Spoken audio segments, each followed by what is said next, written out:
gets to the point to where if you aren't on your P's and Q's, meaning that if you aren't working out, if you aren't doing what you're supposed to do to progress your business, if you aren't praying to God, your body is not gonna like you, okay? Your mind isn't gonna like you. Your spirit isn't gonna like you, okay? And rightfully so. So working out really builds a level of consistency and discipline that really helps business in the long run in every single way. So we have to understand that working out, okay? Working out is going to be essential, okay? It's gonna be absolutely essential. You want people to, one, respect you, okay? Respect. Respect is gonna take you a long way in business, okay? When people respect you, when people respect your product, when people respect what you're doing, it's gonna be a lot easier to make sales, for them to trust you, for you to book calls, for you to get to the next level, for you to generate income. Also, working out is gonna build a lot of confidence, okay? Especially in business, you're gonna need confidence. There's gonna be people who aren't gonna like what you're doing, okay? Say for if you're using AI right now to build some crazy software that is really personal to you, there's gonna be some people who might not like it, okay? There's gonna be some people who might not like your website, who might not like your services, who might not like your music. But working out, it's a great confidence booster. I'm gonna go and put on my gloves real quick. But working out is a great confidence booster. So in business as well too, when it comes to progression, people want to get better, okay? So no matter what business you do, you're trying to make the person better. Even if you do hair, nails, for example, any type of business that you do, okay? You could be a fitness trainer, okay? Any specific business that you do, you could be a plumber, you could be an HVAC person, okay? Understand that it's their first impression of you and your team as well too, especially if you work with other individuals too. The first impression of you and your team is absolutely important. So take Louis Vuitton and Gucci, for example. They put all their employees in nice suits, okay? You're not even gonna walk into the store if you ain't got no money, okay? You're not gonna do that. So you have to apply that same kind of psychology to yourself and to your business, okay? Especially if you're gonna be the face of your business. So even if you do have a team, okay, behind you, say if you're an artist, for example, or say if you just do business online, social media, or you're just a social media influencer, okay? Understand that when people first see you, you are the face, okay? And humans will find something to talk about. Humans are always gonna try and find some type of flaw, okay? Some type of flaw in you, some type of flaw in what you're doing, some type of flaw in who you are, okay? And you can't let that get to you, because the second you let that get to you, you're gonna get destroyed, okay? You're gonna get absolutely destroyed. The second you let that get to you, you're gonna get destroyed. So put yourself into a mental framework, okay? Put yourself into a perspective to where, okay, I'm gonna be able to dominate under any circumstance. You feel me? So you have to be able to dominate under any circumstance. Once you're able to dominate under any circumstance, the game changes, okay? The game changes.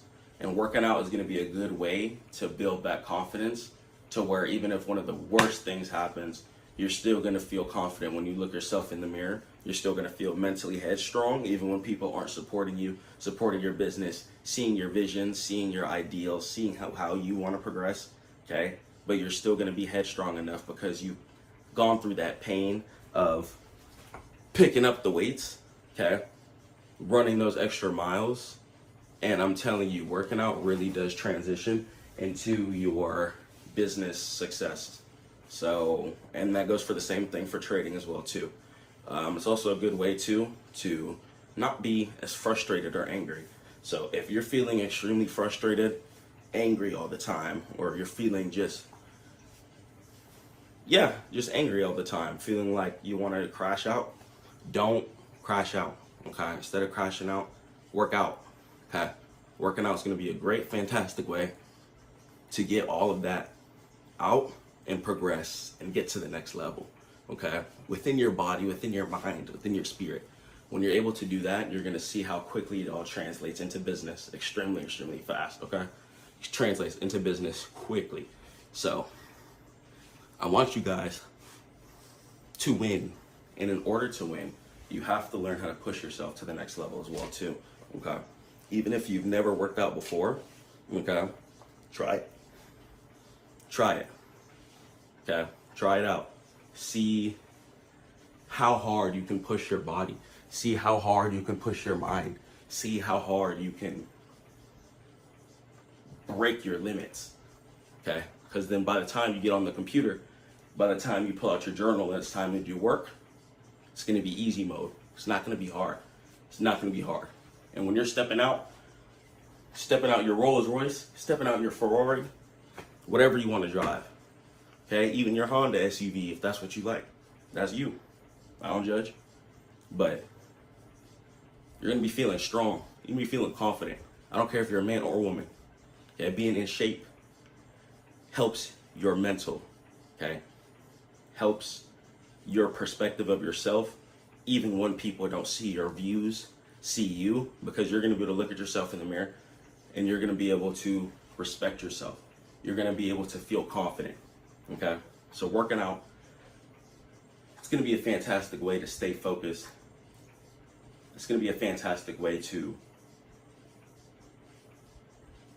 be consistent and progress, okay?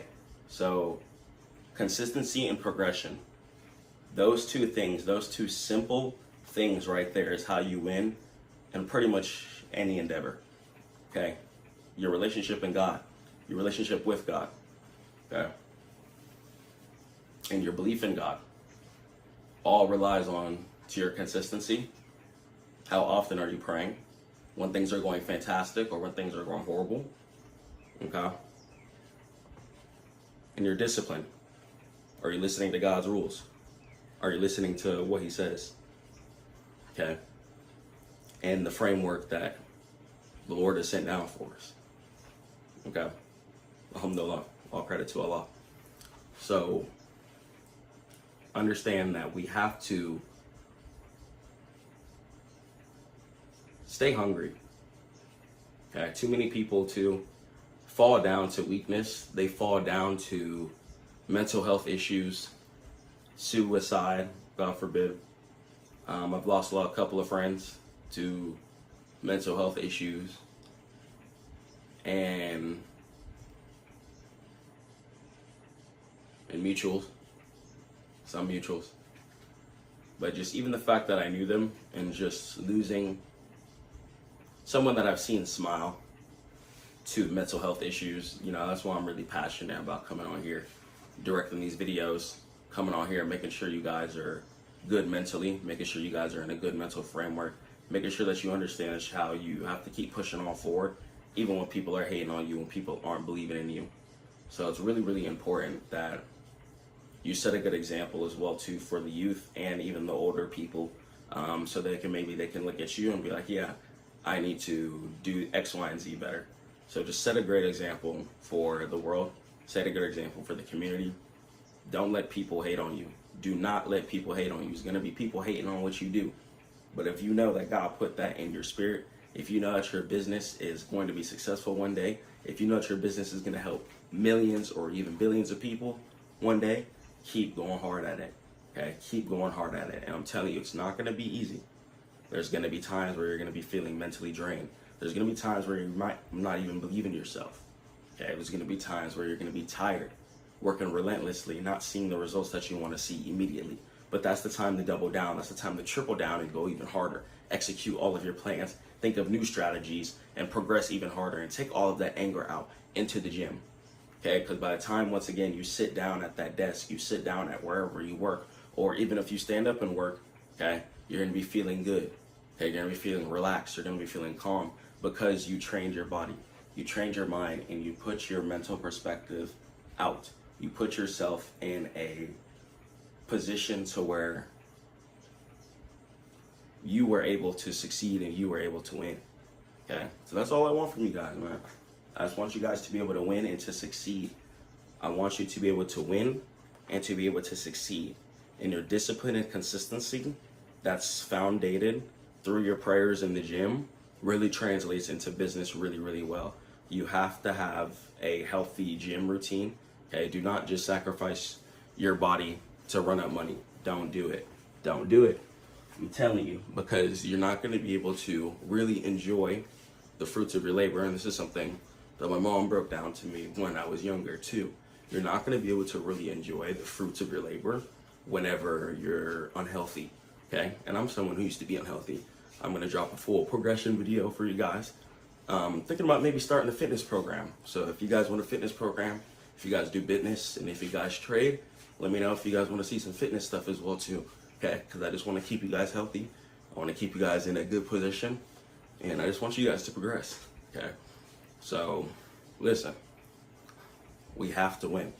Okay, we have to win. We have to win. That's going to be done through praying to God and definitely working out, keeping your body agile, keeping your mind sharp, keeping your heart healthy, pumping, so then you can focus your mental framework and the rest of your ideas, okay, can flourish when it comes to your business. You can see the clear setups that you need to see when you're on the charts. Okay, so transition the way that you need to transition. And there's a lot of psychology built into working out as well too. When you push your body through hard limits, by the time things do get hard within your life, it's going to actually be pretty easy to manage, okay, because of the fact that you've been putting in a lot of physical effort and strain on your body. Okay, so I should see you at Stackmode Network. Stay prayed up to God. Keep grinding. Catch you in the next one. Peace. To survive volatile markets, discipline is essential, more so than strategy or indicators. Volatility punishes bad habits, not just bad trades. When a trade moves against you, or price runs, an undisciplined trader panics or chases entries, making them unpredictable, not the market. Discipline distinguishes consistent traders from the gamblers. It means that you stick to your plan, you manage your risk, and you wait for confirmations and wait for the right entries, even when your emotions urge you to break the rules. Long-term success requires self-control, as the most dangerous factor in a volatile market is an undisciplined person trading. And it doesn't matter how much you've made either. A season of having low self-control can wipe out months of progress. Let's talk about how we can train our mind to make the right and righteous decisions in the market, inshallah, if God wills. Welcome. This session will not focus on charts or indicators, but on the single greatest detriment of long-term trading success and success in general, whether it be in business, on the charts, wherever. Discipline is the separation factor, which is going to separate from who's successful and who's not, who's going to be sticking to their stop loss, who's going to be adhering to their risk management, and who's going to be able to take the setups that they said that they're going to stick to. Self-mastery and emotional control, whether in the business world, on the charts, is going to be the separating factor between who's successful and who's not, and who's going to be winning within this world. Let's go and let's jump into the presentation. So the volatility trap, right, where most traders fail and fall in a downwards direction. Volatile markets, like cryptocurrency, amplify human emotional biases. Same thing with futures, leading to impulsive and destructive decision-making that quickly can drain capital. But it doesn't have to be that way, I really promise you. When the market is volatile, it's extremely, extremely bearish, which means markets falling in a downwards direction quickly. Or if market's extremely bullish, which means market's going in an upwards direction quickly, you need to be prepared for either sides, okay? If you're telling yourself you want to invest into some spot cryptocurrency, right? Which is where you're going to be making money when price goes in an upwards direction. So if market is volatile and it's making a certain low, you need to think of that as a positive. If market's dumping down really, really fast, you shouldn't think, oh my gosh, I'm losing all my money. No, that's going to be an opportunity for market to collect more ammunition and sweep back up further. You have to understand that no matter how low the market's dipping, when you're trading a good asset that puts a smile on people's faces and helps the future, within a couple of weeks, months, or years, inshallah, a lot of the times, and you could check out some old price action to see if I'm lying, you'll see price recover way past where it fell below, okay, and previous all-time highs as well. In order for price to keep breaking into new all-time highs, market has to fall in a downwards direction. Market has to come down in order to go back up. It has to collect ammo and collect liquidity.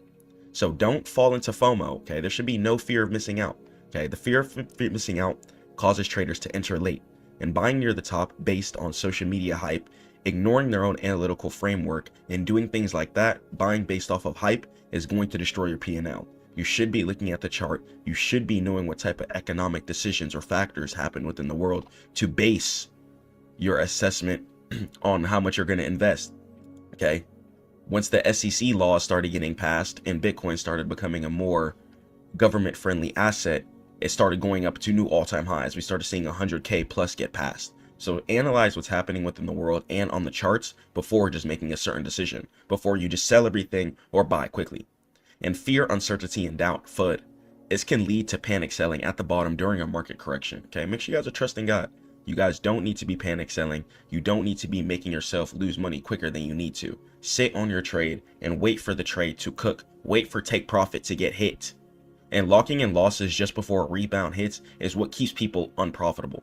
Wait for market to hit your take profit before you close your trades. The majority of you are losing money within the market because you're selling too quickly. You think you're going to hit your take profit overnight, the next day. No, sometimes trades are going to take days, weeks, months. That's why I tell you guys to do everything on your higher time frames, okay, to remove that cognitive bias from you from the smaller time frame.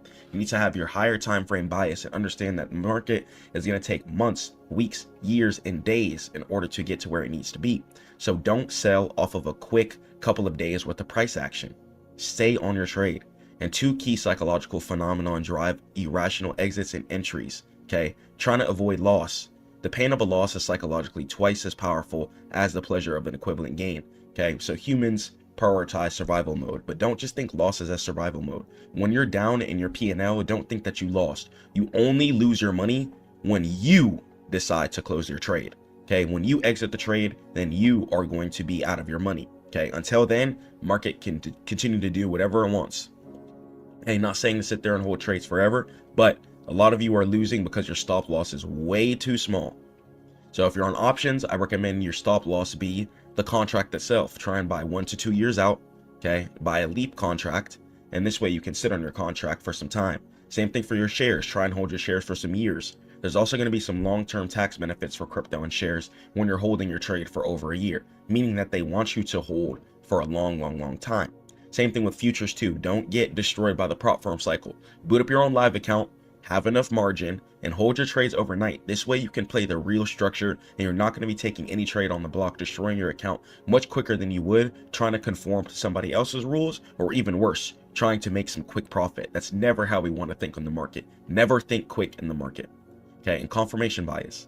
Seeking out only the news and opinions that support a trade that you already entered, ignoring clear signs that the market trend has reversed. Okay, not everyone knows everything. Okay, read the chart and do your own economic decision making when it comes to getting in and out of trades. Okay, and you gotta have a plan. Lay out your blueprint. Okay, if you're a break and retest trader, wait for resistance to get broken and turn into support. Okay, if you're a reversal trader, wait for support to get formed and catch the right side of the V into an area of resistance or support above current price. Okay, have a blueprint. Know what you're buying. Okay, if you tell yourself you want to buy $500 or $1,000 worth of Bitcoin every single month, you got to do that regardless of where the price is, because you're trying to DCA, and DCA means dollar cost average. Okay, stick to your plan. I don't care what you're trading, futures, crypto, options, it doesn't matter. Having your blueprint and developing an ironclad plan that you pretty much never break is going to set you apart from every other trader. Discipline begins before you place a single trade, and an ironclad trading plan removes emotions by codifying exactly when you enter, when you exit, and how much risk you're going to manage. Okay, if you have $1,000 account, for example, right? If you have $1,000 account, you should not be trading with more than 10% of your account at a time, ever. Which means that no single one of your trades should ever be more than $100 if you're trading on $1,000 account. Okay, try and trade between 1 to 10% of your account at a time. This way, you're going to have a significant advantage in many, many ways. Okay, make sure you have that advantage. Okay, to stick to 1 to 10% of your account per trade.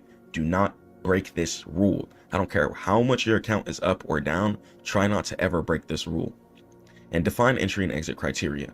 Your plan must specify clear, objective, technical, or fundamental conditions for both entry and exit. And never enter a trade based on gut feeling or instincts. Make sure you guys have definitive, structured layouts and boxes checked. Be like, okay, market did this. Okay, market did this. Okay, cool. I think I'm ready to get in. And have a rule-based entry. Okay, here's an example. I will only buy asset X if the daily RSI is below 30, for example. Or I will only buy asset B if the V formation is starting to form and curl in an upwards direction on my daily or 4-hour. Or I'm only going to buy asset C if market hits this certain price and I'm going to buy the dip. Okay, see how you want to structure your plan and stick to it. And stick to your time horizon and review your schedule. Define whether you're a scalper, day trader, swing trader, or an investor. Okay, do you like to trade for ownership? Then maybe you need to look towards crypto and shares.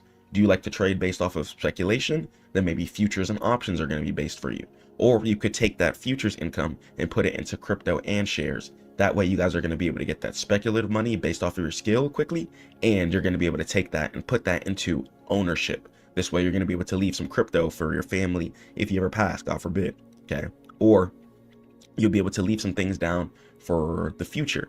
Okay, so your future you is really going to be happy that you sat on your investments. So make your future self happy and plant your seed. Okay, think of it like a big tree. You got to plant it. Okay, water, sun, water, sun, water, sun. Okay, that's how you have to grow your account. Make sure you guys are getting the proper water and sun every single day. Okay, rather in real life too, you got to keep your emotions based. Okay, make sure you guys ground, try and get some outside time if you can. It's not good to live like a rat, especially in today's generation with all this technology and stuff everywhere. If you can, especially before the market, if you're a day trader or something, have some outside time, get some oxygen, touch some grass, touch some plants, take a walk, and really work on your mental health. Getting closer to God is going to be one of the easiest ways to get better mentally. Okay, it's going to give you the full layout on how to be a good person here on this earth. Okay, and keep yourself from being mentally sick. Keep yourself from hurting yourself. So when you lose a trade, you're gonna be like, oh, I'm broke, I want this and that. No, you got to relax. Okay, you got to chill. Even when you lose a trade, understand that sometimes you're going to lose. It's how you handle that loss, and it's how you prepare for the loss too. And you must stick to your chosen timeline and resist checking shorter time frames if you're a long-term trader. Okay, don't be caught up on the 15-minute bias if you're on the weekly and daily time frame. Okay, your take profits aren't going to hit as quick as you think all the time. Give it time, let your trades cook, and take your time. Protect that capital of yours. Okay, what are you trading for? Some of you open up your broker account and just start losing all of your money. Okay, you're not on the market to lose money. And the main reason you guys are losing money is because, one, you're closing your trades too early, especially my futures and options traders. Okay, you're just going to literally delete capital like that. Okay, my crypto and shares traders, you guys are a little more stable. Okay, due to the fact that you understand ownership. Ownership a lot of the times is going to make you profitable, especially when you're owning something that puts a smile on people's faces and helps the future in many ways. And the prime directive, right? Capital protection. Okay, the most important rule in trading is not how much you can make. It almost kind of doesn't matter, but it's how little you can lose and how healthy you can keep you alive year after year after year, month after month after month. Risk management is the mathematical enforcement of discipline. Extremely important to make sure you guys are trading within your 1 to 10% of your account rule. Okay, as you get better, you know, you can increase from 1%, but I recommend you guys even start off with 1% when you're first starting trading. Okay, this is really going to help you guys just get down to the motions of, okay, you know what, take profit gets hit, boom, let me go ahead and do this, let me go ahead and do this. Okay, but as you get better, you can increase it to like 5% and then even 10% at the max. 10% is going to give you 10 trades before you blow your account. Okay, 5 trades, 5% is going to give you 25 trades of your account before you blow it up. Okay, and then 1%, you know, you're going to have 100 trades. So depending on your percent, it's going to determine how quickly you're going to be gaining profit, but also how quickly you'll be losing profit too. So think about that. If you have a higher win rate, extremely high win rate, feel free to go up in your percentages within the 1 to 10% range. And a non-negotiable stop loss, right? Extremely important. If you say you're going to close your trade here, okay, I don't care if it's a stop loss or a take profit. If you say you're going to close your trade at a certain area, close the trade. Some of you guys are literally extremely undisciplined and you're wondering why you're not making money from the markets. Take profit literally gets hit. You got to close at that certain area before you get reversed on. Okay, it's not like you're just, oh, I'm going to close here. I'm going to close at this area of resistance because I want to.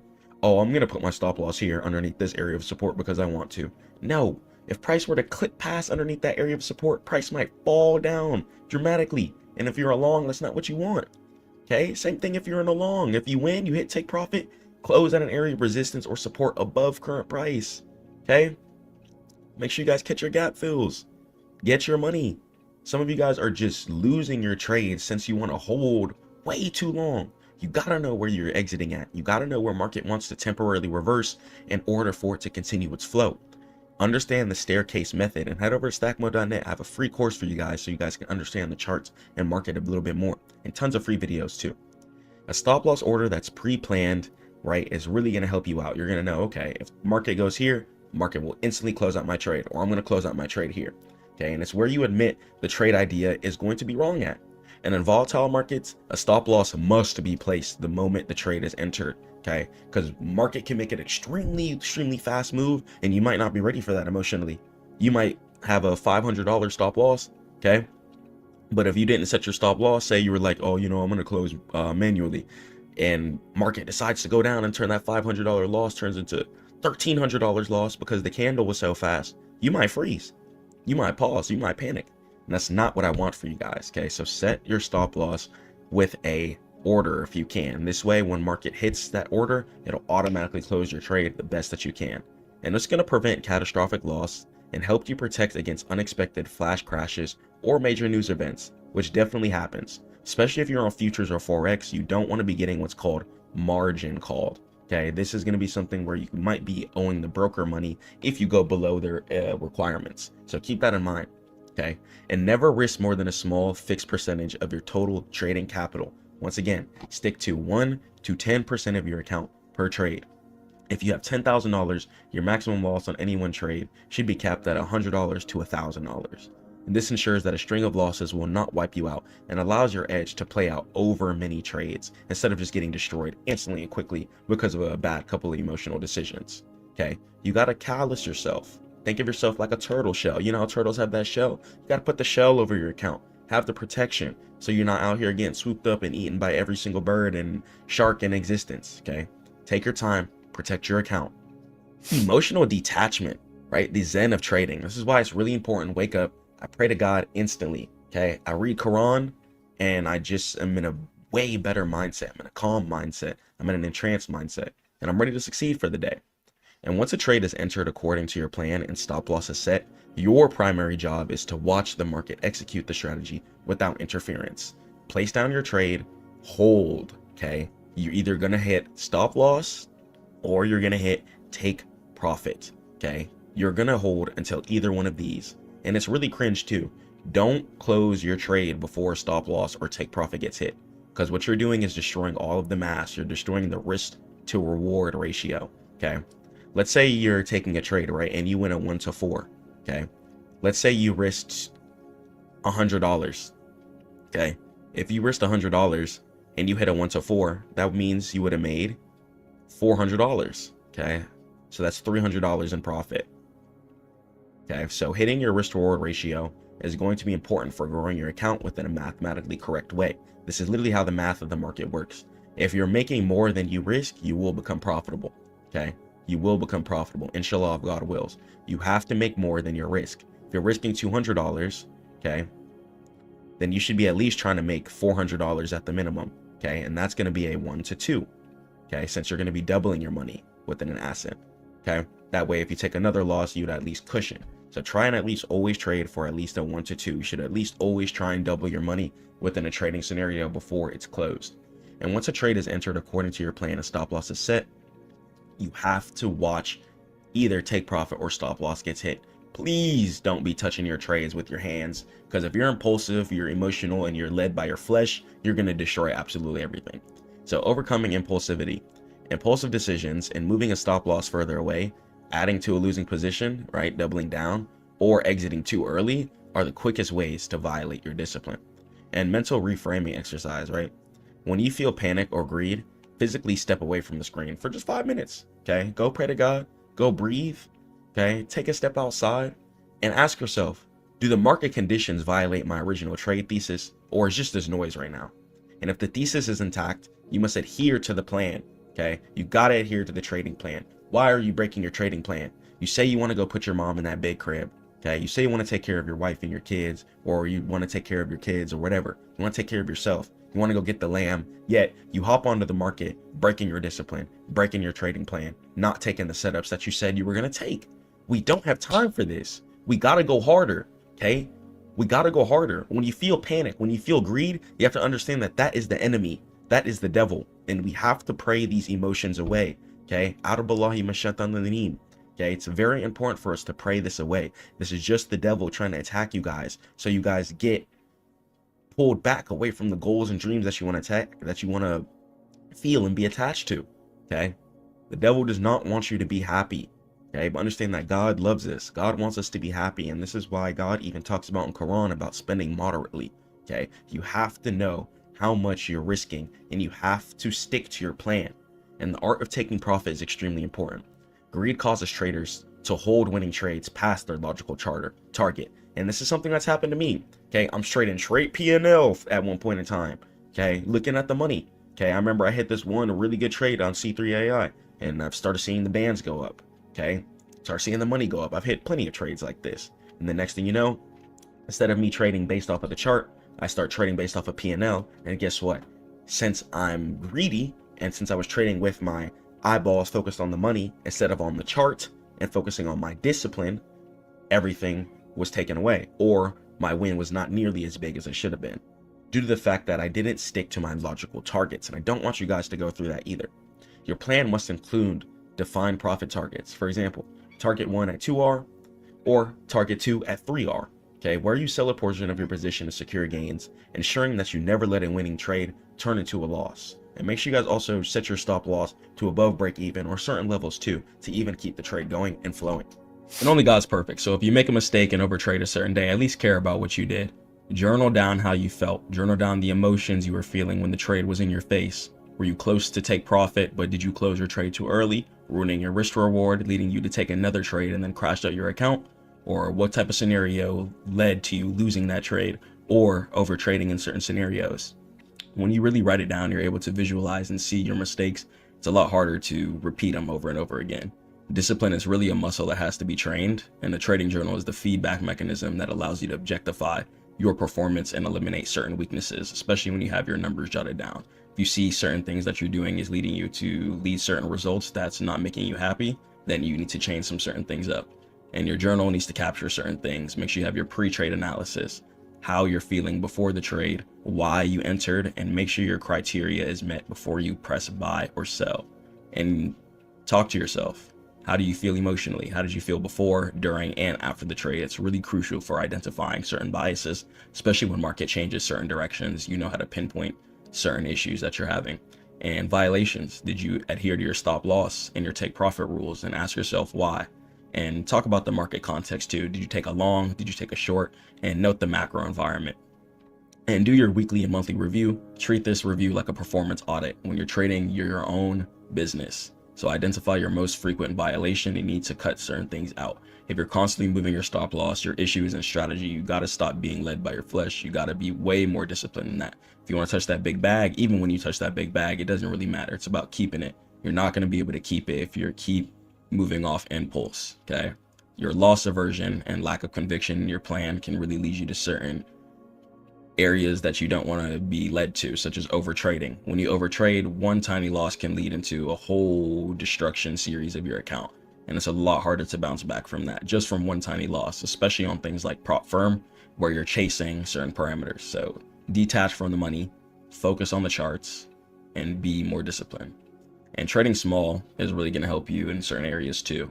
If you notice you're feeling a high amount of pressure, like I have to win this trade, you probably shouldn't be in it. Okay, if you lose the trade, you should be completely comfortable. And just like the previous slides we talked about, staying within that 1 to 10% risk management parameter percentage field is really going to help you out. Okay, it's going to be a lot harder to blow your account when you're not going over 10% of your account per trade. Okay, you could do 5%, have 25 trades, and that's a lot of trades before you blow your account. You shouldn't be that inconsistent, truthfully.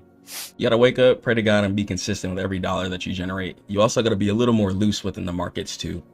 You got to stop being so restrictive. Having super tight stop losses and trying to micromanage every piece and point of price action is a good way to lose all your money and be frustrated. Okay, play with much bigger stop losses and give your trade some time. Sit on it for some days, some weeks, some years, and really let your money sit. Okay, if you're going to invest, you can't be desperate for income. One thing I recommend you guys do is hide your balances. On all your brokers, you should have the ability to either hold down your number, and this way, even if you're down, you're not going to be tripping. Okay, you could be down 50%. You're not going to be in anxiety. You're not going to be in survival mode, because I can assure you, within a couple of days, weeks, or months, price will reverse and go way past wherever your original take profit was. Okay, market has to go down in order to come up. So you can't have certain emotions, especially in volatile markets.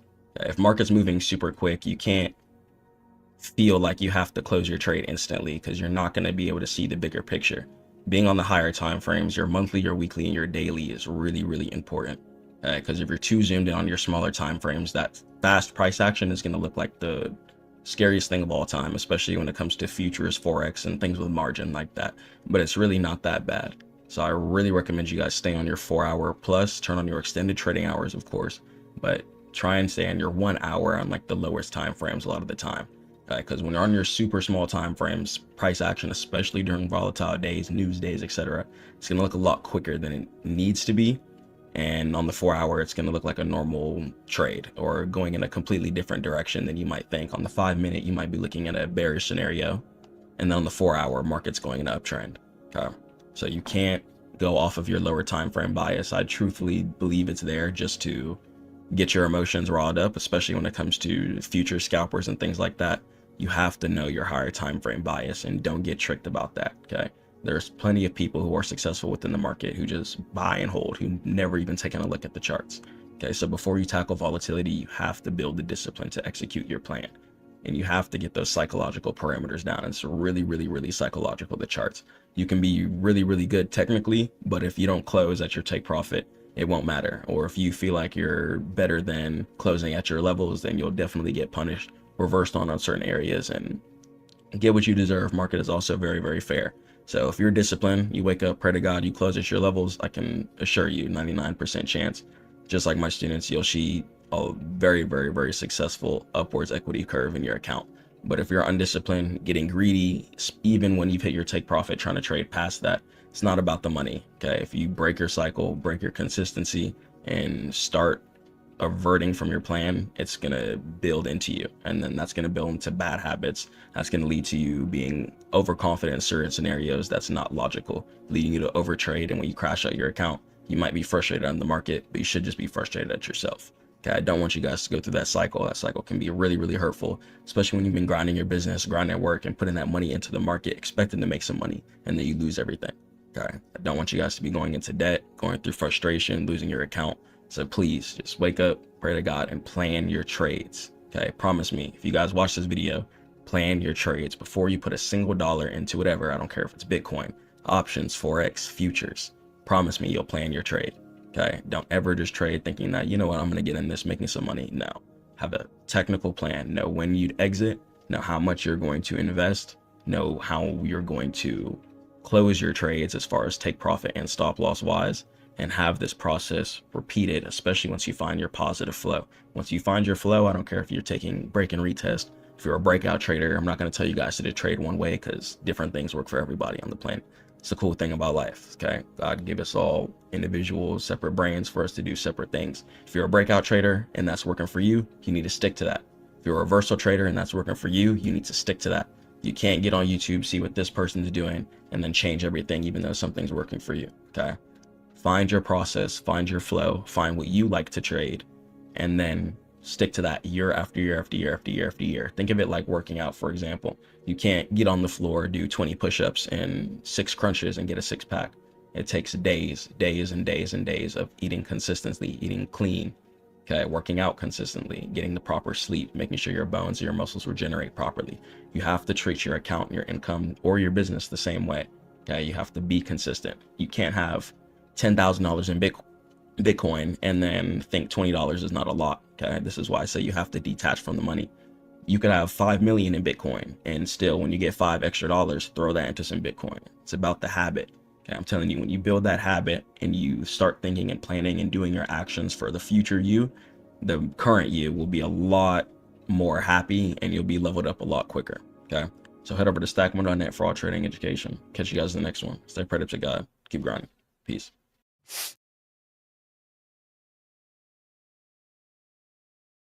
Trading options can really be crazy. You could be right directionally and still be losing money, and I know that can be extremely confusing, so I want to break down the Greeks for you guys. They're the factors that control your options P&L and your contracts. And if you don't understand the Greeks, you just aren't trading. You're donating money to Wall Street and the people selling you the contracts.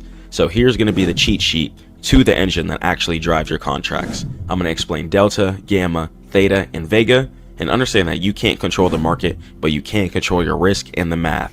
Let's go and let's jump into it. Inshallah, if God wills. Before we even think about throwing $1 into options, we gotta understand the Greeks. Inshallah, if God wills. It's extremely important. You don't want to just be in a trade, seeing it go up, and you have some calls purchase, and you're like, why am I not making any money? It can be heartbreaking. It can be confusing. And I'm telling you guys, the science, the math behind these Greeks, once you understand them, you're going to be able to avoid a lot of things. So before we get started, let me go ahead and just tell you guys a quick little cheat code to help you with Greeks. Your time that you have as far as when your contract is going to expire on options is the most important thing. Stop trying to buy 0 DTE contracts and have extremely far take profits. Okay, that's not making sense. Okay, if you're going to play on the higher time frames and have further take profits, then you need to have more time on your contract. Okay, ideally, one of the best ways to play options is via leaps. Okay, you guys might have heard me talk about leaps before, but what leap contracts are contracts that expire in 1 to 2 years. Okay, when you give yourself years on your contract, you have so much time to sit and wait for price to reverse, because you have to understand that the United States stock market, it's meant to go in the upwards direction year after year after year.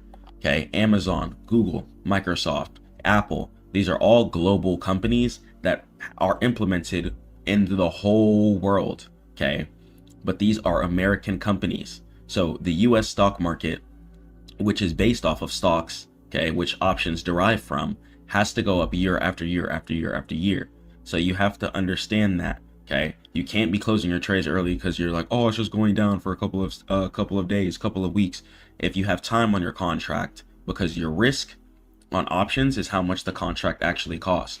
So if your contract costs $200, the max you could lose is going to be that $200, but the max you could win is going to be infinite. Okay, so putting everything into perspective like that really does help you. So your stop loss on options should be exactly how much you purchased the contract for. Okay, if you purchase a contract for $200, then on options, that should be your stop loss. Okay, don't close your trades early. Purchase time on your contracts. Okay, and use your stop loss as the full value that you purchased the contract for. And I'm telling you guys, watch how your trading will change. Let's go and let's jump into how these Greeks actually work though. So trading options is going to be kind of like driving a race car. You're going to have 4 main gauges on your dashboard. They're going to go and have your delta. Your delta is going to go ahead and determine how fast that you're going. Then you're going to have your gamma. Your gamma is going to determine how much your contracts are accelerating. Your theta is going to be your fuel tank leaking. Okay, for example, think of it as time. And your vega is how bumpy the road is. Okay, the fear, the intrinsic value baked into it. Understanding these Greeks are really going to change everything. Okay, let me go ahead and tell you guys a quick story. There's been a time where I was trading SPX. Okay, I was trading at 0 DTE, and what DTE stands for is date to expiration. Okay, so whatever the day is before you see DTE is how many days before the expiration. So if it's 0, that means that the contract will close on the same day. Okay, so the stock market is open from 9:30 a.m. Eastern to 4 p.m. Eastern. Okay, so in each time market comes up to 9:30 a.m. Eastern, that's another day that goes by. Okay, but if we're going to play a 0 DTE, then the contract has to be closed by 4 p.m. Eastern. So what I did was open up a SPX contract during a Jay Powell speech. I'm sure you guys have heard of Jay Powell, and was up around $930. The reason why I didn't win that trade is because of greed, pure greed. What I did was trade with PNL instead of looking at the actual chart and understanding Greek, so I got burned anyways. So I didn't close the trade, one, because I was PNL trading, and I didn't understand the Greeks. Two things. Okay, so the first reason, I was on like $930 and didn't close it because it wasn't $1,000. I was trying to make 4 figures a day. Stupid mindset, I know. I was young. But thank God I learned. And another reason why I lost is because I just didn't understand the Greeks, truthfully. Okay, so SPX, I told myself, you know what, if I'm up $930 right now, but you have to understand that things work off of acceleration options. If you have a bunch of price action bursting really, really quick, happening fast, your contracts are going to be going up. But as soon as that contract slows down, starts consolidating, if you don't have enough time on your contract, okay, then your contract value is going to go down immediately. Okay, so if it's bursting in a certain direction that you have a contract based in, so let's say you have a calls contract, okay, calls contracts mean that you're preparing for market to go in an upwards direction. So let's say you have a calls contract, right? If market's pumping up super duper fast, okay, even if you have an out the money contract, and what that means is, let's say a contract, let's say a stock is at $30, right? And you think it's going to go up to $35. Okay, if you buy a $35 contract, which is out the money, okay, it's not there right now, okay, then if price is bursting really fast, even though it's not near $35 yet, you're still going to see some profit. But once again, as soon as that price action starts consolidating and going sideways, your profit can instantly be wiped away from you if you don't have enough time on your contract. So having time on your contract, theta, is going to be one of the most important things. So try and buy contracts that are 1 to 2 years out. Okay, this is going to give you guys a lot of more flexibility and purchasing power to really do what you want with your contracts and how you want to trade on the markets. Okay, so let's go and let's break it down. So delta is going to go ahead and be the speed. Okay, so here's a definition. So if the stock price moves up $1, how much money would the option make? Okay, so if the stock price moves $1 and the delta is 0.50, then that means the option price would move 0.50. Okay, so 0.50 per dollar. Okay, so that means that every time the stock moves $1, okay, the options price would go ahead and move 0.50 cents. Okay, and remember, you want to go ahead and multiply everything by 100. Okay, so the options price 0.50 is going to go ahead and equal $50. Okay, that's going to go ahead and equal $50 once again. So you want to grab whatever decimal number you see on options and multiply that by 100. Okay, so 0.50 times 100 is going to be $50. Okay, if you're going to have 2.70 times 100, that's going to go ahead and give you 270. Okay, if you're going to have 4.50, you got to multiply that times 100. It's going to be 450. Okay, so whatever one of these decimal numbers that you see, you got to multiply it by 100. You have to. Okay, multiply all decimal numbers that you see in the options world by 100 in order to get the actual currency value of that. So think of delta as the concert ticket. So it's going to be the coupon, right? Imagine you have a coupon to buy a concert ticket for $50. Okay, and let's say the price rises. If tickets are sold out and scalpers are selling them for now $100, your coupon is now very valuable. Okay, that's high delta. And let's say the price drops, right? If nobody wants to go and tickets are $10, your $50 coupon is now worthless. Okay, that's 0 delta. So you want your delta to increase, because the more that your delta is increasing, the more that your contract is going to have more value behind it. Okay, but if price is dropping and your contract isn't working out in your favor, or it's not going in the direction which you have purchased, Okay, so if you bought a calls contract and market's not going up, okay, then that means that the delta is going to help destroy your contract because your prediction is not right. Okay, but if your prediction is right, then the delta is going to go ahead and go up, deeming your contract valuable, making your contract more expensive, meaning you'll make more money. And gamma is going to go ahead and equal the turbo boost. So think of it as acceleration, right? Delta tells you your speed, and gamma tells you how fast your speed is changing. So think of gamma kind of like the nitro button. A super fast acceleration, okay? Think of this rocket ship. Boom, the turbo is behind it. So gamma is going to be like the nitro button in a racing game, okay? So you're speeding steady, and then you got to just burst, okay? That's what gamma predicts. So gamma makes your profits explode faster as the stock goes in your favored direction. So if you're on a calls contract, meaning that you're waiting for a price to go in an upwards direction, then the acceleration is going to help your contract make a lot of money, even if it's out the money once again. So let's say the current share price is going to be $30, okay? If you think price is going to go up to $40, okay, you don't buy a $40 contract, okay? What you're going to do is buy a $31 contract, okay? So always buy the number one above or below current price in order to have your Greeks move the best, okay? If you guys don't want to get destroyed by Greeks, do this. Buy contracts 1 to 2 years out, okay? Buy contracts 1 to 2 years out, and buy contracts. If you're buying a calls contract thinking market's going to go up, I don't care where your take profit is.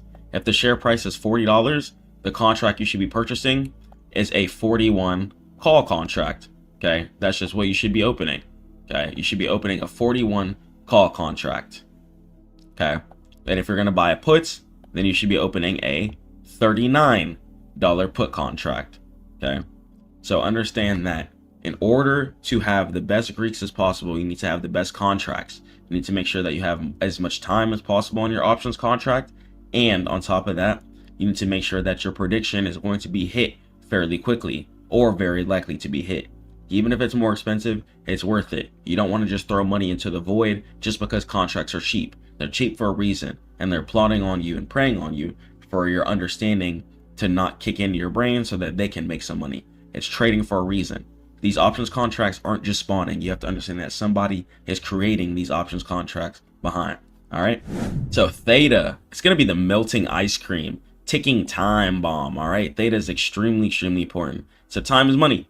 And every day you hold an option, it loses a tiny bit of value. So once again, this is why I really put on emphasis on, if you're going to play options, try and buy contracts that have 1 to 2 years out. This way, you guys are going to be able to sit on your contracts with confidence. You're going to be able to hold it, and you're going to be able to do your thing. Okay. So theta is the time decay. So let's say day one value of a contract, right? Let's say you have a weekly expiration. So let's say you have a 7 DTE. Okay. 7 DTE. Let's go and let's break this down. So DTE stands for date to expiration. Okay. So the DTE tells you how much time is left. Okay. Then the number tells you how much time is left. Okay, so if you have 7 days before expiration, then in 7 days, the options contract will disappear and it'll go ahead and be expired. Okay, and whatever you get, you get. Okay, if it closes in the money, which means that you're up some profit, then you'll get that. But if it closes worthless or down, then you'll just get the remainders. Okay, so understand that theta is going to be the time decay. So here's how our options contract works. So day one value could be $100. And theta decay could be -$5, right? And let's say the day two value could be $95, even if the stock didn't even move, okay? But because on options, you're getting paid based off of time and prediction, you could lose money during a chop, okay? So if the market is sideways and it's not going in a direction, it's not like shares or crypto where your money will just sit there. Your option could be deemed worthless because you're getting paid based off of how fast and how right you're going to be. All right, so here's an example of theta, right? Think of it as a rental pass. So theta, let's say you have a 30-day pass. Say, imagine you bought a 30-day pass to a theme park, okay? So day one versus 29. So on day one, the path is worth a lot. It's jumping. On day 29, it would pretty much be almost worthless because the time ran out. The pass was only good for 30 days, okay? So your options contract is only good for the amount of time that you purchase it for. So you want to be able to have as much time on it. Try and have some years on it. This way, if anything goes wrong, any type of speeches, with any type of government shutdowns or anything that affects the market, that would make the market move in a negative reaction from whichever way that you purchase, okay, then you'd be able to survive that. Okay, you wouldn't just be getting destroyed.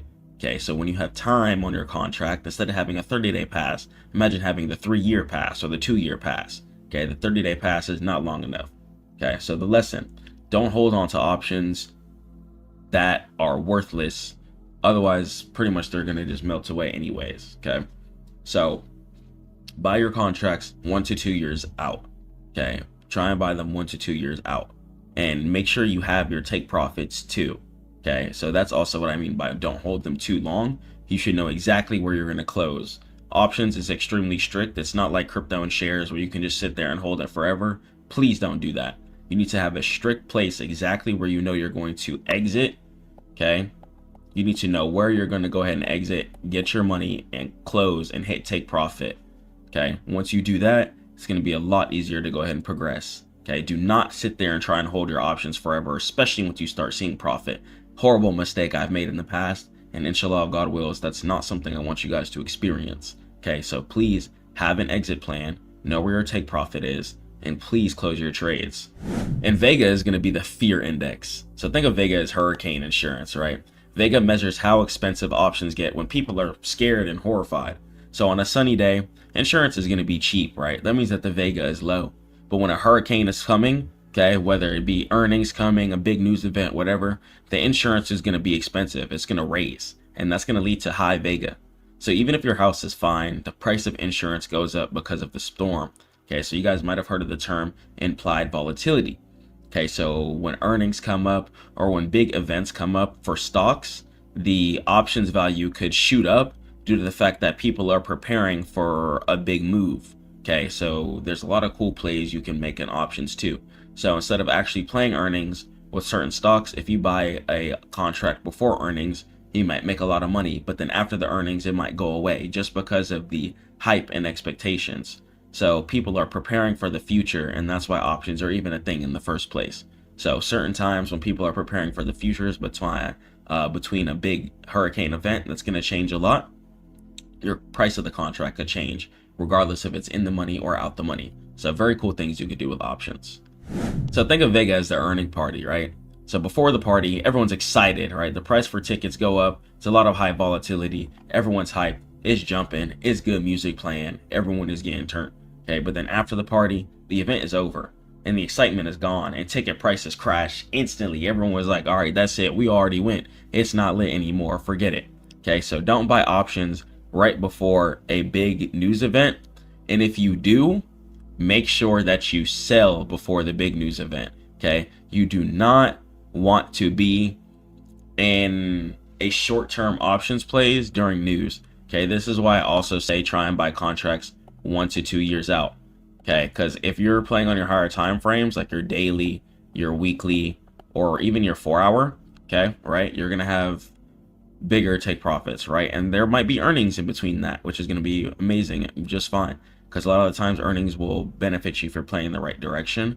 But if you have 1 to 2 years out, you're not going to be getting destroyed by things like news and certain events like that as easily. Why? Because you have so much time on your contracts. So having time on your contracts kind of wipes out all the negatives of options. Have some time on your contracts and buy reasonable contract too. If the current price is 40, contract you should be purchasing for calls is 41, for puts is 39. Okay, you should always buy the number 1 above or below. That's going to be the best way to avoid these Greeks destroying your profit. I don't want you guys going through any of that weird cringe anxiety or anything like that. Okay, you guys got it. So let's go on this recap. Let's jump into it. So Delta is going to be the speed, right? And it moves with the stock price. Then you're going to go ahead and have Gamma.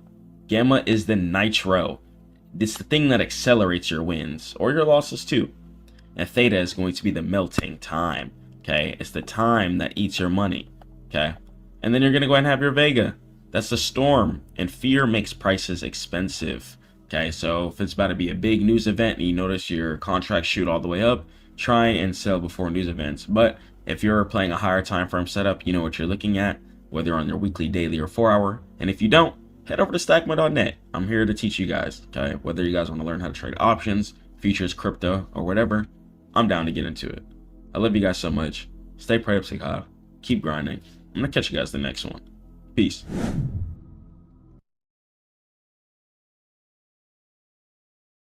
I'm going to break down calls, puts, and even leaps so you guys can understand stock options in a way that makes sense, no confusion, and no headaches. So use call options when you think a stock is going to rise in an upwards direction because you want to lock in the cheaper price today and profit from the move up.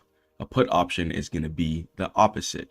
It gives you the right to sell a stock at a certain price, and if you think the stock might fall, puts lets you profit from that drop or protect your portfolio from taking a hit. You can also do something called hedging, which is the main thing options was created for, in which you could place a bet in both directions. But here's where the beginners miss out. Leaps. These are long-term options, usually lasting 1 to 3 years, and they give you a lot more time, more flexibility, and less stress than those short-term weekly options that wipe people out. Let's go and let's talk about them, and let's jump into it. Inshallah. All right, so let's talk about what an options contract is in the first place. Okay, so we'll talk about the rights versus the obligations. So an option is a financial derivative contract, and it derives its value from an underlying asset like Apple or Tesla stock, okay, or Microsoft stock, or even stocks like Google, okay? And it gives the buyer the right, but not the obligation to buy or sell that specific asset at a specific price on or before a certain date, okay? So let's say you bought a ticket for $100, okay? Right? That's how much the actual options contract costed you, okay? And then let's say now the concert were to sell out. Now tickets are going to be worth $500, okay? If you had a call ticket, okay, because call contracts are going to be used whenever you think price is going to go in an upwards direction, okay? So you would purchase a call contract, okay? So that would give you $400 in profit. So if you bought it, okay, if you bought the tickets for $100 and sold them for $500, okay, that means price went in an upwards direction, okay, which means you would have bought a call contract, okay, and that means you would have made $400 on that, okay. So $400 profit would have been what you yielded without ever attending the concert, just because you were right on the fact that prices would have gotten more expensive over time. So if you believe that prices are going to go in an upwards direction and get higher over time and more expensive, then you're going to go ahead and purchase a calls contract. If you're betting that the price of a stock is going to go in a downwards direction, then what you're going to do is purchase a put contract, okay? So if you think price is going to go in a downwards direction, you're going to buy a put. If you think price is going to go in an upwards direction, you're going to go ahead and buy a calls contract. Okay, let's head over to the next slide. So let's talk about the anatomy of a contract in the first place. Okay, the big three terms. Okay, so every single options trade has these three components. Okay, and you got to choose them wisely. Okay, one, your strike price. Okay, your strike price is going to be the specific price you agree to buy and sell the stock at. Okay, then you're going to have your expiration date. Okay, so one of the most important things about options is going to be called the Greeks. Okay, and the Greeks are pretty much going to be time deterministic factors that determine how much profit, okay, your options contract is going to make or how quickly you're going to lose profit. Because remember, on options, you're buying and getting paid for an educated guess. Okay, it's not fully ownership like buying 100 shares. Okay, you're buying the educated guess and getting paid off of that. Okay, so every educated guess is going to have an expiration date to it. Okay, there's going to be a date where it's like, okay, if you're not right by this time, then your contract is just going to go ahead and expire. Okay, whether it be in the money or out of the money. Okay, in the money means that it'll expire and you would get paid. Okay, and out the money means that you would have lost money on your contract. Okay, and then premium. Premium is going to be the price that you pay for the options contract today. Okay, and to buy the contract, and this is going to be your maximum loss. So the cool thing about options is that your maximum loss is built into it. And on options too, you want to go ahead and try to multiply a lot of the numbers you see by 100. So you might see, let's say you have Apple, okay? let's say you got Apple here. And let's say an Apple's contract cost 8.70. Okay. All options contracts, in order to get the premium price, okay, you need to multiply the number by 100. Okay, so 8.70 times 100 would equal $870. Okay. If a contract costed you 2.50, okay, is the premium, make sure you multiply that by 100. And a lot of times your broker will tell you how much it's going to cost too. Okay, that's going to mean the contract will cost you $250. Okay, so multiply a lot of the decimal numbers you see in the options world by 100 to get the correct US dollar amount of what you're looking at. Okay, and once again, your expiration dates are going to be really important too. Okay, your contracts don't last forever, so buying as much time on your contracts is going to be ideally the best thing to do and will keep a smile on your face. Okay, make sure you have time on your contracts. Try and stay away from things like 0 date expirations. Okay, 0 date to expire. Okay, if you also hear the term DTE, it stands for date to expire. Okay, so let's head over to the next slide, class. So let's talk about call options. Okay, call options mean that price is headed in a bullish direction. Okay, and a bullish direction means an upward direction. Okay, so that means that you're betting on growth. Okay, you're taking an educated, speculated guess. Okay, that price is going to go in an upwards direction. So buying a call means that you profit when the stock goes in an upwards direction. Okay, so why do it? Okay, leverage. Okay, so leverage on options is the reason why people trade options in the first place. So options contract, one options contract, okay, equals 100 shares worth of power. Okay, so one contract, okay, equals 100 shares worth of buying power. Okay, so to buy 100 shares of a $200 stock, okay, that means it would cost you 20K.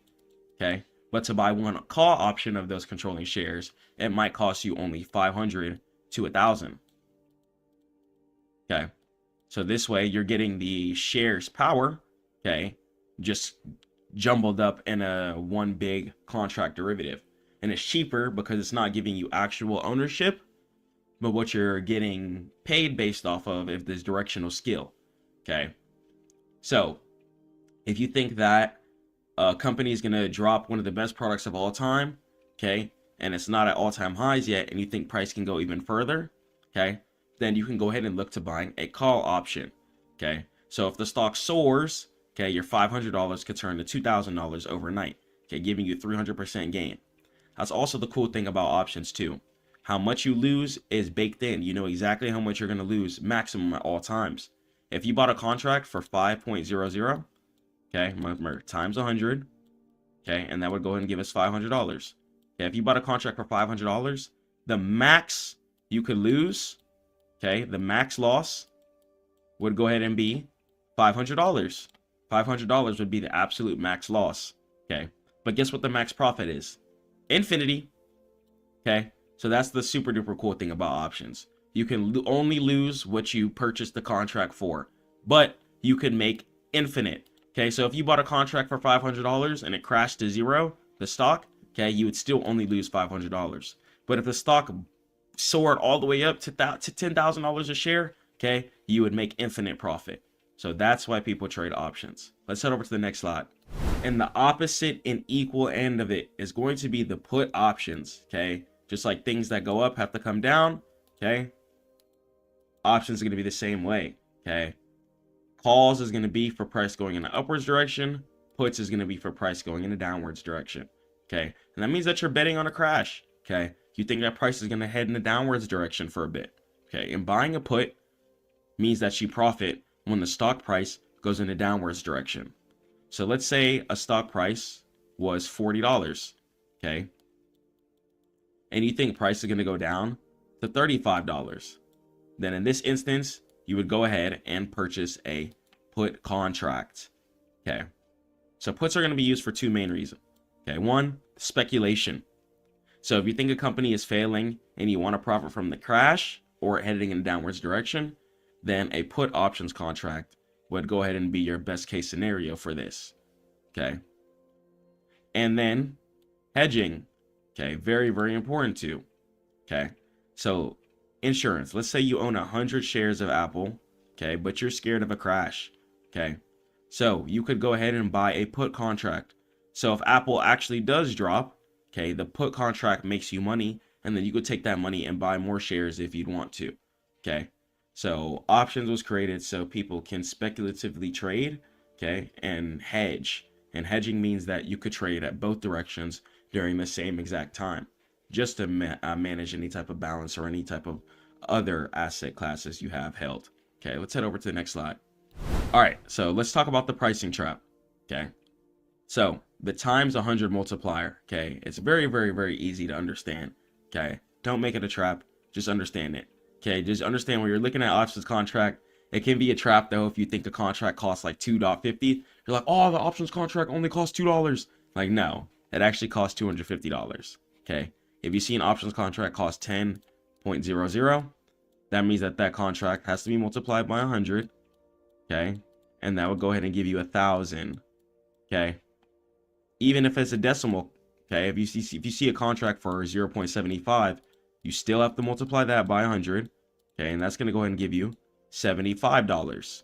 Okay, if you have a contract for 3.35, multiply that times 100, and that's going to go and equal 335.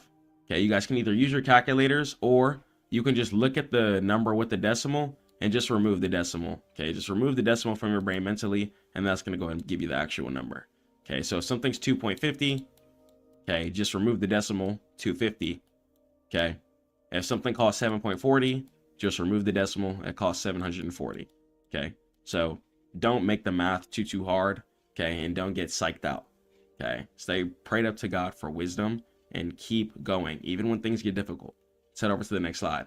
So time is going to be the invisible enemy. Okay, so let's understand what's called theta. Okay, so theta is going to be really, really important. Okay, so options are going to be like melting ice cubes over time. Okay, and you got to get paid before the ice cube decides to get melted. Okay, and they're composed of two types of value. One, okay, it's going to be intrinsic value. Intrinsic value is going to be the real value. Okay, it's going to be the stock price. Okay, and then the strike price. And then you're going to have the extrinsic time value. Okay, which is going to be the hope value. Okay, and this decays every single day due to the fact that we are trading in melting ice cube. Okay, so as you get closer to expiration, the time value accelerates to 0. Okay, so if the stock doesn't move fast enough, you lose money, even if the stock price stays the same.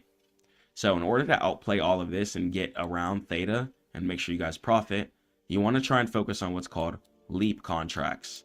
Okay, leap contracts are going to be contracts that expire between 1 to 3 years. Okay, because you want to try and play your options like you're holding shares. Okay, you don't want to try and play your options real quick. No, because a lot of times you're going to lose like that, and it's not going to be worth your initial investment. It'd be worth it to go play futures if you're just going to play that short of expirations. Okay, try to buy 1 to 3 years out and catch big, giant, higher time frame setups. At the end of the video, I'm going to include some chart setups too, so we know when it's time to buy calls or puts. Okay, so trying to buy between 1 to 3 years out is really going to give your trade some time to cook, chef, before it just decides to melt completely and expires. Okay, so now contracts that are expiring later, okay, like 1 to 3 years, will be more expensive, but your theta is going to go ahead and be saved. Okay, because if you have a shorter time frame contract, your theta is going to be getting destroyed by that extrinsic time value that decays every single day a lot quicker. Okay, and that's really just not what you want ideally. So I'm trying to give you guys the easiest time possible. Okay, so try to focus on contracts that expire in about 1 to 3 years, and inshallah you'll have the easiest time trading options. Okay, also another thing with options too, try to buy the contract closest to current price. Okay, so if an options contract is costing, okay, or let's say the current share price, right, is $70 a share. Okay, you want to try, and you think price is going to go in an upwards direction.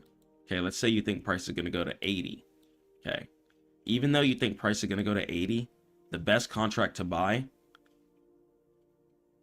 would go ahead and be a 71 call contract. Okay. A 71 call contract would be the best contract to buy. Okay. You want to try and just buy the number 1 up. Okay.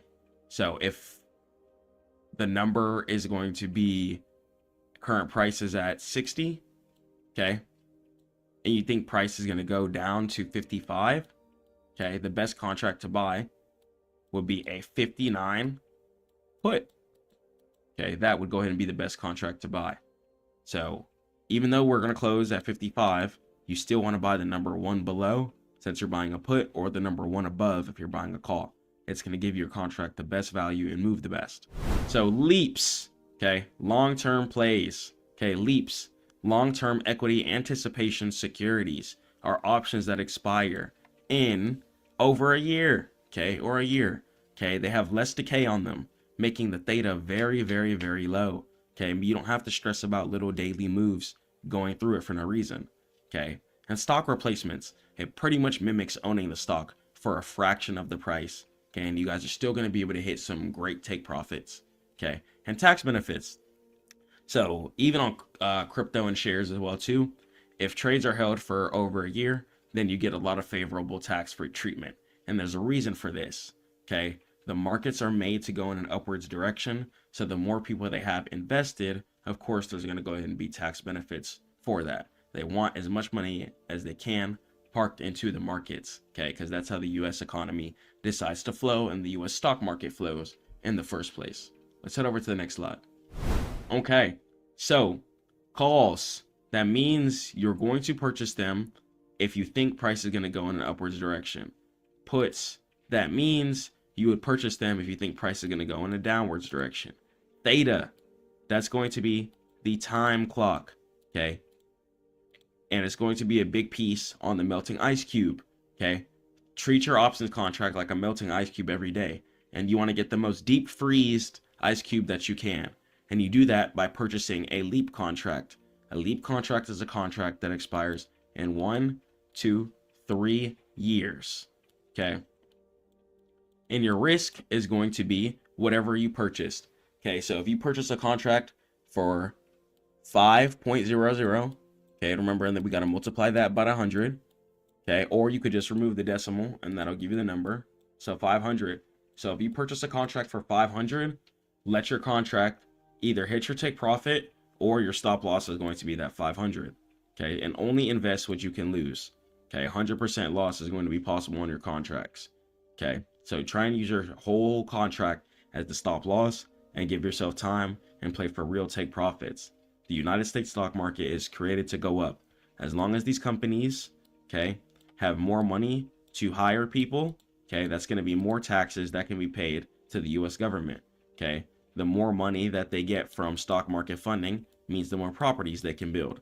The more properties that are built means the more property tax that has to be paid to the U.S. government, okay? So as long as these companies in the stock market goes in an upwards direction, okay, and that these stocks are even moving, then the richer the U.S. government will get. Let's go and let's jump into the chart, and I'm going to talk to you guys when to know when to buy calls and when to buy puts real quick. Let's go. So when you are on the chart, you want to start doing your higher time frame top-down analysis, okay?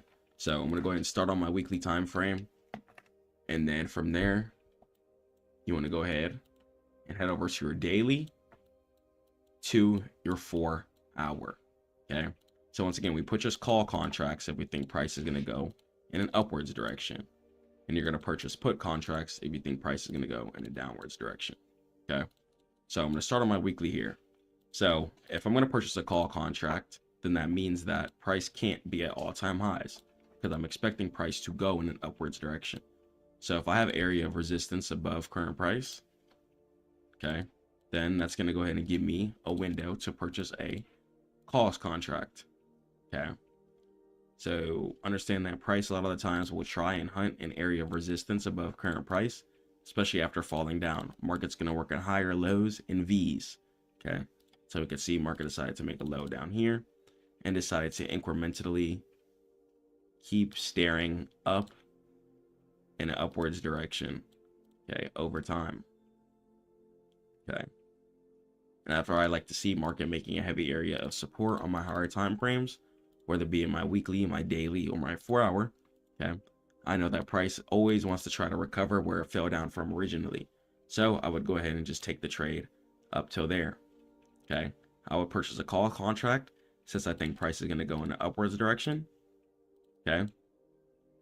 And I would buy a year or two out. Okay. So I could buy January 2028 if I'm recording this in 2025. Okay.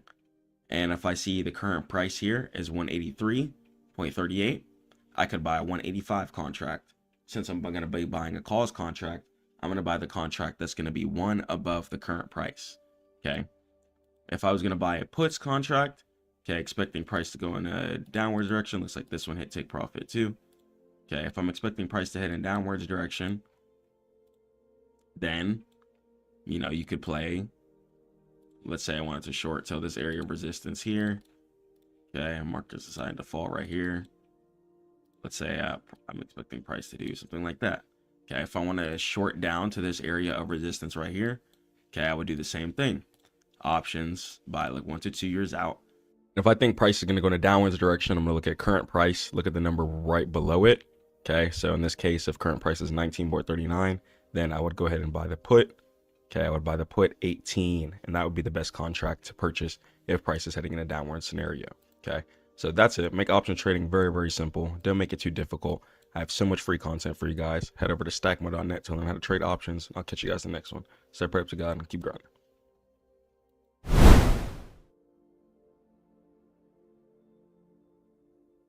Quantitative tightening has officially ended, and trust me, this changes everything for investors. For the past few years, the Fed has been draining money out of the system, shrinking its balance sheet and putting pressure on stocks, real estate, and even crypto.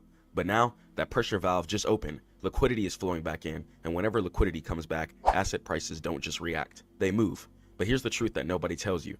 The end of quantitative tightening doesn't automatically mean a bull run. It does mean volatility though. It means opportunity. And it means that the smart money is already positioning while everyone else is still confused about what quantitative tightening even is. So what does this shift actually signal for you? Expect easier borrowing, potentially higher stock valuations, stronger risk on sentiment, and most importantly, a window of time where early positioning matters more than ever. So let's figure out how we can plant our seeds, what quantitative tightening even is, and how we can learn how to invest. Inshallah. Let's go. Quantitative tightening has ended. All right, let's go on this breakdown how it's going to affect investors and the future of everything. So what was quantitative tightening in the first place? So quantitative tightening is the reverse money printer. Okay. So you know quantitative easing, right? QE. And that's when the Fed prints money to buy bonds. Quantitative tightening is going to be the exact opposite of that. Okay.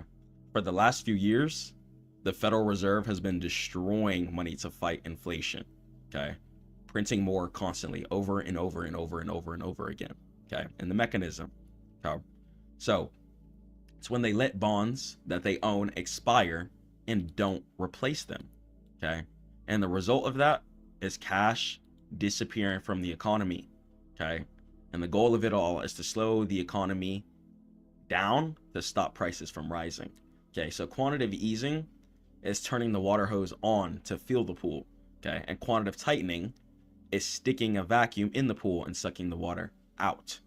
Okay, so let's head over to the next slide. So the Fed cannot suck money out forever, or the system would go ahead and just break completely. Okay, so they're stopping or tapering quantitative tightening because inflation is cooling. Okay, the job is pretty much mostly done. And let's talk about the liquidity risk too. If reserves get too low, then banks will start to fail. Okay, and that cannot happen. The whole United States economy and infrastructure is based off of banks, companies, and money flowing through business owners. Okay, an economic slowdown. Okay, they don't want to cause a massive recession for pretty much no reason. Okay, so the danger zone. So imagine braking a car to slow it down. Okay, and if you keep holding the brake after the car stops, you don't move. Okay, but if you brake too hard, you skid and crash. Okay, so right now, the Fed is releasing the brake. Okay, that's all it is. So imagine braking a car to slow it down. Okay, if you keep holding the brake after the car stops, you don't move. Okay, and if you brake too hard, you skid and crash. So right now, all the Fed is doing is releasing the brake. Okay, that's it. All right, into the market. Okay, because money's no longer being deleted pretty much. Okay, so liquidity is the lifeblood of the market. It's easily how money moves around. Okay, and risk on. So historically, the end of tightening is a green light for risk assets. Okay, letting us know that there's going to be more money circulating in the economy, giving us a higher chance for our assets to head in an upwards direction, since A, more people will be investing into something with value, okay, or B, people will have more money to purchase things with value. So valuations. So with less pressure rates on PE ratios, okay, stock prices can expand and head in an upwards direction. Okay, and tech and growth. High growth companies like tech or AI companies usually benefit the most when money becomes easier. Okay, because then they're going to have more money to invest back into their company and circulating instead of having to be tight and restrictive with the advancements and innovations, especially tech and AI companies, because the whole point of tech and AI companies is to profit off of future innovation and psychology involved into it, right? Investors then stop fearing the Fed and start fearing missing out. Okay, they're like, hold on, quantitative tightening is, hold on, it's pause. What we got to do is put some risk on, put some money down on the table before market heads up to all-time highs without us. Okay, so when the Fed was selling, okay, you sold. Okay, so now the Fed is stopping. Okay, so the headwind is gone. Okay, the headwind is gone. Make your decisions, plant your seeds for your asset classes. Okay, so you don't have to struggle in the future. Okay, the market can do two things: go up and go down. It goes up and it goes down. That's it. Okay, you're not playing an intricate math problem that you have to solve every day. All you have to do, for the most part, is invest in something that has future value and hold and be disciplined with your money. Okay, fight your flesh. You can't be indulging in things that you want to buy every single other day. Okay, stay down. Should be putting majority of your money away into asset classes. Okay, I'm not saying don't enjoy life. We are here only once. You know what I'm saying? Enjoy life, do your little thing. Okay, get you some little food, buy you some little clothes, live your life, do your thing. But it can't be that week after week after week after week after week. A lot of the time, you should just be staying down, planting your seeds for your family. All right, so over to the next slide. Supply and demand. So during quantitative tightening, the Fed was a massive seller or non-buyer of bonds. Okay, and this forced interest rates up. So quantitative tightening ending leads to less supply of bonds flooding the market. Okay, and bond prices should stabilize or go in an upwards direction. Okay, and yields should stabilize or go down. Okay, so the real world effect of everything is that mortgage rates are tied to bond yields. Okay, if quantitative tightening ends and yields drop, then mortgage rates could finally come down, making real estate and real life a lot more affordable. Okay, so the fact that quantitative tightening is being ended is a really, really good sign for the future of the economy. Okay, and this is really going to help the housing market, get a lot of people off the streets, okay, and really just help a lot of people out in the world, making life more affordable again, okay, because we shouldn't be stressed out every single day, you know, just trying to live our life, especially when we're already grinding hard. So let's go over to the next slide. Okay, the biggest risk of stopping quantitative tightening too early is that inflation has a chance to creep and come back up, God forbid, okay? So the mistake that happened in the 1970s, for example, right? The Fed stopped fighting inflation too soon, and it came back double the strength, ready to bite everything in the tail. Okay, banks crashed, companies crashed, CEOs crashed. A lot of CEOs and a lot of companies ended up selling their companies to other major companies to make up for the fact that they couldn't keep up with that recession crash. Okay, and the market bubble. So if market ends up going up too fast, okay, it creates a bubble that might pop later. Okay, it might pop later super duper hard, and the economy will face its consequences for that. So the currency risk. Okay, the dollar might weaken if they print too much. Okay, if it's too much of something, it's no longer valuable. Okay, if something is everywhere, it's not valuable. Okay, so just think of it logically. If something is everywhere, it's not valuable. Okay, but if something is scarce, it's rare. Okay, it's valuable. Okay, so though we aren't printing, okay, just stop the shredding. Okay, so watch the CPI, Consumer Price Index reports. That's going to be one of the most important reports that come out. That's going to determine how cryptocurrency and the stock market wants to move. Okay, and if inflation ticks up, the Fed might have to restart quantitative tightening, and that would be super duper bad for stocks. So cash yields might peak. Okay, try to lock in rates or move your cash to assets. Okay, keeping your cash in that asset river, especially if the dollar weakens, then that means assets are going to become more valuable. Okay, because people have to have some type of value in something. Okay, so once again, if cash gets weaker, then assets become more valuable. Okay, and the quality growth of everything. So look for companies with low debt that grow regardless of the economy. Okay, and it might be a good time to buy bonds before yields drop as well too, if you'd like. Okay, so review your cash position too. Okay, see how much cash you have and see what you can plant within your asset classes.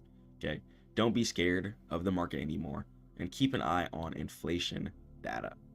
Is ending. Okay, money is back. Okay, it's trying to get healthier. It's trying to flow back into the markets properly.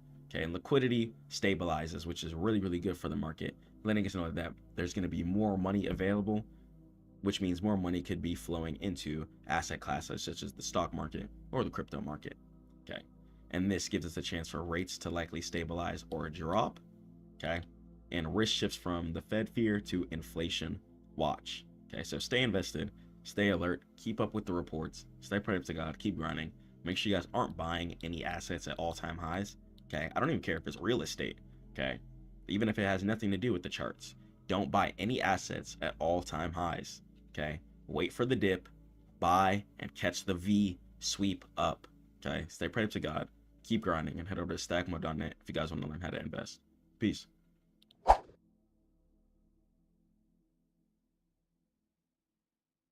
Let's go ahead and talk about crypto wallets. So I want to go ahead and break down the difference between hot wallets and cold wallets, as well as keeping your crypto secure by making sure you guys lock down your seed phrase. So let's jump into exactly how we can secure our cryptocurrency. Inshallah, if God wills. Boom. Let's talk about how to secure your crypto like a pro. So if it's not your keys, it's not going to be your coins. I want you guys to understand the difference between ownership and just keeping your keys on a broker that if they get shut down or something like that, you won't have access to your crypto, or they could even limit how much crypto you could send, withdraw, deposit, etc. And that's not what you want. The whole reason we're trading crypto in the first place is so we can have some freedom over our money, inshallah. So let's talk about it. So hot versus cold wallets. So the vital distinction, understanding where your private keys live is going to be step one. Understanding where your private keys live is going to be step number one. So the hot wallet is going to be online. Apps on your phone or your computer, for example, Coinbase or MetaMask, keys are on a device connected to the internet. Convenient, but can be hackable. If people guess your Google or hack into your 2FA or multi-factor authentication, etc., then they're going to be able to have access to your crypto. Not what you want, because then they're going to have access to your money.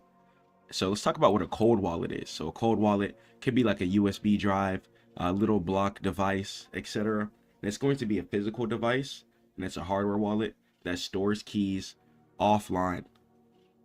And it never touches the internet, and it only signs transactions. So what you can do is buy your crypto on a hot wallet and then transfer it to a offline cold wallet. So it's kind of going to be like cash, but cryptocurrency. So you guys are going to be able to transfer it to hot wallets and transfer it to your bank if you ever need to, etc. So a cold wallet is pretty much going to be like cash, but for crypto. And a hot wallet is going to be like the online live store where you can purchase and store cryptocurrency as well too, but it comes with limitations. Let's continue on. So the seed phrase, also known as the recovery phrase, make sure you guys keep this safe. I don't care if you guys put it inside of a notebook, if you guys write down the keys on a piece of paper. A lot of the times it's going to be a 12 to 24 key word phrase. Okay, and it's going to be random words like this. So for instance, like which, collapse, practice, feed, etc. And then 24, some brokers only do 12. Okay, so when you create a wallet, you get 12 or 24 random words, and this is going to be the key to your vault pretty much. If you lose the words, okay, then you cannot get access to your vault. Once again, if you lose the words, you're not going to be able to gain access to your vault. So never type it in on a computer unless it's somewhere where you feel it's secure and safe. Try not to take photos of it because people can hack into your iCloud I'm not too sure about Google. I haven't had a Samsung phone in a few years, but I'm sure there's going to be ways that people could access your photos too. And try to write it down on like a piece of paper, multiple piece of paper if you can. Store it somewhere, you know, in case paper gets burned, lost, wet, etc. And try and just store it password protected. If you do store it online, there's going to be ways to password protect your documents. You guys can put it inside of a WinRAR file. WinRAR is going to look like the stack of books. It's going to be an icon. And you should be able to put a .text file, .txt. And you could put it inside the WinRAR and then password protect it. And then you could upload it somewhere, wherever you want, because only you know the password at the end of the day. So keep these words secure and safe.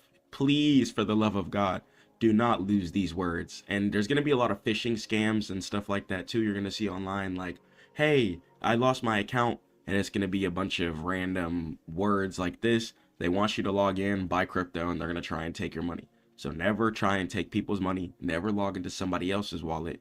Okay, be righteous, be focused on God, and be focused on your bag. Stay in your bag. Don't try and scam. Don't try and do little weird stuff trying to get some money real quick. Stop it. Okay, be genuine, work hard, and most importantly, pray every day. So keep these words secure, and you guys can also keep these words for your kids, your family down the line, etc. Just as long as you keep it secure. Stuff happens in life though. Once again, papers could get wet, fires, etc. A lot of stuff goes down. But if you write it down like some metal, keep it with you, and upload it to multiple sources with a password protected form, then you could have your money secure in a nice way. Let's continue on. So hardware wallets, okay, the standard. Boom. Physical security. To be a pro, you must move significant funds off exchanges such as Coinbase, okay? And how it works. The device generates keys internally, and the keys never leave the chip at all. And you must physically press buttons on the device to approve any outgoing money. So hackers cannot press the buttons remotely. You got to have the actual cold device in front of you. Now, you can't be running your mouth telling everyone on the block like, yo, I got 10,000, I got $1 million on my crypto wallet right now. You know what I'm saying? That's not playing a good game. Still, you got to be secure, just like if you have cash. You know, you got to worry about little security things. And for verification, you must physically press buttons on the device to approve anything. Okay, so unless somebody actually has it or robs you, God forbid, okay, keep it safe, keep it locked away, keep it inside of a safe, even if you got to, and just keep it secure. And some popular brands are going to go ahead and be Trezor, there's Ledger, Cold Card, and Bitbox. There's going to be some other ones as well too, and they pretty much just look like little USB devices. Now, let me go ahead and tell you guys about something. May God bless his soul. There is a guy who lost his hardware wallet, and he had a bunch of cryptocurrency on it. And he spent millions of dollars clearing a trash excavation site trying to look for it because he accidentally threw it away. So it just like cash, you got to take care of it. There's been times where I've had cash inside of my coat pocket and I accidentally put it inside of the washing machine. And thank God you could wash cash, so it was okay. But like little things like that, like you got to just be on top of it if you're going to have a cold wallet. So if you're lazy, if you're not consistent with your things, you know what I'm saying, things like that might got to change. Pray on it, get better, improve, and just understand that the hardware wallet and the cold wallets, you got to take care of them. It's going to be secure, but you got to keep it secure yourself in real life. All right. And the passphrase, the 25th word, the hidden wallet. Advanced security feature supported by most hardware wallets. So the seed phrase plus the passphrase equals a totally new wallet. So if someone finds your 24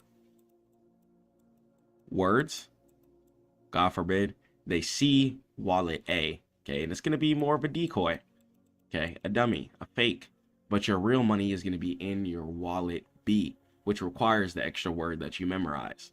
So if you forget the passphrase, then the funds are going to be lost forever. No recovery, there's no support you can go run to like, hey, I lost my money. Like, no, you want to play cryptocurrency, you want to invest in a cryptocurrency, you got to have the responsibility of pretty much being your own bank. Okay, you control when you send your transactions, you control how you store your transactions, and be on top of your stuff. Okay, just like if you're your own bank, you could choose between cash, digital currency, etc., whatever you want. Okay, Same thing with cryptocurrency. You can go hot wallets, cold wallets, find your sauce, do your thing, and do what feels right for you. Okay, if it feels right in your stomach, then that's just what it needs to be. Okay, so fire and flood protection. So paper burns. Psh.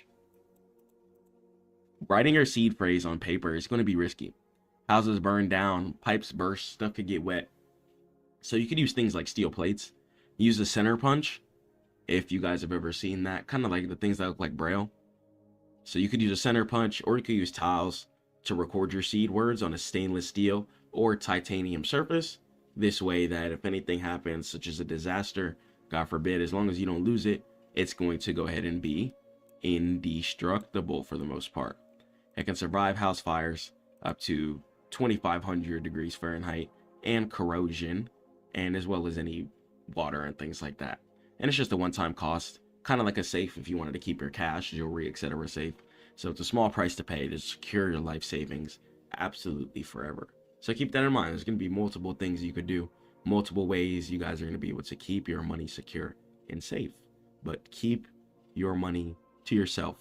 Okay, evil eye is going to be a very real thing in the world, sadly.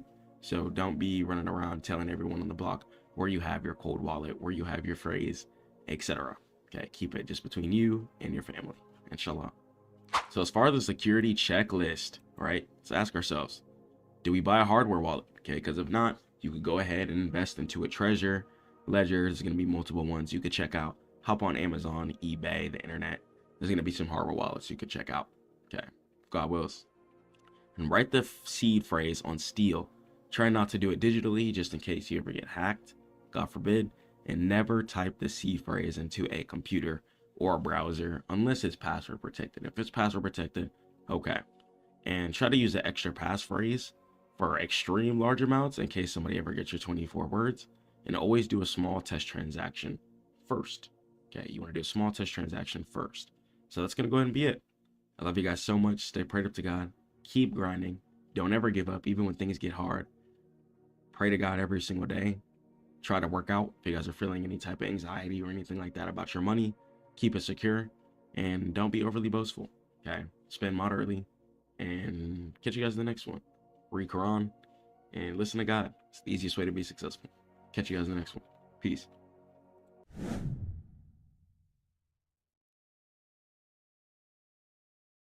Yes, sir. Boom. Profit. All credit to God. So, one, very, very happy that I exited the corporate field. Business has been going well. Just been working on my SaaS. And I just want to let you guys know I wouldn't have any of the success without God. I'm on my third read of Quran. And this book has really helped me push through a lot of depression. It's put a lot of things into perspective for me that's been going on within my life. It teaches you a lot about relationships, family, how people maneuver in this world. And it's just a lot of just general psychology in there. So yeah, about to go ahead and get started on the day. About to go ahead and push forward and keep grinding. So today I need to finish the client's site, get him shipped up and stuff like that. Just took a shower, so excuse the water coming down on my face. But yeah, what I need to go ahead and do is I need to get into the groove. So I just put on some drip for the day, some good professional drip. About to go start my stream up and stuff like that and start working on the client site. So when you're making money online, you can't think of yesterday as, oh my gosh, that was the best day in the entire world. No, don't do that. Okay, don't do that. Don't over glorify your profits. Like, don't over glorify the fact that you made $1,000 2 weeks ago and keep thinking about that. No, think about how you can just make more money next time. You know what I'm saying? How you can make more money next time in a better way. I'm finna roll up a little bit of Wawa. You know what I'm saying? Got some loose leaves here. So yeah, well, roll up while I talk to y'all. But yeah, man, just another thing too, for any of you guys who do smoke the herbs out there, understand that you're the only thing that can slow you down. You know what I'm saying? If you're generally an already like inconsistent or lazy person, right? smoking is gonna like slow you down even more. That's just gonna be straight up the honest truth.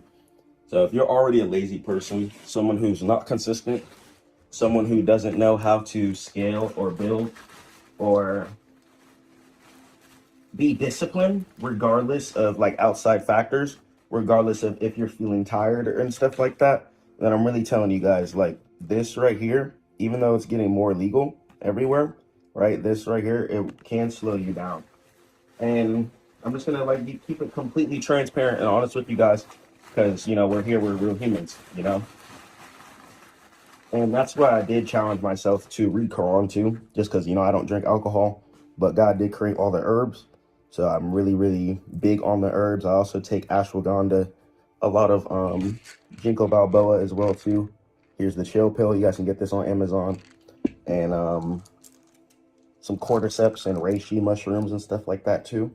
So yeah, I just want to be fully transparent with you guys, man, on like what I do, how I like actually live, and yeah, the things I like actually have going on. So mushrooms are really, really, really good too.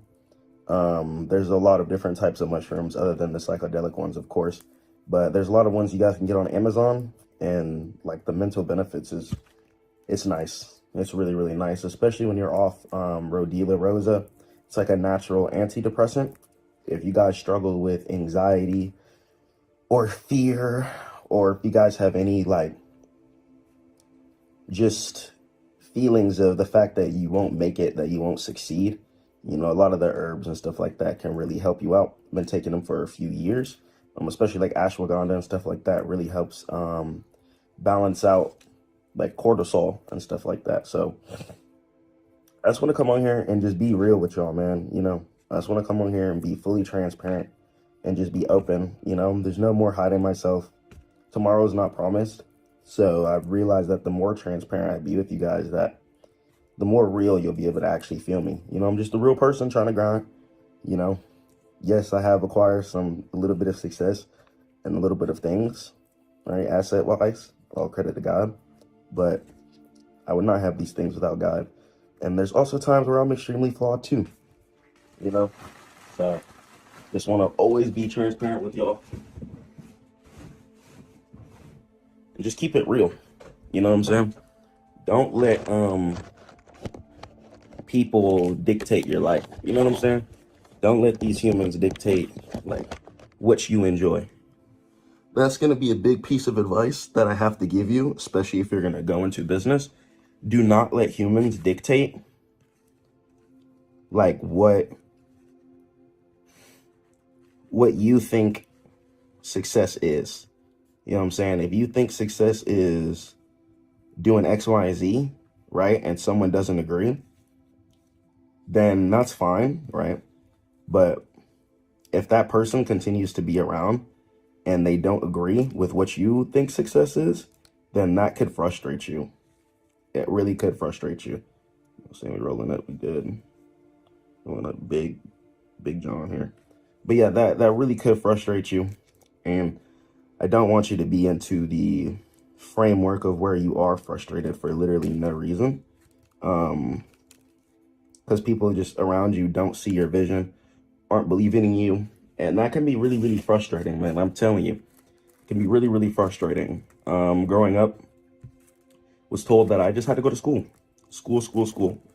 And especially after moving to Vegas on my own, it made me realize like, okay, like you can do what you want to do on this earth. And as long as you take care of yourself and you pay your bills, you're good.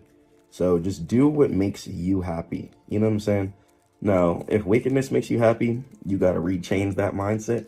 But if what makes you happy isn't harming anyone on this earth, you're not harming yourself. You're not spreading negativity. You know what I'm saying? That's you. Do that. You know what I'm saying? Because I just want you guys to just be happy on this earth, man. Like, tomorrow is not even promised. So just being transparent.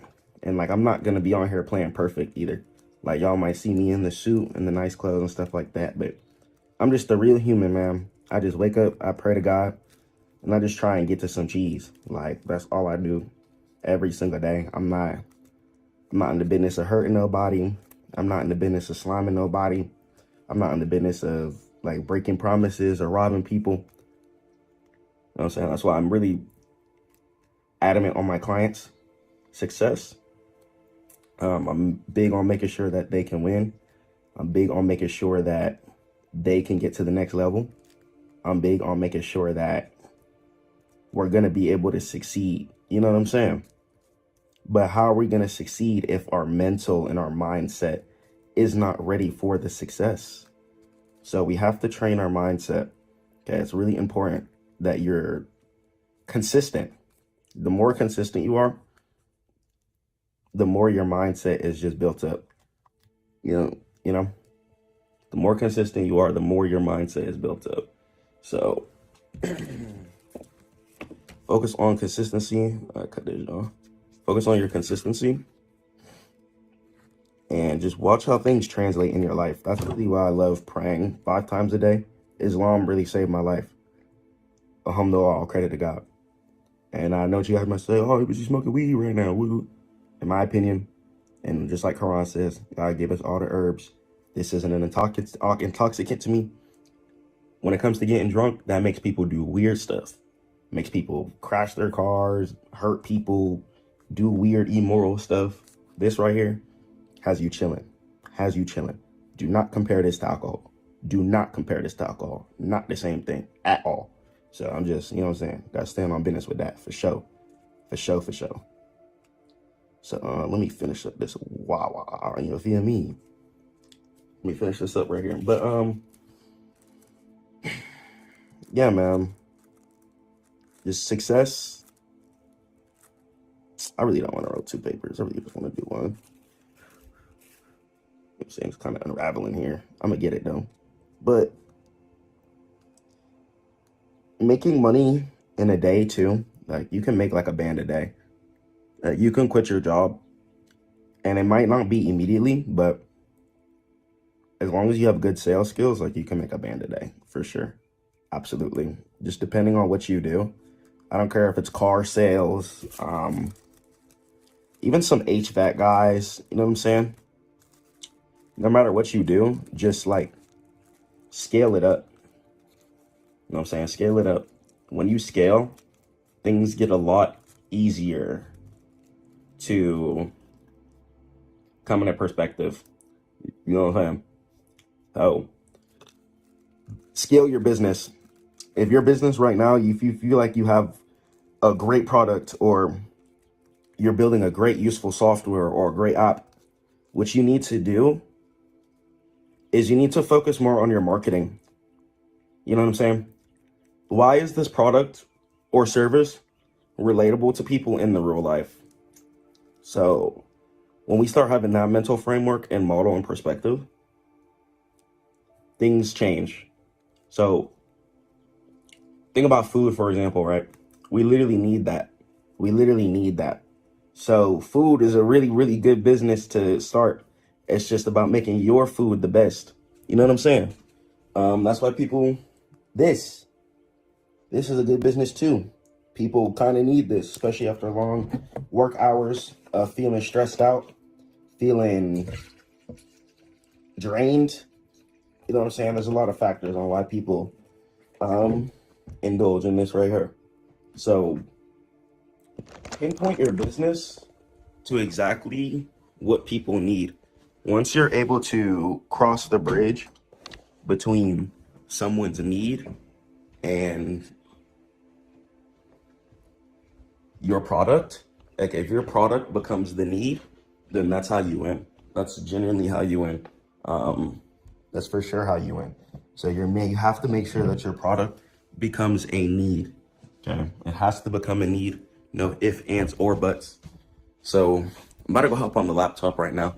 I want to show you guys a little bit of some segments from the call we went over yesterday as well too. And got some juice ready. I'm gonna get on the laptop. So first thing I do after I pray, work out, and shower and stuff like that too, I'm gonna go ahead and mark it. So I like to get these little excerpts done as well too. Sometimes I'll journal as well too in my journal, but for the most part, I'm gonna go ahead and just get on the laptop and start the workday. And I'm gonna go ahead and catch you guys there. Blam. Yeah, it's different without registered agent. You can do your you can always change it. Your store location should be fine. Now is a good time to set up DNS for domain. All right, bet. All right, you bought it? Yeah. All right. That's it. You're good. You're good. Okay. All right. I'm gonna push the site, and then when the site is ready, I'm gonna give you a call back, and then it'll be really, really simple. You just change two settings, and then your site will be live. Cool. Now we have Jared. All right, but do you need access to the information I just put in there or not? I was gonna just have yeah. If you wouldn't mind, you could always change the password too. Yeah. Because they make it really easy now. Before, I would have to say definitely yeah, but they changed the setting to where you only have to like click 2 buttons now to make it work now. So it's good. But yeah, I got you though. Bet that. Is that all the information you need? Yeah, bet that. I'm about to get straight to work. And then were you able to check out the list? Let's go and we can scan through the list real quick. It's fire. Yeah. And it tracks too. Like it's coded to the network, so it tracks everything that you do. It's not just like a list, it's really interactive, so it's cool. And I know how to make mobile lists, so that was cool. And then you don't even have to do them one by one. You can just scroll through and then click check, and then whichever one you click on, it'll save. Even if you refresh the page or close it and come back later, it'll always save for you. And then like really just breaking down like what you do, like how you just didn't let that guy go, or like how you get them the keys in their hands quickly. Like just little psychology tips like that will pop. Like you'll blow up fast, real fast. I like that. 90 training weapons. Yeah. So that would be like the course. You could call it whatever you want. You could call it like the deal maker school. No, I'm just saying like the full collection would be the 90 training weapons. Yeah. 30 minutes, and then you break it down: mindset, tactics, system. Okay. Yeah. It's real cool. My bad, it took me a couple tries. I wanted to make it special. I said my bad, it took me a couple tries. I wanted to make it special for real. Yeah, make sure it's P. No, I mean, that makes it extremely easy to break down though. Yeah. Like then I can do. And the psychology videos will be big, bro. Like why customers ghost and how to fix it. You know, and you fix it by. Is this right here my website, or this is a link? Oh no. This isn't your website. This is it's a custom coded like guide for you that's tracked, and you can use this for your video list. Yeah, your website. That's why this is showing me how low key I'm gonna want to set up my school. Okay, bet. And I like this template too. Just tell me, feed me ideas like that. Anything you want, I got you. Bet. Because I like this. Like the school could be kind of set into different subsections. Yeah. Kind of how it is right here. Like you got mindset, tactical, and system. So like mindset's good, tactics is good, process definitely needs to be its own subset column. Right. Process needs to be by itself because that's very important in the sales industry. Systems, that's going to be more like I would say systems is more like how you set your day up, how to move throughout your day, okay, how to have a set schedule, like the biggest reason people fail in car sales, and a lot of people don't know this, is a lack of systems. There's so much freedom in car sales. It's very easy to get distracted, or you know what I mean? There's just a lot of freedom. Your own individual business, you just work for a business. So it's kind of like if you're somebody who would fail realistically being a business owner, you'll fail trying to be in sales. Okay. Right.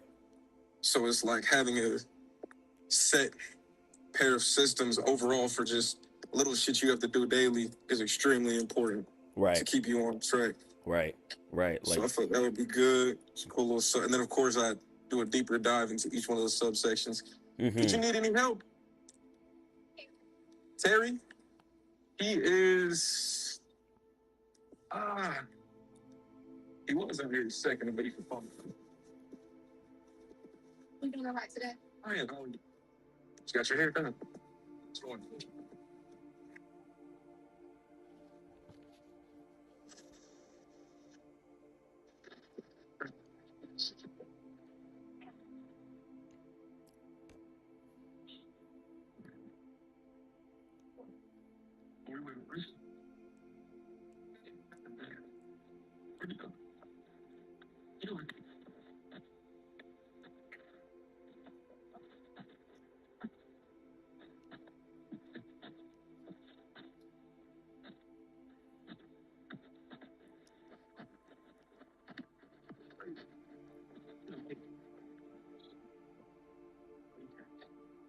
She's in a new X3 done. Fucking problem. You have this back here.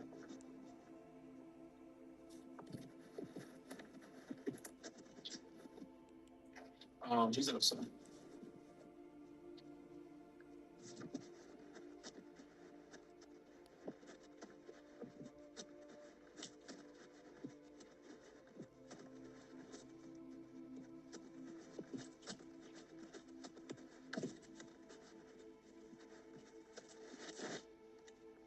Back to it like I never left. All right, bet that. So I got you. Don't even worry about making the WAP. I'll make it for you. I'll make all the sections for you, and then I'm gonna just give you the login. Say no more. So I got you. Yeah. So is WAP like school? Or yeah, like, what's the yeah, correlation there? yeah. It's better than school. I mean, you could go school. I just hate school because everyone uses school. Like WAP was school before school. But I mean, you could go school, honestly. If you want to go school, we could go school. So actually, the problem with school, I think you got to pay for school. I'm telling you, ladies just came in the new X3. What the hell are you?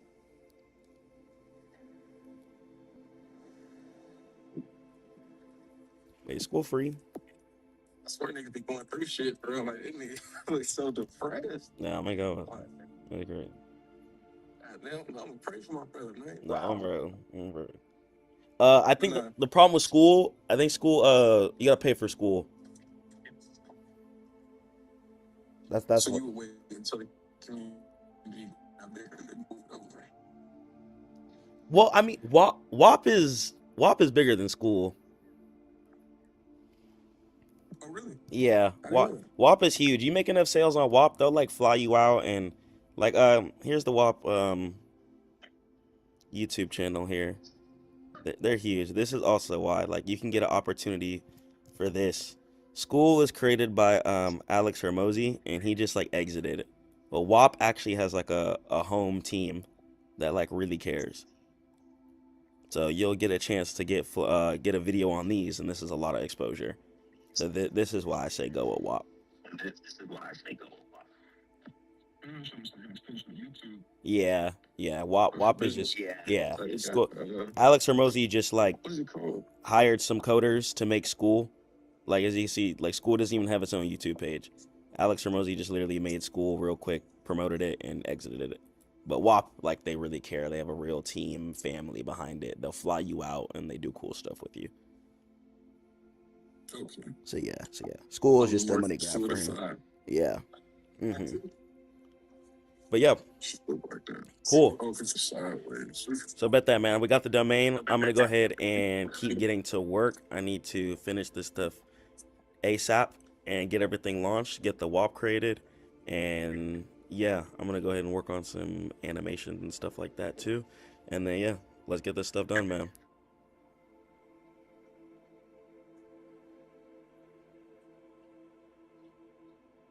So guys, I wanted to talk about something too while I'm just working and blasting. So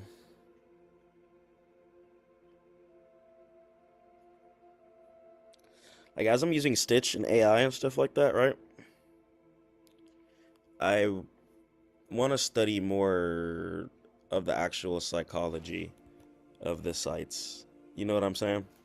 So I want to get down more psychology of this. I want to actually get down like retention, and I want to get down. Yeah. Okay. All right. Let me think a little differently here.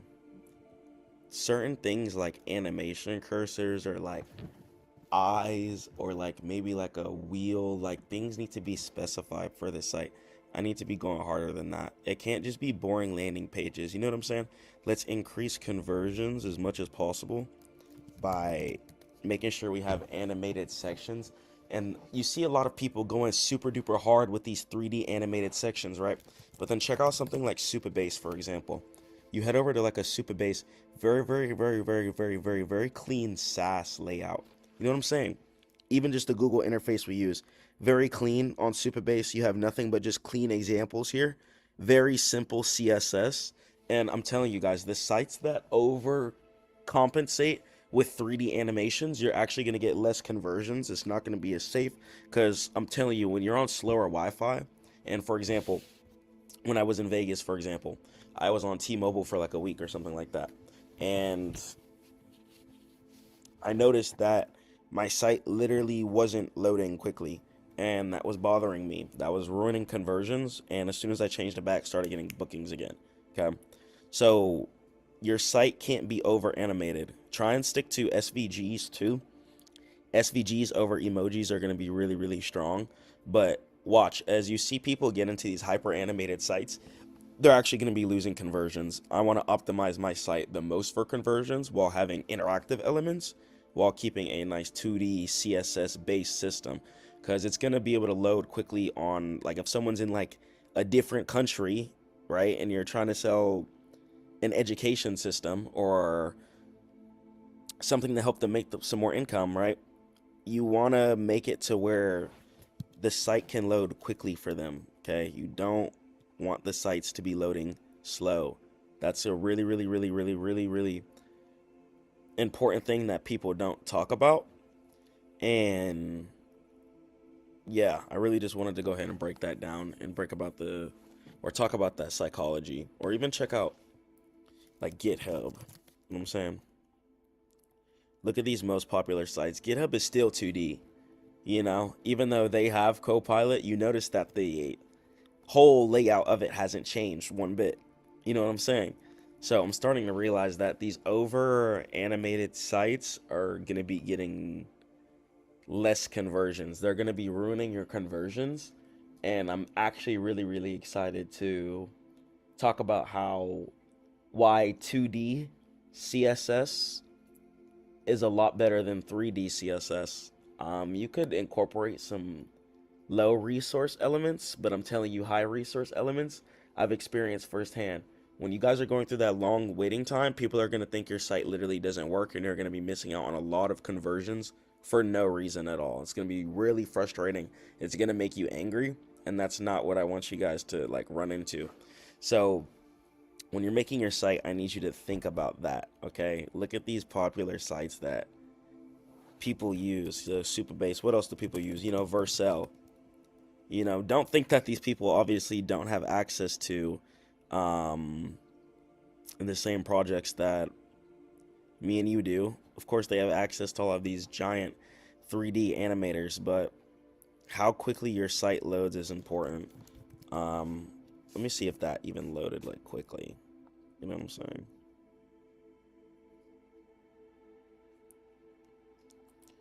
Okay.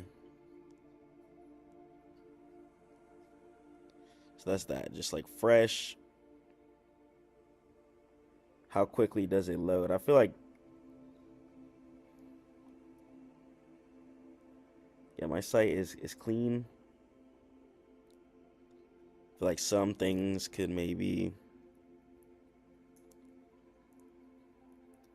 potentially slow it down, but the amount of money you can make with just a simple 2D site, I'm telling you, it's really what you want. I'm telling you. And these people who are going super duper hard trying to make these large scale animated sites, they're not going to make any conversions, or they're not going to make nearly as many conversions as people who stick to the basics. If you do go animations, you know, you go simple animations, right? Nothing catastrophic, nothing crazy. Even Vercel, I don't even know if Vercel has animations on the site itself. I see the navigation bar. Yeah, the navigation bar clearly has a hover. Some buttons have hover, underlines, really just hover, underlines, white borders. Very, very simple. So stick to the simple stuff. Study CSS so you guys can know how to quickly come into the files and edit what you want. I recommend using commands on your VS Code, right? Like if you want to look for something specifically.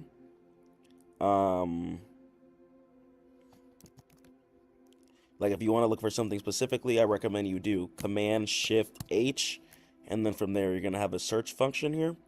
Okay, then from the search function, you can actually look for what you want, and then you could continuously, you know, go from there. So if you wanted to look for something on your site that was specific, or you wanted to change all types of border buttons or styles, just get really, really good. So AI, I'm not saying throw it out the window completely, right? Don't throw AI out the window completely. Mix it up. Mix it up with things. You know, you can throw in a Google Stitch idea, right? You can have a Stitch idea. Take your Stitch idea, right? So from here, Figma, boom, boom, boom, boom. So here, Project Beef, .zip. See if I download the zip here. I like raw files, honestly. Raw files is really, really strong. Yeah, okay. So Stitch. Now I'm gonna throw this in my website section here. Take the Stitch, throw it in my client's website here. Now we do have the Stitch. I'm gonna throw the Stitch in my source. Okay, so I'm gonna throw it in the source. Then from there, I'm gonna go back to my VS Code. So I'm not throwing AI completely out the window, but what I'm doing is I'm using AI, incorporating that with my coding knowledge at the same time. So the fact that I know how to edit certain text, if I don't want this to say Jarrett the Deal Maker, you shouldn't have to ask AI to change a piece of text for you. You know what I'm saying? You should know how to get on the page, get to where you need to be, and make the change that you need to. You shouldn't have to ask AI to make a very simple change on something. You know what I'm saying? Just try things out, see what you like, and just make sure that the site functions how you would want the site to function. You know what I'm saying? So test it out. You guys can use it for prototypes and stuff like that too. You know, see how stuff works. I think it's really cool when you're adding just simple, look at that.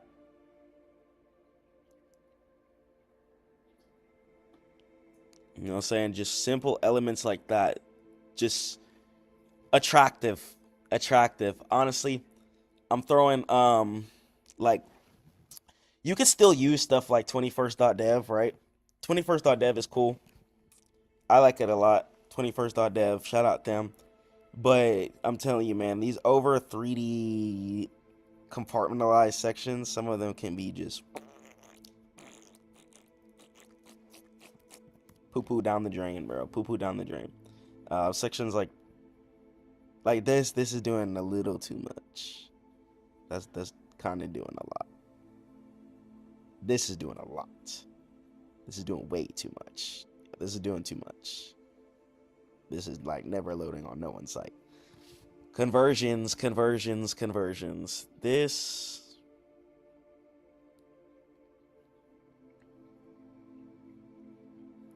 is cool.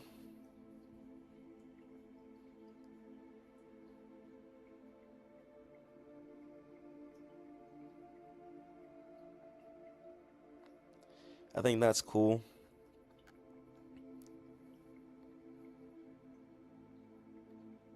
And then of course you can take these and like make them your own and stuff like that. So this site, it's called 21st.dev. So you guys can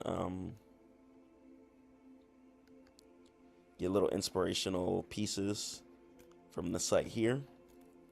But stay away from 3D. Okay, I would stick to 2D and stick to 2D stuff. 2D stuff is really, really fire.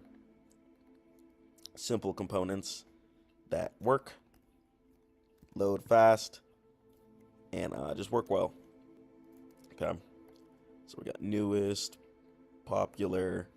Don't just like steal designs too. Try not to do that. Make it your own. If you want to have a menu button, you can do things like that too. Here, or check marks and stuff like that. Very cool. Just some cool stuff that you may need for your site that people have made and coded.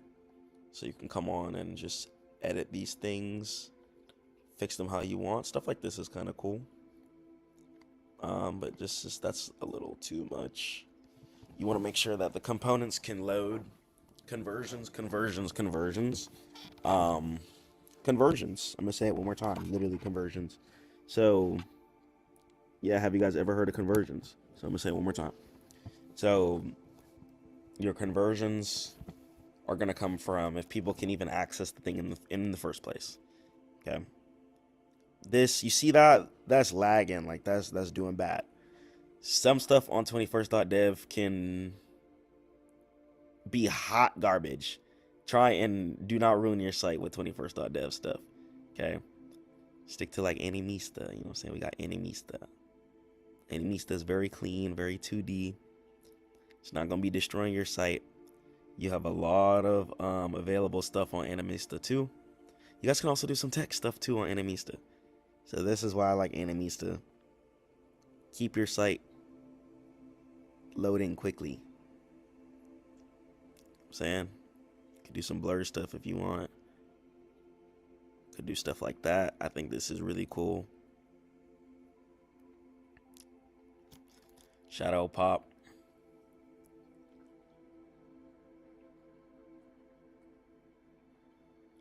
I think this is cool.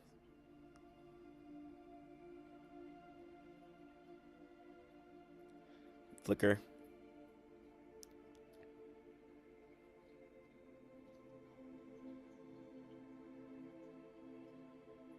I think this is cool. I like this a lot, actually. So now what I'm going to go ahead and do, after I've seen what I actually like this a lot. I really like this. I think this is really clean. So now, first thing I'm going to actually go ahead and do, now that I went ahead and added it to my source folder, I'm going to go back to my source folder here. Okay. Stripe super base. 2020. Yeah. API version. Super base. So these two here, I'm gonna go ahead and fix these errors. I'm gonna go ahead and change this to 2026 here. So let's go ahead and change this to 2026. And then we're gonna go ahead and do 03. And then we're gonna do 25. Not assignable.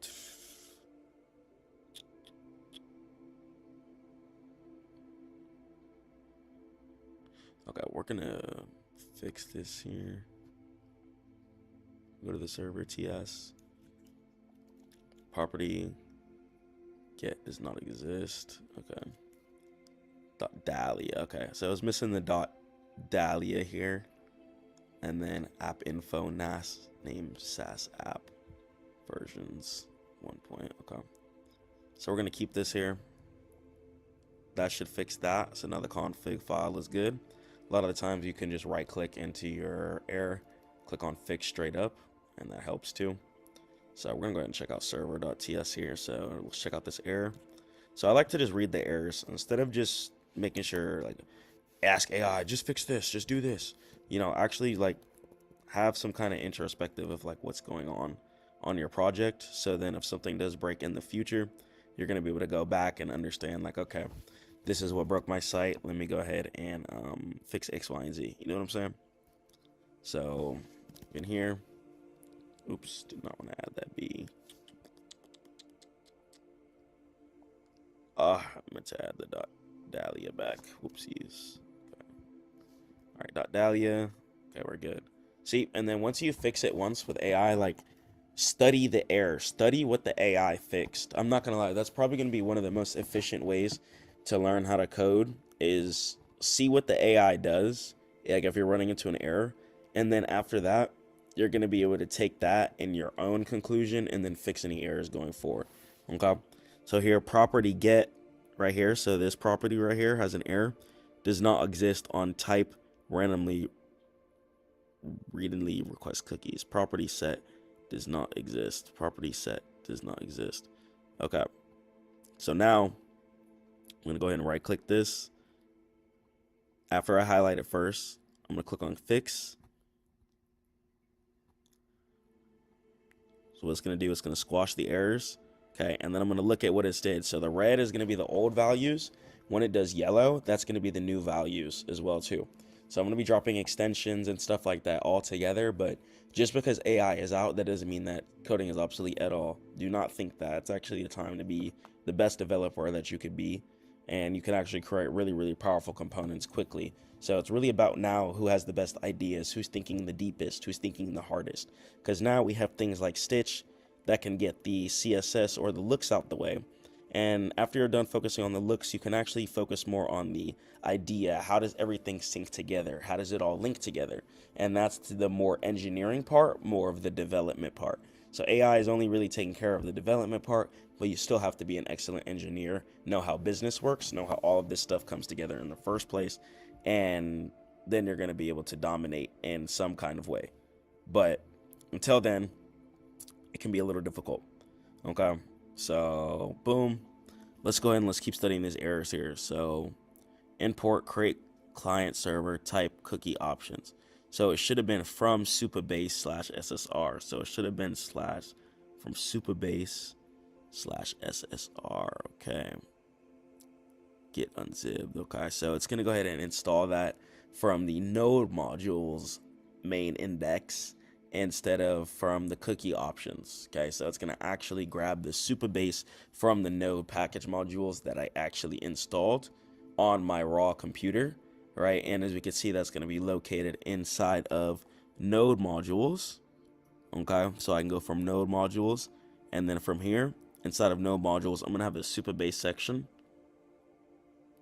Okay, and then we're going to see Supabase, and then we can go SSR. And then after SSR, we're going to go ahead and look for distribution, also known as dist. Then main. And then we're going to look for index. Okay. Index. So all the index folders here. Boom. This one, this one, this one. These are going to be the resources and the actual node package where stuff is actually baked and installed on my computer, so it can create the server client from the resources that are actually baked inside of the file. So knowing how things actually work and being able to break down things step by step like that, it really, really does help a lot. So check this out here too, right? So we have a red arrow on here, right? So we have a get name string, return cookie store, get name value, set name string, value string, options cookie options, try cookie store dot set, catch error, remove, etc. Okay, get all, any, return cookie store dot get all. Property get all does not exist on type readingly request cookies. Okay, so get all.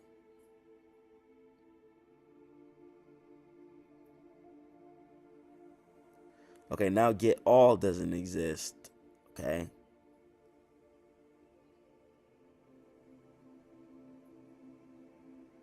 So what if I fix the fix?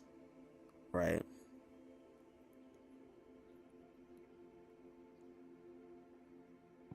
Okay, so we're gonna have to fix the fix, right? Set get all. Okay. Now we're running into a new issue here. Okay. Now we have property get all does not exist on type. Okay.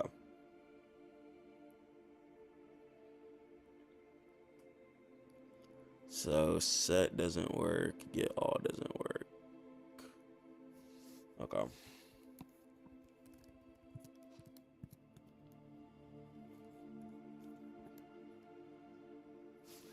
Create.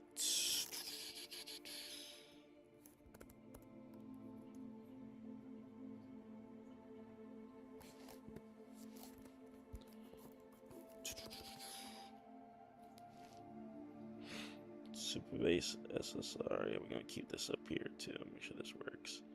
And from there, we change those into this. Okay, but get all doesn't exist on type readingly request cookies. Control Shift Ace. Readingly request cookies. Readingly no login.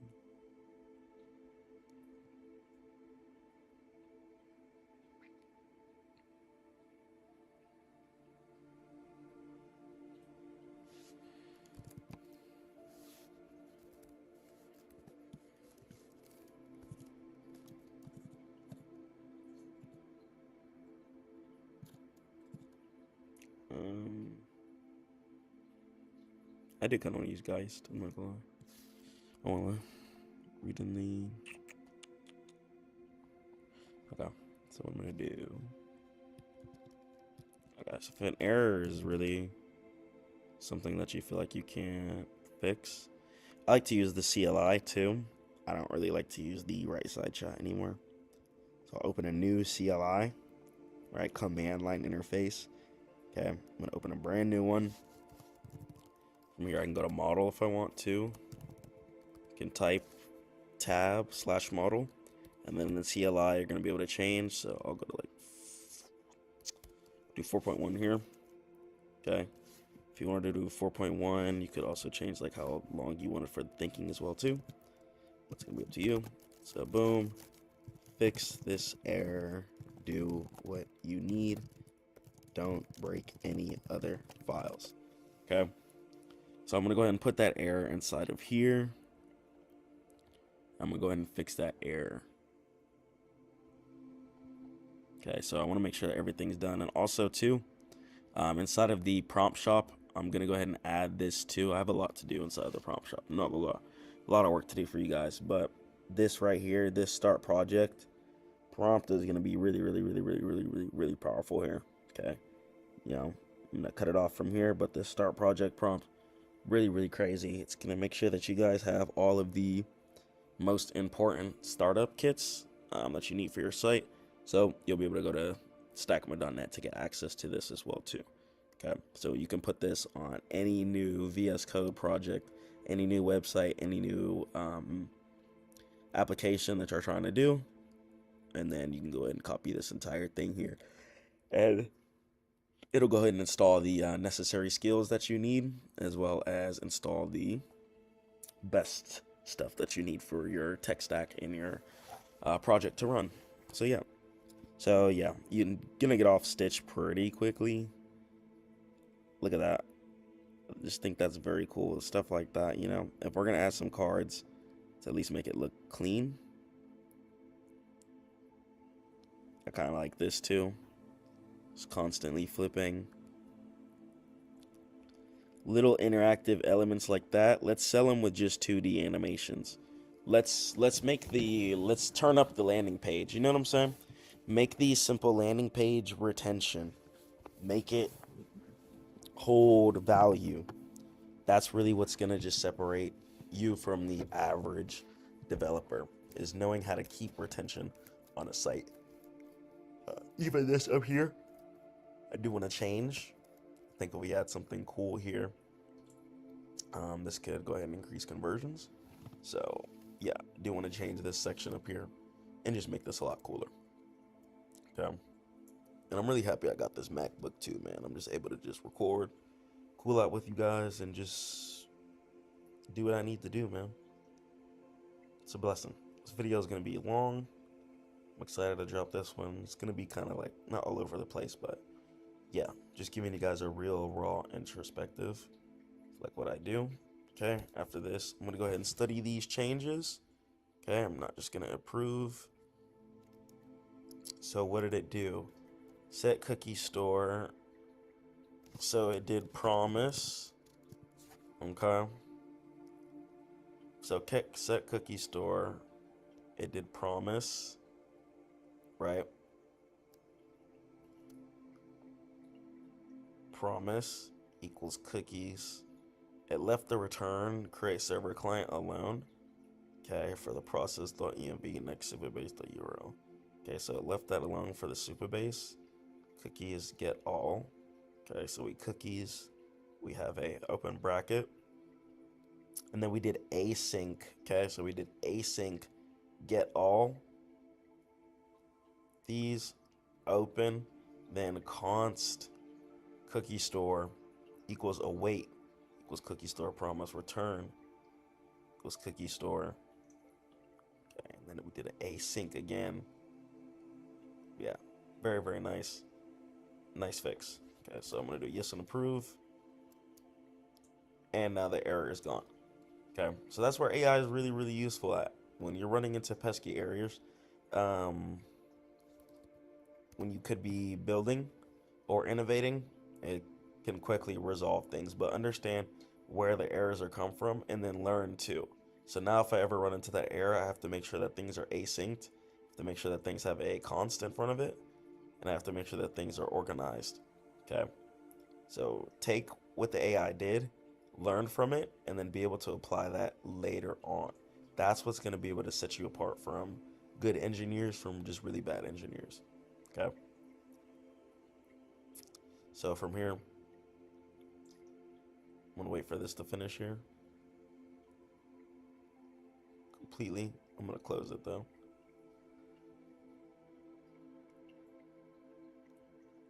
And then from there, I'm gonna open my source folder. I'm gonna open my stitch. Okay.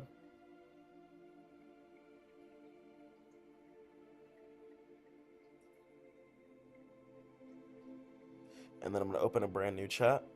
So you wanna open a new chat too because of the context window. If you guys don't know what that is, pretty much if you have too many AI chats in one, it can get buggy, stop listening. So just try and do things with a new chat, right? So I'm gonna actually do this one in a plan mode. So I'm gonna say, take the files from this stitch and optimize the page. Okay. So what I'm gonna go ahead and do,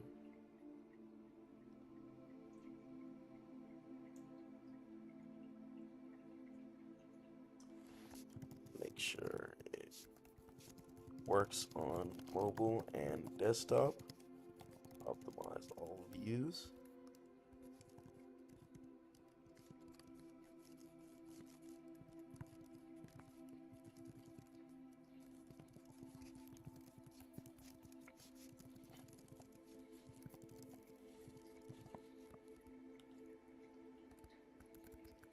I'm curious. All right, so we're gonna go ahead and just plan that with just that. We'll do just a simple vague plan. So because we're planning first, I'm not gonna go reprompt that. That right there, like a vague sentence like that, never send a vague sentence like that to your agent line. You know what I'm saying? A lot of the times, especially if you're on something like Cursor or something like that, you might just end up wasting credits for literally no reason. And that's gonna really make you mad and piss you off. Okay. So I'm gonna go ahead and wait for this here. Okay. Should the optimized implementations remain a... Okay. So now, what I'm gonna go ahead and actually do, stitch folder contains...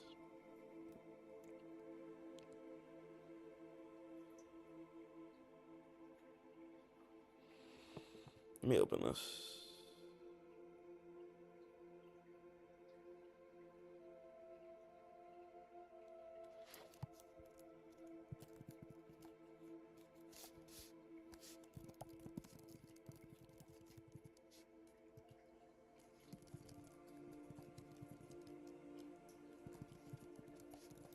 Next.js component.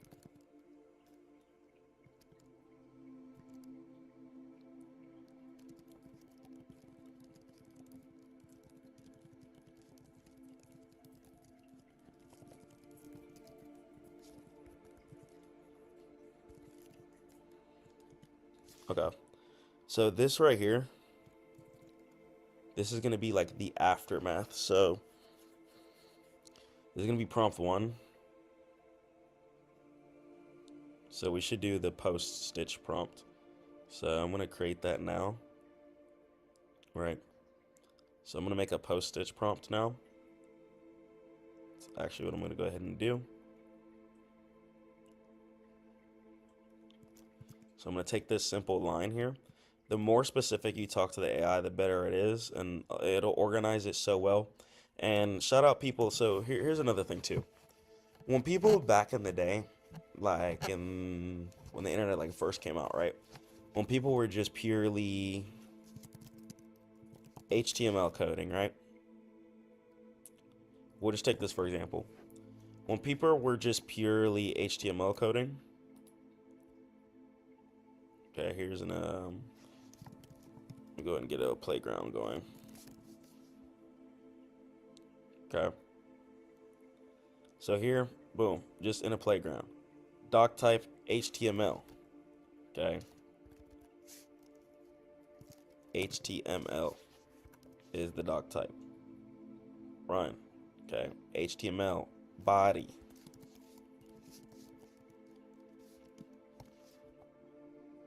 You can go paragraph. Okay. 2. Going hard at all times. And then I'm gonna close this. It's so bad without tab, but it's fine. So going hard at all times. HTML playground. Changing this and editing the text. Getting comfortable editing text. Don't just make AI make your brain go slow. Okay? Don't just make AI make your brain go slow. Boom, going hard at all times. Now, if I wanted to add a body, you won. Yo. Stack mode.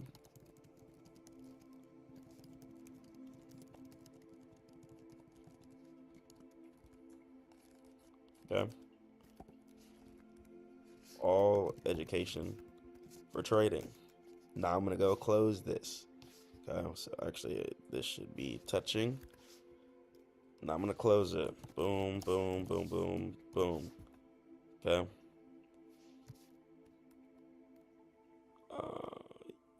Yep. Let me see. This should work. B2, close. There we go. Run. Stackmode on there for all aid trading. B1. Okay. We don't even have to close that. It's fine. B2. Yo. And then we'll hit him with header again.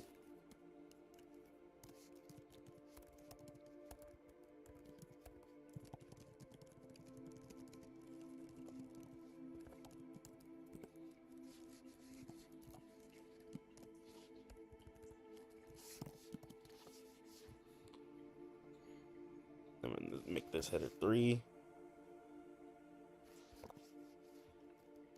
And we're gonna change this from... Okay. Boom.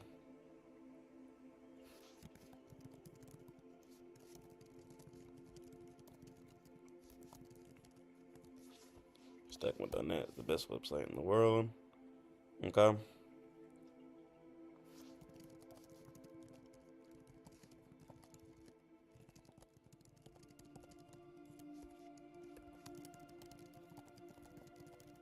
Know how to actually edit your files, bro. Okay? It's really, really important. Know how to actually know what you're doing. Okay? Know what you're doing. Then from there, it's going to be a lot easier to just succeed and win. Okay? So just know what you're doing. Know what you're doing. And even when they made CSS, right? Even when they made CSS, I'm sure they were like, bro, what? Like, why would they make this? Right? It's a whole nother level. Now we got CSS. Okay? It's a language inside of a language. Now it's getting deeper. All right? Once again, I'm sure when they made this, they were like, why would we do this? So even if we wanted to go from here, right? Blank. Okay. Doc type HTML. Body. Background color. Okay. So here,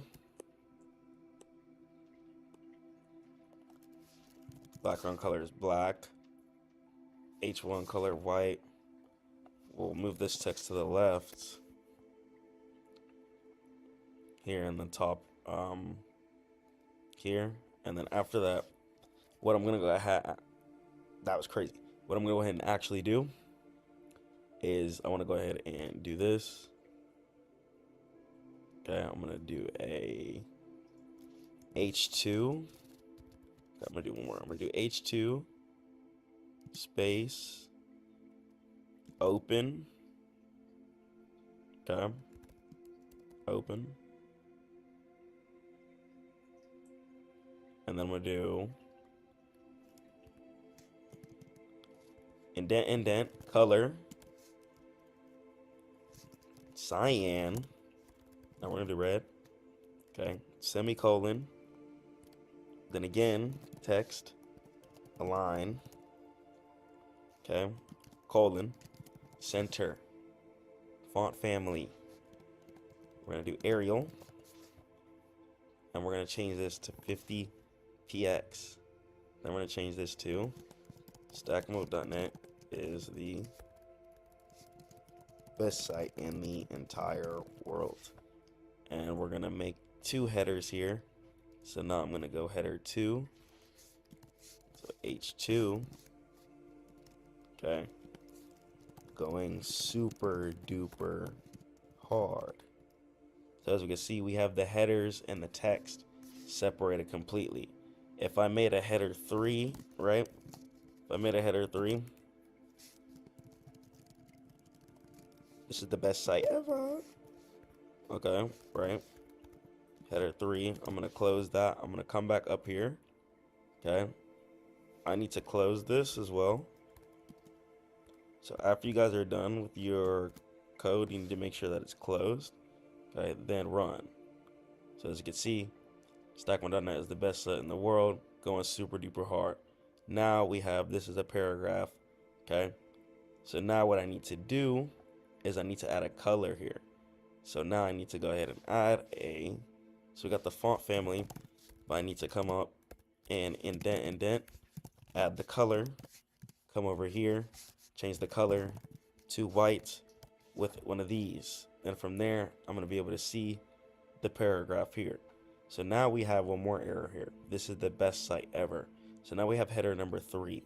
I noticed that there's no header number 3 on the code over here. So what I would need to go ahead and do is I need to come over here, okay? And then from there, I'm gonna go ahead and indent. I'm gonna do header number 3. I'm gonna do an open bracket. Okay, you always wanna do an open bracket. Then from there, I'm gonna indent. I'm gonna start off with the color. I'm gonna do white, then I'm gonna do colon, okay, with the, or semicolon. And then from there, right underneath that, I'm gonna do text, align, okay, and we're gonna do center. Okay, then we do normal colon, center, and then font size 40px semicolon. Okay, and then I need to close this up. So I noticed that the font size right now isn't working, and that's because I'm actually missing a colon.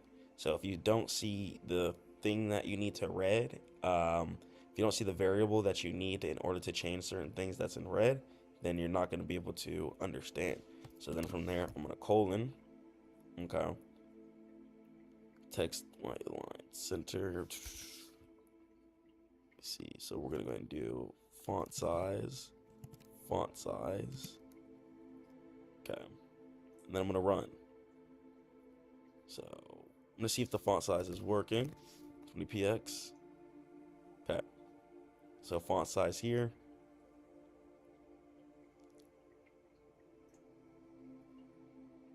For header number 3, this is the best site ever. Okay, I'm gonna change this to P. So this is actually gonna be, best site ever is actually gonna be P2. So header 3, I'm gonna change that to P2. And then we're actually gonna, we're gonna make this here. I'm gonna make P2 actually to the right. Okay. Can I do bottom right? Okay, we'll do left. Okay, so we got going super duper hard. I got you. Okay, I need to change this to P2. Okay, then from there I'm gonna run it. All right, we got, this is the paragraph here, going super duper hard. This is the best site ever. Stackmode.net is the best site in the entire world. Okay. Then from there, H1, H2, color red, text align center, color white, Arial So this right here, Arial. Okay, so we got the Arial font here. Background color, so we can make this white if you wanted, but I'm gonna keep this black. We could do brown. So brown actually is loaded kind of like a red. Gray. But we'll keep it black for now. Okay. So yeah, even just, yeah, knowing how to use your CSS is going to be really, really important too. Knowing how to change certain things, putting yourself through just making certain things.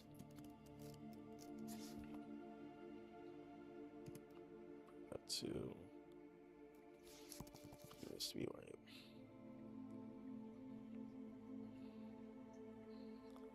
Alright, header 2. No, this needs to be header 3.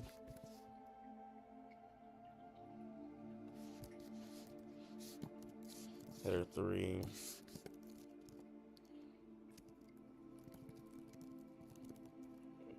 Keep grinding.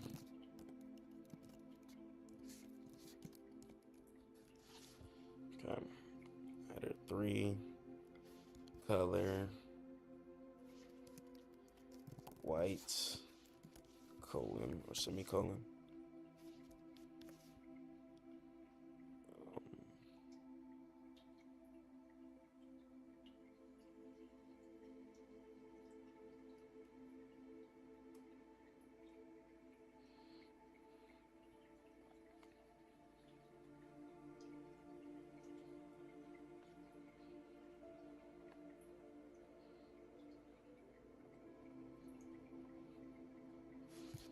Header 3.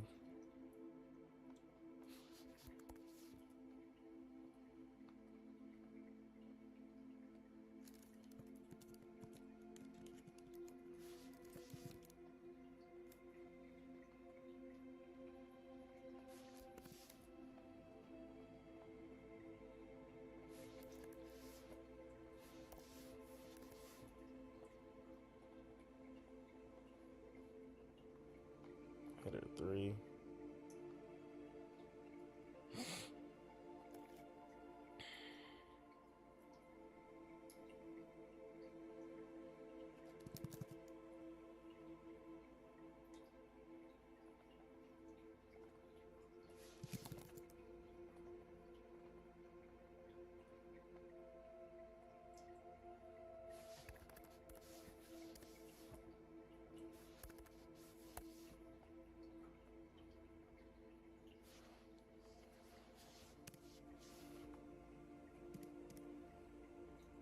There we go.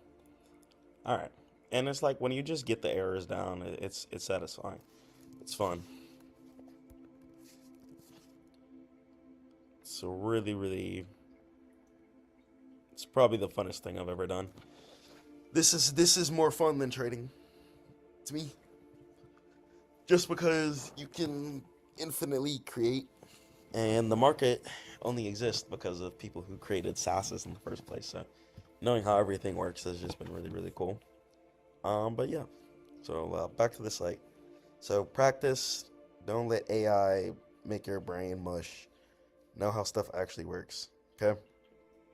So what I'm gonna go ahead and do is I need to prompt the prompt. That's what I need to do. So I need to prompt the prompt. So I have this here. Okay. I throw it into my Gemini. Right here. Boom. Then I'm gonna do after my. Okay. We'll do after my. We'll hide this here. After my stitch is in my VS Code, we need a prompt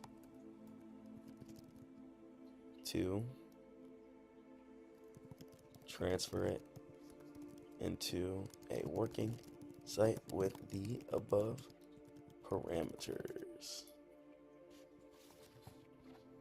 Okay. So we're gonna go ahead and Next.js.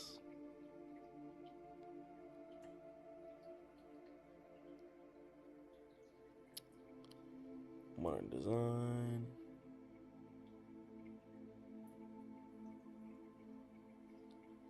Nice.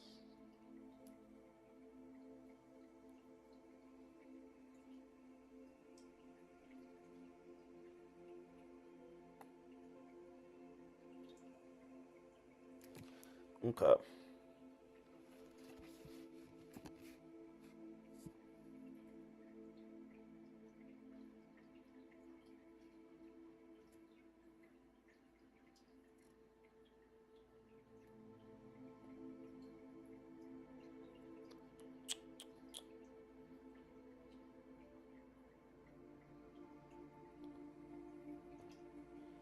Okay.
It don't listen, guys. Oh, it's on fast. That's why, bro. All right, we gotta run it back. Make sure you guys aren't on fast.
So now I'm gonna go new CLI.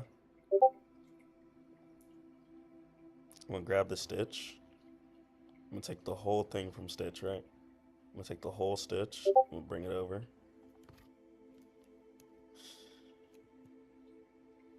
Actually, I'm gonna do it again.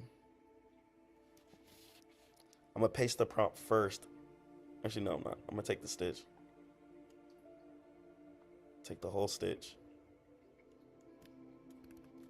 Then take the design MD. Then I'm gonna copy and paste the prompt. Follow the prompt I added and approve the files needed for this to work as a real working website. Okay. So really just powerful prompts, guys. This is why I made the prompt shop. When we have prompts, things are done a lot easier. Things are done quicker. So what is it doing? Core system design, source components design system, color palette, typography. So it's going in source, components. Okay, still generating. Components, type, JS. Okay. Just gonna go ahead and install these here.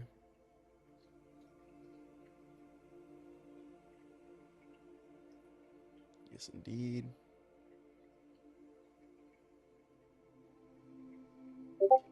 So I'm gonna actually edit the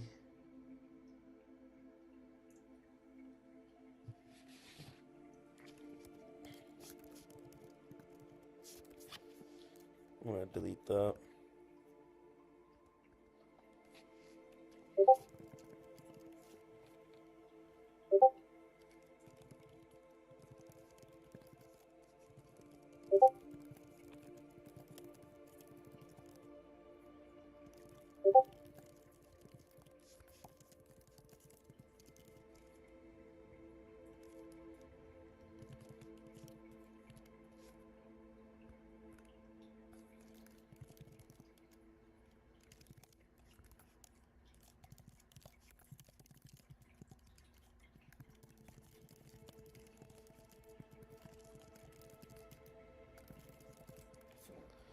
Okay. So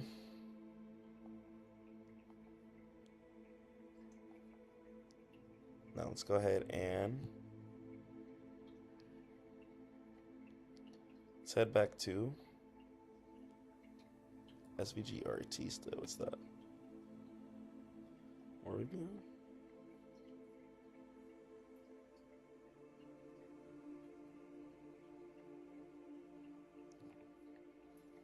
They'll never redo their site, by the way.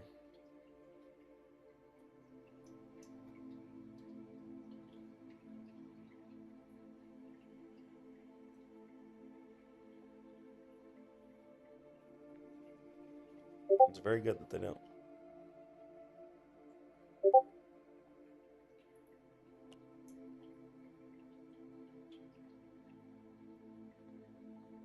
Wow.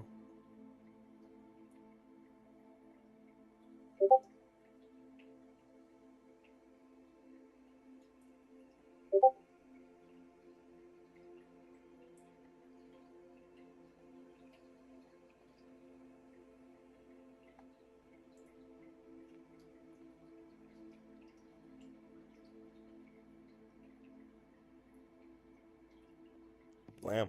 Peace. I don't care if it's rain, sleet, or snow outside. You need to grind. Anxiety, depression, all that negativity around you, you don't have time for that. You need to wake up, stay focused, and go forward. Don't think backwards. Too many of you are held back by the fact that you think in the past. What are you thinking about the past for? Learn your lesson, take what you need from it, and go forward. There's no point to sit there and dwell and be sad over things that's already occurred. Why are you wasting your time? I want you to be at the point where you think and you understand that no matter what happens in your life, the only thing that you fear is God, and you should go forward. Your dreams can definitely be turned into reality.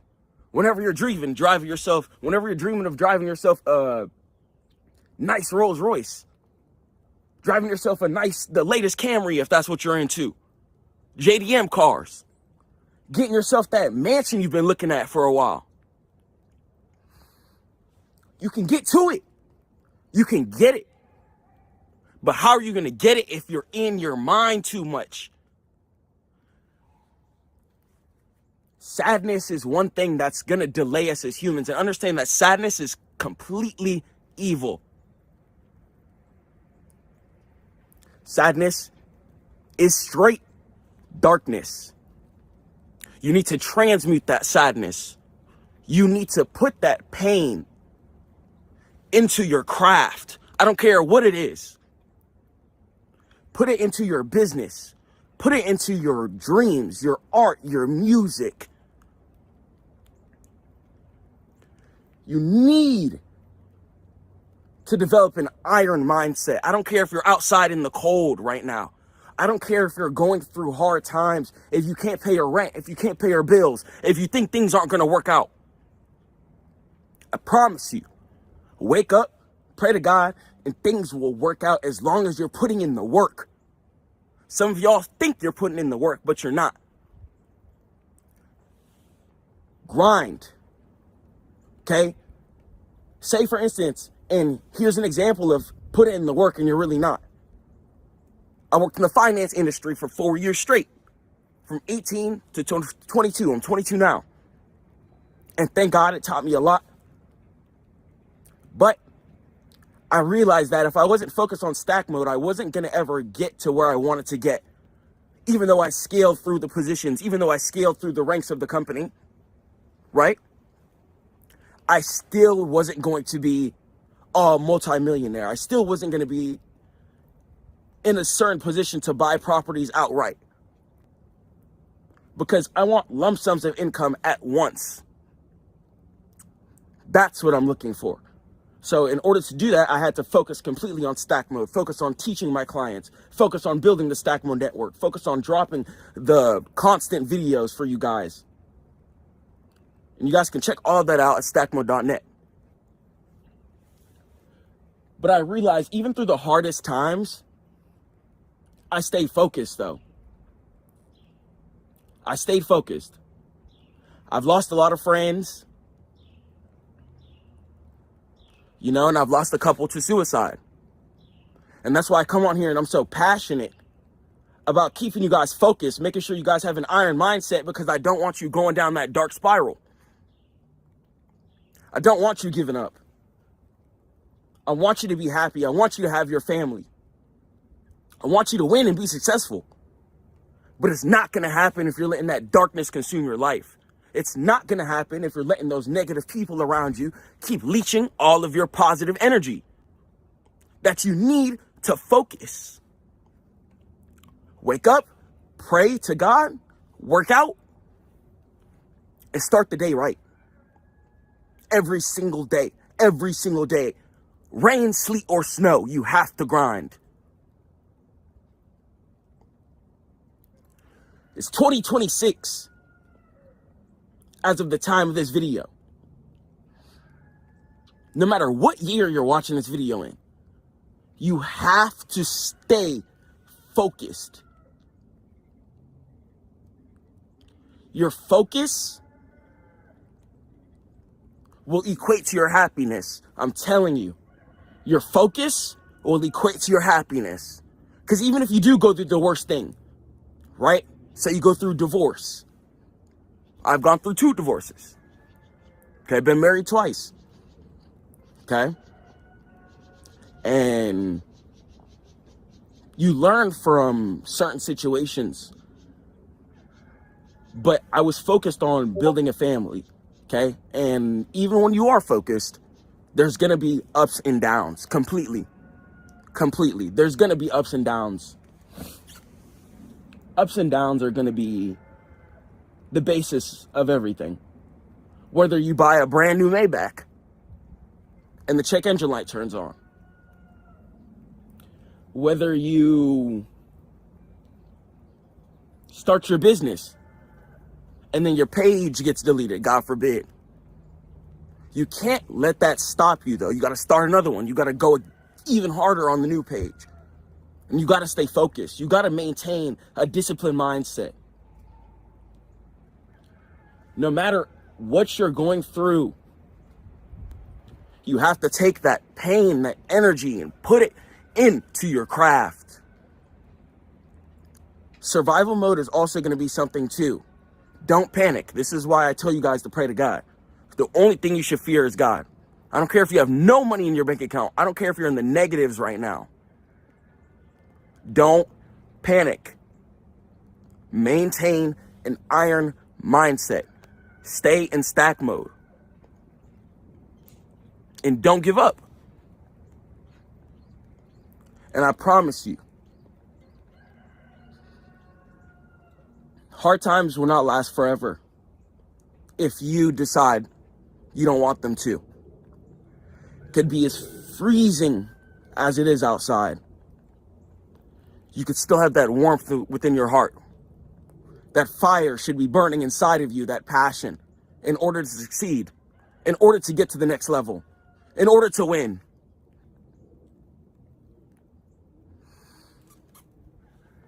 I don't want you guys to give up. If you're trying to lose weight right now, if you're trying to build your business, if you're trying to increase your income, focus on God and transmute your energy into your workouts, into your business, into your work. Your transmutation skills are really gonna determine whether or not you go through heavy depression cycles or not. We're all human. There's gonna be times, God forbid, where you might be sad. Someone might pass away, something like that. But you have to take that energy and you have to put it into something that's gonna advance this world. Your product could help a child out there. Your business could motivate somebody.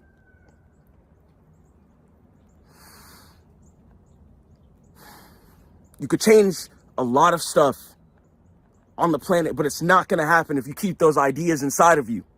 It's not going to happen if you're sitting playing video games, eating junk food. It's not going to happen if you're scrolling on Netflix. Get to work.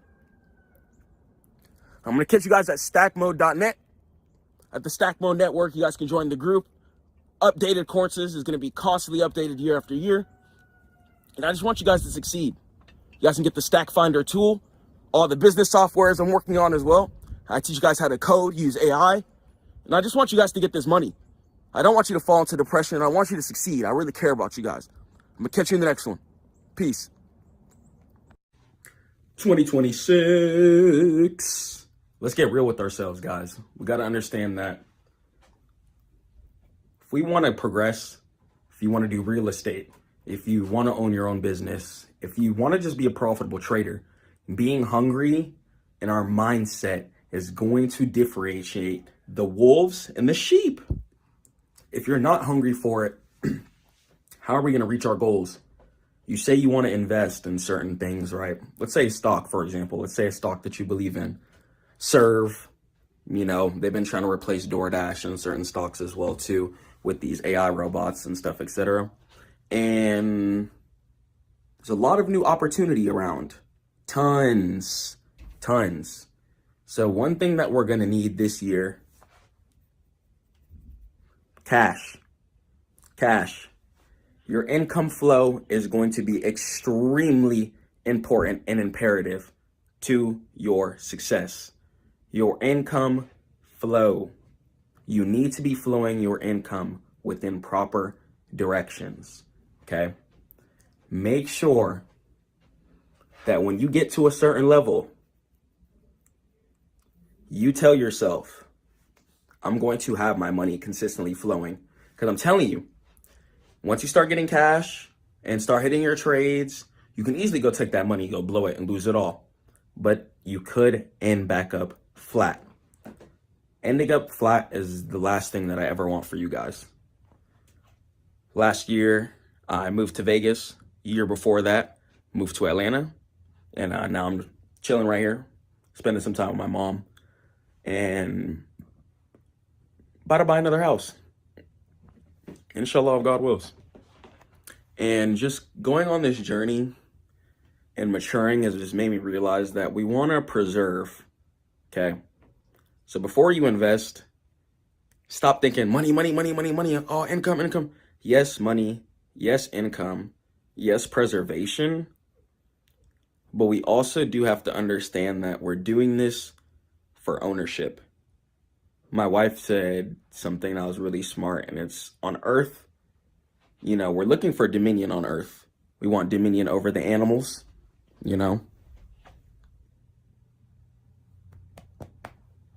Oh.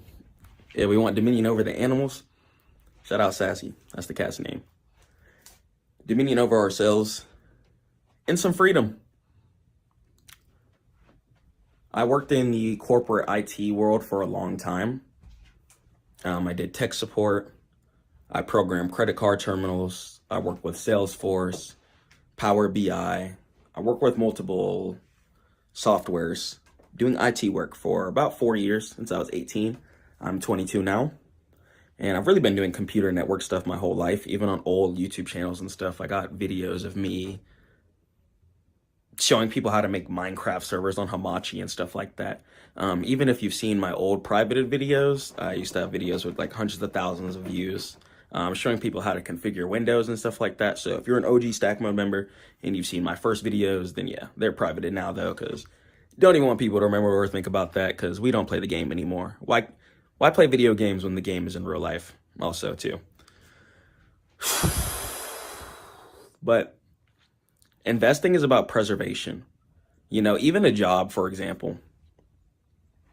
A job isn't preservation. A job can literally drop you at any time. They can, as soon as they get tired of you, they can be like, all right, you're done. They don't care if you have bills. They don't care if you have to eat. They don't care about nothing. They care about the company's success, not your success. They care about the company's success, not your success. Okay? So you have to prioritize your success. You have to prioritize your ownership. Ownership in this world is what differentiates the slaves, the sheeps, from the wolves and the owners. And it starts with mindset too.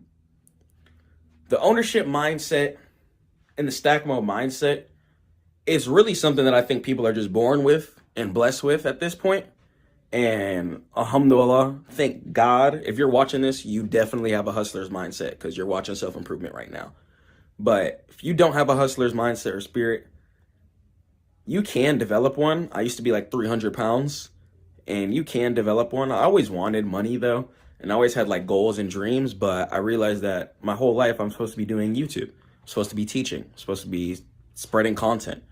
And working that IT job was really holding me back for a long time. And I'm excited to just jump in and go fully just forward with you guys. And just, I'm ready to dominate in this space. Teach you guys a lot of new stuff. I just dropped a new book, working on a new course combo, and dropping neuro trading, why we're buying Bitcoin, understanding what Bitcoin really is. Bitcoin is a lot deeper than it might seem. People think like, oh, Bitcoin is just going up to make money.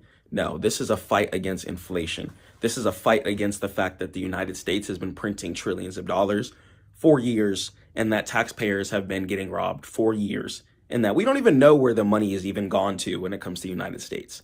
It's probably in just some greedy people's hands and stuff like that. So investing this year, have an ownership, boss, CEO Stackmode mindset. Have a CEO mindset. That's what I want you guys to come into 2026 thinking. Have a CEO mindset, okay? I don't want you guys falling off, okay? Or having to shake back.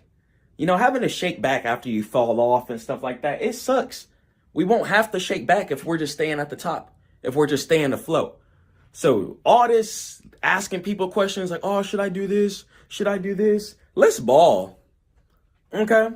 Let's ball. We got to go hard. We got stuff to do. You want to get in these trades, stack some cash, and get in your setups at the lows. Buy low, sell high. But understand that you're not trading to put yourself on the income hamster wheel. You are not working your job to put yourself on the income hamster wheel. This is why I push investing so much, because God forbid, if you come to a point in time where you leave your job or they fire you or you lose your job, right? Whatever. Or the company shuts down. Are you going to not be able to pay your bills because you want to rely on that every 2 weeks check? Are you going to put your life and your family's jeopardy in another person's hands? That's not it. That's not P. And I can't push that here at Stackmode. Even if you are working a job, you need to be investing. You need to be doing some type of higher time frame swing trading so your money is making you money in your sleep. If you're not making money in your sleep, I literally don't know what you're doing. If you're not making money in your sleep, if you're not making money pretty much 24/7 by some passive income that became passive due to activeness, then I don't know what you're doing. You have to keep hustling, whether it be real estate. You got tenants paying you every single month because you hustled enough cash to get the house in the first place. Whether it be your stock portfolio, you're able to catch the trades and grow your futures account, options account, Forex account, stocks, shares account, whatever. You're able to grow your account due to the fact that you grinded the cash. You took your time. You weren't playing games. It's another thing too. If you want to be a boss and CEO in 2026, hop off the game. Get off the P5, get off the Xbox, stop hopping on Steam, stop opening COD and playing Battle.net. If you want to be a CEO and a boss, we're going hard this year. We're not playing games. We're not playing games because life is so much deeper than income. A lot of people think, money is the end all be all. Once I get this certain amount of money, I'm going to be happy. And I know it literally sounds so cliche, but you will not be happy even when you just touch a certain amount of money. Okay? If you have $1 million and you're still in an apartment, for example, you're not going to be happy from a lot of the times. You're not going to be happy. You're going to want your backyard to go out to. You're going to want to see the sun, see your grass, see your flowers, have a driveway. Okay? If you have $1 million and you're driving a Toyota that's breaking down every single day, it's not about having the nicest car. It's that you have enough money to get a car where you can sit in it, sit in luxury and leisure, not having anxiety of it breaking down and stuff like that, etc. That's ownership over your life. Okay? Ownership over your life. It's not just income. So don't just get this money just to spend it or just to not spend it too. A lot of people are still renting homes, right? Monopoly. We need to think about Monopoly. Monopoly. The winner of the game is the person who owns the most assets. Who owns the most? Who has the most dominion? Okay, and whoever has the most dominion wins the game. So understand that this income is not just to ball. Your income can be relative in so many spectrums.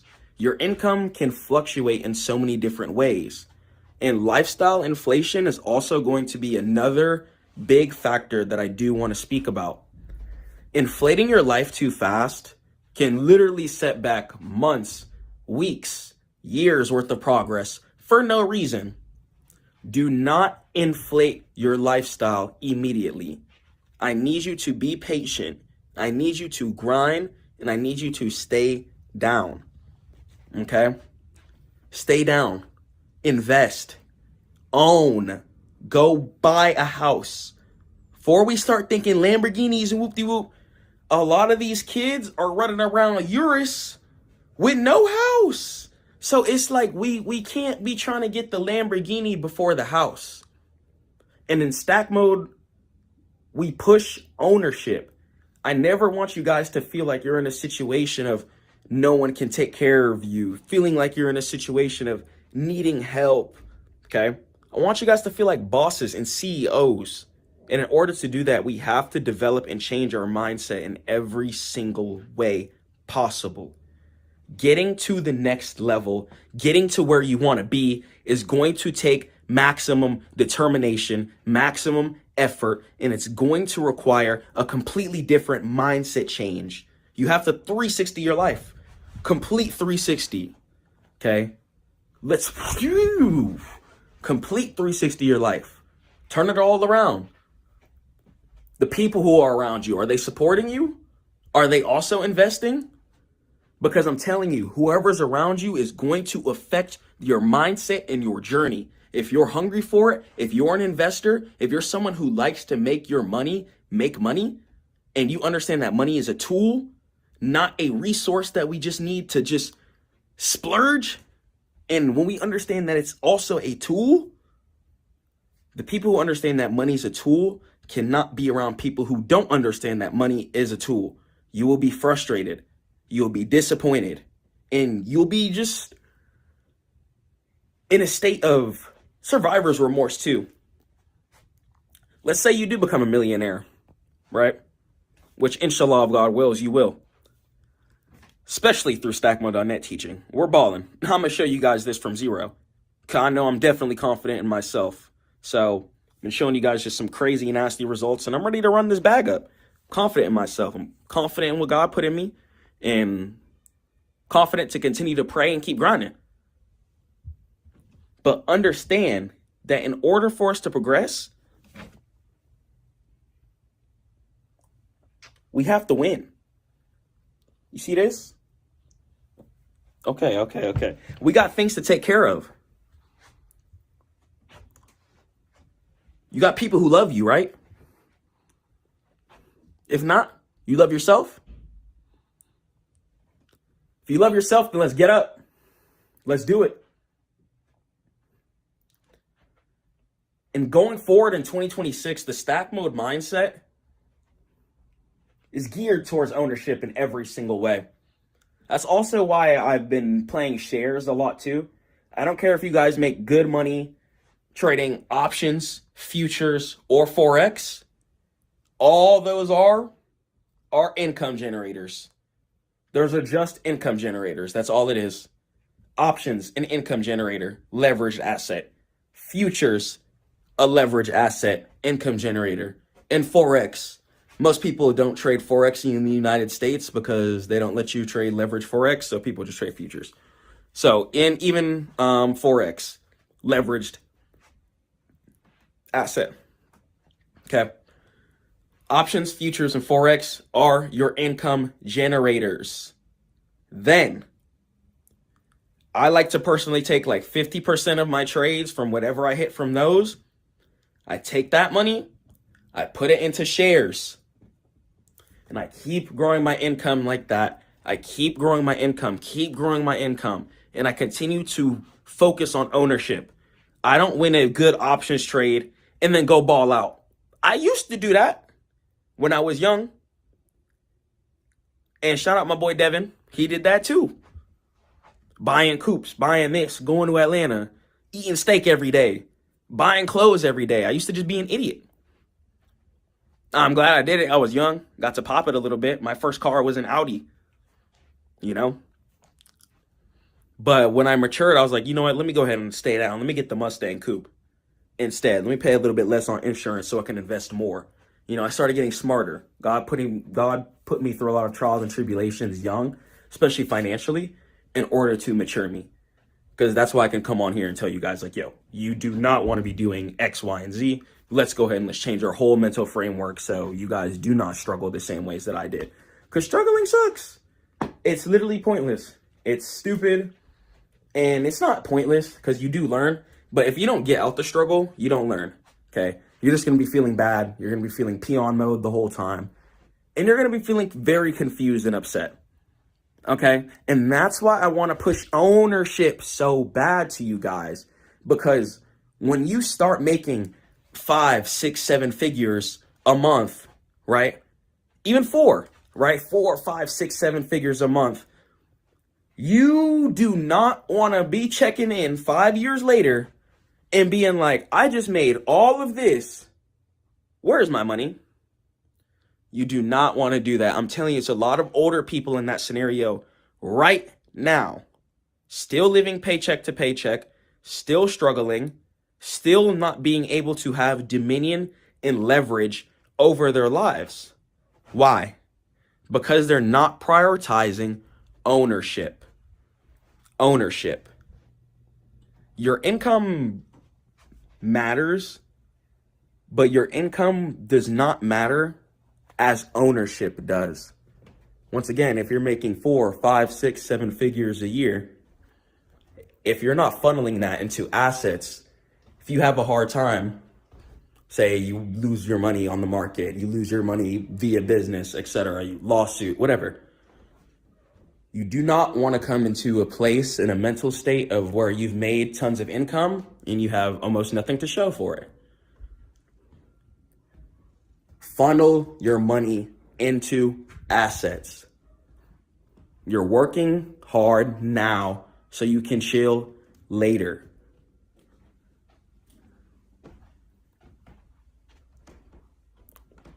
Love yourself and treat your future self right. You're preparing for your future later, not now. Once again, even if you hit a nasty options trade for 4 figures, 5 figures, don't take that money and go to Chrome Hearts. Don't take that money and go pull up on the dealership immediately. Take that money, go get a house, use that house money to live off of forever, keep your options income, and then you could ball later. Okay? Because that money can come extremely quick. But I'm telling you, if you ever come into a season of where you lose it, you do not want to be disappointed, frustrated in yourself due to the fact that you didn't invest and you have nothing to show for it.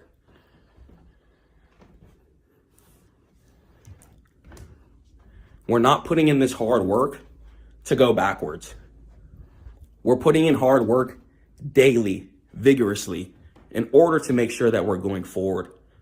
I don't want you guys to have to shake back. We're done shaking back. 2026, we're staying on top. Stay on top of your health, on top of your finances, on top of your mindset if you see yourself going into a dark space, okay? We're not shaking back this year. We're going forward. We're going up.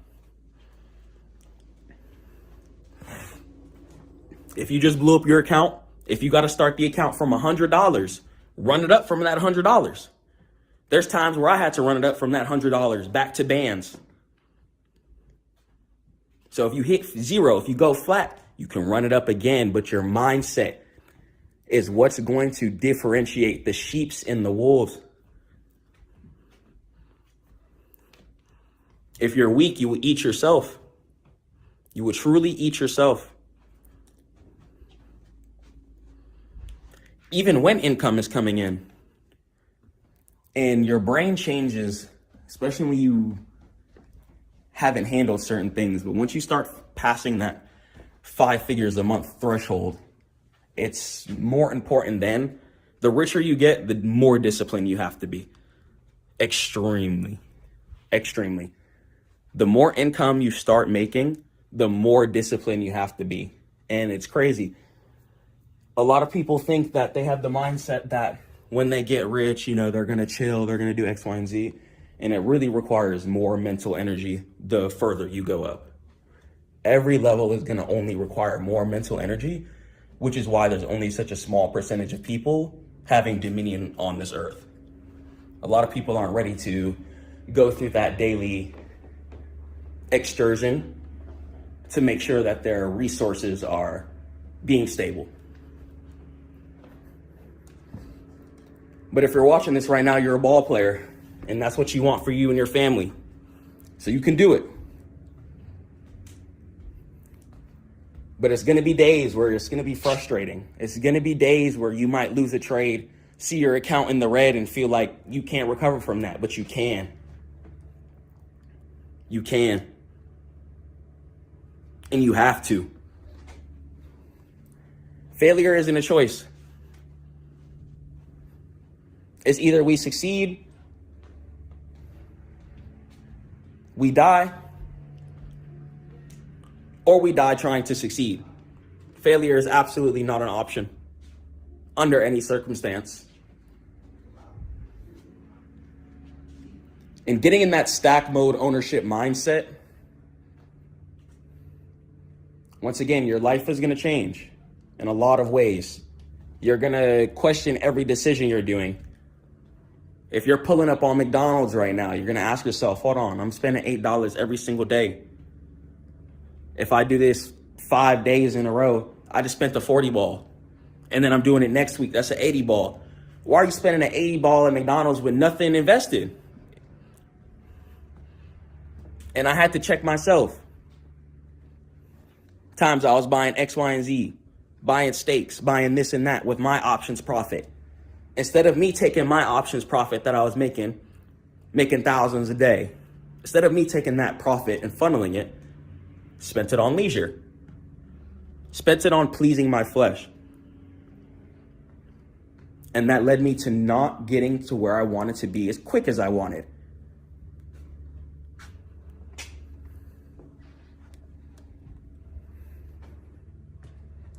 You know, a lot of people get comfortable too. A lot of people think like 4 figures a month is strong. even 5 figures a month. But if you want to be legendary in this world, if you want to push to heights that no one around you has ever gotten to, you have to be comfortable with being in the trenches. You have to be comfortable with, one, feeling alone, too. I'm not going to lie. There's going to be times where you might feel alone. You might be frustrated. You might be like, why is everyone not trying to get to some money? Okay. And that's how you know you're a CEO. You're a CEO. Every CEO has felt like that. If you've been frustrated, people around you are on the same mindset as you, aren't funneling their income into asset pathways as you want to, don't let it frustrate you. There's people out there who grind like you, who hustle like you.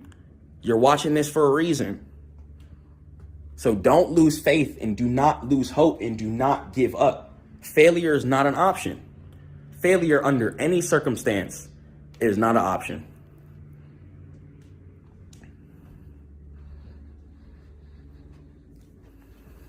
Why did you open these charts?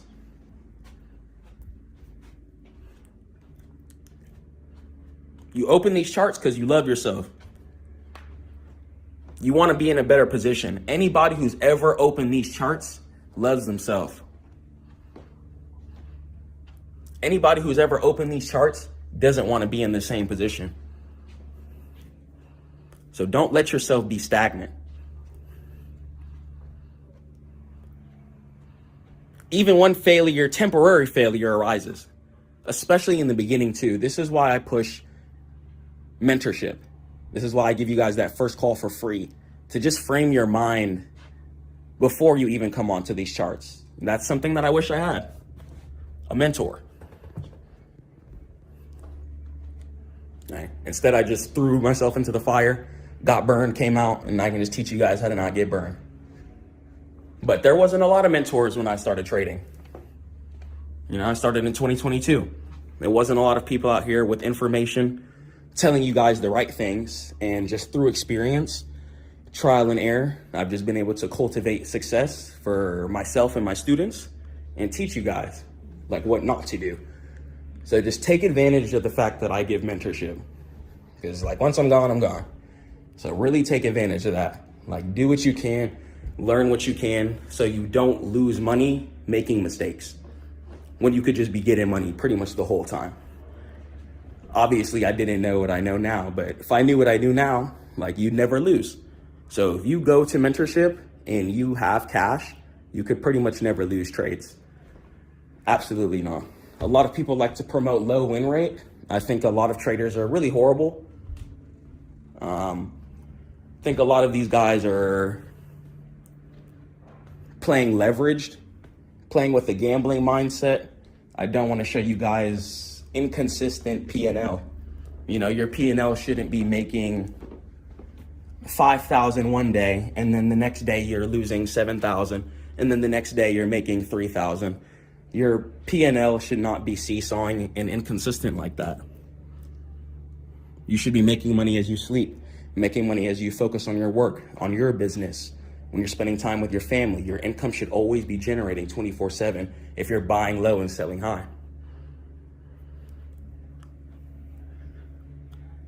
And that's another thing too. It's crazy how mindset is everything in this game. You're not trading for money. Like you're trading for ownership. Like you want ownership over your life. That's what you want money for. Before you even decide that you want money, you got to ask what you want money for in the first place. You got to decide. And everyone lives different. If you want to go to Jewelry Unlimited and bust down your teeth and go get a penthouse in Miami and rent a lamb, if that's you, then do that. But if you want to go buy houses, if you want to start Section 8, if you want to start real estate, if you want to make sure you're good forever, then do that. Okay? I'm not here to judge. But just understand that what path that you choose, what kind of lifestyle that you choose, is going to determine how much your soul can handle and really how much your pockets can handle. Because let's say you do choose the penthouse life. How are you going to focus? And this is the thing too that a lot of traders are promoting. A lot of traders are promoting get a big bag and go live a sinful lifestyle. And I'm telling you, you guys are gonna go broke. You're gonna go to the club, meet someone you probably shouldn't meet, and something can happen to you. You're gonna go rent a Lamborghini and pick up some people who are impressed by just the car and don't care about you, and something will happen to you. Okay? So you gotta ask yourself, are you trading because you love yourself, or are you trading to pop it? A lot of these young guys I see are on here to trade to pop it. And they're on here lying to you guys too. A lot of people are posting, you know what I'm saying? I want to show you guys the real. I'd rather show you guys a older paid off coupe rather than coming on here capping that I just bought the $300,000 Porsche GTR 3. Whole time it's on lease. Or even take a concierge, for example. A lot of guys will not be truthful and be like, yeah, I put the down payment down and I got it on lease. It's not even finance, it's a lease, which means they got to give it back. But what the marketing strategy is they lease the car with the down payment for a couple of years. Then they post it on YouTube to make you guys think that they're having way more income than they are. This is why I show you guys actual numbers. I'm not here to play little games. I can show you guys my car, I don't really care. I show you guys real numbers. A lot of you guys are showing you guys cars and you still haven't seen an actual broker statement. I show you guys thousands of dollars in real profit from not only myself, my students. So shout out Neo Young too. He's a really good family man. He's a Forex trader, 6-figure trades, right? You don't see this guy posting his lamb and stuff like that. He's posting his family. So just, you can tell what kind of trader somebody is too by what they're posting. If they're posting more their whip than numbers, you already know. You already know. What that type of trader is they're praying that they can just hit a big win. Then they take that big win, go do lifestyle things with it. Then they build a little community off of people who don't have any actual information. Like if you just see someone in a Porsche, you're not going to be thinking, oh, they probably put a $5,000 down payment on that and then leased it. You're going to be thinking that they're rich. That's the first thing you're going to immediately think, that they're rich. This is why certain things that can't be faked really let you know somebody's wealth, like real estate. If somebody has real estate, they're wealthy. They're wealthy. Not only intellectually wealthy, but most likely financially. Okay? You can't fake a house. How are you going to fake a house? You cannot. There's certain things in the world you can't fake. You know, cannot fake certain things. You can't fake actual screenshot numbers. You know, even with my Webull portfolio, you guys can see the Stackmode.Chris at the bottom. And I'm not on here playing with you guys. I'm showing you the real.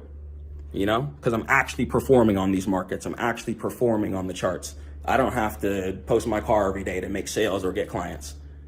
You guys just listen to my information, because not only am I getting results, my students get results too. Okay. So be careful what you're looking at on social media too. Social media is a lot of retardation on there, and that's really why I started too.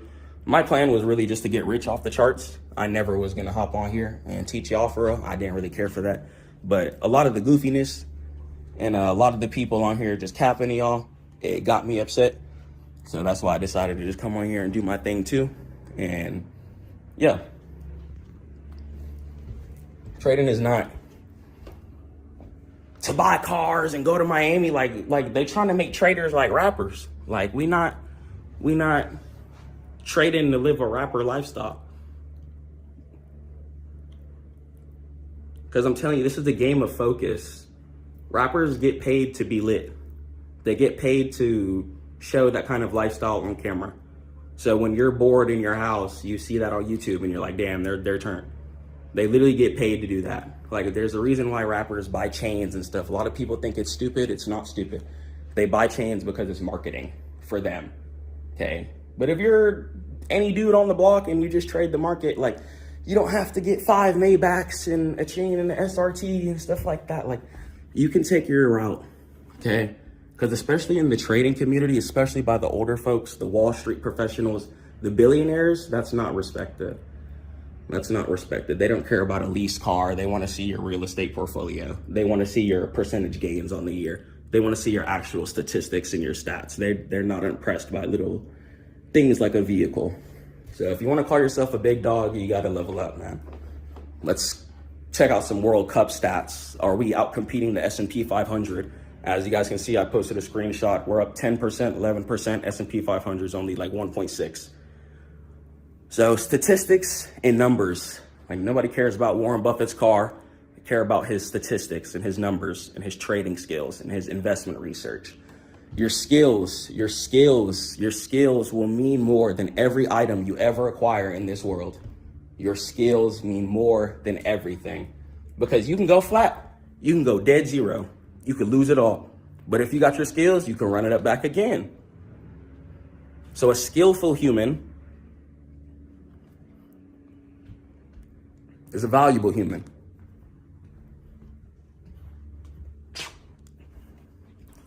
Work on your skill. Work on your mindset. And in this year, 2026, we're trading for ownership.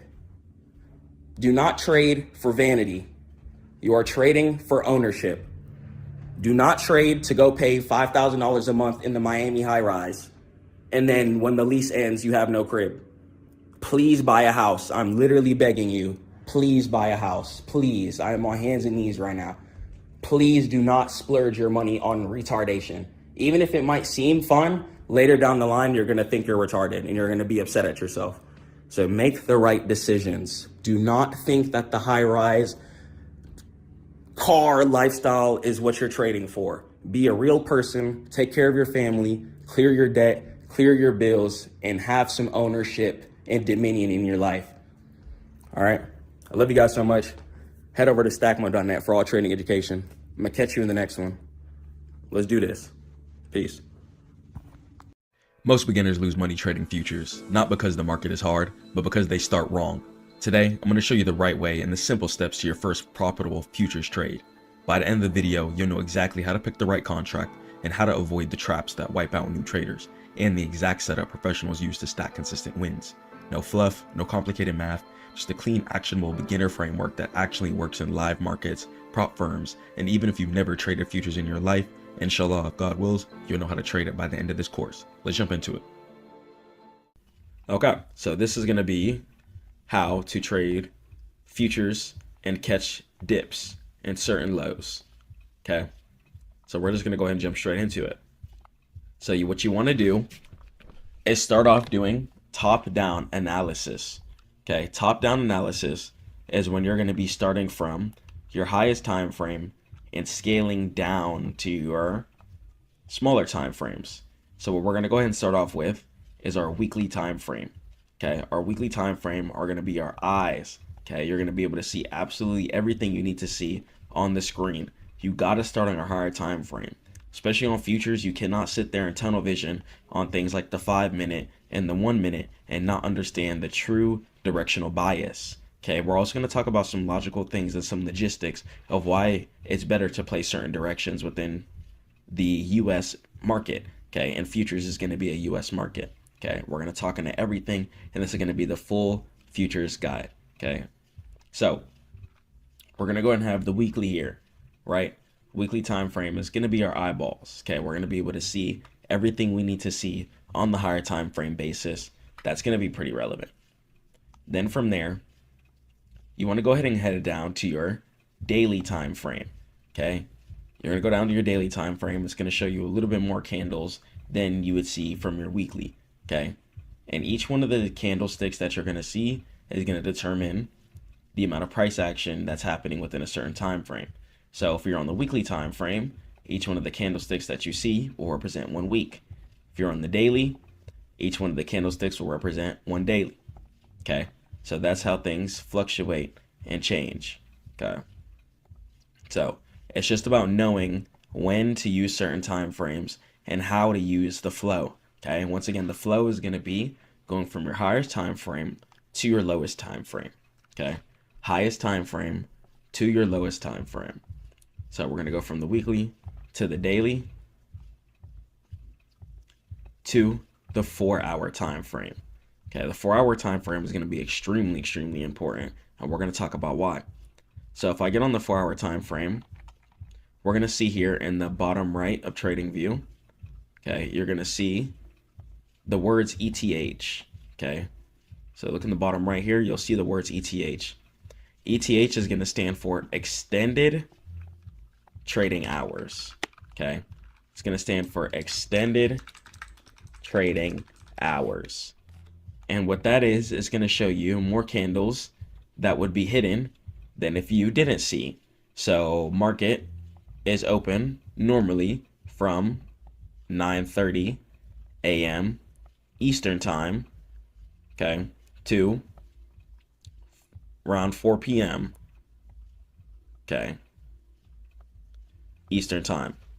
Okay, that's going to be like the basic stock market time.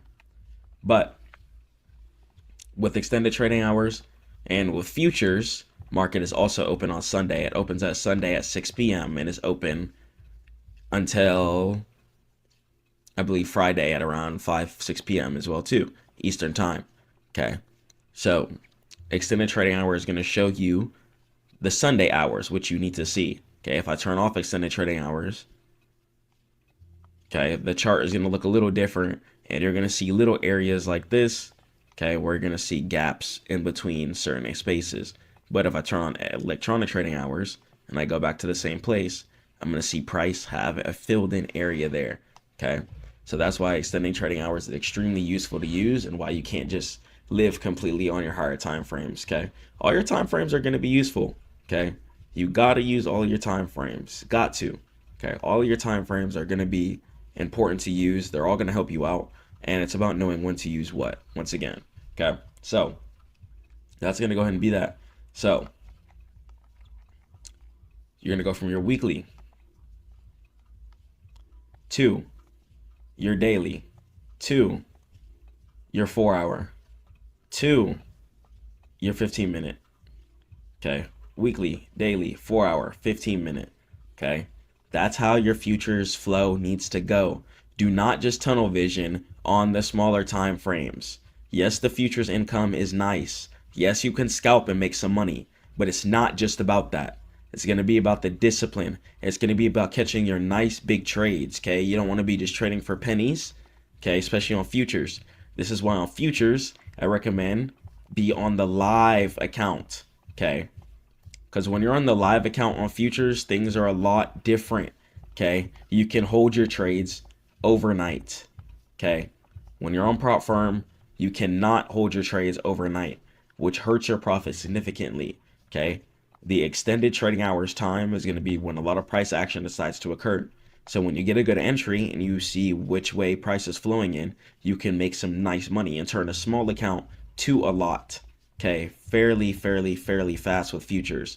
Now it's going to be a lot of power in your hand, okay? When it talks about futures, it pretty much just means make or break, okay? You can make or break all your profit, okay? So let's talk about some certain things when it comes to futures before we get into the chart. Let's talk about margin. So margin is going to be an important thing when it comes to the futures market. Margin is going to be the amount of money required in order to open a contract. So in order to outplay this, right, thank God we have the new micro futures accounts. So micro's futures accounts cost less than normal's futures contracts. So let's say you're trading the NASDAQ 100, also known as the NQ, okay, which mirrors the QQQ, okay, stock or ETF. So index. So NQ, right? Let's say it costs $1,000 to open up one contract of NQ, okay? On most brokers, it'll cost you like at least $1,000 to open one contract of NQ. Thank God, though, we have something called the micros, which helps us trade more efficiently, and this way we can trim and get more value for what our account size is. So now we have micros. So now you could play something called MNQ, okay? And instead of spending $1,000 on a contract, you can then spend $100 on a contract, okay? And you could flip that fairly simply, okay? Let's say you're on YM, okay, which mirrors the US 30, okay? It might cost you $500 to open one contract, Okay, and if you're trading MYM, for example, it will go ahead and cost you just $50 to open one contract. Okay, and you could still make some great money. And instead of buying one contract of YM, you could buy multiple contracts of MYM and be in a much better position. Okay, so you could think about that. So the micro contracts are going to be new contracts. I believe they came out like 2021, something like that. Fairly new, thank God. And now we have the ability to trade with less money. So even if you do have a big account, you could trade a bunch of micros and trim and trade how you want and hold your trade as long as you want. And as well, when you trade the micros, they're going to have lower overnight margin. Okay, so OVM, overnight margin. Okay, so it might cost $50 to open a micro contract during the day, but if you want to hold it past 5 p.m. Eastern time, then the margin might go up to like $400 a contract. Okay, so you got to make sure you're having the overnight margin and the day margin if you want to hold overnight. Okay, so pay attention to that, and every broker is going to have its own different amounts. Okay, it's a lot of important things to know before we just jump into trading futures, because you can get what's called margin called, where if your account goes underneath the amount that required, let's say MYM, okay, let's say it requires at least $50 in your account. If your account goes underneath $50, let's say it goes to $48, it'll go ahead and just wipe all of that and put it straight at zero. Okay, and if your price action goes against you too fast, you might even owe the broker money sometimes. Okay, so you want to make sure that your dollar amount is a pretty good amount over the amount of margin. So if it requires $400 to hold overnight, then try and have at least like $800, $700 or something like that. Okay, this way you're going to have some wiggle room and things like that. So the things outside of futures are going to be really important too. And how long you hold the trade is also going to go ahead and be limited. So how long you hold the trade is going to be based on the certain month too. Okay, you can't sit there and hold futures forever because they do expire and have certain expiration months, which the broker will tell you a lot of the times. So now let's go ahead, and which is why you'll see on your broker sometimes it might ask you to roll over your contract. Okay, so once again, starting on our higher time frames is going to be our bread and butter. Okay, it's where we're going to succeed at. We want to see the higher time frame trend. Okay, let's talk about some logical things too as well before we jump into the chart fully. Okay, I want you guys to pay attention to this. This is going to be MYM, right? Look at how this chart trends. Okay, year after year, even with certain dips, we're trending in an upwards positive direction. Okay, we're trending once again in an upwards positive direction year after year after year after year after year after year. So personally, I don't think it's smart to trade futures to the downtrend. Okay, the Forex community has spread over to US traders, and now US traders think that they should be shorting a market that goes up year after year after year after year. There's also certain laws in place called the short sale restriction, okay, SSR. And the short sale restriction prevents stocks from just flash crashing to 0%. Because if they stock, because don't forget, definitely remember this, but don't forget, futures are just indexes. They're just a bunch of stocks put into one big giant conglomerate, and then you can trade it like that. Okay, that's all it is. So if stocks crash, futures will crash. Okay, that's just how it is. So you want the stocks to be up and afloat. And same thing for the US government. It's beneficial for the world, okay, the global economy, okay? The more money the US has, the more we can look better and help other countries out, etc. Okay, so if the stock market goes within a positive upwards direction, right? If futures goes in an upwards direction, okay, that's going to incline more companies to be able to hire more employees, okay? And the more employees that are hired, the more taxes that are going to be paid. The more taxes that are being paid is going to equal a richer White House. A richer White House is going to give the country more credibility, recognition, and ability to do more things. Okay, so there's logical reasons why we want the stock market to go in an upwards direction. Okay, logical reasons why you don't want the market to crash down. So don't fear crashes whenever you're trading. But in futures, I recommend to buy lows. Okay, there's going to be two things we're going to be looking for in futures. We want price to already And let's talk about support or resistance. So support is going to be an area where price is bouncing in an upwards direction. Okay, so if you're on your higher time frame and you see price made a certain low going in upwards direction, okay, that's going to indicate an area of support. Okay, it's going to indicate an area of support. Then the opposite of that is whenever you see price falling in a downwards direction. Okay, whenever you see price falling in a downwards direction, then that's going to be called an area of resistance, indicating that sellers are coming into place. So resistance is going to be when price is falling in a downwards direction. And then we're going to have support when price is bouncing in an upwards direction. Okay. And that's just going to go ahead and be the difference between the two. So putting this into perspective, we have to go ahead and realize, like, okay, support and resistance correlate with each other. Market can only go in two directions. Okay. But I can see on my weekly time frame, year after year after year after year after year, market's going in upwards direction. Okay. So my US futures traders, please do not have that Forex mindset. Okay, I want you guys to look at the Forex chart real quick. A lot more sideways. This is why Forex traders short. Okay, there's a reason why they short.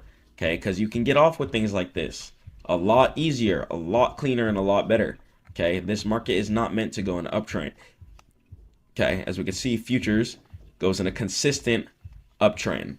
Okay, due to the fact that it's going to help the US in a lot more cases.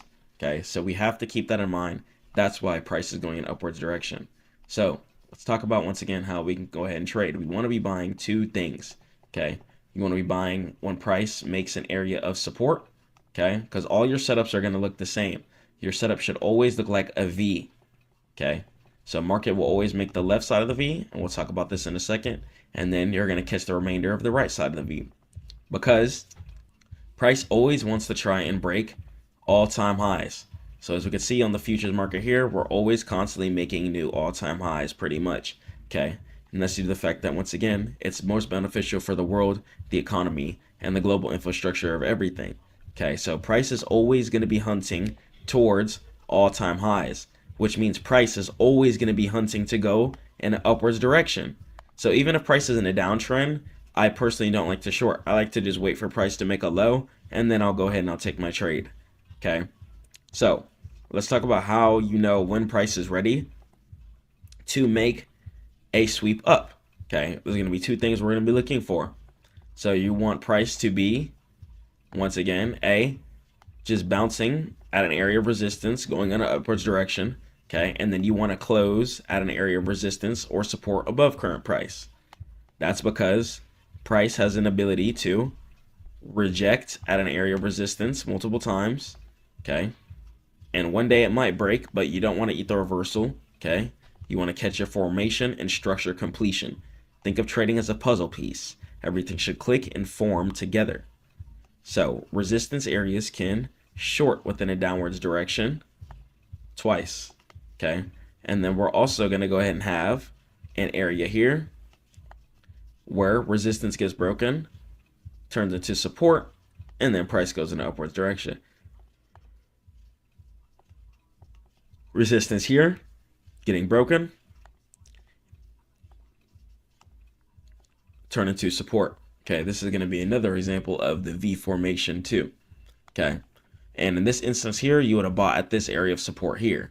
Okay, and catch it up, because you know price wants to mirror or at least reach the area of resistance. You don't know if it wants to break out immediately. Okay, but price at least wants to go ahead and reach it, and that's what matters. Okay, catching your resistance gap fills. So let's go and let's keep talking about it here. So I like to go ahead and start on my weekly here, because it lets me know, like, okay, am I at all-time highs or not? Okay, because if I'm at all-time highs, then I know I'm going to be needing price to dip down, make a certain low, and then I'll be able to go ahead and catch my sweep in an upwards direction. Okay, so let's go to daily here. Okay, and I like to go ahead and wait for certain formations. Okay, so take an area like this on the daily. Okay, I see price made an area of support down here twice. Okay, And even if I wanted to go ahead and just take it up to like this area of resistance, you know, that would have been solid. And as you can see, just based off this tiny support here, went ahead and caught the whole gap fill, and this would have been around 669 points within a couple of days. And on futures, that's disgusting money. Okay, that money is nasty. So what I'm looking for, especially on my, so I like to see my weekly here, make sure I'm not at super all-time highs, because I'm looking to long the market. Okay, and I'm waiting for price to make a little base on the daily. Okay, so I need price to make a little base. So right now I can see price making the left side of the V. Right now we're heading straight down. Okay, we're heading straight down, and then I need price to form a low, and then I'll be able to catch the right side of the V and catch it back up. Okay, so that's what we're going to be looking for. But in order to do this, we got to be patient. So right now I wouldn't short, okay, because people are going to be fiending to buy any low opportunity. So I'm going to wait for price to go ahead and create its low. Okay, I'm going to show you a good example of what that looks like. I'm going to go to my 4-hour again. Okay.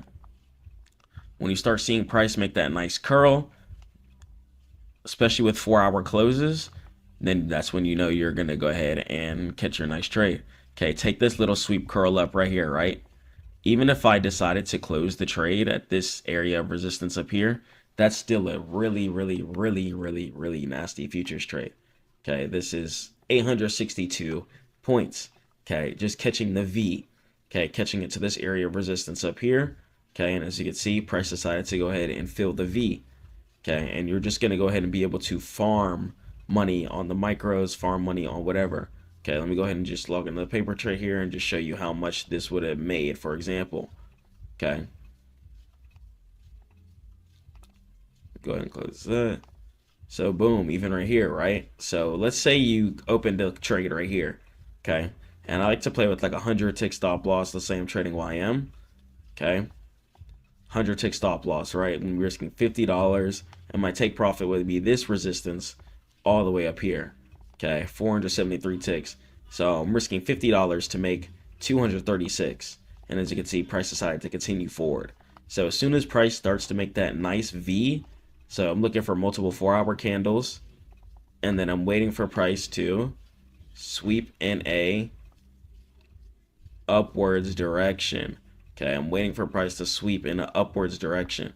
So I can see price making an upwards V, even if I entered right here on this candle, okay? Because I want price to go ahead and make the formation of the bottom for me. Okay, I don't know where price is going to bounce at. Okay, it's too many people try to predict the ultimate bottoms. Okay, but you know that price at least wants to try and mirror areas of resistance, okay, before it gets broken. So take advantage of the V. So even if you entered right here, right, you'd be able to enter right here. Okay, 100 tick stop loss. As you can see, stop loss just didn't get hit. And then we decided to go ahead and take profit all the way up here at this resistance of here, 484. Okay, and then you can go ahead and catch nasty trades over and over and over again, waiting for your V formation. Okay, so what I'm going to be waiting for is for price to make a certain low. I'm waiting for price to nosedive down.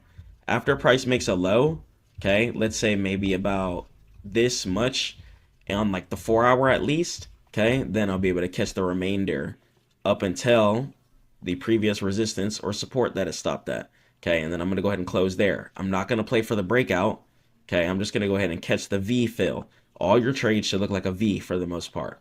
Okay, so right here, I'm waiting for price to go in a downwards direction. Okay, I'm waiting for multiple 4-hour candles. I don't like to just go off of one 4-hour candle. I can't just see price make this one wick area here near this area of support and be like, oh yeah, this is going to be the best trade ever.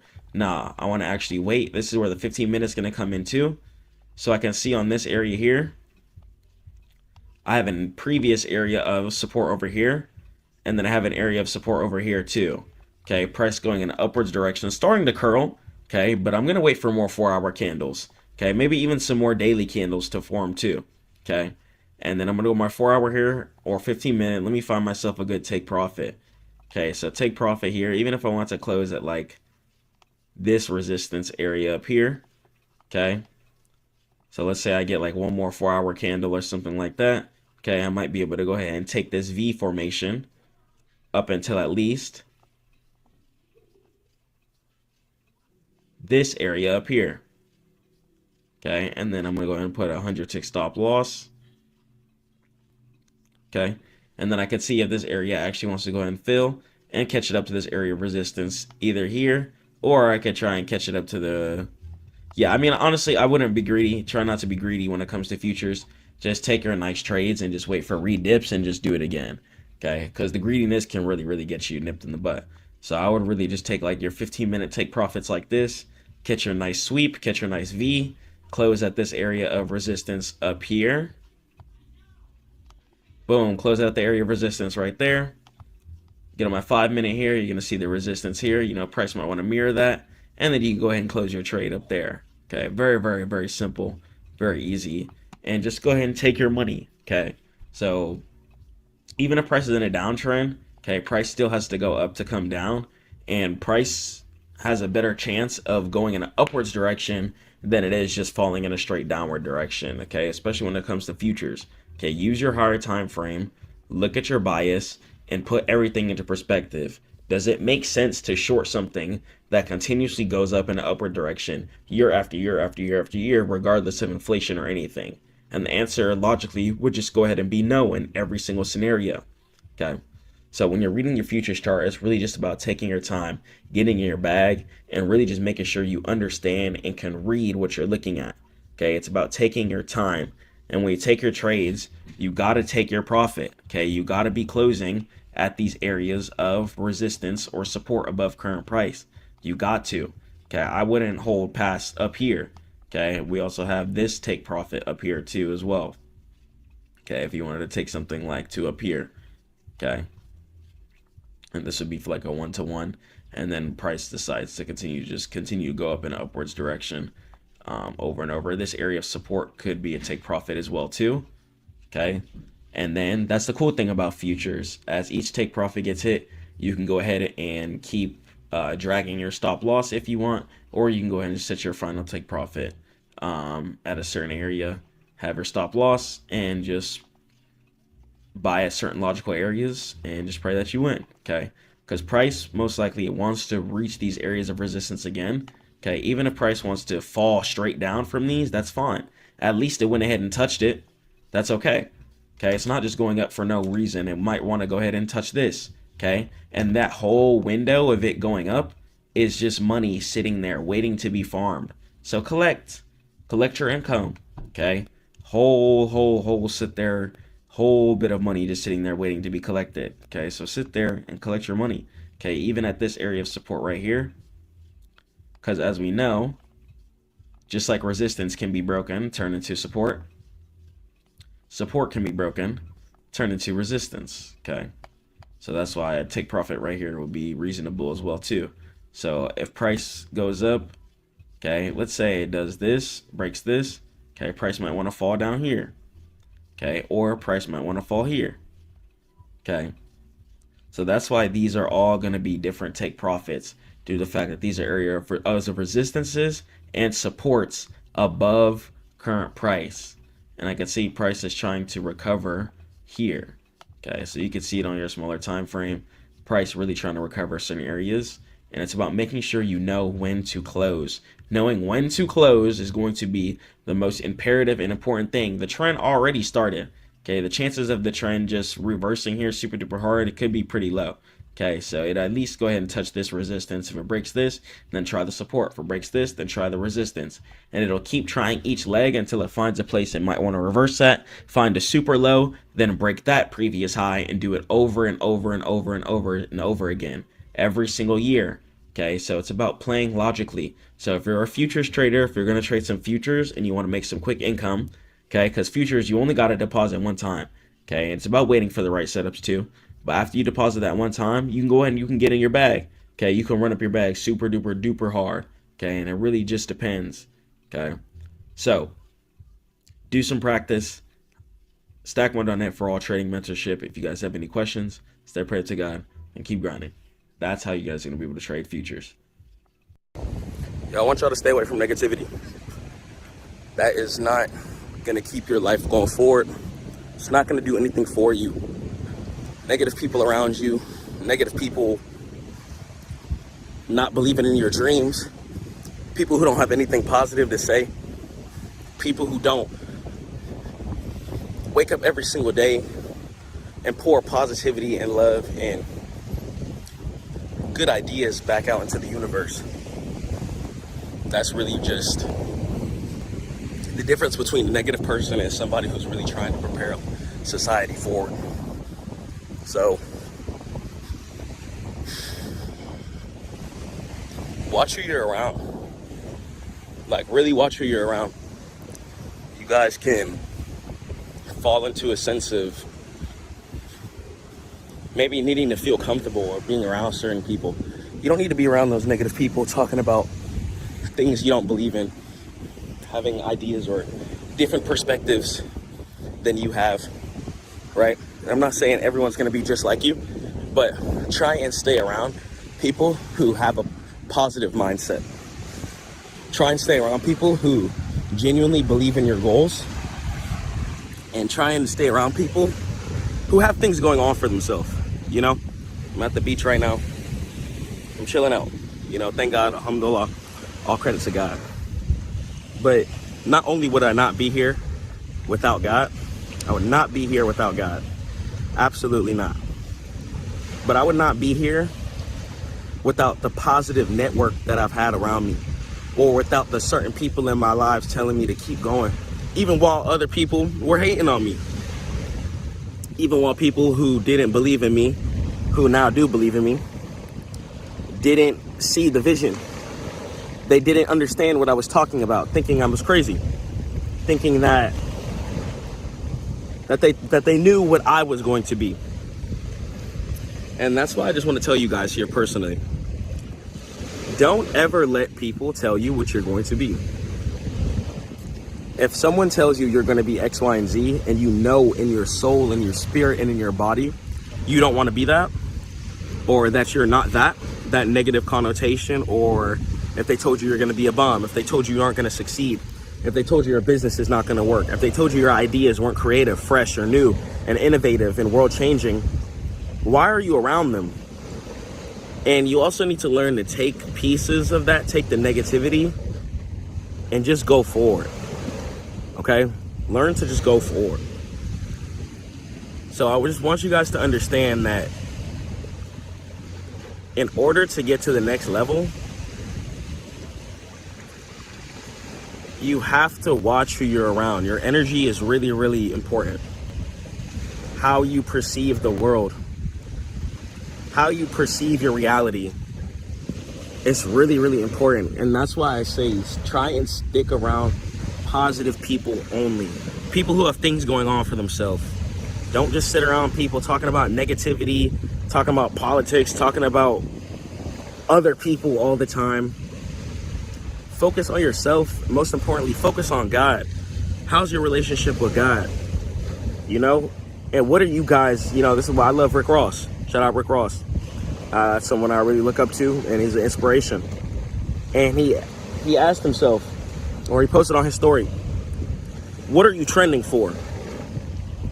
What are you trending for? Are you trending for getting money? Are you trending for being a real human, being a real man, being a real woman? Are you trending for being honest? Are you trending for motivating people and helping get people to their destinations and their landmarks? Are you helping people get to the next level? That's what separates the consumers versus the producers. That's what separates the people on this earth who are just wandering and the people on this earth who have created what we have.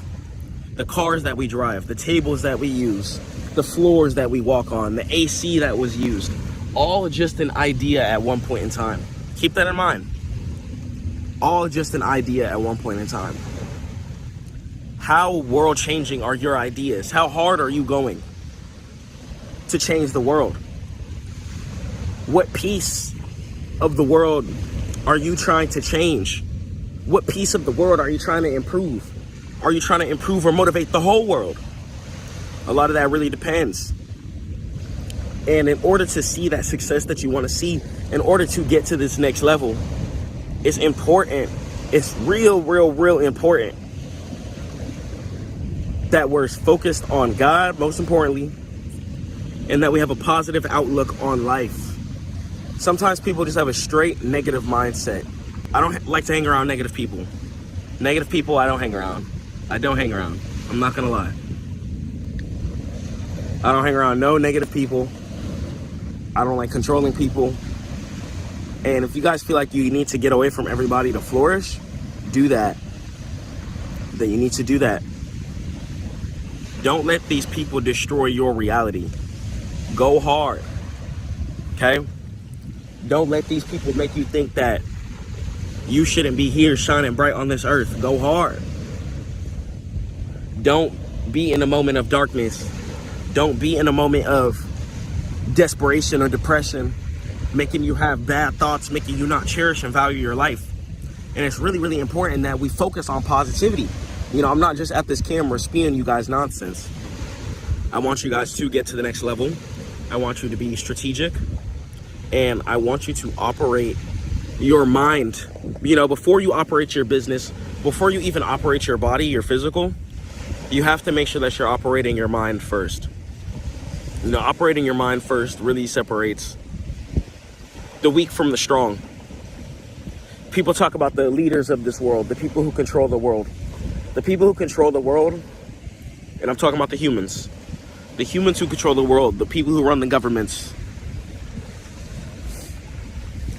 they have control over their mind, and they have control over their minds so much that they know how to control other people's minds. So it's really important. It's also why I spoke about politics, for example. When you're too caught up in other people's lives, what other people are doing, how are you ever going to think about what you're doing? How are you ever going to think about how you're going to improve or get to the next level, or what you're going to do? How? And I just want you guys to understand that people just don't progress in this world because they're focused purely on the wrong thing. And I study older people, for example. Older people are just focused on the wrong thing. Especially.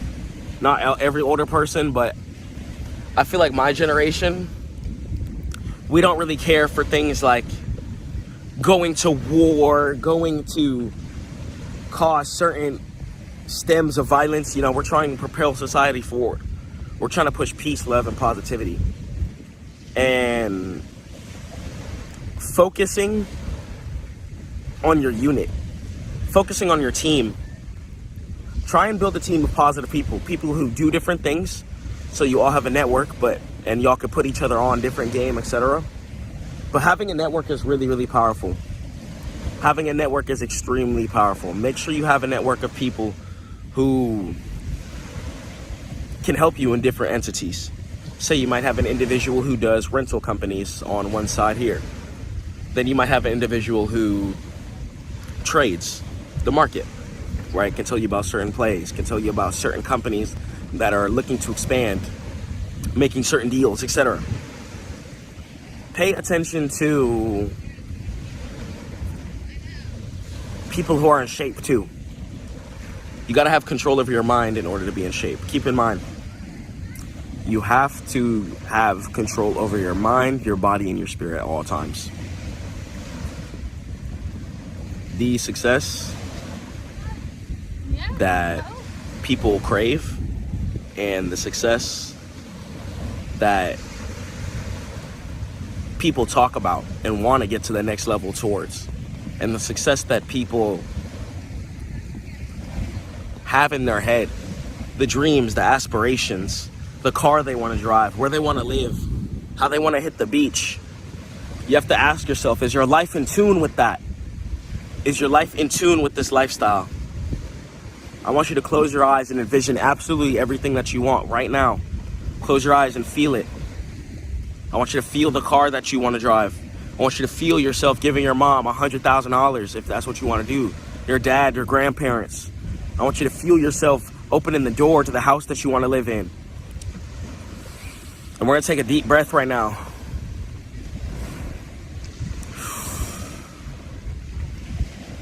And I want y'all to really feel that, man. And then open your eyes and look around. And if your reality is not what it currently wants to be, I need you to pray on it. I need you to ask God to give you all the strength, all the discipline, all the wisdom that you can ask for. And I need you to go hard and go ballistic every single day. I don't care if you're doing nails. I don't care if you're doing tattoos. I don't care if you code websites or make apps for people. I don't care if you are just a social media content creator. I don't care if you do graphic design. I don't care if you play tennis. You gotta go hard. Where's your discipline at? How hungry are you? How motivated are you every single day?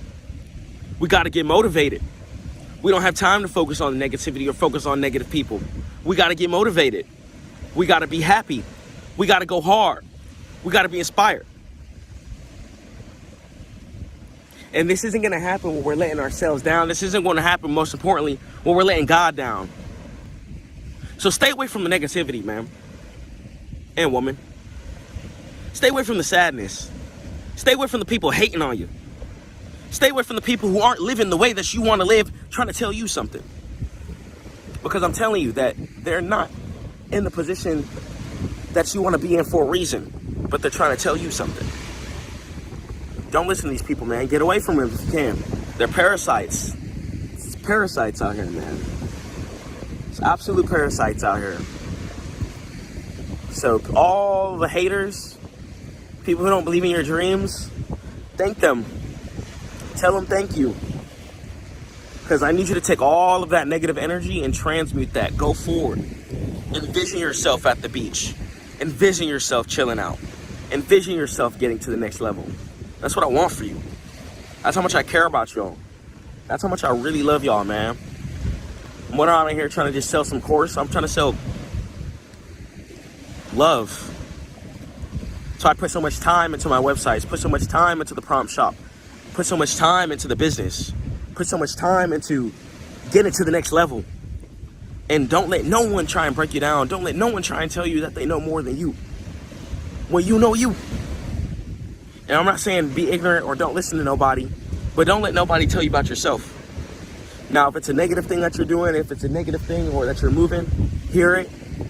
If it's something that you truly do need to change it. Go forward, because that's love. But people around here are moving around with too much ego, too much pride.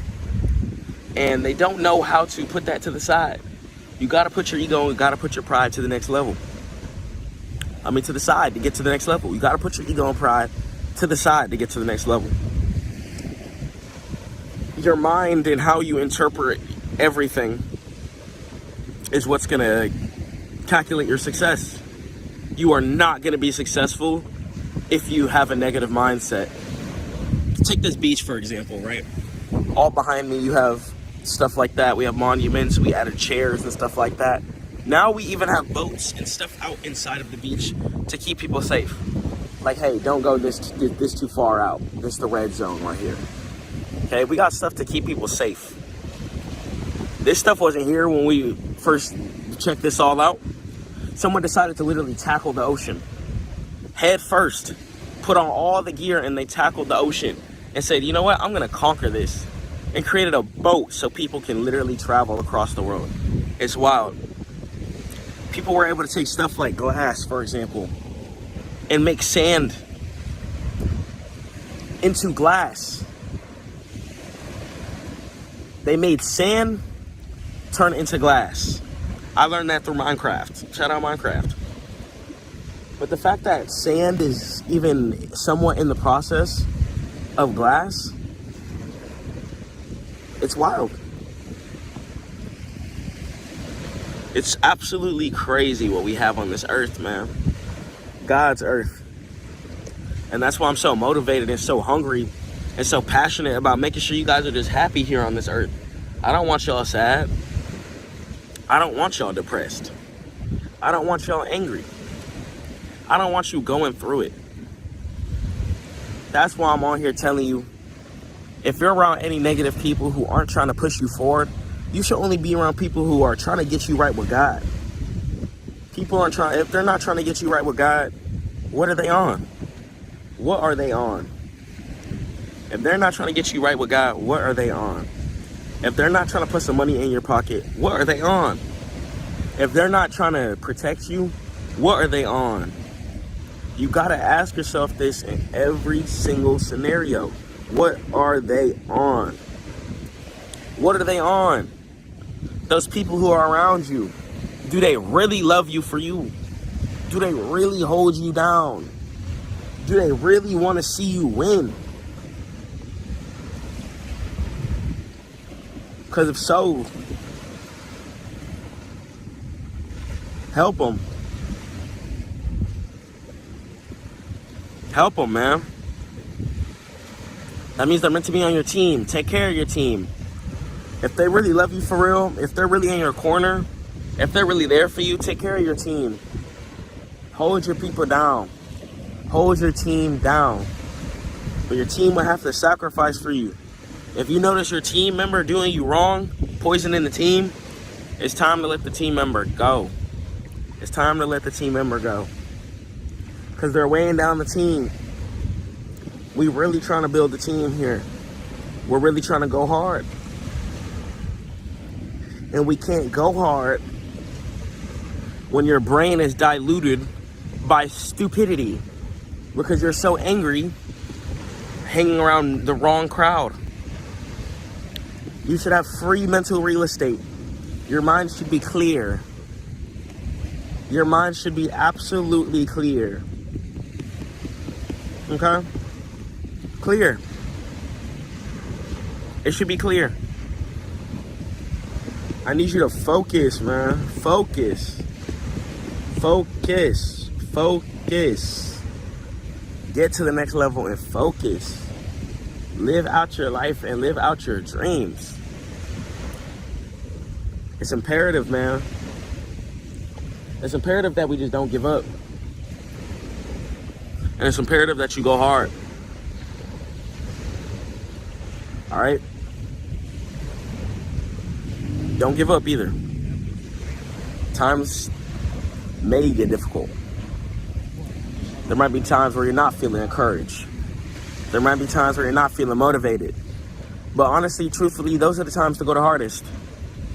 To be completely honest and sincere. Those are the times where you should be the hungriest. Those are the times where you need to want it the most. It's the times where you're just not feeling it. Go hard. Whenever you're not feeling it, that just means double down and go 50 times harder. Go 50 times harder. Because I need y'all to win. I need y'all to win. I need y'all to win. I love you so much. Stay prayed to God. Keep grinding. I'm going to catch y'all on the next one, man. Peace. If you're not familiar with cryptocurrency or how it works, let's fix that right now, because today you're getting the ultimate beginner-friendly guide to cryptocurrency that actually makes sense. No hype, no jargon, just straight clarity. Crypto isn't just internet money. It's a digital system that lets you send, store, and grow value without needing a bank. And the best part, you don't need to be a tech genius to start. You just need the right roadmap, and I got you. Step 1, I'm going to teach you guys how to understand Bitcoin. It's the foundation. Think of it like a digital gold, and know the difference between coins and tokens. Coins run their own blockchains, and tokens live on blockchains. I want you guys to understand risk management, because new investors lose money because they skip this. Never invest based on hype. Always focus on projects with real utility and making sure that it's putting a smile on people's faces in the future. Let's go on, let's jump in, and let's understand what cryptocurrency is, inshallah. So let's go on, let's do a deep dive onto crypto, and let's understand it, inshallah, if God wills. So why does crypto matter in the first place? It solves the trust problem. So traditional money relies on banks, okay? So the money sits inside the centralized bank system, okay? And within that system, people can only make certain decisions with their money. If you have 100,000 parked in the bank, you can't go to the bank and pull all of it out immediately. Same thing with certain apps like Cash App, Zelle, etc. There's going to be withdrawal limits, and there's going to be deposit limits as well too, okay? Due to the fact that the bank has to centralize and control everything, so that on their end, they have to have enough money to distribute to everybody, okay? Because the bank is using our money. So understand that if the bank freezes your account as well, then your money is going to be gone. Crypto solves all of this. It's censorship resistant.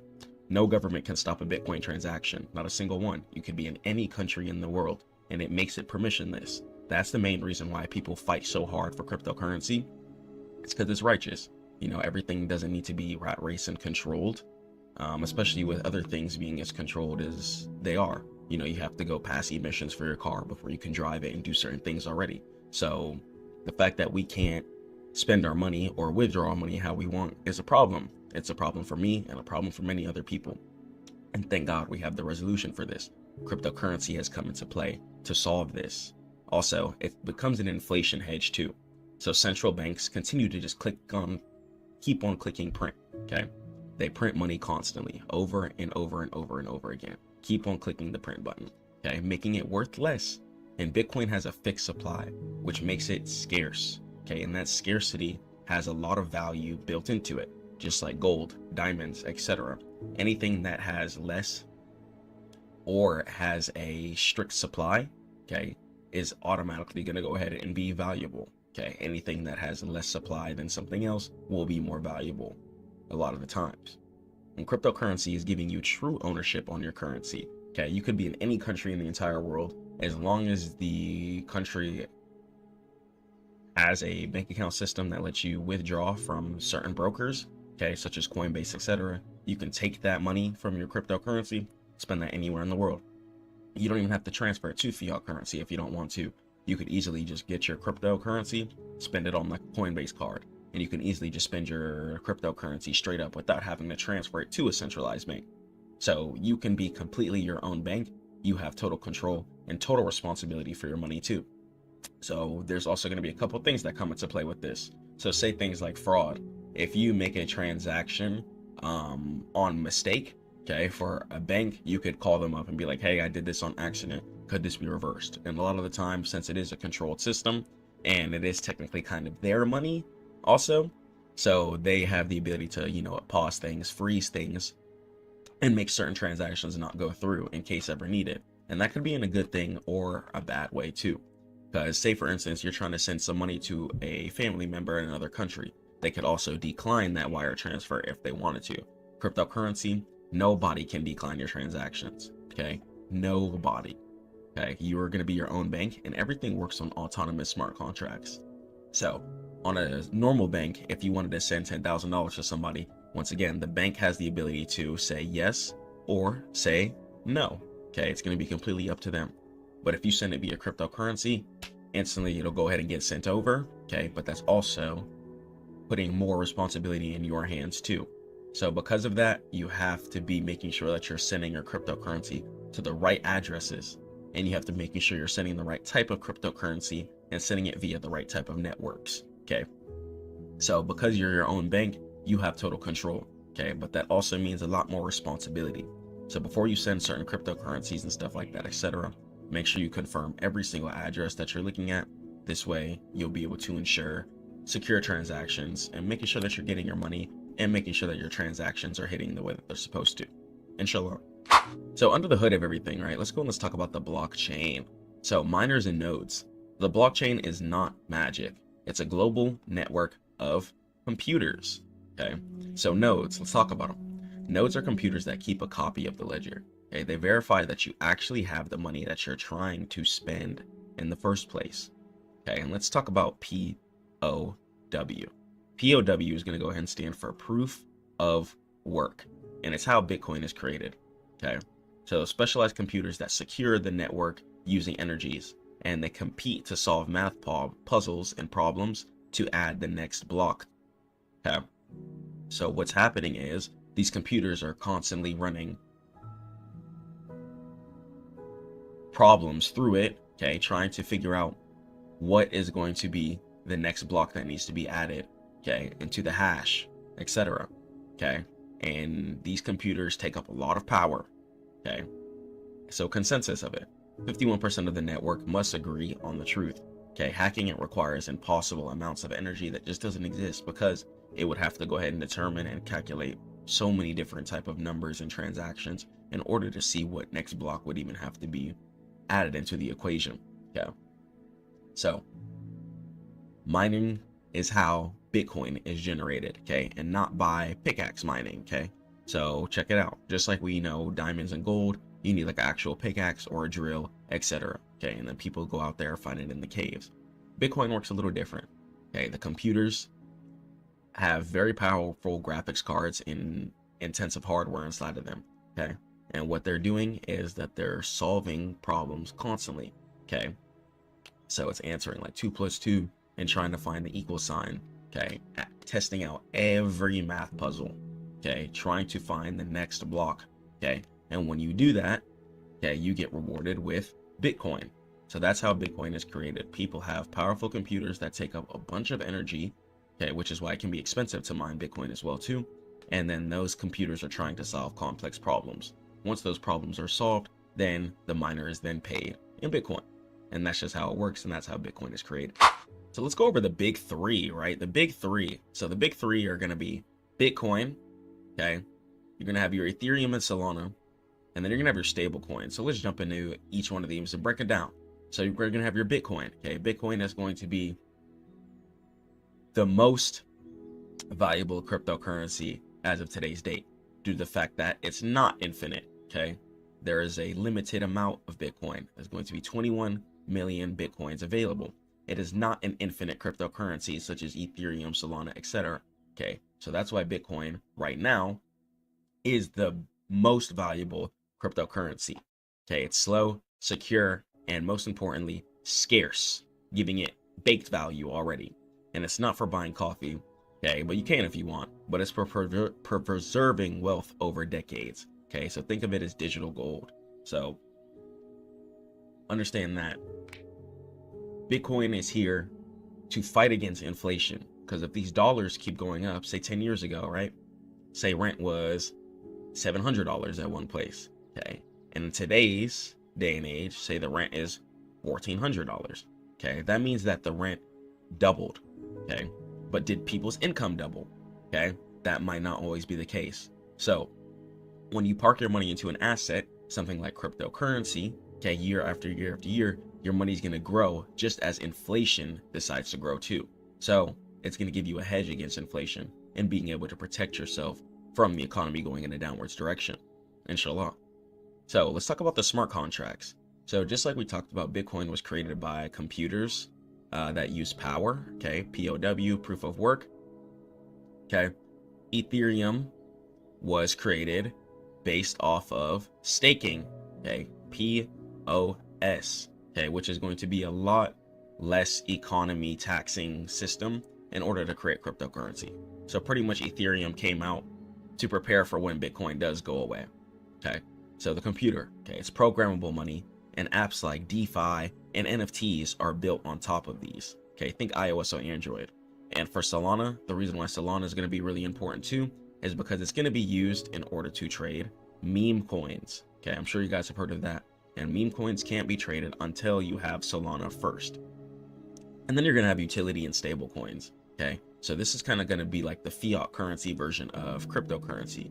So instead of parking your money into a token or coin or something like that, expecting some profit returns, okay, stable coins such as USDC stay at $1, giving you a safe place in order to park your money in the cryptocurrency world without it fluctuating up and down all the time. So utility tokens like Link provide data feeds, and meme coins like Doge are communities built on certain factors, okay? So figure out what you want to invest in, figure out what works for you, and let's go and let's keep going. So whenever you start trading cryptocurrency and you generate a wallet on whatever broker you choose, okay, you're going to get a 12 to 24 word phrase, and this can be used to log into your account. So if you don't want to sign in with a usual email and password, because you know those can get hacked, etc., okay, you can use a seed phrase. Okay, it's going to give you 12 to 24 random words, and you can keep these words safe in order to get back into your account. So with cash, say the problem with that, you know, if you have a bunch of cash stashed in your house, it can get moldy, you can get robbed, the house can catch on fire, etc. A lot of things could happen to cash. Okay, but with your cryptocurrency, it's like keeping your cash, but digital. Okay, and it's not behind a email and password. It's going to be behind your seed phrase. Okay, So you can write your seed phrase down. Okay, it's gonna be 12 to 24 random words. Make sure you write them all in a row. Okay, they're gonna be listed like 1, 2, 3, 4, 5 to 12 to 24, etc. Okay, so make sure you have the order correct, because that definitely does matter. Okay, try and write your seed phrase on a piece of paper, a notebook you have, whatever. Okay, and never screenshot it. Okay, never screenshot it. Okay, Apple, people can get into your iCloud, and then people can get access to all of your funds. Okay, try not to type it onto a online computer software, like no Google Docs or anything like that. If you do, try to just keep it on a flash drive. You can do like a notepad .txt file, something like that, and you could password protect it with 7-zip, WinRAR, anything like that too, if you want it as well. Just try to keep it as secure as possible. So if you lose this, your money is going to be gone forever. Okay, no support desk can help you. Okay, it's just going to be gone, out of existence. Okay, and it cannot be recovered. So make sure you guys are keeping your seed phrase secure. Keep it safe, because this is going to be your longevity. This is going to be your money, and this is what's going to take care of you. Okay, you guys don't want to be losing this. Okay, inshallah. So let's talk about the trade-off of everything. Okay, let's talk about CEX versus DEX. Okay, so CEX is going to be centralized. Okay, so whenever you're thinking CEX, think of the normal traditional bank system. Okay, so pros, right? You got some easy customer support. It's pretty easy to get your money back whenever things happen, but there's also going to be things that come into play. Okay, sometimes you might have random 3 a.m. maintenance. There's been times where my crypto had to come clutch because my centralized bank is doing maintenance. Okay, but my cryptocurrency was available, thank God. Okay, there's also been times where your funds can be frozen. Okay, and there's also going to be that Monday through Friday window in order to get paid. Okay, so times correlate versus when you get paid. On the decentralized network where cryptocurrency is traded, doesn't matter. Everything is based on the peer-to-peer transaction system. Okay, if I send 10K to somebody, it'll most likely be in their account within a couple, or their crypto wallet within a couple of minutes or hours. Okay, if I send someone 10K via wire transfer, okay, it would have to be via Monday through Friday. Okay, and it would have to hit at like 6 a.m. or like 9 a.m. or something, some time like that. And keep in mind, the centralized bank, if they wanted to, could completely decline the transaction. Okay, decentralized, everything is peer-to-peer. No one can decline anything, but no one can also recover your mistakes if you make any. So it's decentralized, okay, giving you total privacy. You keep custody, and instant swaps are going to be available. But understand that there's no customer support. Okay, if someone says, yo, send me 10K Bitcoin, and you send them Solana, that's it, man. Okay, you have to understand that that's it. So there's an extreme responsibility. So make sure you guys are staying humble. Make sure you guys are staying focused. Make sure you guys are waking up and praying to God, most importantly, and keeping your head on straight. Okay, you don't want to be having a moment of franticness or having bad mental health and making an accidental decision where you just lose all your cryptocurrency. Okay, please don't do that. And let's talk about what gas fees are. Okay, and I'm not talking about gas that you put in your whip. Gas fees are going to be every transaction that has a tiny fee attached to it. Okay, that's going to be a gas fee. Okay, any crypto transaction that has a fee attached to it is a gas fee. So on Ethereum, this can be like $5 to $50. On Solana, it could be like 0.0001. Okay, so your gas fees will go ahead and fluctuate depending on what asset you're buying and purchasing. So let's talk about the dangers of everything. Okay, we want to make sure we're being as safe as possible.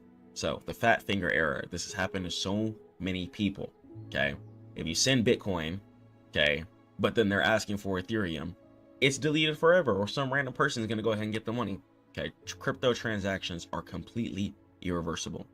Always send a small test amount, especially if you're sending big amounts. Okay, if you're about to send 10K, see if $5 goes through first. Okay, if they get that, then go ahead and send it again. Okay, take your time. Do not make fast, overzealous decisions, because you can very quickly destroy and lose all your crypto value on accident too, is really the crazy thing. Okay, so if you want to trade cryptocurrency, you say you're ready to be your own boss, be ready to stand on business, CEO.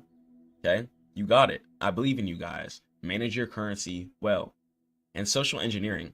So hackers won't break the blockchain. Okay, what they'll try to do is trick you. Okay, they pose as support agents or send fake website links. Okay, or what they'll try and do is be like, oh, here's a 12 to 24 word seed phrase, and you can come in and try to log in and you'll get all this money. What they want you to do is deposit into that account. They have access to it, and then they go ahead and clear the account. Okay, do not log into anybody else's crypto wallet. It's not worth it. Stay logged in on your wallet. Stay focused on your bag. Don't try to rob nobody. Don't try to get no money from nobody else. Stay focused on you and yours and what God has planned for you. And bear markets. So crypto sometimes has winter cycles, just like the stock market, where prices can drop 80% for certain cryptocurrencies, especially if they're not valuable, and stay down for years. So only invest money that you can afford to lock away for plenty of years, okay? You should be on the brink of almost death before you pull out your money from your cryptocurrency wallet, okay? Try not to pull out your crypto wallet. Try to live off your credit card, okay? And invest all your cash into assets if possible, inshallah. So the psychology behind everything, okay? So time in the market, okay, is going to be a lot better than timing the market, okay? So many people are trying to time the market for exactly what it is every single time. But understand that sometimes you just got to be in the trade for some time. Some of you guys are closing your trades way too early and wondering why you're not profitable at the end of the year, okay? You need to have your life together outside of the markets so you can actually sit on your plays for some years and build some actual capital. So don't buy at the top. We're going to go ahead and go over some chart work too at the end of the presentation, just so I can go ahead and let you guys know some quick sauce. So try not to buy at the top of all-time highs, okay? Wait for market to dip down, okay? And then catch the sweep back up, okay? But do not buy at all-time highs, because a lot of the times you're just going to go ahead and eat a pullback straight down. So the DCA strategy, DCA stands for dollar cost average, okay? So you can go ahead and set up an auto buy. You can set up a certain amount of money per week too, if you wanted to. And even if you did buy at all-time highs, because your cryptocurrency is really going to be more like savings more than income. Yes, you're still going to be making great income after the years do pass, inshallah. But for the most part, it's really going to be more of your savings. So even if you did buy at all-time highs, you can have that consistent amount that you're constantly investing in, okay? I don't care if you do $50 a week, $20 a week, $500 a week. Just choose whatever's comfortable with you for your income level, okay? And come back in 5 years, okay? And I'm telling you, most long-term investors who don't even look at the charts outperform 99% of day traders, okay? And that's a very, very, very true statistic. And you guys are going to be able to touch millions, okay, if God wills, without stressing yourself out by just making the right play, by just watering your seeds today, okay? So start growing your account, be patient, and keep going. So here's some golden rules for cryptocurrency. If it's not your keys, it's not your coins. Okay, if you have your cryptocurrency parked into a broker that's email password and doesn't have any recovery keys or secret keys, it's not really your cryptocurrency coins. If the broker shuts down, then boom, it's not really your true crypto in your hands. So I recommend like Phantom Wallet or anything like that, where you guys can digitally store your crypto very, very safe. You can also store them on a hardware physical device as well too, where it be the USB drive or whatever. And the golden rules of everything, right? Never share your seed phrase, okay? Your seed phrase is going to be that 12 to 24 word phrase, okay? That's going to go ahead and keep your account locked, okay? You do not want to be giving out your seed phrase, okay? You lose your seed phrase, things can get difficult, okay? No customer support you can call to just get your money back. So ignore direct messages. Don't log in with anyone 12 to 24 word seed phrase thinking that you're going to get money. Stop, okay? Purge any type of mindset where you're thinking about stealing or getting quick, easy money. Purge that, okay? Invest only what you can lose. Make sure you guys are paying your bills first. Don't think you're about to invest in a cryptocurrency and you can ignore all your bills because you're about to hit the best play ever. That's not how a real investor would play. Okay, structure your life, get it together, and then come onto the market, okay? And do your own research, okay? Don't just get in because your friend said, yo, this is gonna be the best coin ever. Don't do that, okay? Because then you're not gonna have enough conviction and confidence to hold through volatility, okay? If this is the play you've been researching for weeks, month after month after month, if price dips, you're gonna have so much conviction and you might even re-add, okay? So there's gonna be a lot of things when it comes to buying cryptocurrency. So let's go in how to read the chart. So reading the chart is going to be quite simple. What we're going to do is focus on our higher time frames. Okay, so what I'd like to go ahead and do is go for my monthly time frame. Okay, then from there, I'm going to go to my weekly time frame, daily, and then 4 hour. Okay, so we're going to go from the monthly to the weekly to the daily to the 4 hour. Okay, and when we do this top-down analysis, we're going to be able to get the full bird's eye view of absolutely everything, just so we can see the full perspective of the market. So always start off on your highest time frame first, then scale down. Okay, and the smallest time frame I'm going to go to look at the cryptocurrency chart is going to be the 4 hour chart. Okay, because cryptocurrency, you want to be holding for weeks, months, and years. So focus on your higher time frames. There's no reason why you should be caught up on the 5 minute, 1 minute, 15 minute trying to trade cryptocurrency. It's not the wave. You need to have the full higher time frame picture so you know how many years, months, weeks to hold for, etc.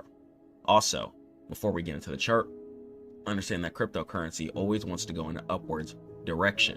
Okay, most people can only buy, and this is the same thing for stocks too. Most people can only buy.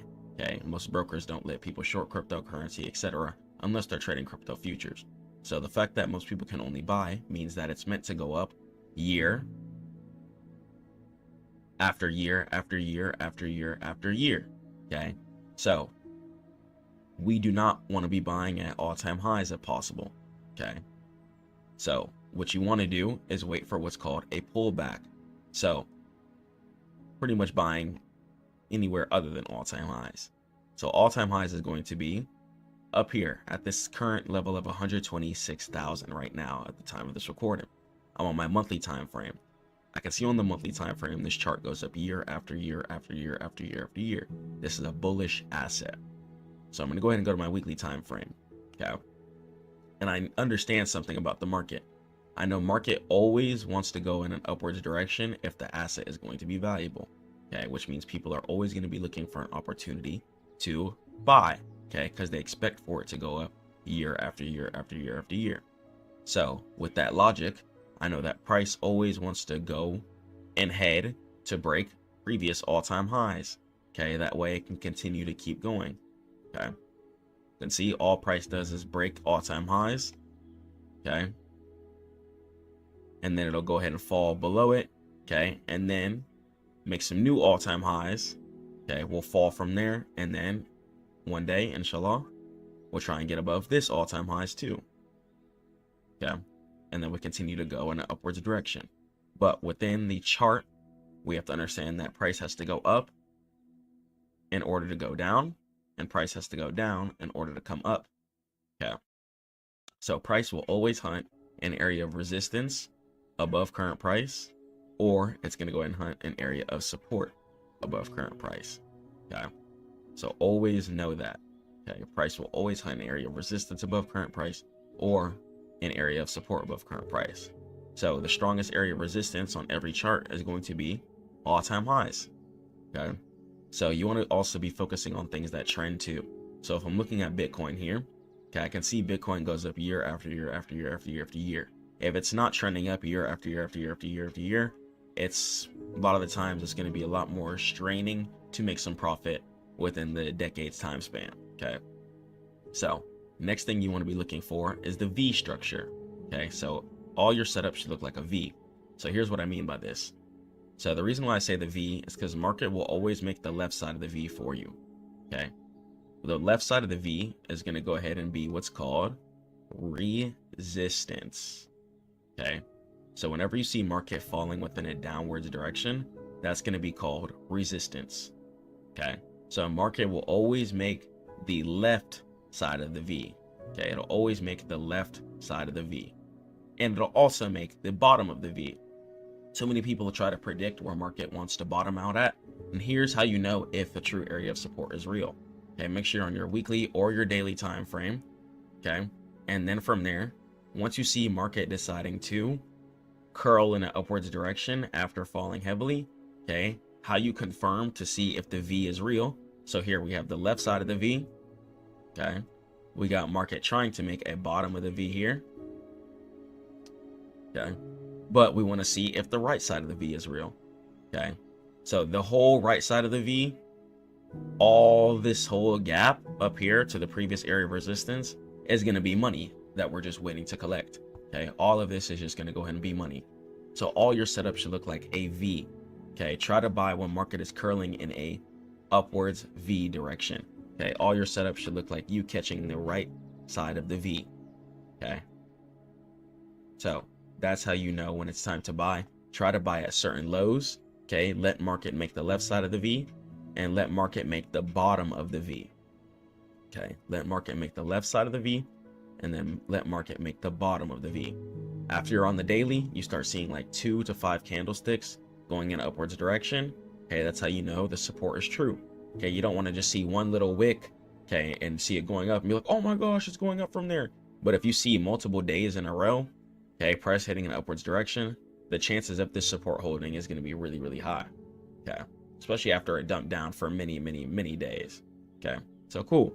So that's going to be the full guide on how to trade cryptocurrency. If you guys want some more one-on-one mentorship, head over to Stackmode.net. Come on and book a free call. Or you can check out my free course and ebook. Stay prayed up to God. Keep grinding. I'm going to catch you guys in the next one. Let me know what you think in the comments below.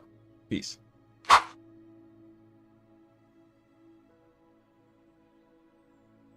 So I want to talk to you guys about trading with the trend. Understand that trading with the trend is going to be trading with where the money is flowing. You have to trade with where the money is flowing. Think of the market like a river. If you're trading against the current or you're swimming against the current, what's there going to be? Counter resistance. It's going to be hard. So if the market's going in a heavy uptrend, lots of buying is happening. Lots of liquidity, lots of money is flowing into the upwards direction. And you put in a short and you notice market still keeps going in an upwards direction, you're swimming against the current. Stop swimming against the current. If you're doing that right now, stop doing it. If you see market going in an upwards direction, you need to be buying in an upwards direction. If you see market shorting, okay, then you need to trade with the trend and take shorts. Stop trading against the market. Stop trying to see market go in an upwards direction and be like, market's going to short exactly right here. And then try and plant something that's not even going to happen. Next thing you know, buyers are still in place. The breakout happens and then price continues in an upwards direction. Why? Because the trend is so heavy. The buyers have stepped in. If it's an upwards trend on the higher time frame and it's real, it's going to be a heavy trend. Okay. Trading. It's the art of reading human psychology through price. Most traders fail because they look at the reflection and not the source. When price is the only really thing that matters. Where's price going? Is price going up or down? Price can literally only go up or down. Trading is quite simple when you think about it. Okay, everything else is pretty much a derivative. So any type of indicators, things like that, all delayed, not things you need. So let's talk about the cycle of money. So accumulation, right? Professional buying. Accumulation is going to be people loading up on things, people loading up on shares, people loading up on crypto. When people are accumulating large amounts of an asset, such as the government, many governments buying hundreds of millions of dollars worth of Bitcoin, for example. Okay. Accumulation is going to be when an investor or an investing class, such as a government, a hedge fund, and the hedge fund is pretty much just a bunch of people with a lot of money coming together investing, and they buy. Okay. And markup is going to be letting you know that there's a visible trend. Okay. And professional selling as well too. Distribution coming into play. Okay. Is market going in a downtrend? That's all it is distributing going on. Okay. And accumulation is just a bunch of buying. People loading up on shares, cryptocurrency, whatever. Okay. And the markup. So as far as certain things, you can wait for pullbacks, wait for support to confirm, and you could see breakouts, such as breakouts into new all-time highs to confirm the markup phase. Okay. A lot of the time that's going to be where the easy money lives and risk is going to be the lowest. Okay. So if market is continuously breaking areas of resistances, okay, you can wait for market to pull back and buy each pullback until market comes back to the area of resistance, and you can continue to hold your contracts for a breakout if possible too, because you have to understand that market, in order to continue in an uptrend, for example, has to break areas of resistances above current price or areas of support above current price. Okay, Let's head over to the next slide. So the anatomy of an uptrend. So higher highs plus higher lows equals a trend. So higher highs equals exactly what I talked about on the last slide. Areas of resistances, which is just going to be areas where market decided to sell off at. That's all an area of resistance is. And then you're going to have areas of support, which is going to be areas where market decides to buy at. And that's going to be where buyers are stepping in it. Yeah. So sellers resistance, buying at areas of support. And you see higher highs, which means areas of resistances are getting broken into higher areas of resistances. Okay. See these areas of resistances, see how each one of these are higher, and then you're going to have the higher low. So look at this low, this area of support where buyers are stepped in. Then this low, buyers are stepped in. And this low is higher than this low. This low is higher than this low. This low is higher than this low. Okay, so whenever you see higher lows getting put in and higher highs getting put in, then you know price is trending in upwards direction, inshallah. So certain things matter. Resistances getting broken out into new highs and higher lows being maintained so price doesn't keep dumping down to the same areas of support over and over again. So it can actually trend in a staircase. So identify the last higher low. Higher lows are going to be good areas to enter, and that's going to be a really good pullback entry. And some people do find success in breakouts as well too. Find your bread and butter, find what you like to play, and play that. And as long as that low holds, then the trend is going to go ahead and be intact. And risk versus reward. So you might see certain things like on the risk reward tool, like 1 to 4, or you might hear terms like 1 to 2. So what this means is, let's say the 1, let's say you're risking $100. So if you're risking $100, then the 4 is going to be a multiple of that. So that means you made $400. So if your risk is $100, you made $400, your overall profit would be $300. Okay. So you always want to try and make double at least whatever you're risking. Okay. So if you're risking $50, try and at least make 100. If you're risking 70, try and make it at least 140. Okay. If you're risking 1,000, try and at least make 2,000. And that's going to be a 1 to 2 whenever you're just catching the double multiple like that.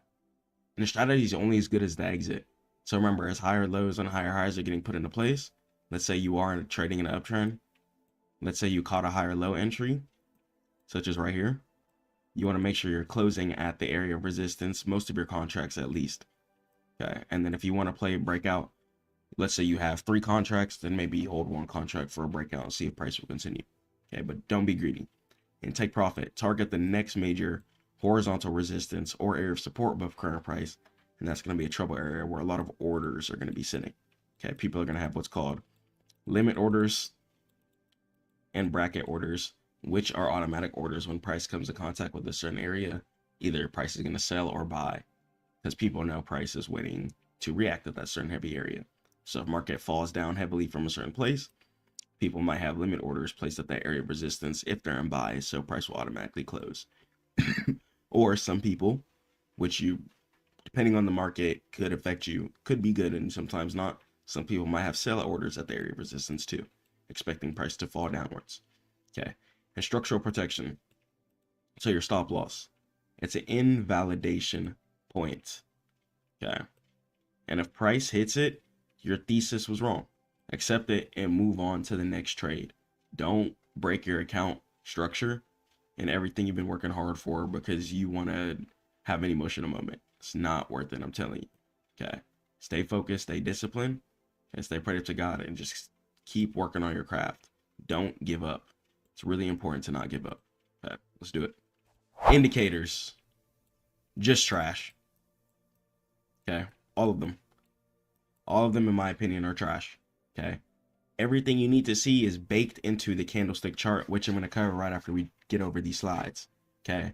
But all these RSI, MACD, stochastics, EMAs, barf, okay?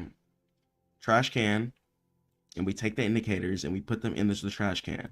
That's what we do, okay? We grab the indicators, you get on your trading view, you get on your broker, you click the trash can on them, and you delete them. Everything you need is baked into the chart. Why are you looking at lagging indicators? It's not worth it. They tell you what already happened. Just look at the chart. Look at the chart and look at your higher time frames. Stay prayed to God and focus on your wisdom. Focus on how you're analyzing the charts. Focus on how you're feeling the charts. Okay. So the lag, late data is going to kill your edge because you're relying on something that's already in your face. So stop it. A lot of people do that in life. A lot of people look instead of just doing and reacting. And it can cause analysis paralysis. Clutter clouds judgment. Instead of just being confident in the candlestick chart analysis mixed in with the economics with whatever you're playing, you're waiting for an indicator. Stop it. I used to be there. It's not worth it, I'm telling you. So naked charts, okay, just straight up candlestick charts, all you need. Indicators suggest reversal, and price action proves it. Stick to the source data. Stick to the actual candlesticks that are moving in your face, not lines that react off of the candlesticks later. Please don't do that. Don't destroy your account like that. Don't destroy your future's family profit like that. You got this. You're the breadwinner. You can't fail. Okay? And if you do, get up, scrape your knees off, and pray to God and keep winning. Don't let these indicators hold you back. Let's go. Simplicity wins. I'm going to show you guys how to read the chart with just candlesticks. No indicators, no squiggly lines on the candlestick chart. It's not making sense. Turn it off. Turn everything off. Okay, trade price, not the derivative. Follow institutional footprints. You can see it all. A lot of it's going to be baked into the higher time frames. Okay, stick to your weekly, daily, your 4 hour, okay, and lowest maybe your 1 hour. Okay, stick to your higher time frames. It's really going to help you get that good edge and break everything down strategically. Remove the clutter, use your higher time frames, and use horizontal lines. Let's go ahead, continue on to the charts. So we're on the charts with it. Let's go ahead and analyze Bitcoin. So I'm going to show you guys two examples. I'm going to show you guys how to read an uptrend. And then after this, I'm going to show you guys how to read the downtrend. So a lot of the times the United States markets and cryptocurrency are meant to go in upwards directions. So US stock markets are meant to go in upwards directions due to the fact that the more successful that these worldwide companies are, the more taxes they're going to be able to pay to the US government, whether via business taxes or the more employees they're going to be able to hire since their company's on the stock market. And the whole reason companies list themselves on the stock market is so they can generate more income, which causes them to build more buildings, which needs more people to maintain. The more people, which means more taxes can be taken out of their wages, the richer that the US government gets. So it's really imperative that US stocks go up year after year after year, especially the big important ones that help the whole world. And cryptocurrency is meant to go in an upwards direction because the creators of them, especially Bitcoin, is going to be finite, which means that there's a limited amount. Okay, so people are trying to buy it up, and there's a lot of imperative value to owning cryptocurrency and buying and holding. So let's talk about how to read the uptrend. So a lot of the times you want to be starting on your higher time frames first. Make sure you're not trading when price is already at all-time highs, okay, because then you're just going to go ahead and get pulled back on. It's not worth it. You don't want to get pulled back on. It can really just destroy your account buying at all-time highs. Buying after all the hype is done, you want to buy at pullback areas and then catch the sweep upwards, okay, back to the area of resistance above current price. Okay, so I'm going to go ahead and show you guys how to analyze the trend. So I'd like to go ahead and zoom all the way from the beginning. I don't like trading trash personally. I like to make sure I'm trading a trending asset, and I like to ask myself, does this asset go up year over year? Okay, if it doesn't go up year over year, I'm not even worried about the uptrend. I'm worried about if I'm trading something decent or not. Okay, Bitcoin, for example, I can see has gone up year after year after year after year after year. Okay, so in my opinion, this is going to be a good asset for me to trade and catch an uptrend on. If it doesn't go up year after year after year, if it's sideways, like if price action was like this, and then this, and then this, and then this, and then price was over here today, it's not something I'll be looking forward to uptrending on personally. Okay, but I could see price starts from here and decides to progress over time. And I like that a lot. Okay, I can see a lot of upwards projection value in this since year after year data is showing me that it likes to uptrend. So I can see price decides to burst up. So we started here from the beginning of time.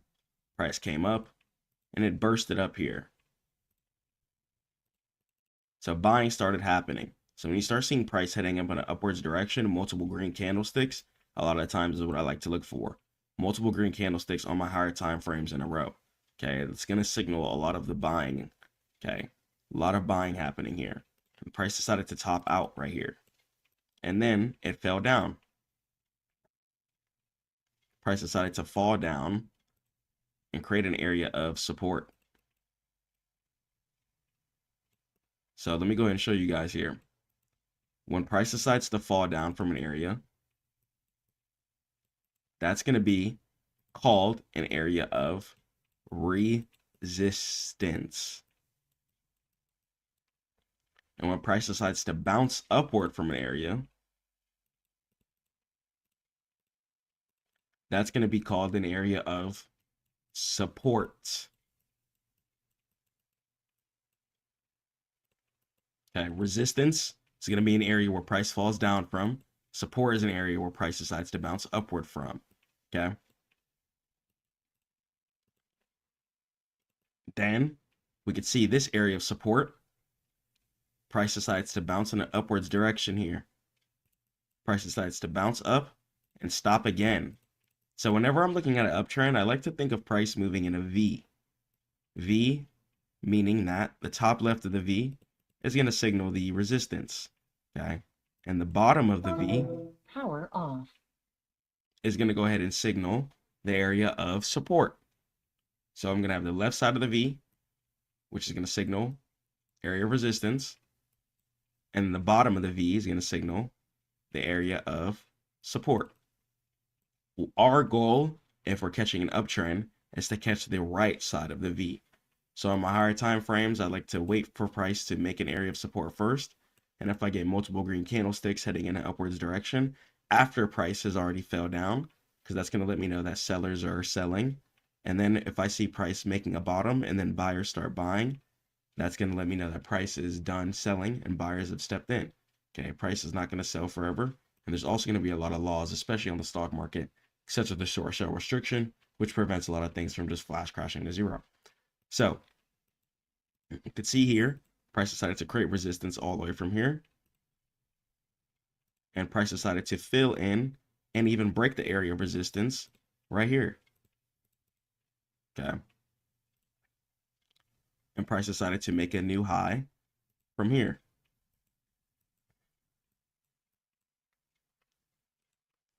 Price decided to come up here and make an area of resistance up here. From there, price decided to make the left side of the V again, come down, bottom out, and make the bottom of the V.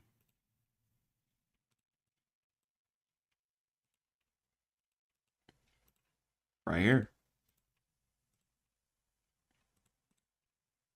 And then we see multiple green candlesticks going up in a row on the higher time frames, and the right side of the V being filled. Okay, we got the left side of the V, bottom, and then our job is to catch the right side of the V. Okay, so the later you enter on the V, let's say you entered like right here where that black line is, the later you enter in the V, the more confirmed. The earlier you enter, the more profit you're going to be able to make, but more of a chance that you could potentially get burned. So it's going to be depending on the certain setups you take. So if you would have entered like right here on the black line, if you're trying to close at this area of resistance, it's like not a lot of money left.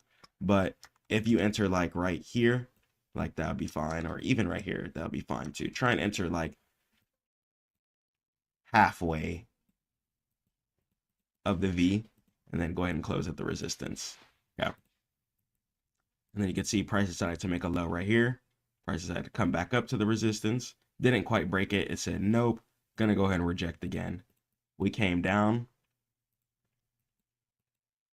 And then we bounced at this low here.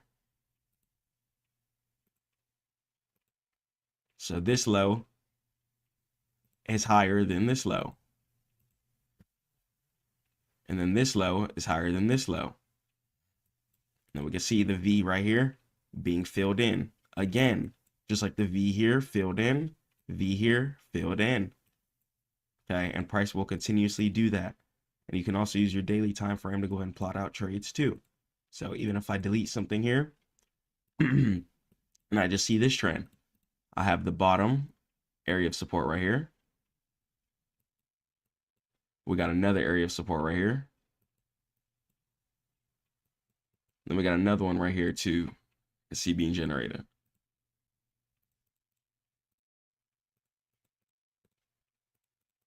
Price making higher lows. Price is making higher lows. See price uptrending. Yeah, it's going to be a really, really important thing to look at. And you can see these V structures being filled in. So top left of the V, price started here, area of resistance was formed, price came down, bottomed out. Then the right side of the V got formed, resistance area got broke, price came down, did the same thing again. Price bursted up towards this area of resistance here. Came all the way down, made this area of support, and did the same thing once again. Okay, could see price deciding to progress over and over again. Okay, and we're coming down here. Looks like it's trying to hold a new low, and we could potentially see over time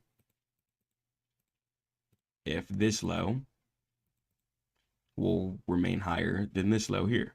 Okay, and if so, that's going to be another verified area of support. I like the multiple green candlesticks here on the daily. On the weekly here, we do have some sideways weekly candlesticks that are green. So we'll see about another week here too. Okay. So higher lows and higher highs are going to be something to look at whenever you're reading your uptrend. Let's over to the downtrend. All right, let's go ahead and talk about analyzing the downtrend. So when you're analyzing a downtrend, you want to be looking for lower lows and lower highs. Okay, so let's go ahead and let's talk about it. So let's say price decided to super top out right here. You know, it had a good run. It's been uptrending for a while, but since then, it's been trying to head down to the graveyard. So let's analyze and break down how you can catch trades when price is heading in a downward cycle. So you can see price here created an ultimate area of resistance. And resistance is just going to be an ultimate area where sellers are coming in. Okay, sellers are coming in to this area since price is falling down. Then you're going to have price making bottoms. Okay. Once again, that's going to go ahead and be areas of support. Support is going to be an area where buyers are going to be stepping in. Okay, you're going to have support and then you're going to have resistance. They both correlate. And the cool thing about them is resistance sometimes can be broken and turn into support. And a lot of the time support can be broken and turn into resistance. Just as resistance can mirror another area of resistance, even if price decided to previously break it. Say, for example, price decided to create an area of resistance here. Price broke it, came down. Price could still come up and short at that resistance again. Same thing with an area of support. Price decided to come up, break below the support. Price could come above the support and pull back at the same support again. Okay, price is very reflective over what happened in the past. Okay. So let's go and let's keep analyzing. So you're going to have the area of resistance where price decides to fall downwards from. And then you're going to have the area of support where price decides to bounce in an upwards direction from. Okay. Both important areas to look at. So resistance, just like I said, can sometimes be broken and turn into support. Support can sometimes be broken and turn into resistance. Okay, keep all that in mind. And put it all together on the charts. So a lot of times when I'm downtrend shorting, I'm looking for two things. I'm either waiting for an area of resistance. I don't even care if it's in the past, to meet up with an area of resistance, and I'm taking it again. Okay. Or I'm going to wait for an area of support to be broken and turn into resistance. Okay. So let's find an example here. So let's say price decided to make this area of support right here. Could see price decided to make this mini bounce after a heavy downtrend from a while. Okay. After that, price decided to hunt back up to this area. So look at this support zone right here. Price decided to bounce up for a little bit here. Okay. To this area of resistance here. Okay. And even this area of resistance right here. Right. Sometimes you'll be able to look to the left and be like, okay, I see why resistance was created here. Okay. So for instance, if I drag it all the way over here, we can look to the left and we could try and piece things together and see, okay, was there any price action that reflected? So I could see this area of resistance here. And if I zoom in close, I could see another area of resistance right here. Okay, so stuff doesn't just happen for no reason. You could see the two areas of resistance both cause price to fall downwards for a while. Okay, very, very reactive market. So stuff even from years, months ago, okay, could be reactive. And even right here, price decided to create support. Price broke it and turned it into resistance. Support right here got broken, turned it into resistance, and then price headed in a downtrend. That's going to be one of my favorite ways to downtrend. Is going to be waiting for support to get broken and then waiting for price to run back up to it and turn it into resistance. A lot of the times, if you see that, it's going to be a really, really good short or a good time to short.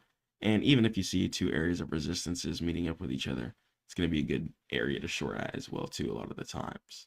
Okay, but be careful with that, especially during uptrends. You don't want to get caught trying to short something that's not meant to be shorted. That's in a clear uptrend because you're just hunting for something. Okay, so that's why I like to wait for support to get broken and turn into resistance cleanly, whether it be it on my daily. A lot of the times I'm gonna wait for it on my daily because that's gonna give me the cleanest structure and what I'm actually looking for, making sure it's confirmed. Because I don't want to be taking any type of nonsense trades. Okay, you don't want to be wasting your funds. You don't want to be wasting your time. You want to try and take the trades you know are going to be making you good money. Okay, and waiting for confirmation is also going to be really, really important too. So just as you're waiting for, let's say, an uptrend, I like to wait for 2 to 6 daily candlesticks going in an upwards direction to the right. If I'm waiting for a downtrend, I'll wait for 2 to 6 red candlesticks going down just to make sure. Okay, I don't buy the first immediate reaction a lot of times because I don't know if it's going to be completely true. So let me go ahead and pull up an example here on natural gas. Okay. So even here on natural gas, we can see price farming this downtrend here extremely, extremely heavily. Okay. And certain trades can be found by just being patient, okay, analyzing the market, and really just taking your time. So even right here, take this area of support. That was very important. I like to look at very important areas of support, especially on my higher time frames. You can see price decided to break below it. We could see a daily wick right here. After that, I got 1 red candlestick, 2, 3, and then we got price heading in a downwards direction. Okay, from there. Okay, and you could have did take profit at like this support here, or even this support right here. Okay, and caught that good trade down. Could enter down here, take profit here, and that would give you about a 1 to 2. Okay. So taking your time with the setups and analyzing everything is really going to be important. And when you're downtrending, a lot of the times your take profit is going to be either an area of support above current price or below current price, not above, an area of support below current price, or an area of resistance below current price too. Because just like I talked about, resistance can turn into support. So when you're shorting, your take profit can either be resistance or support. Same thing if you're uptrending too. So yeah. So say here, price decided to create a little buy zone right here. Price bounced in the same area 3 different times. Price broke it, and then price hunted all the way up to it, shorted, and then gave us 1 red candlestick, 2, 3. I like that a lot. You could have take profit at like this support right here, and you could have went ahead and caught your trade. Okay.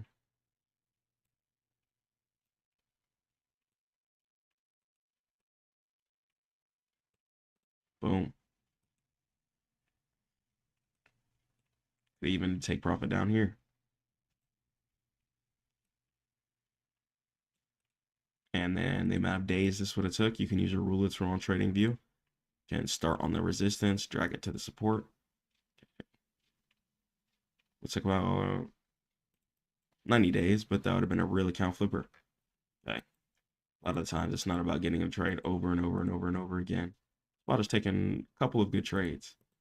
Okay. A month, a week, or even a year sometimes. Even if you did right here, this resistance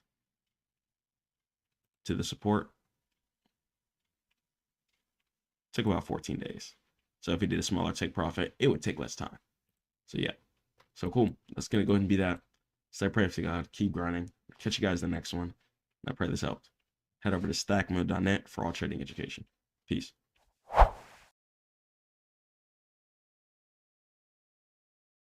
It's 2026. What's going on? We're back in the Stack Mode community, and first week, I just wanted to go ahead and recap and let you guys know what the business is. So we're up about 6% so far in the first week of 2026.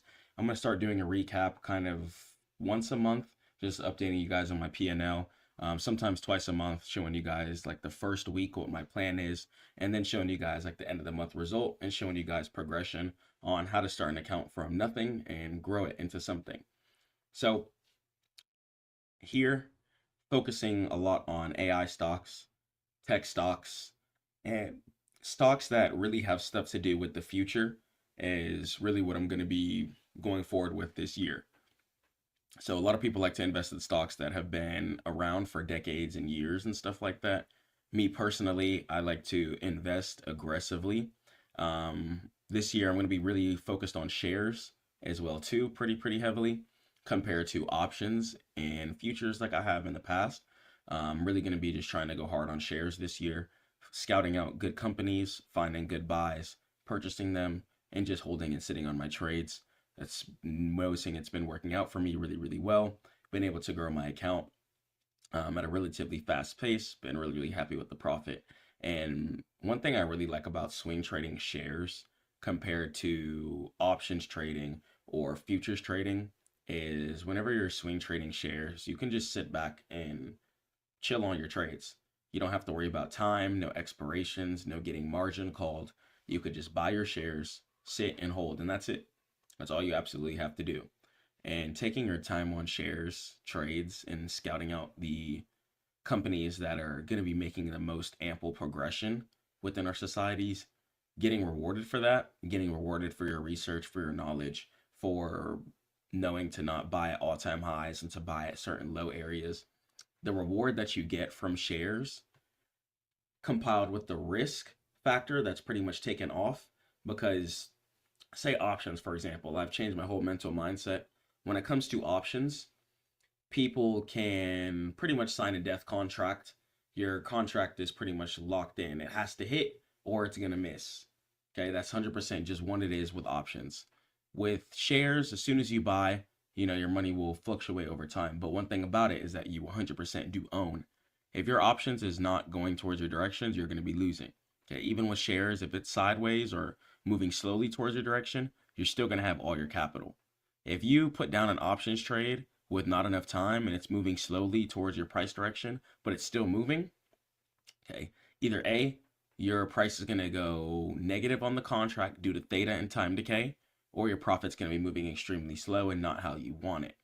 Also, another reason why I'm focusing on shares instead of options this year too is that at a certain point when you get too rich, you can buy all the options contracts for most stocks that you're looking at. Okay, so that's why billionaires have to play shares. So I'm trying to get to the financial point to where I'm one of the best traders. Okay, so personally this year I'm going to be focusing really, really heavily on shares. Got Bitcoin, of course, and in order to generate income, maybe later down the line towards this year, first couple months within the year, I look forward to playing some futures as well too. Okay, so I look forward to playing some futures within that. And I'm just going to be fully transparent with you guys at all times. I want to just show you guys stats, show you guys what I'm holding, and show you guys how I plan to continue to go forward. So let's go and let's jump into some performance, inshallah. So jumping into the stats here. So compiling an account, guys, okay, I want to show you guys what it looks like starting an account from 0 to 4 to 5, 6, 7 figures. I want to just be fully transparent with you guys and show you guys how it's done. So starting here, you could see just have this account here, kind of restarted it July 2025-ish. Okay, started growing it throughout this time, just reinvesting income from business, winning trades, adding over a single time. Okay, and as you can see, P&L is just heading in an upwards direction month after month after month after month. Okay, so your work income, your business income, or even your options and futures income should be funneled back into your account. Funnel it back into your account. Say your business, for example, if you're doing 5K a month in your business, okay, try and take 4K a month of that, okay, and invest it. Okay, you could put maybe 2K in the crypto, 2K in the stocks. Just try and break it down and invest what you're making. So your P&L is always going in an upwards curve. Okay, every time you guys get some money, try and invest. And then as you win trades, okay, there's going to be times where you may lose, okay, but then you're going to win more trades, get in different seasons, and continue to uptrend.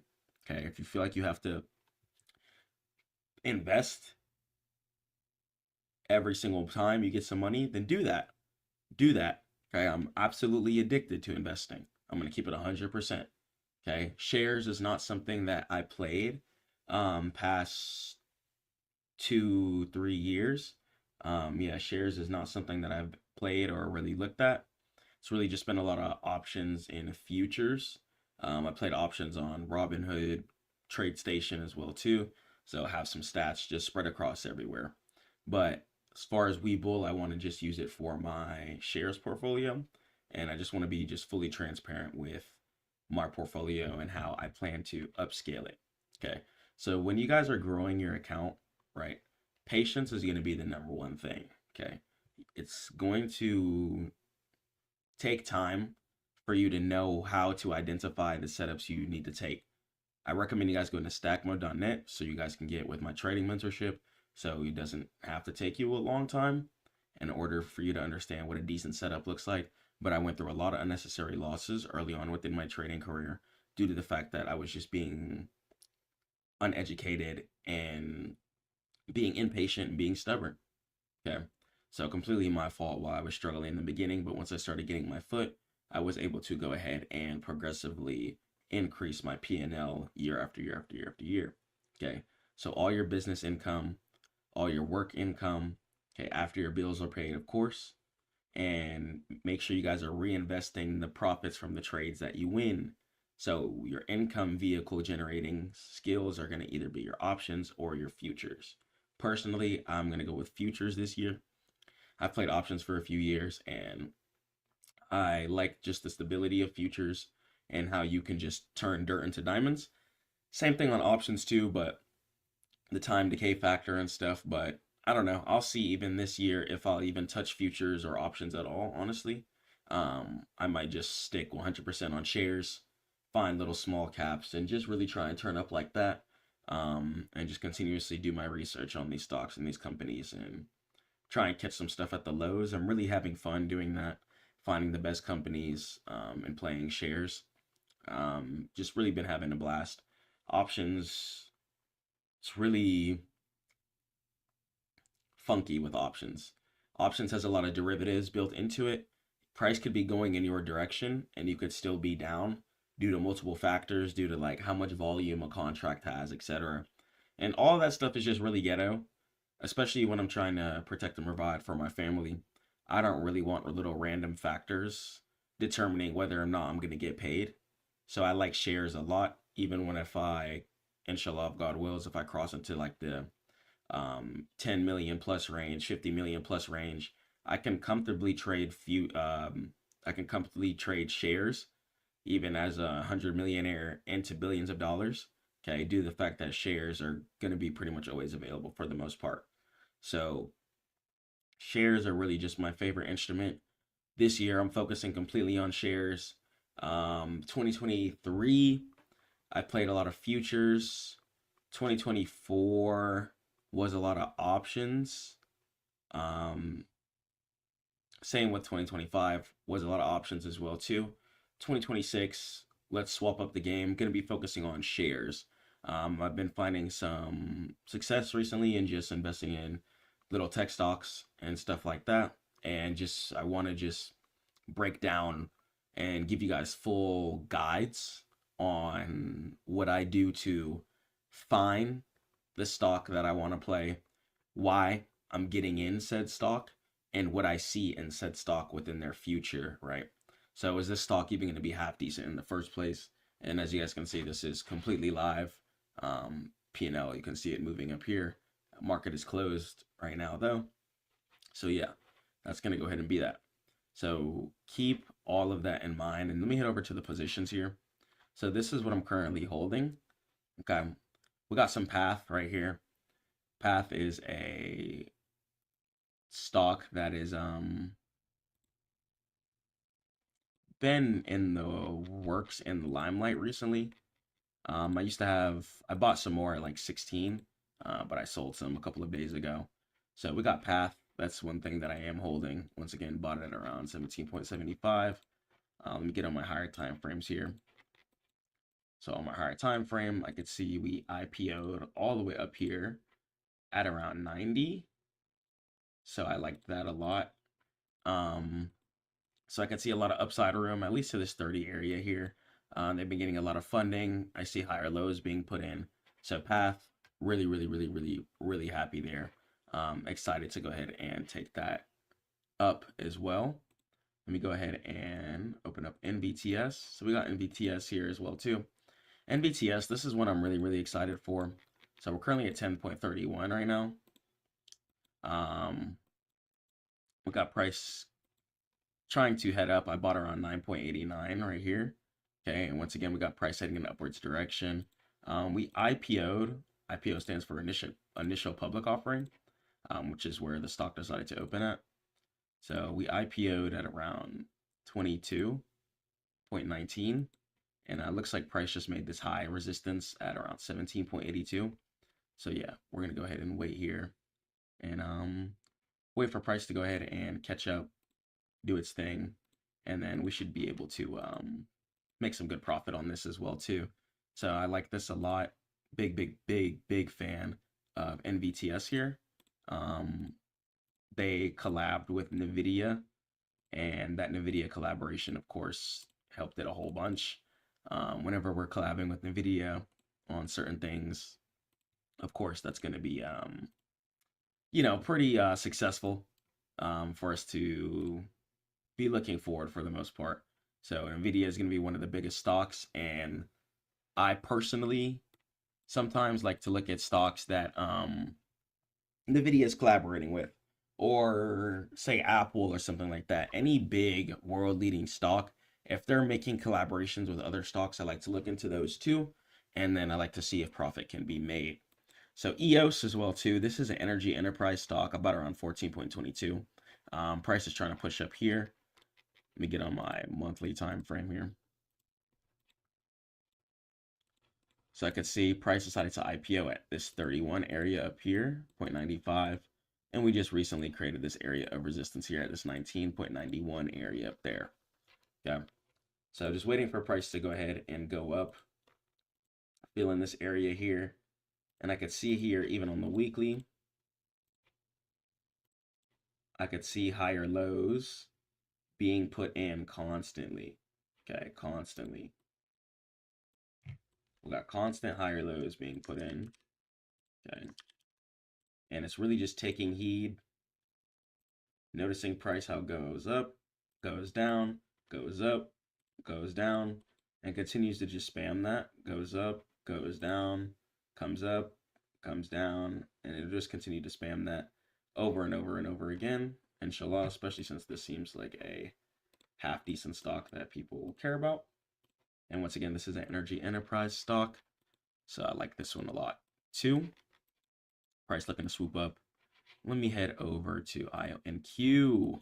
Big dog right here. So IONQ, one of the leading quantum stocks. We just had a burst to this area of resistance at this 84 here. So as soon as I saw this higher low get put in,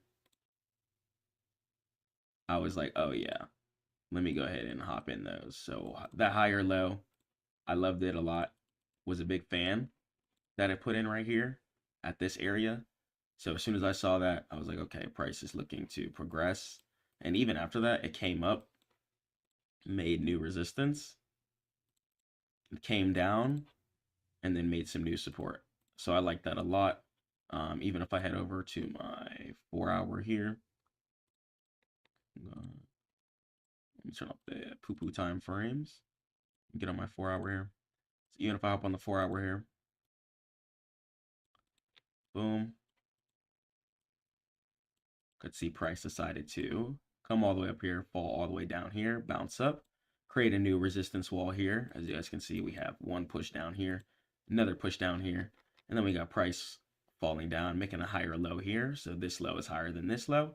I like that a lot. Super big fan. And then from there, we can go ahead and wait for price to come up, smash past this area of resistance, and then after that, inshallah, we should be able to go ahead and catch price upwards right after that. Okay, so it's really just about taking your time, being patient, and waiting for the setup. Okay, remember, you want your gap to be filled to the right. You want market to make the left side of the V, let it fall down, let market make the bottom of the V, and then we catch the right side of the V. Okay, we catch the empty right side of the V. Okay, that's what I want you guys to be doing. Catching the empty right side of the V. Okay, like this. Okay, this is what we're catching. All of this whole empty space between this resistance and this area of support, right? This whole area is nothing but profit. Right? Nothing but profit. All up here. Okay, so 40 plus 40 points left between this area of support and this area of resistance up here. So a very, very, very, very long way to go. Intel, check this out, up crazy on this one here. All right, Intel, I got it at around this 35 area. I'm going to hop on my higher time frame here just to show you guys why I got in here on Intel. So Intel, I decided to get in this area. Kind of the same reason, even if I'm on monthly here. I could still see price making upwards progression for the most part. Yes, we did fall down and make this low here. Although after this low, I put that into combination with some fundamentals.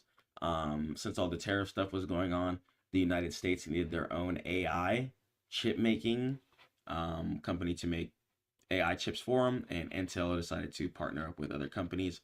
I believe NVIDIA is included. And as you can see, we're starting to get a lot of bullish reaction looking to fill in this V. So we first had price falling down from this resistance here on the weekly. And then we could see price deciding to come up and fill in this gap area up here. Okay, so just go ahead and let price do its thing. Let it fill up. Okay, and just give it its space, give it its time. Okay, let market do its thing. That's going to go ahead and be that. As far as Intel, this trade was super duper simple here, and I bought after this little higher low area here too. After I analyzed this higher low area, I was like, okay, cool. Yeah, super duper bullish after this. Check on the daily here too. Even after this resistance, we came down, made another higher low. After this higher low here, saw 1, 2, 3, 4 green candlesticks, bought in. So you can see you're getting a nice V fill here. And on my monthly time frame, we can go ahead and head up to this resistance up here and head up to this 40 area up here to all-time highs. I'm praying. Okay. So that's going to go ahead and be a flip from, let's see, I opened here. So it's about 28 points here. Very great flip. And then Weeble here. You know what I'm saying? Weeble, they're hating on Weeble. We're waiting on this. I'm not going to lie. Waiting on some Weeble here. I just keep adding into this. This is going to be a huge play. Weeble is my favorite broker. I'm using this right now. If you guys are wondering what I'm looking at to look at the charts and do all this at once and see the price right here, Weeble. Weeble is going to be my favorite thing to analyze my stocks on. Well, I use TradingView, but honestly, I might just use Weeble itself from now on because I think it's a cooler interface and you guys can actually see some specifics of everything too, which I really like. So yeah, that's going to go ahead and be that. I pray it helped. That's how I'm opening this year. All the stocks I'm watching, that's the profit I'm up. And yeah, I'm just going to be fully transparent going forward. Just want to show you guys absolutely everything. Not going to be one of these mentors being cringe, making things uncomfortable, and just not trying to be truthful. I always want to show you guys the truth. All right, love you guys so much. Stay prayed up to God. Keep grinding. Catch you in the next one. Peace.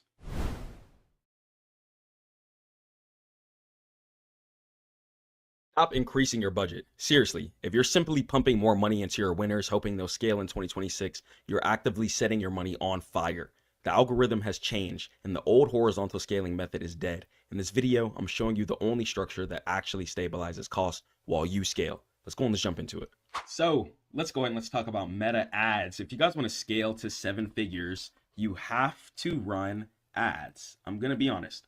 Ads is going to be one of the easiest ways in order to scale to 7 figures, since you're going to be able to use the income that you're already making from the business and generate that into more income. So think of trading, for example. What are you doing? You're taking your money, you're investing into certain things like stocks, and you're turning your money into more money. Ads is going to be pretty much the same thing, but for the business world. Okay. So we're going to go ahead and jump into new strategies as well too. AI has a lot of new implementation, a lot of new softwares, and a lot of new innovations that we can use in order to scale our ads properly. Let's go ahead and let's jump into it. So the broad revolution, so the death of micro-targeting, let's talk about it. So stop thinking it's 2018, okay? It's absolutely not. Manually stacking interest, for example, golf plus Rolex, restricts the AI.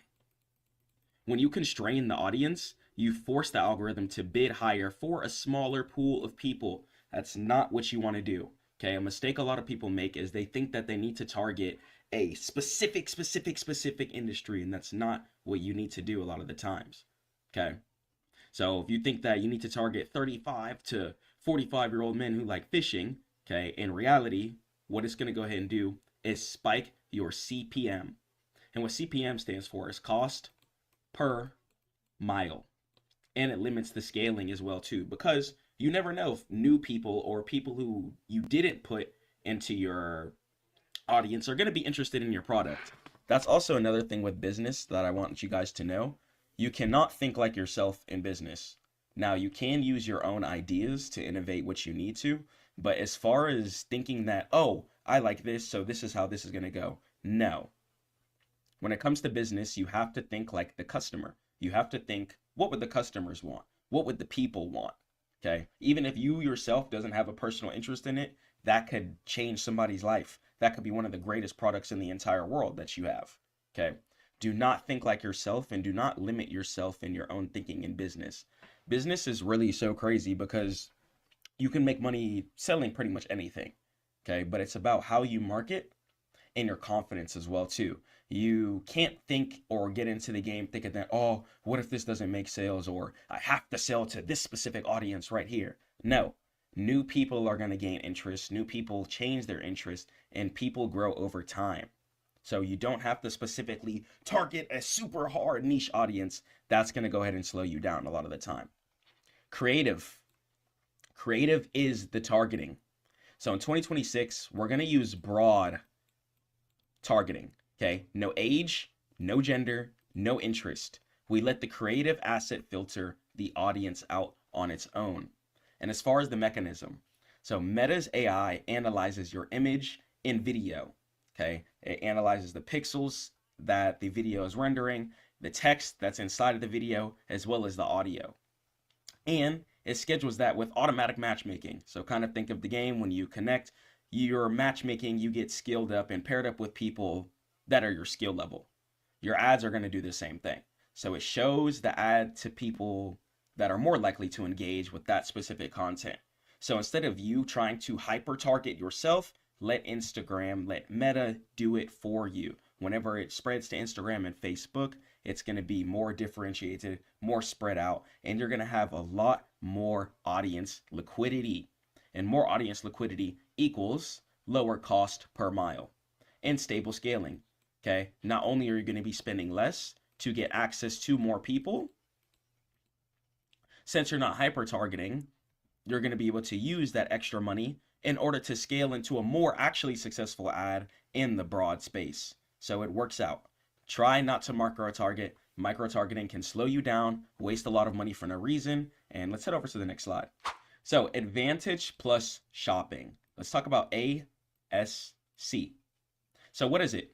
It's a black box campaign type using end-to-end AI automation.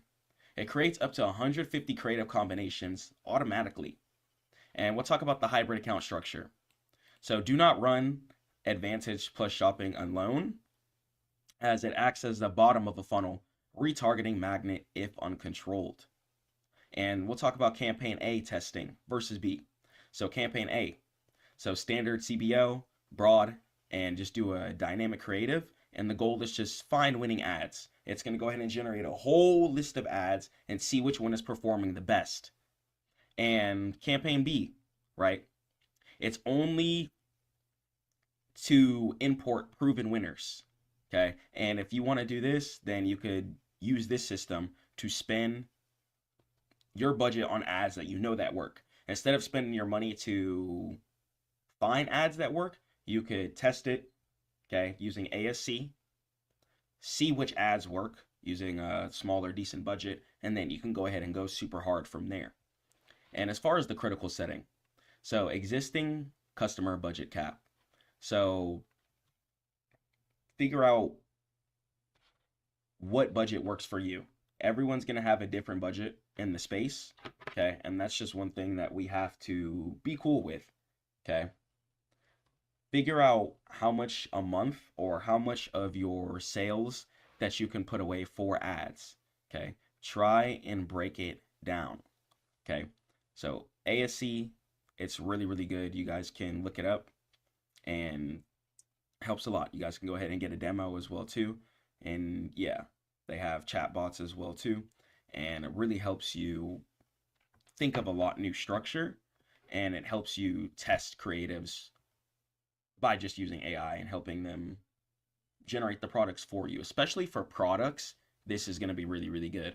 If you're drop shipping, let's say if you're drop shipping items and stuff like that, if you're using ASC or using some type of AI generation software to generate the ads for you, you could have some bangers coming out for sure. See which one works the best, pump the money into that, and keep scaling. Okay, and you could go ahead and stick to 7-day click, and you could do 1-day view if you want. And ASC loves videos. Okay, you could feed it 3 videos and 1 static image for the best blending, and it'll go ahead and give you that whole creative combination list, and you can go ahead and try out which one works the best for you. So generative AI creative strategy. So infinite iterations. The biggest bottleneck is creative fatigue. A lot of people get tired of making ads. Okay, ad after ad after ad in front of the camera, in front of the softwares, just gaming, really trying your hardest to pump out the best ad that you can. So use AI tools that help you out. Okay, Midjourney is a tool that can help you a lot. Photoshop GenFill can help you a lot, and it'll help you turn one concept into 10 different variations. And a lot of the times too, this is going to be really effective once again when it comes to product ads. So if you guys are drop shipping certain products, if you guys are drop shipping items that you believe in, books, women's products, forks, whatever, okay, try and use one concept into multiple variation generators to see which concept and which creative it can generate the best. Now, for more of the mentorship side, let's say you are selling mentorship or you have a education style business, a lot of the times I'll say ads would work the best when they see your actual human face. Okay, you want to be trusted as who you are, but if someone's buying a product, all they need to do is see an ad on TV. They don't care about trust or anything like that, as long as they see the item working, or if it looks cool, or if it's a clothing brand, for example, as long as it looks nice, the fit is hard, people are going to go ahead and spend their money on that. And you could try hook swaps out too. So try to use AI voiceovers. There's a lot of different companies that provide services for that. You can use 11 Labs. 11 Labs also has some phone service too, in case you guys wanted to use AI to pick up the phone and stuff like that. 11 Labs is super duper cool. And you could use it to test 5 different opening lines on the same video footage for your ad. Once again, this is really going to work best for product ads, whether you're selling kitchenware, clothing, stuff like that, etc. But for more of the mentorship side, you can try AI ads out if you want, but for more of the education side where you're looking to be trusted, right? You're the income generator, right? Then your face and results are going to be 2 things that are going to help you out a lot. And the 3-2-2 testing framework. So the scientific method for finding winners. So you can go ahead and try 3 creatives, okay? 2 primary text and 2 headlines. Okay, try and use bold text as well too, if you can.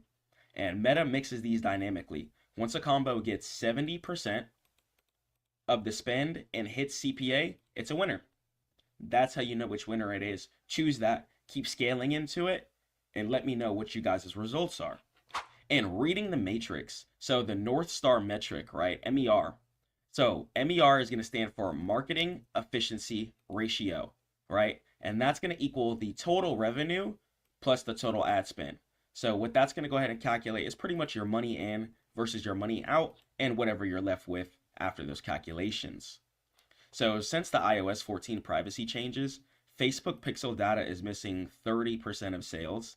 And if Facebook says ROAs is 1.5, but your bank account says MER is 3.0, then keep spending, okay?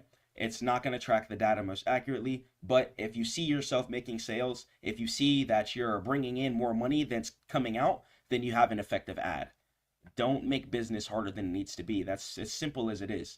If you have more money coming in than coming out, you have an effective business. And as far as the troubleshooting funnels, so high CPM, $40 plus, okay? Your creative could be boring or low quality, okay? And low CTR, okay? If you have a low CTR of less than 0.8, then your hook in the first 3 seconds could be really, really trash. And what CTR stands for click through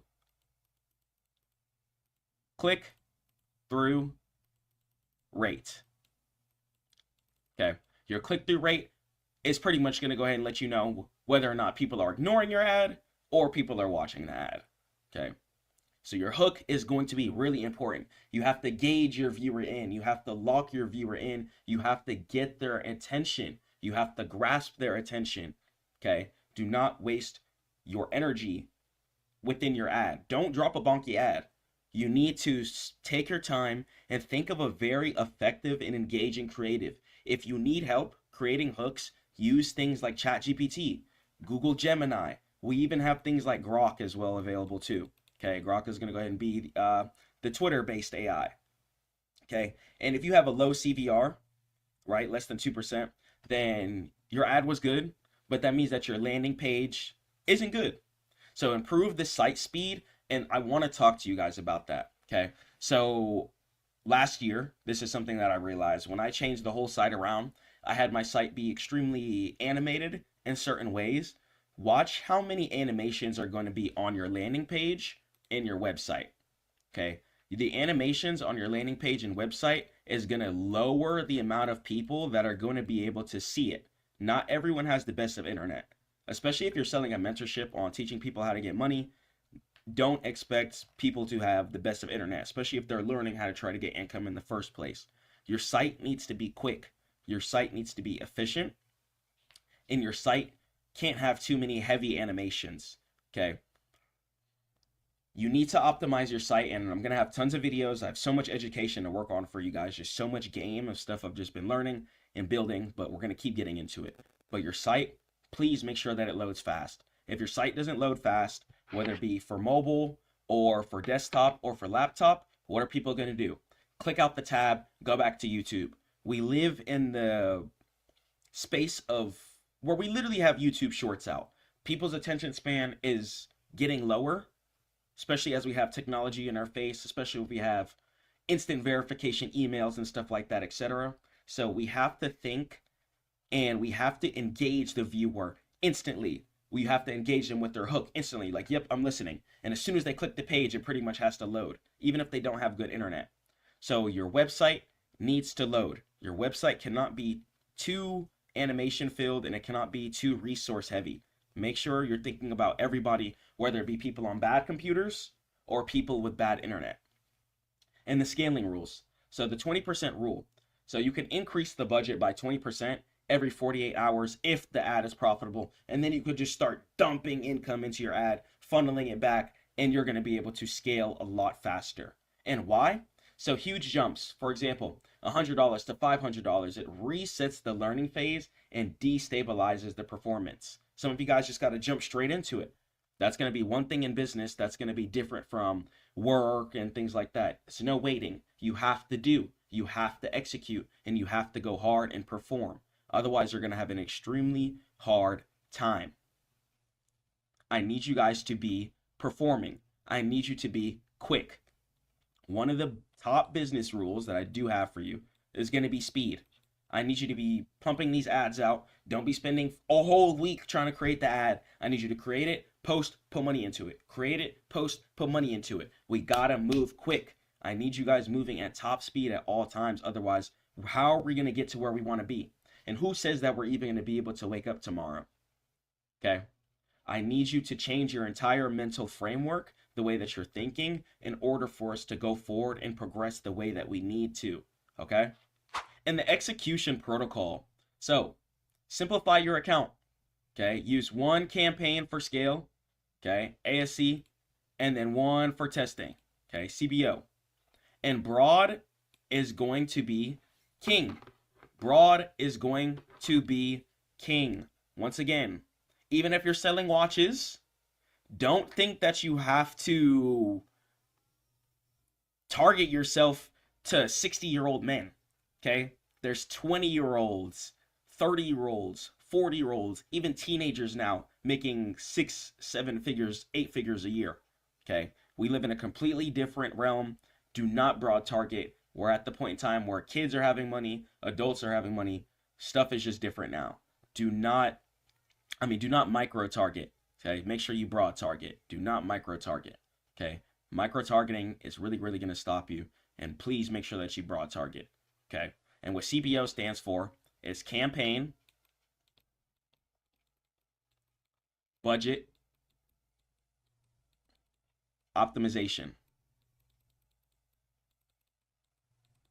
Okay. Campaign budget optimization.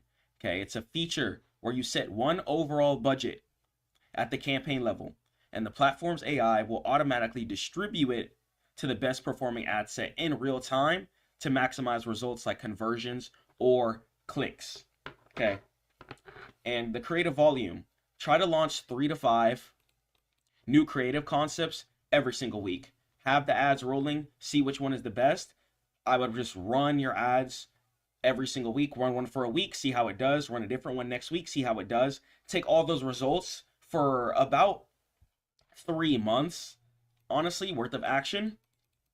Keep all your results in a spreadsheet, or you're just going to be able to see them all too within the Meta Ad Manager. And when you have all of these things within a spreadsheet, make sure that you're keeping track of what's working and what's not. Okay, because the things that are working are the things that have to be scaled into heavy. Don't slack on tracking. Do not slack on your tracking. Make sure that you guys are knowing exactly which ad is hitting the hardest, so then you can go ahead and stop wasting income on unnecessary ads. You could scale that ad and continue to grow and develop your business extremely easily, if God wills. All right, cool. Head over to stackmode.net. You guys can get a free mentorship call. I teach trading, business, and you guys can catch my trades there. I also have a free course and ebook for you. So much free information.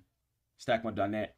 Want it to be one of the biggest education hubs in the entire world. Let's scale our businesses. Let's get on these charts. Let's invest our income, and let's live a life of freedom. No more restriction. No more being controlled by your job, by the income that you're making that's capped out per hour.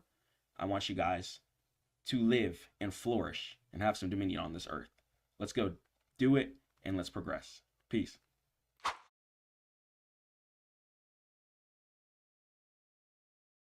I realize that most people's frustration literally comes from financial issues, and that's why it's important to master trading and build your business, especially with the way this economy is. At stackmode.net, you can choose your path to financial freedom. I teach you how to trade and grow your business. And stop paying $5,000 for mentorship. I created the Stackmode Network, where I teach you how to build AI softwares, how to grow your business, and how to take that income and multiply it with trading. Let me go ahead and tell you guys why I started the Stackmode Network in the first place. Stackmode, yo! I want to talk to you guys about why I started Stackmode in the first place and why I think I'm just way better than these other mentors out here. These other mentors out here, they want you guys day trading. They're giving you guys anxiety-driven strategies, and they're just straight up lying to y'all. They're leasing cars, telling you guys that they bought a $200,000 Porsche. Whole time it's on lease, they paying $5K a month, promoting to y'all. Selling y'all lies and dreams. Selling y'all scams. And at Stackmode, we don't do that. So I'm going to go ahead and tell you guys the story of why I started Stackmode in the first place. So I was married at the time and was just expecting a family. So I was like, okay, I got to go hard. I got to put in way more work than I'm putting in now. So I worked in the finance industry. I had a finance career for 4 years. I worked on credit card terminals, and I worked with credit card terminals and credit card processing. That's what helped me really get my foot in the door and helped me learn how to book meetings for you guys and stuff like that. I really just learned a lot of skills that are pretty useful. But outside of that, I started Stackmode because of the lies I keep seeing on YouTube. Pretty much just straight up, that's why. The lies that I keep seeing on YouTube, showing you guys anything on the block. A lot of you guys don't even know that the stock market is literally made to go up. There's laws in place such as the short sale restriction law, which prevents you from shorting the stock market. So when I see people trying to trade the stock market like Forex traders trade it, a much more sideways market, I'm like, yeah, these people don't even know what they're doing. They don't know what they're talking about. They don't know what they're teaching. Even when it comes to business, marketing, or ads and stuff like that, stuff is so cryptic and weird. And I just literally want to give you guys the most straight up, real content that I can give you. Because when you're running around trying to bait people, trying to sell people and grasp people in based off of just an image, not your knowledge, results, or education. That's why at Stackmode.net I have all the reviews there for you guys. You guys can clearly see my clients texting me back and people making money. So it's way different with me because you guys can actually see my actual results from my clients, my personal results, and I try and show you guys my actual numbers in P&L. These other mentors are just showing you guys cars, are just showing you guys cribs. It's not actual knowledge that you can grasp, implement into your own trading skills, implement into your own business, or create your own AI software, just whatever you want to do, right? Don't fall for the vanity traps. And this is why God is really, really important too. God is unseeable, okay? You cannot see God. God is the unseen, and he's the Lord of all worlds. And the fact that we still worship God without even seeing because of just the knowledge that he's gifted us, with the earth that he's gifted us, with just everything. All the information and knowledge is why we love God. And information and knowledge is love, because that's forever. You teach a man how to fish, he can feed his entire family and start selling the fishing rod too. Okay? You'll be loved forever. So even if you're trying to start your own network, your own ecosystem, make sure that your main priority is making sure that your clients are getting the most high quality information and education as possible. Okay? Or service or product. Make sure they're just getting high quality services, products, or education from you. Because then from there, you don't have to focus on your image your whole time. You don't have to bait people in or go lease a super expensive car just to get some views. Because that's what a lot of these people are doing. That's what a lot of these mentors are doing. And it's really, really sad. Just trying to loop people in with a vanity trap instead of actually giving them the real knowledge that they need in order to succeed. Another reason why I started Stack Mode 2 is that I don't want you guys sitting around and hoping. Stop sitting around and hoping like, I hope I'm going to pay this bill. I hope I'm going to do this. I hope this is going to get paid. Oh man, this debt is sitting here. Go chase some paper. Like, go get some money, man. Shout out Lou Graham. Lou Graham has one of my favorite rap lyrics. He says, instead of chasing paper, you just sit and hope. Do not just sit and hope. Chase some paper. Wake up, pray to Allah, hit the gym, and go forward on your business. Full-fledged. You don't got no time to be wasting. If you're not happy with your house right now, if you're not happy with your car, if you're not happy with your certain situation, pray to God and put in the work to change it. That's what Stack Mode is all about. I realized that I couldn't sit in my room just making money from the charts, working a normal IT job, making 5-6 figures a year. That just wasn't cutting it for me. You know, I want to give you guys big auditorium speeches, charging you guys up, showing you guys that you can get to this money, especially as life continues to get more expensive year after year after year after year after year. People are struggling. You know, the job market is not as stable as it used to be. Rent is getting significantly higher, and houses cost significantly more than they used to. And guess what doesn't scale with it? Job income. And in order to get more job income, you have to spend money. Pay for certifications, pay for courses, pay for a degree, pay for college, pay for this, and that. Money out, just to get right back on Indeed, apply for the job, wait for the email, all that waiting when you could have been getting money the whole time. It literally doesn't make sense. So it's waking up out of that mental trap. And I just want you guys to be free within this world, and I want you to own your life. I do not want you to be controlled by a man. The only thing that should control you is God. Listen to God. Listen to God's rules. And God says in order for you to have a marriage, especially if you're a man, you got to be protecting, providing food and shelter, and doing what you need to in order to succeed. In order to make sure that you can protect and provide for yourself and for your loved ones. Okay? I'm sitting in the coupe right now. My first car was an Audi A4, 2013. I woke up one day, walked outside, it was parked, chilling, boom, crashed, totaled. And the time before that, I had lost my car keys. So I had to take it to the Audi dealership, get it reprogrammed. Had to tow it like 3 different times. Stress, just for it to be destroyed. And guess what? I smiled at it. I trusted God. I walked back inside. And I ran it up again. Now I'm sitting in the Mustang coupe. And inshallah, when I get to the next level again, when I get to the Porsche, when I get to the Lamb, when I get to the next level, if God wills, through my discipline, consistency, and perseverance, you guys will see that, oh, wow, Chris literally wasn't lying. He was consistent every single day. He was disciplined every single day. Let me follow that pathway, dude. Let me follow that pathway too. I managed to work in a high-level finance position and get a raise and level up with no bachelor's degree. With no degree.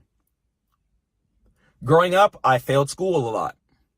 People telling me, oh, you're going to be bagging groceries. I've never worked a job in person. ever one time in my entire life. I've lived across the country. My first crib was a high rise. My first car was a foreign car. This is a coupe. I don't like to do normal basic things because my whole life, especially my childhood, was told that, oh, you're going to do this. You're going to be this. And you know what I said? Y'all aren't God. I don't got to listen to y'all. If you're not God, you do not got to listen to those people. Even if it's your parents, if they're telling you straight up wrong information, and the idea that God put it in you is hungry. It's telling you, it's like, yo, you got to do this. You got to do this. You got to do this. But every day you're at work, you're frustrated. You're angry, wasting your time. Take that risk. Sometimes you got to take a risk for your bag to get bigger. Shout out Baby Mel. And that's one of the realest bars ever too. Like, sometimes you got to take a risk for your bag to get bigger. Because if you don't take that risk, you're literally going to stay in the same spot year after year after year after year after year. And then if you look back, I promise you're going to be upset. You're going to be like, whoa, I should have been grinding the whole time. And you guys will keep getting into the same situation. Let's say if you got evicted from your crib, or let's say if you lost your job. Why are you putting so much dependency? Why are you putting your whole life structure, whether you eat, whether you have a roof over your head, whether you could travel and put some gas in your car, why are you putting all of that in another person's hands? Stop doing that. Stop doing that. You need to trust God. Some of y'all are putting your faith in man more than God, and it's disgusting. And that's where something I realized I didn't want to do at all. Putting my full faith in the Lord, full faith in God, so we can go forward. You should only fear God. When you only fear God, you're not going to be scared about losing your job. You're not going to be scared about going broke. You're not going to be scared about, oh, what if this doesn't work out? What if it does? Stop letting that evil infect your brain. Stop letting those weak people around you subsede your mindset. You know what you need to do to win? You know what you need to do to get to it? So why are you waiting?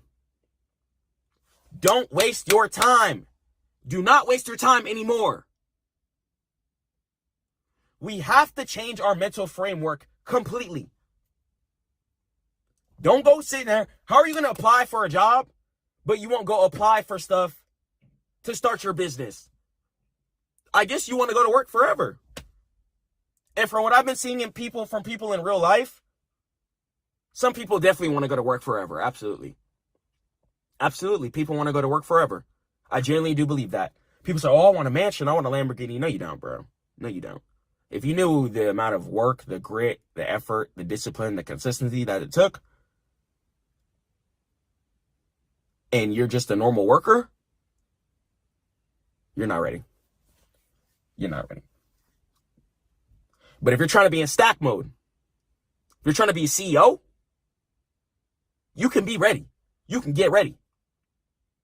And this is why you got to beg God for help, for discipline, for strength. I don't even pray for money all the time. Because as long as God gives me discipline, strength, and wisdom, if God wills, I'll put in the work. I'll put in the work. 12-hour days, 16-hour days. I'll put in the work. People don't want it how they think they want it. People want the things, but they don't want the things. You feel me? If you wanted the things, you wouldn't stop. You would be hungry for it. You would be relentless for it. Nothing can slow you down. Nothing can slow you down. Nothing but God. God is the only thing powerful enough to stop you. And that's who you pray to. So you're good. You're good. Get on those ideas today. Stop being scared when you enter that trade. Go code that software even if you've never coded before. Take a risk. Learn. Try something out. Get used to doing stuff. Change your mindset. Get in a different perspective. Level up. Boss up, man. I don't care if you're going through anxiety, depression, a breakup. I literally don't care what you're going through. Use all of that sadness, that energy, that anger, and transmute that into your business. Transmute that into your softwares that you're making. Keep grinding capital so you can put that in your stock account and buy the lows. Let's get to it. I want you guys to be looking good, feeling good. Feeling good. Big on the feeling good. Because people think feeling good comes from things like lust. No.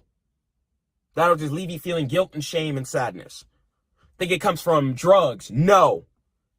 Could potentially leave you dead and lazy.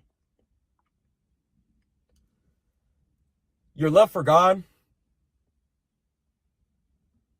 is going to determine how successful you'll be. Because if you love God, you'll completely trust him. And if you completely trust God, you will not be held back by that job, by those peers, that relationship you're in, by your parents. How can anything hold you back when your love for God is that strong? And God wants you to win. God loves us for sure. God absolutely loves us. That's why in Quran he tells us to spend moderately. It's a reason. So we're not out here just wasting money for no reason. Not out here just buying DoorDash instead of buying groceries so you can have more money for ads and then your trading account. Some of you guys are literally just out here living sloppy, living undisciplined, and then you say you want to get to the next level, or you want to hate on a person who's grinding, putting in 12, 16 hours a day. Get out of here, man. Watch out. Watch out. And if you're getting hated on right now by anyone and you're grinding, it's because you're different. Because you walk in that room, your energy is just captivating. You walk in that room with your head held high. I don't care if you're a man or a woman. You walk in that room determined. And people could feel that, man. People could feel that. And don't be scared. Even if you're alone right now, don't be scared. There will be people on your path. Just stay focused. Don't go backwards trying to kick it with people who aren't grinding. Stay focused and go forward on your path. And one thing, too, that I had to learn myself, you can't save everybody at all. Don't think you could save everybody. Stop thinking that. Okay, if you think that, don't think that. Change your mindset, change the way you're thinking. And I want you guys to really get to the next level. And you can learn how to get to the next level at Stackmode.net, where you guys can join the Stackmode Network, where you guys can be successful, and where I can help you guys level up. I love you guys so much. Stay prayed to God. Keep grinding. I'm going to catch y'all on the next one. Peace. Yo! Back. Another episode of Coop Talk. Chilling out right now. I pray you guys are doing well. We're going to talk about the trade journal. Make sure you guys get you one. It's important. It's imperative for success. You got to know what type of trade you're even looking for before you even enter in. You got to know where you're going to close.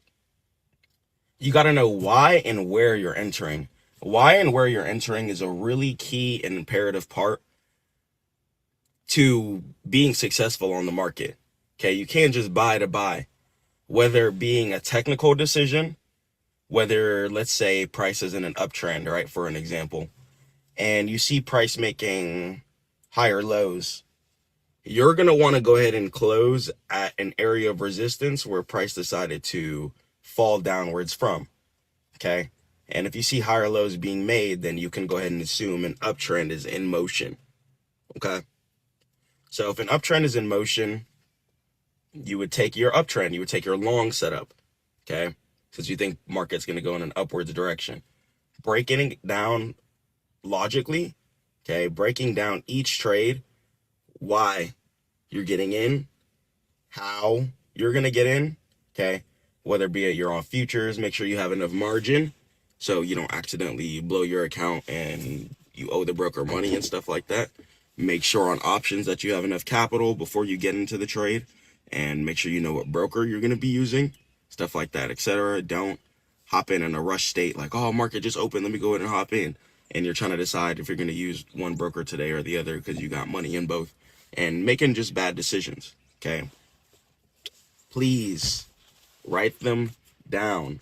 Write them down, okay? Write down your steps that you take before you enter a trade, okay?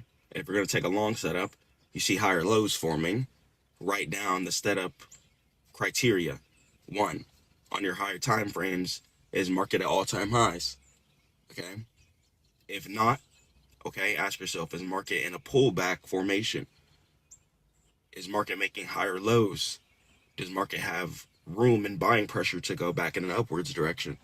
Write that all down in your journal, especially if you're a beginner trader.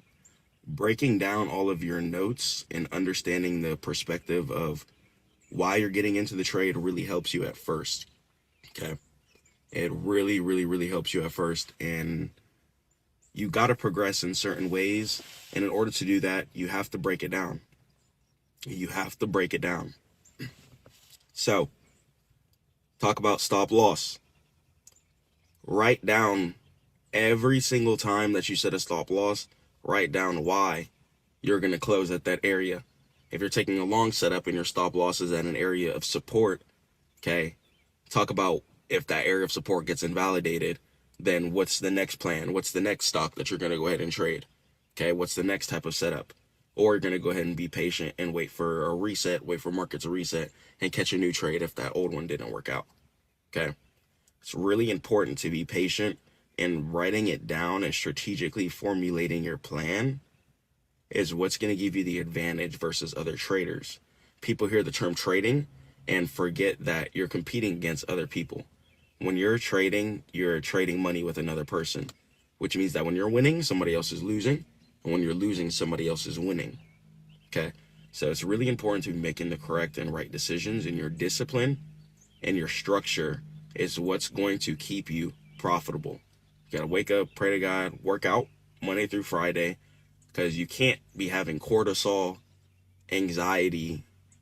You can't be going through certain phases of desperation while you're on the charts, because it will hold you back. And these are things that held me back in the past before I was able to conquer it, thank God. So I don't want you guys to go through those hard issues of, oh man, I got to pay for this. Let me go ahead and over leverage just so I can hit this trade. Or I just lost a whole bunch of money. Let me go ahead and double my leverage so I can make it all back. There's no such thing as making it all back in the trading world. Once the money is gone, it's gone. Okay, now if you grow your account to a bigger size, amazing. But don't think, oh, I got to put on a trade to make this back. Don't ever think that way. And write down in your journal your risk management parameters. Write down, okay, I'm going to be risking 1 to 10% of my account per trade. If I'm risking 5% of my account per trade, that's 25 trades before I blow my account. That's a lot of room to work with. Okay, it's a lot of room to work with, and taking your time. Don't get in other people's bag. Just stay focused on your journey. Stay focused on your journey. Write down your profits. Don't look at my profits. Don't look at the next person's profits and try to compare. Stay focused on your portfolio, on your account, and your journal is really going to be like your personal story. Okay, and I promise you, there's really times I look back on my old journals and it's cute. It's really amazing, and I thank God I've been able to come so far. A lot of the goals that I would write down in the past have been achieved, and I'm really looking forward to filling up a new journal, taking my plans and trades a lot more serious, and just getting some good trades out for you guys, really, especially. That's definitely what I care about for sure. I definitely want to get some good trades out for you guys. You guys can head over to stackmode.net if you want to catch my trades with me. But putting out some good winners as of 2025. So 2026, looking forward for an even better year, inshallah. So definitely trying to push it harder, be more disciplined, be more structured in every single way. I never want you guys to think I'm just yelling at you guys. I'm also talking to myself when I make these videos too, because it's important. Now, the reason why journaling really helps too, especially in the beginning, even if you're extremely advanced, still do it. It doesn't matter if it's a physical journal as well too. It doesn't have to be a physical journal. You could do it on Discord, Notion, tons of other apps and stuff like that too. You guys can use TradeZella, etc. to track your trades, track your progress. A lot of brokers track your progress too, but it really helps when you write your own emotional notes in between your journal, because you're going to be a lot more emotionally attached to your trades, to your portfolio, and that's going to help you not crash out and make decisions that you wouldn't be proud of. You know what I'm saying? So when you write down in your journal, I will not fail. I will not overtrade. I will take my setup, and this is why I'm entering this setup. You're going to be a lot more inclined to take the proper kinds of setups over and over and over and over again. I promise you. Okay? I promise you. Create your own personal story with this. Build yourself. Develop yourself. Level up. Okay? If you play video games, I really recommend you guys quit. Once again, I'm not speaking from a place of perfection. Only God is perfect. I used to play video games. So use your journal and write your own notes. Level up your own character. You got your own stats to work on. Okay? See how disciplined you could be. See how consistent you could be. And use your P&L as an equity curve to see how much improvement that you've been making. All the old stats, forget about them. They're in the past. They're all in the past. All the old stats are now irrelevant. It's time to go hard. Create a whole new, fresh journey.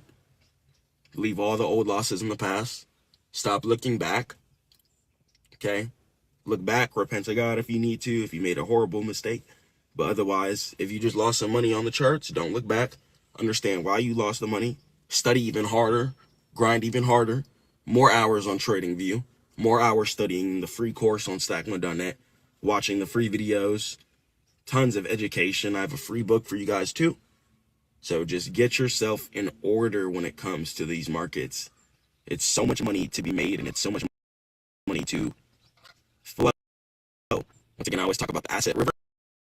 And I always want you guys' money to be flowing within the asset river. I want you guys to be abundant. I want you to be able to protect and provide for your families. And I want you to be able to live a nice, great life, really. I don't want you guys to be struggling when you don't have to. And I want you guys to be able to get to the point where your whole mindset is just focused on God and just being disciplined. And that hunger, it's really, really going to help when you're tracking everything down, whether it be it on a spreadsheet, personal journal, Discord, Notion, whatever. Track it down. It helps a lot. Okay? You guys are amazing. I love you guys so much. Head over to Stackmode.net for all trading education. I'm going to catch you guys in the next one. Peace. Forget trading the S&P 500, making 1 to 2% a year. Let me show you guys how I hit this trade worth 15%, and I gave it out in my group. Let's jump into it. Let's jump straight into the setup. So I like to go ahead and start off on my monthly time frame first, and then I like to scale down. So it's really important that we do top-down analysis. So I'll go from my monthly time frame, then from there, I'll go to the weekly, then I'll go to the daily, then to the 4-hour time frame. And a lot of times the 4-hour time frame, whenever I am trading stocks, especially, is going to be a lot of the times like the lowest time frame that I do end up going towards. Okay, so the 4-hour time frame is the lowest time frame that I goes towards when it comes to stocks. And the reason why I even go down to the 4-hour, otherwise I would really just use the daily if I could, but the reason why I go down to the 4-hour time frame is because of a setting called extended trading hours. Okay, so you guys might have to go to your 4-hour time frame in order to see this. If you're on your daily, weekly, monthly, or yearly, you're not going to be able to see this right now. So you're going to have to come to your TradingView settings or whatever broker you're on. Then from there, you're going to be able to click on session. From where it says your trading hours, make sure you have extended trading hours on. This is really, really important because you can't catch the proper setups that you want to catch without making sure that your extended trading hours is properly set. Okay, it can be really, really frustrating when you're trying to catch the setup that you want to catch, but then you run into an issue to where you're not seeing the proper price action, or you're like, why is price reversing there? The whole time there's a whole bunch of hidden resistance at a key area that you need to be closing at. Okay, so here's exactly why I took the setup. Okay, so we'll go ahead and we'll run it back here. So here are my drawings. We'll go to my 4-hour time frame here. So one thing I like to look for here, especially we'll just go to my monthly. So I like to buy dips. Okay, so when it comes to dips, that obviously means that we're buying low, selling high. That is how I play stocks. Stocks are meant to go in an upwards direction. Please keep that in mind. There's too many people trying to short the United States stock market when these companies run the entire world.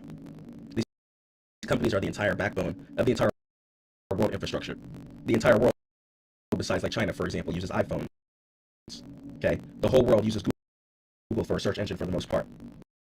So we have to think relatively. Wait, if these stocks crash in a downward direction, if you didn't know, there's also laws in place, things called the short sale restriction, for example, where stocks can't flash crash too much percent in a single day. Okay, so you have to keep that in mind whenever you are investing. Okay, stocks are meant to go in an upwards direction. These stocks are not meant to suffer and fail. You have to keep that in mind. Okay, keep that in mind and just keep stacking up your account. Keep growing it, keep putting in money, and keep investing. Okay, but buy at the proper times, especially if you're going to trade stocks. You have to buy at the proper times. Just because you make 10,000 off of one trade doesn't mean like, oh man, I get to sit back and just chill. No, be disciplined, be looking for the next setup, be closing at the proper areas. And let me show you what I did to catch this setup here. So I looked at my monthly time frame and I saw that price recently dipped down. So once again, I like to buy low and sell high. So that meaning when I'm buying low and selling high, what's really, really important for me, okay, is that I see some bullish price action, okay, coming in. So a lot of people like to buy falling knives, and not even intentionally, okay? And what a falling knife is when you're buying when price is just falling down. I like to buy when price is getting bullish. I like to buy when buyers are stepping in. Whenever buyers are stepping in, price has a lot more jurisdiction to burst in an upwards direction. So I don't like to buy at all-time highs.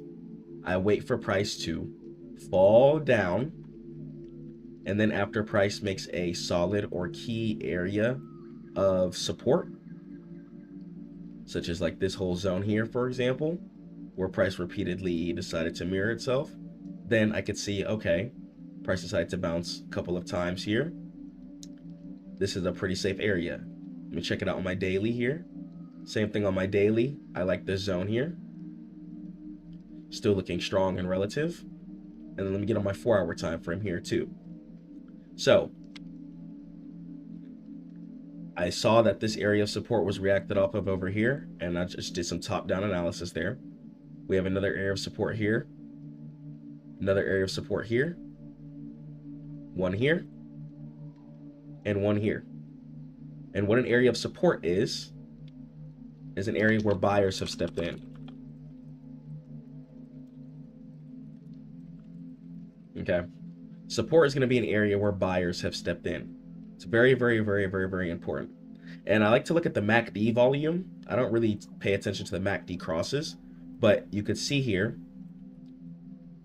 when green starts stepping in, as you can see here on this volume chart from MACD, a lot of the times that's when buyers are going to be stepping in. So this is a good thing to look at too, but I don't just only look at that. For the most part, it's naked charts and just raw analysis, and making sure that I'm buying at verified areas of support. Okay, even price decided to come right here and make a higher low from this area right here, and then price decided to just continue to progress. Now, Chris, why did you close at this area right here particularly? Okay, great question. Let me go ahead and answer that.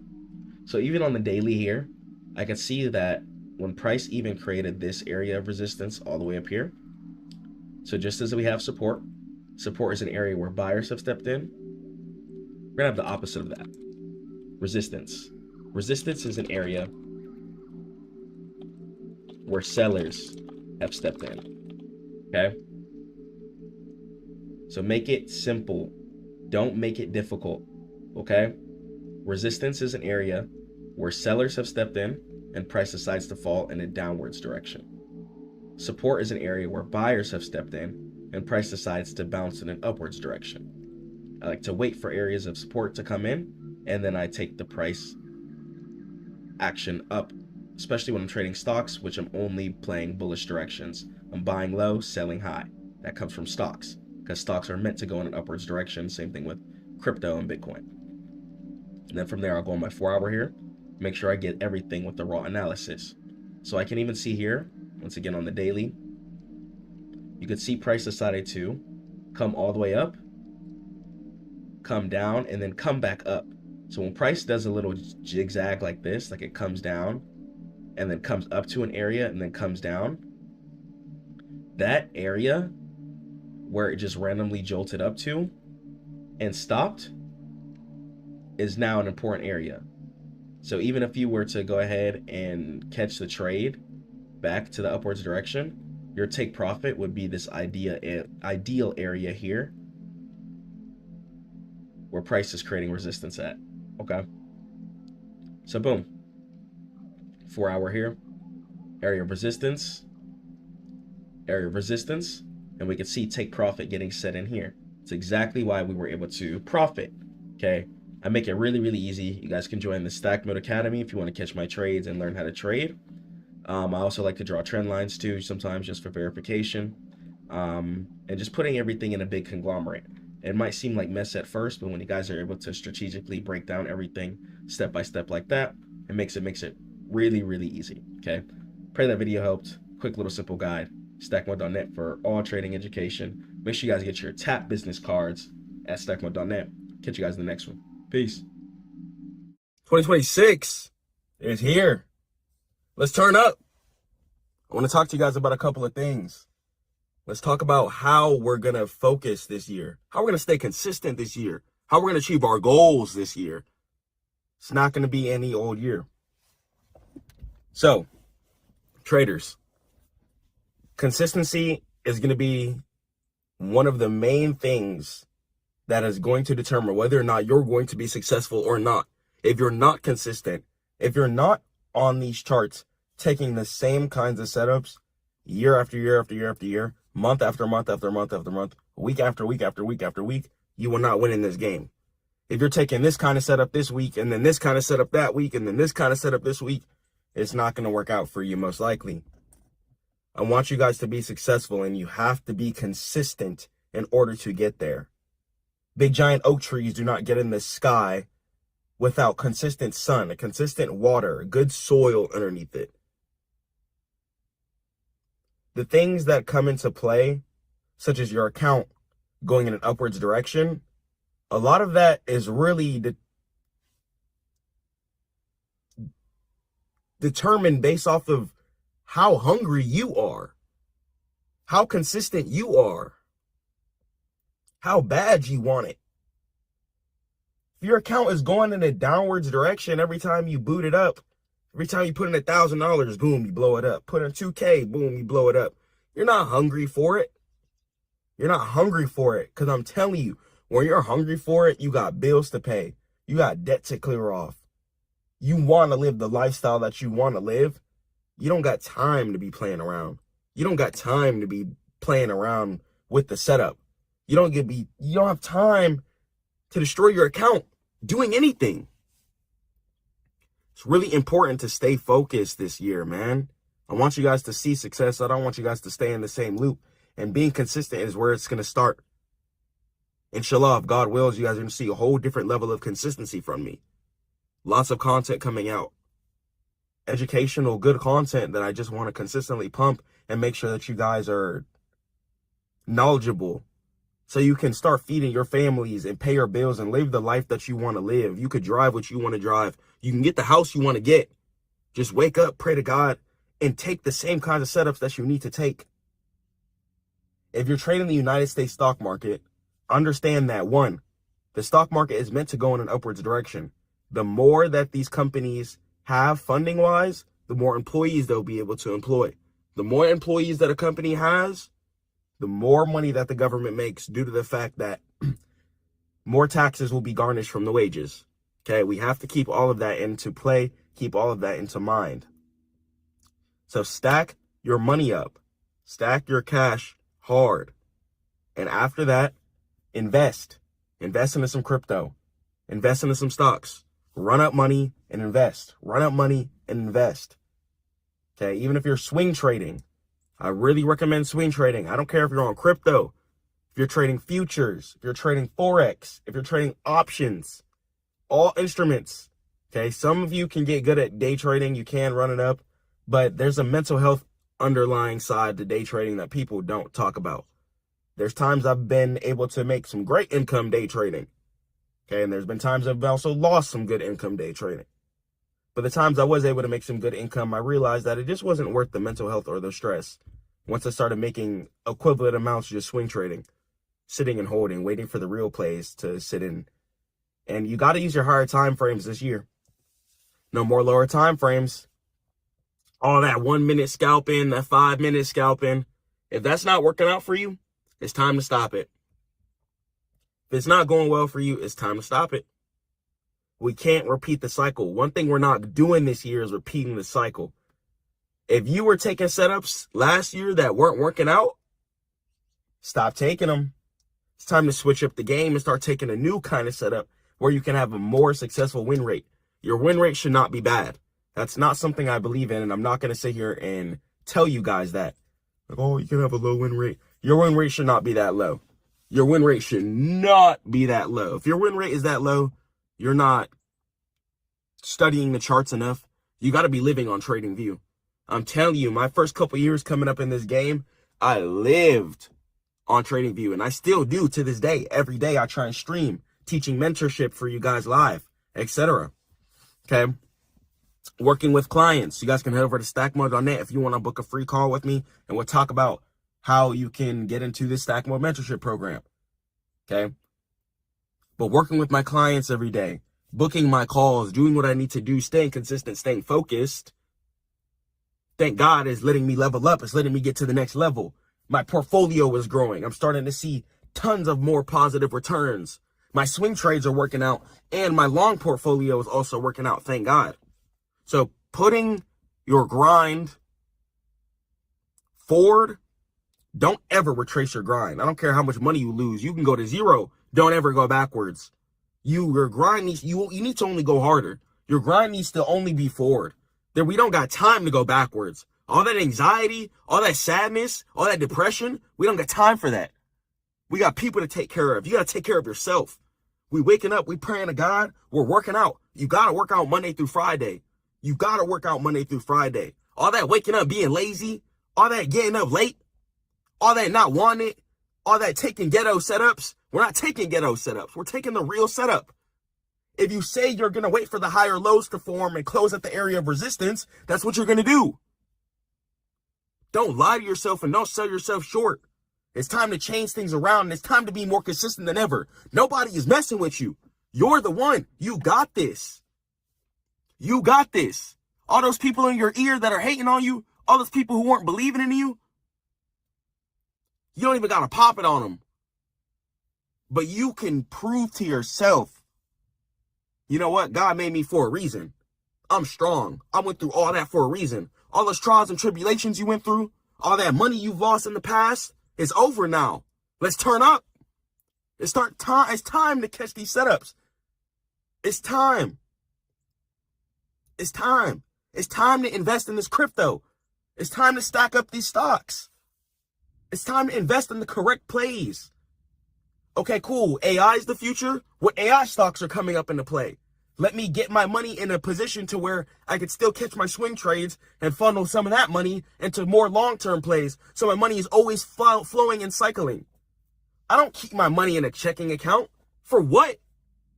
I'm investing. If I'm going to call myself an investor and a trader, I'm here to show you guys that I want to be one of the best financial coaches in the entire world.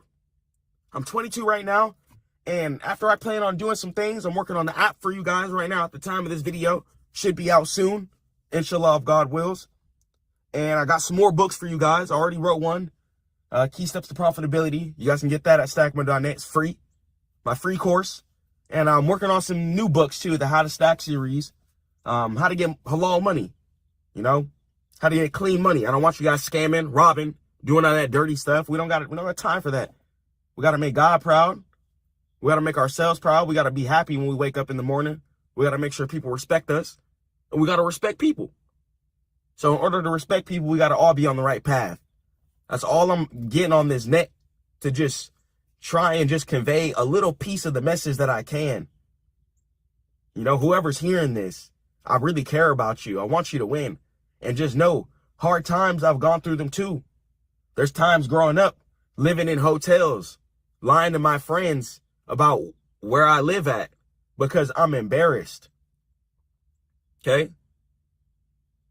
We've been able to come a long way. My first car was an Audi. First car was the Foreign.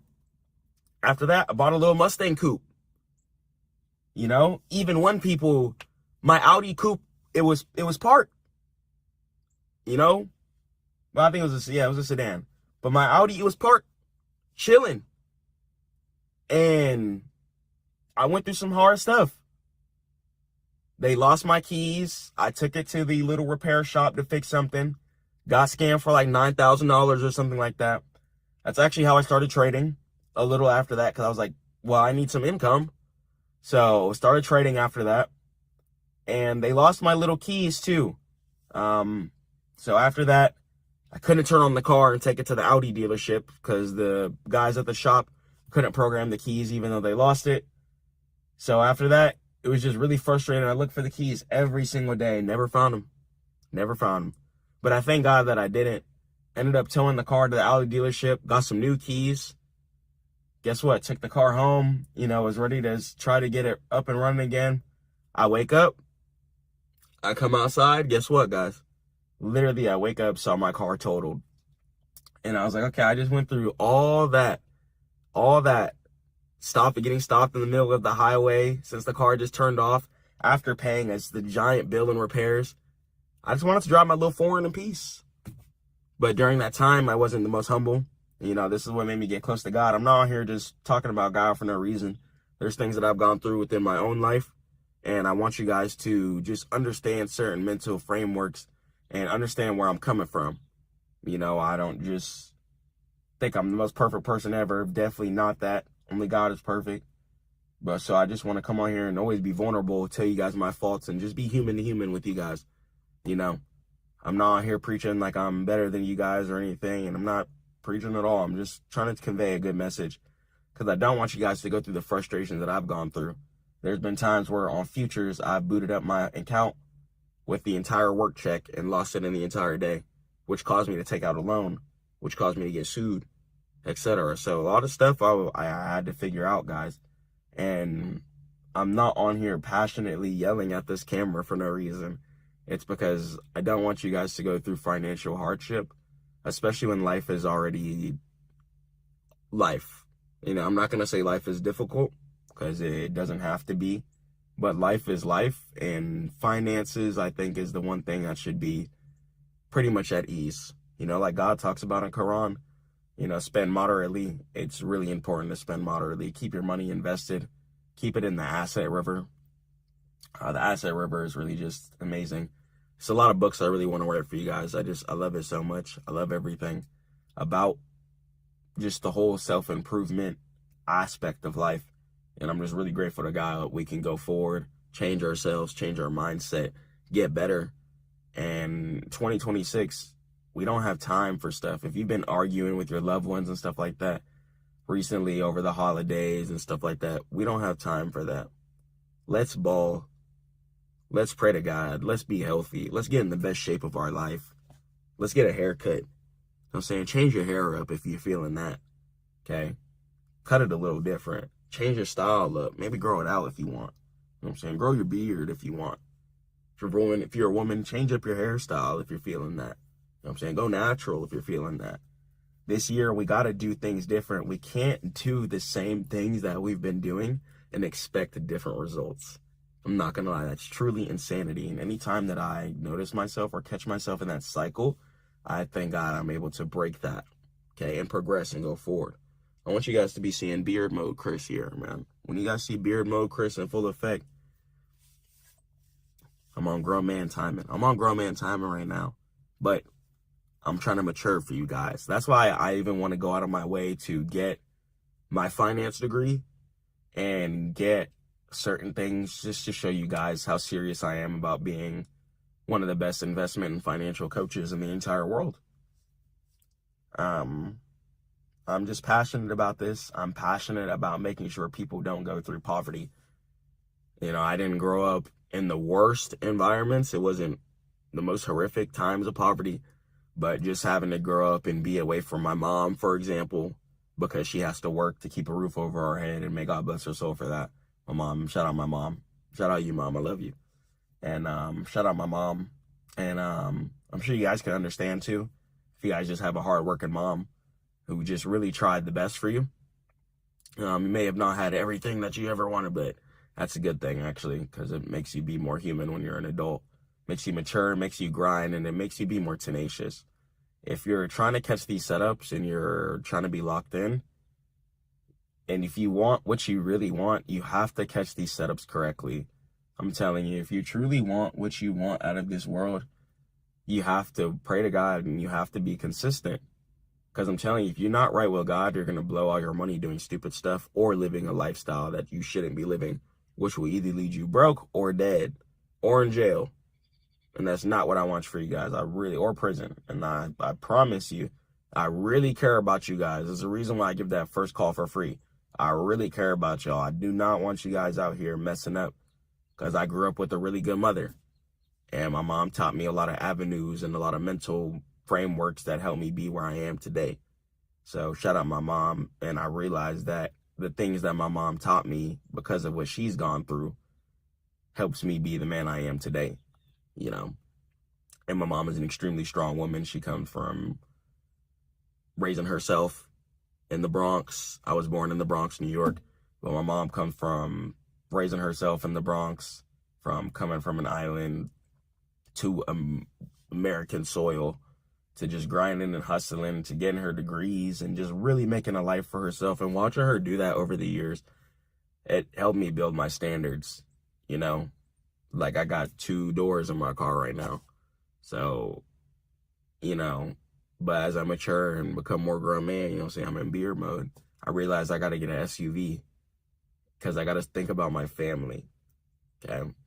I got to think about my family, because that's one thing my mom always did, was she thought about her family. And when you keep God first and you're hustling for your family, you're most likely just going to live an excellent life, inshallah. You know, I don't know everything, so I'm not going to say most definitely. And not everyone has the best family too. So that's why I'm going to say most likely. I don't know everyone's family situation, but if you have a good set of loved ones around you, even if you have to go out in the world and create your own family, but if you have your own family that you've created or found, or good friends, just good loved ones, cherish them and take care of them and go hard for them. Catch these setups for them. Take these setups serious, guys, please. I'm telling you, you could change everything around you if you just lock in. And I know it's that typical cliche, just lock in and grind, but like, no, it's actually not. It's that simple. The reason why it's repeated so many times is because it's the truth. It's just the truth. Okay, just literally lock in and be consistent. Just be a ferocious animal about your work. Treat people kind and worship God, and just watch where you'll be at by the end of this year. Your work is your setups. Okay, and outside of catching these setups, don't be sitting there looking at every candlestick like, oh my gosh, it's going up. It's going down. It's going up. It's going down. You can't go through cycles like that. That's cringe. And yeah, you gotta occupy your time. You say, I got my ring on. Shout out my wife. You know, she gave me this. But, you know what I'm saying? Even if you want to, you know what I'm saying, have a conversation with your loved ones. Grind hard. You know what I'm saying? Send some emails out. Do something. Grind. Get a job. Like, do some business. Like, literally do anything but stare at the setup tick after tick after tick. Set your alerts at take profit. Analyze if the setup is decent. If it's good, okay. Set your alerts. After that, what you need to go ahead and do is just wait, bro. Wait. Ring, ring, ring. Alert goes off on your phone, and you're decent, bro. Don't trip. Some of y'all be tripping. I used to be tripping bad. I used to be tripping real bad. I'm not gonna lie. I used to be tripping horribly. I used to be on the charts tripping, watching every dollar move. And like, you can't do that. That's cringe. Like, just go grind. That's why I dropped that other video the other day. Just keep grinding. Literally keep your mind, after you enter your trade, keep your mind off the charts. Like, even if you're making content about investing and trading, like, don't look at the setup. Just keep hustling. Keep grinding, keep grinding, keep grinding, keep grinding, keep grinding, keep grinding, keep grinding, keep grinding, keep grinding. I swear, keep grinding, keep hustling. You gotta love it. You really have to love it. And I know there's so many people out there, especially the people watching this channel, inshallah. I know you guys love grinding. You guys love hustling. Do more. Whatever's in here, whatever God bless you with, whatever wisdom God bless you with in here, you might be one of the best shoemakers in the world. We're waiting on you. We're waiting on you. We're waiting on you. I got on my wife's Birks right now. All right? I'm in the car just chilling. I'm waiting on your shoes. The world is waiting on you. Some of you got some of the craziest ideas and you just trap it in here. We're waiting on you. You could drop the best, fluffiest robe in the world. I will probably cop it. I'm waiting on you. The world is waiting on you. The world is waiting on you. And you gotta show up. The world is waiting on you. Stop living in consumerism. I'm not pushing that. I'm pushing investing. I'm pushing being the CEO. I'm pushing being the boss. Because I want you guys to be able to take care of yourselves and take care of your families in ways that you could have never even imagined. You know what I'm saying? As I level up in life and things change, when I listen, you know what I'm saying? When I was 18, broke, in my boy's basement, doing nothing, I ain't have no car, no nothing. I didn't think I was going to be able to do this. Like, you hear that? Like, my car make noise when I turn it on. It's a blessing that I can even sit in the vehicle. Alhamdulillah, all credit to God. And I'm not trying to pop it or flex or nothing like that. I'm just trying to show you that I'm a little black boy who came from nothing. Failed school. For sure, failed school. Got kicked out of school. And God gave me a chance to rebuild my life and do this. Got into the IT field. Was able to level up and use that money to start business and start trading. Okay? From nothing. I was the last person to start driving. One of the last people to get a job. Even relationship-wise. One of the last people to do that. And now I'm married. All credit to God. So I just want to let you guys know that if you're in a pot position right now, if you think you're messed up, if you think things aren't going to get better, you got to get right with God. I'm telling you, get right with God and watch how quick your life will change. Everything will change around you. Everything will change around you, inshallah. You start waking up, praying to God and grinding every single day and not wasting your opportunities. Watch. You're going to cop you a watch or 2 or 3. And that's if you want. You can cop one for the whole family if you want. Inshallah. You know, it's not being arrogant or boastful. But it's living the lifestyle that you want. Not letting this weakness around us consume us. It's too much strength in the earth. Too much strength God sent down here. It's beautiful trees outside, beautiful lands outside, beautiful oceans. Beautiful stuff to see. Let's get this money. Let's see it. Let's take our family. Let's ball. God says travel the world. So let's get some money and let's ball. So we can travel the world and enjoy this beautiful experience. I love y'all so much. I don't want y'all tripping. I don't want y'all stressing over nothing. Because for what? What are we doing that for? We got a whole beautiful life to live. So let's go after it. Let's get after it. Don't sit there and just wait for the work check to hit your account. Do something else. Let's get some money. Let's get after it.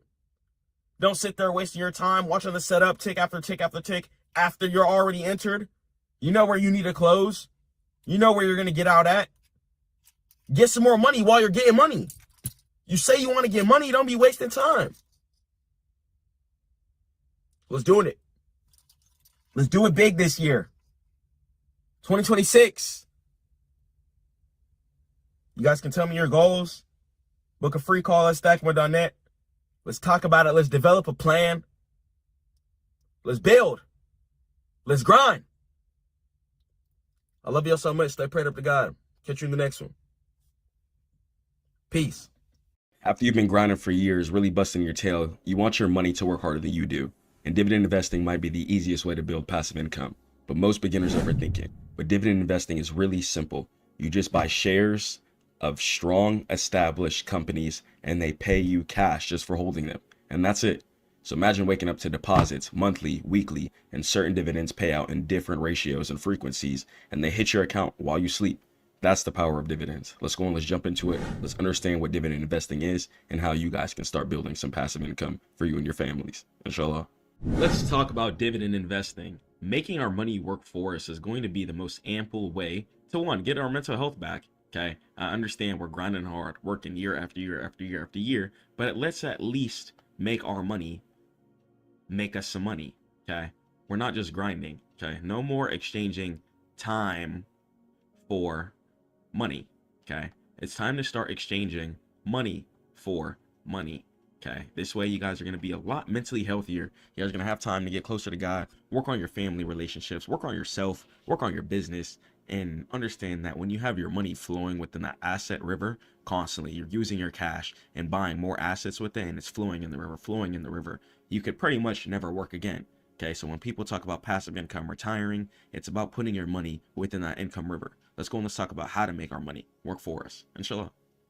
So what is a dividend in the first place? A dividend is going to pretty much be a thank you payment, okay? And they pretty much just tell you, hey, you've been investing in us for a long time, you've been believing in us, and I'm going to go ahead and give you some money back because we've been crushing it on the company side. So a dividend is a thank you payment, okay? So whenever you invest into a company that pays out dividends, or you're invested into an exchange trader fund, okay, which is a compilation of companies just put into one big giant fund, then you could also get dividend payments from there if the fund pays it out. Okay, so let's say imagine you lend money to a friend, right, to start their lemonade stand. Okay, you believe in them, you think it's going to turn up, and every month they start giving you $10 from the profits as a thank you because he started turning up, started making tons of money. Okay, so that friend who started the lemonade stand decided to give you a portion of the income because since you gave him that initial investment to believe in him, okay, and you funded his company, he did the right thing and gave you some profits back because you had his back and you believed in him.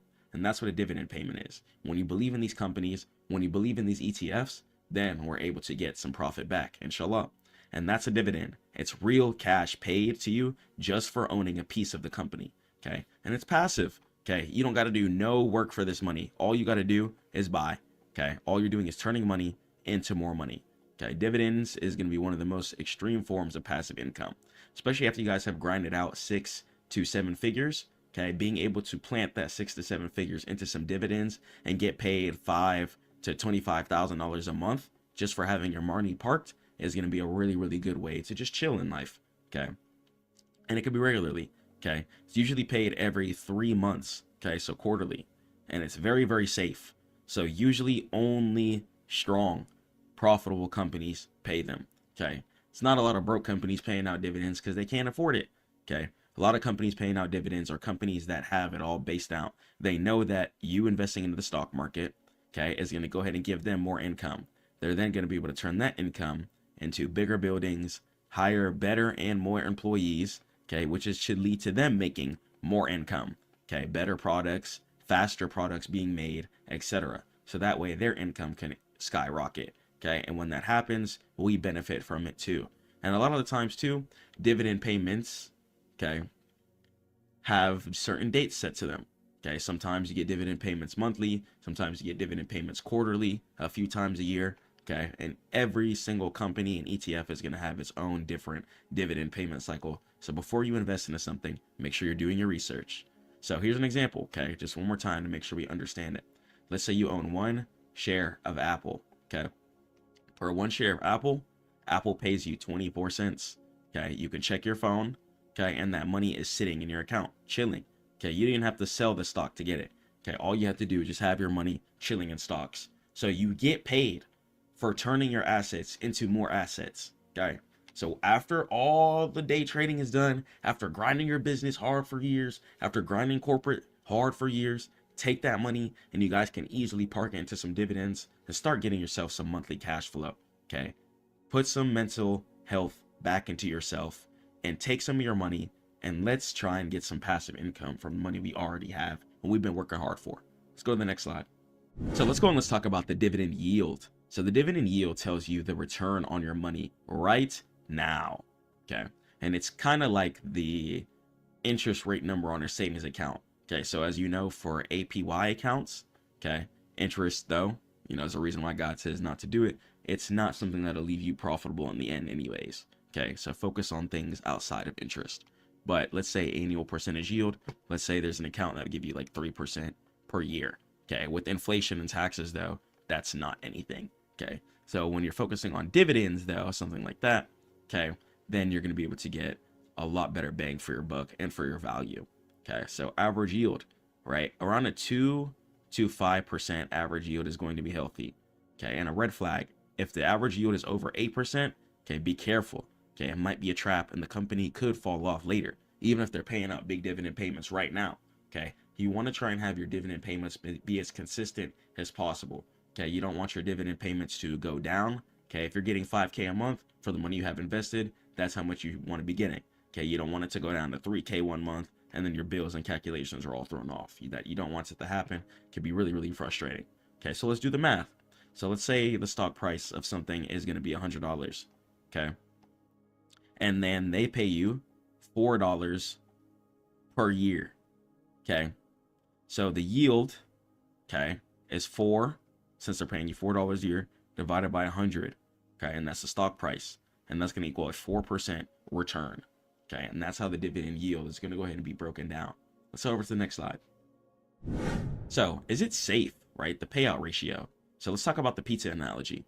So think of a company's total profits as a whole pizza. Okay. And the payout ratio, it's how many slices they decide to give you. Okay. And that's going to go ahead and be exemplary for the shareholders versus how many they keep to grow the business. Okay. So how many slices of pizza are they going to give to you? And then how many slices of pizza are they going to try and hold on to? Okay. And safe. Okay. So under 60%. Okay. If they give you 6 slices and they keep 4, okay, that's safe. Okay. That's safe. Why? Because they were able to pay you a little piece of the pie. Okay. Make sure you eat and make sure they eat too. Okay. Because they got to be logical. They can't feed you if they're not feeding themselves. Okay. So they be logical. So, but it can be dangerous if they're giving away over 90% of their pizza. If they're giving away their whole pizza every single time, then they're going to have no food left over for tomorrow. Okay. So you have to watch and look at the payout ratio percentages. Okay. So let's say company A, right? Let's say earn $10. Okay. And then they give you $2. Okay. They would have $8 left. Okay. And that's going to be pretty safe. Now, let's say company B, right? Let's say they also earn $10. Okay. And let's say company B paid you 9.99. Okay. They paid you $9.99. Okay. They would be left with 1 penny left. Okay. What type of investments or growth can they do then? Okay, so focusing on the payout ratio of the dividend you're looking at is going to be extremely, extremely imperative to making sure that you're not making any random decisions unnecessarily. Okay, focus on companies with safe payout ratios, because that way you can see that they have their math baked in for consistent scaling year after year after year after year, not just random sporadic payments being sent out and then they have a possibility of going broke and then there's really going to be no more dividend payments. Okay, so in order to avoid all of that, avoid the hardships, try and focus on dividends and companies and ETFs that pay out very safe ratios so that they don't go broke, so that they can continue to pay out dividends, so you can continue to feed your family and yourself. Inshallah. Let's go to the next slide. So let's go and let's break down the snowball effect. Okay, the compounding effect, stacking dollars. Okay, get into stack mode. Okay, stay down. I don't care if you got to wear the same clothes every single day. Okay, keep driving that old car. Okay, it's not time to get a new car right now. Stack it up. Okay, set some parameters. Tell yourself, you know what? Until I have 100,000 stacked up, I'm not going to get X, Y, and Z. Until I have 1 million stacked up, I'm not going to get X, Y, and Z. All this just takes a couple months and a couple years. Okay, you guys got it. Go hard. Go hard. Go hard, because it's really time to automate your wealth. Okay, and it's going to be the secret sauce. Instead of spending your dividend cash on coffee or random other things, okay, you can press a button called drip. Okay. So what drip is going to do is take your dividend income. Okay. So say you're making $100 a month from dividend income. Okay. You could take that $100 a month and buy some more dividend shares with that. Okay. So that way that $100 a month will turn into $150 a month. You keep doing that, it'll turn into $200 a month. Okay. And then it keeps stacking up over time. As long as you're in stack mode, your account will be in stack mode right with you. Just know that. Okay. So drip equals dividend reinvestment plan. A lot of brokers have it to where you can automatically just reinvest your dividend income back into more shares. Okay. So the computer or whatever broker you're using uses your dividend cash to buy more shares automatically. Okay. And next time you'll have more shares, so you get a bigger bag, bigger check. Then that bigger check buys even more shares and it spirals upwards. Okay. So trying to have your life together outside of the market. Okay. The more you have your life together outside of the market, the more money you'll be able to generate from the market. Okay. Just keep cycling your money back into shares, back into more shares, back into more shares, and keep upping that income. So let's say year one, you own 100 shares. Okay. You invested super duper heavy. Then by year 10, okay, you own 150 shares.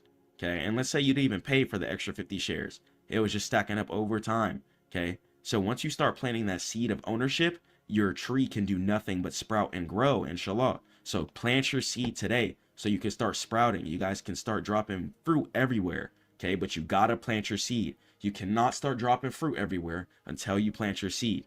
Okay, so then from year 30, 20, then from there you're earning a full salary from dividends alone. And then you could chill out. Okay, you still have your money parked away in the dividend and you're getting paid for having your money parked away. It's crazy. Okay, if you make the right financial decisions, you stay focused on God and you don't feed your flesh, you guys can get out of poverty. Okay, you guys can be rich forever. You can never go broke again as long as you maneuver your wealth into that constant asset river. You have to continue to flow your money in that asset river. Otherwise, things can get hard. Okay. So throw your money into the river and start flowing so you guys can grow like the big oak tree. Plant all your seeds today. Let's head over to the next slide. So let's jump into royalty stocks, right? Dividend aristocrats. So these are going to be the MVPs of the stock market. Okay. And to be on the list, a company must have been in the S&P 500, okay, which is accumulation of like the most powerful stocks, okay, put into one index, okay, known as the S&P 500. And two, okay, they must increase their dividend every year for 25 plus years straight. So if a company is paying, right, 20 cents per share, okay, in 2010, okay, and then in 2011, let's say they're paying 25 cents per share, okay, that's going to be a 5-cent increase. Okay. So if they're increasing their dividend amount every year for 25 years straight, then that's going to be a big MVP. And that means that these companies have survived recessions, wars, bubbles, and still paid their investors more money, which means that a lot of these companies are going to be constant investments due to the fact that it seems like that these companies have become a staple in human lifestyle. Okay. Companies such as Coca-Cola, okay, or Johnson & Johnson, the Band-Aid company, for example, okay? So companies that incorporate into lifestyle, okay, really are going to be the ones that will survive year after year after year. So let's go and let's talk about the risk with everything, okay? Pay attention to that yield trap. Just like we talked about on the previous slides, the yield trap is going to be really important to pay attention to. Sometimes you see a stock paying 15%.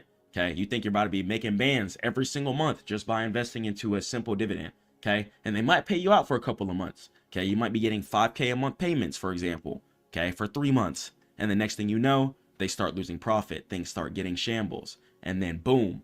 And then the high yield decides to stop paying you out what you're used to getting paid out. And if a company runs out of cash, I'm telling you, they're going to cut that dividend to zero. Okay, so just with the pizza analogy, okay, you can't help anybody in the world if you're not helping yourself first. Okay. So if you have a box of pizza, right, there's 10 slices of pizza. Okay. If you give away 6 slices of pizza, okay, you'll still have 4 slices of pizza for yourself. Okay. You can still eat. You're not going to be starving and you're going to be chilling. Okay. But then take person B. Okay. If person B gives away all their pizza, they're going to have no pizza left over. Okay. And that might seem like a good thing instantly, okay, because they fed everybody and ignored themselves, but that's not, okay. That'll turn into later frustration, later hunger on that person, regret on that person, okay. And they're going to be like, well, you know, people might not have fed me a certain type of ways, okay, leading into certain type of mindsets, okay. So even in dividends, it tells us it's really important, okay, to keep our bag right. Before we can help anybody else, our bag has to be right, okay. And dividends show us this. If a company is giving away all their money, they're not going to have enough money to reinvest into more ads, into more workers, into better factories, etc. And they're not going to be able to scale at the way that they would like to, if at all. Okay. So if a company runs out of cash, they're going to cut the dividend to zero. So be wary of new companies, especially paying out big dividends, because it might not be consistently for long.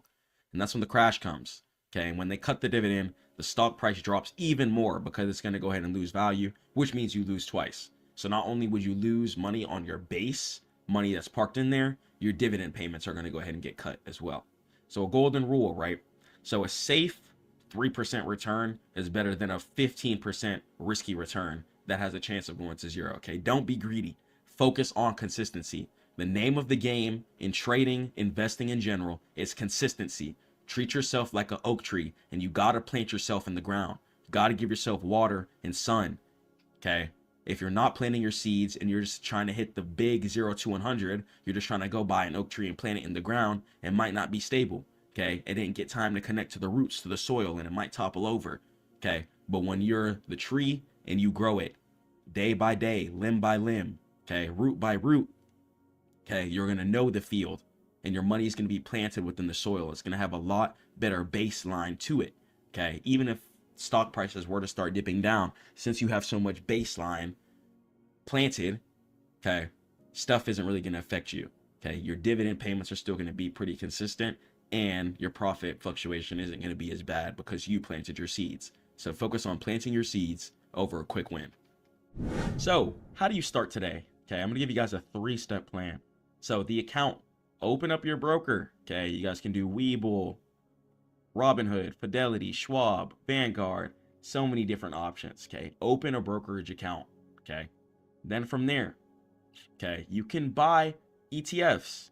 ETF stands for Exchange Traded Fund, and they're pretty much going to be a bunch of companies put into one big giant company, for example. Okay, so you could buy really, really consistent ETFs like SCHD that pay out really, really good dividends, or VIWM, for example. Okay. And it's a basket of 100+ dividend stocks that give instant safety. Okay. Or you could pick individual stocks as well too. Okay. And then the button. So find settings for your dividend reinvestment and turn it on. This way, all your dividends are going to go back into shares consistently instead of you guys just having random cash. And then you're going to have to go buy dividends instead of you just having it all in that DCA consistent flow mode. Okay, so don't forget, diversify. Okay, and a good way to diversify is to really invest into ETFs as well too. Okay, let's head over to the next slide. So dividend investing is really like going to be the ending to everything. Okay, it's the furthest thing from a get rich quick scheme. But after you run up 5 figures, 6 figures, 7 figures, you've been grinding, you've been putting in the work, you've been praying to God, really staying down. Once you have some money stacked up, dividends is going to be a good place to park your money in, and you guys are still going to get that monthly income and that monthly reward from it. But make sure you guys are choosing to invest into things that pay you out consistently, and be patient, be consistent, and start now. Okay, start now. That's going to be the most important thing. Start generating your business now, start generating income now, start doing whatever you need to do now. If you say you want to invest into certain assets, if you have $5 in your account right now, take that $5 and invest. Okay, start planting your seeds today, and that's going to be the most important thing. It's not really about the money, it's about your lifestyle, your consistency, okay, and how disciplined and focused you are when it comes to stacking your assets.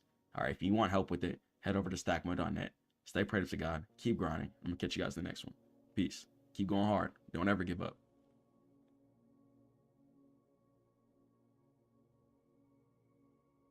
I just built this client's website, and I'll show you how to take your files in your IDE, deploy them to GitHub, and then send that to Vercel.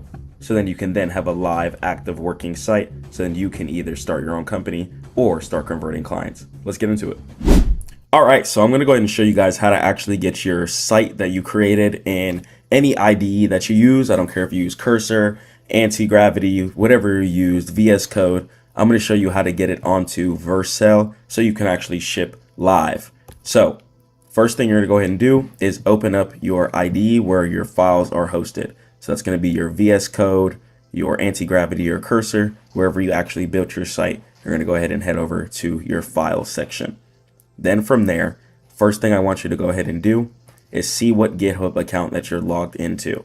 Okay, so go to where your files are located, wherever you built your website, and then I want you to go onto the terminal section here. So if your terminal is not at the bottom of the screen here, what I want you to do is go at the very top, and you're going to go ahead and click on New Terminal. If it brings up a little folder here, click on the folder where your website is located. Then from there, what you're going to go ahead and type in is GH space auth space status. So first thing we're going to do is we're going to run this command, and we're going to go ahead and check the status of everything that we have going on here. So we're going to check the status of the GitHub accounts that we have. If you guys don't see any, then we need to go ahead and log in to GitHub. Okay, if you don't see any here, what you're going to go ahead and do is this: GH auth login. You're going to go ahead and click enter. Then from there, it's going to ask you, where do you want to use, or where do you use GitHub? You're going to go ahead and click github.com. What is your preferred protocol for Git operations on this host? Click HTTPS. Then from there, it's going to say log in with the web browser, or you can paste your auth token if you have one. Click login with the web browser. And then from there, you're going to go ahead and get a one-time code. Okay, you're going to get a one-time code. From there, you're going to go ahead and click enter. And then from there, you're going to be able to log in to your account. Okay, you're going to be able to log in. So this is going to be a one-time code, so it's going to change every single time. So as you can see, it's ending in 4000A.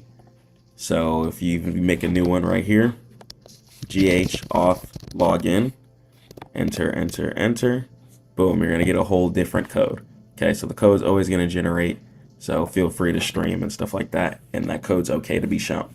So then from there, once you're logged into your GitHub, okay, on your terminal, first thing you're going to go ahead and do, make sure you push all of your updates. So you can go ahead, and your repo should actually already be connected via the source control. It actually makes it really, really easy. And you're going to get a messages box here. You need to go ahead and type in your message for the changes that you just did. So you could say, I updated the layout V4, okay, or you could do V1. Then we're going to go ahead and commit, and then it's going to say sync changes. I'm going to do OK, and then it's going to go ahead and give me a check mark. Okay, if you don't see a check mark, if you are getting errors here, go ahead and copy that error, paste that into the chat, and see if you can get it resolved, or you're probably not logged into the right account. You need to switch to the right account. You can also use the extension Git Lens, which is pretty good.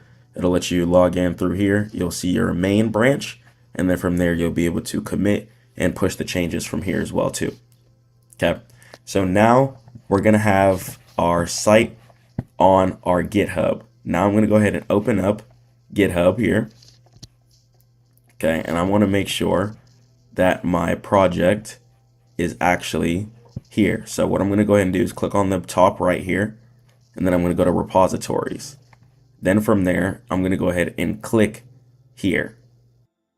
So boom, I'm going to be able to go ahead and see the repository here. Okay, very, very clean, nice files here. I'm going to go ahead and I'll keep this public. By the time it's posted, I'll make it private. Okay, so jarrettdeals.com. Okay, this is for a client that I've been doing. Okay, so we have the skills in here, etc. So now from here, I can see the repo is clearly here. Now what I'm going to go ahead and do is I'm going to go to Vercel. I'm going to go to vercel.com. So on vercel.com, I'm going to log in using GitHub. Okay, so you guys need to log in using your GitHub account where your repo is connected to. It's going to be the easiest way. Then from there, you're going to click on the top right. You're going to click on this Add New section. I want you to click on Project. And then from here, you're going to say Install the GitHub application for the accounts you wish to import from to continue. You're going to go and click on install. Click on install Vercel. Okay, you could do only select repositories if you want. Select your repository. Okay, then from there, click install. After that, your repository is then going to be lined up here. If you use Next.js, you'll have the Next.js logo. If you use Vite for your file servers, then you're going to see the Vite logo here. So for Next.js, we're going to go ahead and click on import. Okay, we're going to leave the root directory here, jarrettdeals.com. Next.js, that's the application that I decided to build the program on. Okay, so we're going to have the build command, next build. Okay, default directory here. Okay, and then the install command. So we could really do npm install, and then that should work too. If you guys have any hidden environment variables too, you can go ahead and put those in here. And what these are going to be like secret API keys, Stripe API keys, etc. This is more of just a simple landing page that I created for a client. So I'm going to be keeping it quite simple for him in this example. Okay, so from here, I'm going to go ahead and deploy. So I'm going to click on deploy. I'm going to wait here, wait for the build logs to go ahead and generate everything.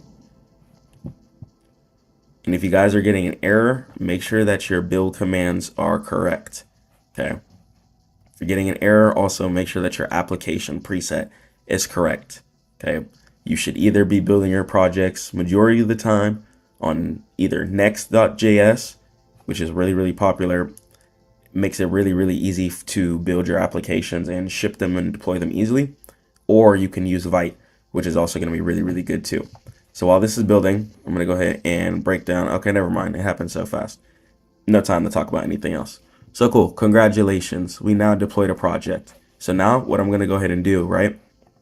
So here, you can install the plugins if you want. If you wanted to add Vercel plugins and stuff like that. So what I'm going to go ahead and do is go back into my anti-gravity, right click, and the paste. And then I'm going to click yes. So you're going to right click, install all the ones here. So if you're using Cursor or Claude, it should work. I thought it would work on anti-gravity, but I guess not. But if you guys are using Cursor and Claude, I guess that's the special ones they want to support. But if you guys want to do that, then yeah, that's that. So then from there, job's not finished. So I'm going to continue the dashboard. I'm going to go ahead and click on jarrettdeals.com. Okay, I'm just going to go ahead and check it out. Make sure all my buttons work at the very top. Very clean 2D site here. So Jarrett the deal maker. Boom. Top left sends me back up here. Have here. Boom. Boom. Boom. Boom. Text now. Call now buttons. Very clean messages. Call button straight through the browser. Very, very clean. Sales group button as well too. Straight to his group. All the deals he's done. Very, very clean. Straight text for him. Straight SMS. Everything he offers. Clean 2D diagonal cards. We have a on load in here chart. So very, very cool. So as the chart scrolls, you can see the chart decides to go up as you scroll. A little animations like that. Very, very interactive. Very cool. Let's make him a deal. Awesome. Y'all know what loan song that is. Boom. Send your inquiry, which will send it straight to his email. And then we have the social medias here as well too. Privacy and terms and conditions pages. Got to generate those too. Okay. So yeah, now that the site is working, we have the Vercel.app. Let's go and let's change this from the Vercel.app to an actual domain. So I'm going to go to Vercel here. I'm going to go ahead and click to the left. Okay, and I'm going to click here where it says domains. So whenever you click domains, I'm going to click on add existing. Okay, so the existing domain that I do have is going to be jarrettdeals.com. So I'm going to go ahead and copy and paste that. Copy and paste your domain name. Connect to an environment. Make sure you're doing production, so it's doing the one that's actually live. And then from there, you're going to go ahead and create it. So after that, it's going to say invalid configuration. So I'm going to go ahead and click on edit. edit, make sure it both says jarrettdeals.com. Okay. You can go ahead and completely ignore that. Go ahead and click on your DNS, and what you're going to go ahead and do is put the Vercel DNS on your name server.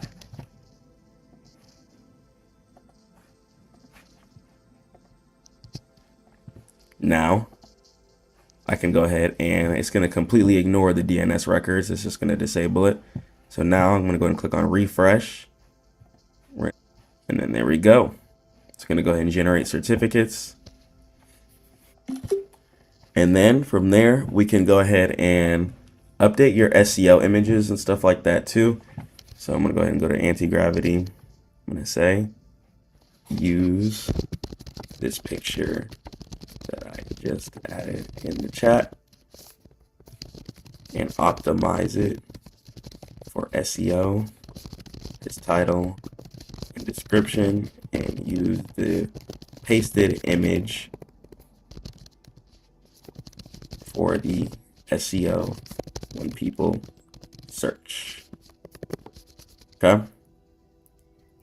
Then from there, we're gonna go ahead and make a custom J logo.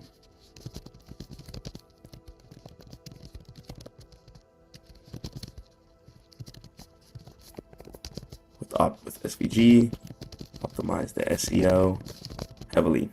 Okay. So I'll go ahead and I'll swap to a decent model. We'll go Claude for that. Okay, so before you finalize everything, make sure that you optimize your SEO, your search engine optimization. So when people search whatever it is that you're looking at or looking for, then yeah, it's going to be pretty simple. Okay, you can see, safe. All right, so extremely simple here. Don't make it hard. So I need to make sure that these SEO updates are completed though. One moment. Go ahead and accept these. Now your changes are going to go ahead and be done. Accept them all. Super SEO. And click commit. Sync. Okay.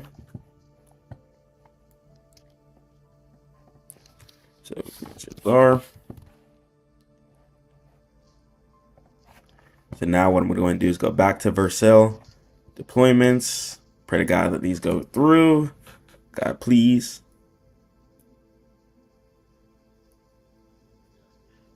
Wait for it, wait for it, wait for it. We're live. Boom. Nice. Now we have the J in the top left here. So super duper cool.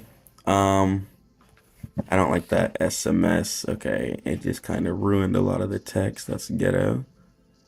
Okay, now we're good now. All right, we're good, stream. I don't know why I just deployed that like that. But yeah, we're good.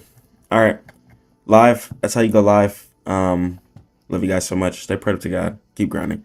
I pray that was easy. Peace. Don't just think of Ethereum as Bitcoin's little brother. Think of Bitcoin as a digital gold and Ethereum as the entire app store. And the magic is in the smart contracts. Think of a vending machine. You don't need a cashier to verify the transaction. The machine just automates it every single time. And Ethereum applies that code to the real world. We're talking banking without banks, art markets without galleries, and loans without paperwork. And it isn't just a coin that you trade. It's the world computer that powers the future of the internet. And that's the massive difference between Ethereum and Bitcoin and the other cryptocurrencies. Let's go and let's jump into exactly what Ethereum is, inshallah. So let's go and let's talk about Ethereum and exactly what it is. So think of Ethereum as the world computer. So Ethereum is a decentralized, and what the term decentralized means that it's not controlled by a centralized bank. So within the traditional banking system, in order for you to send a wire transfer, for example, you, the individual, would go ahead and request to the bank saying, hey, I want to send, let's say $2,000 to maybe you're a trading broker. Okay. The bank could either approve or decline the transaction. Now, within a decentralized network, it works on a peer-to-peer basis. So that means that if you send a transaction from one person to another, since everything is done automatically by smart contracts and there is no middleman or centralized ledger, the transaction is going to go directly from one person to the other, whether you're sending it to a person or depositing it to a broker or whatever. So that's how the decentralized system works.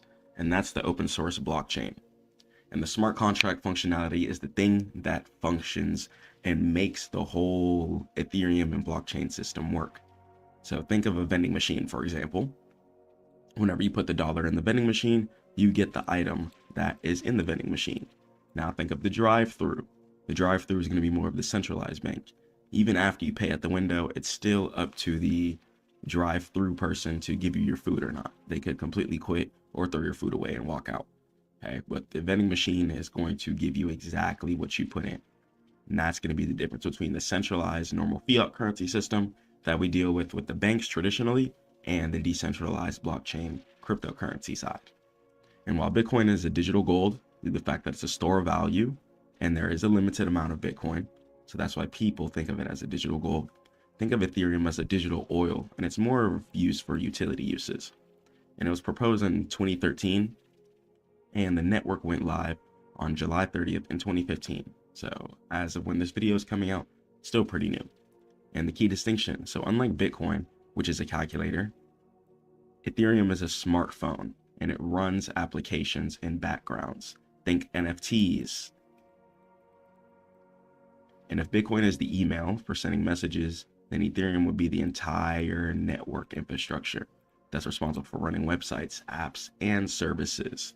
So let's go on, let's continue. So smart contracts, so self-executing code.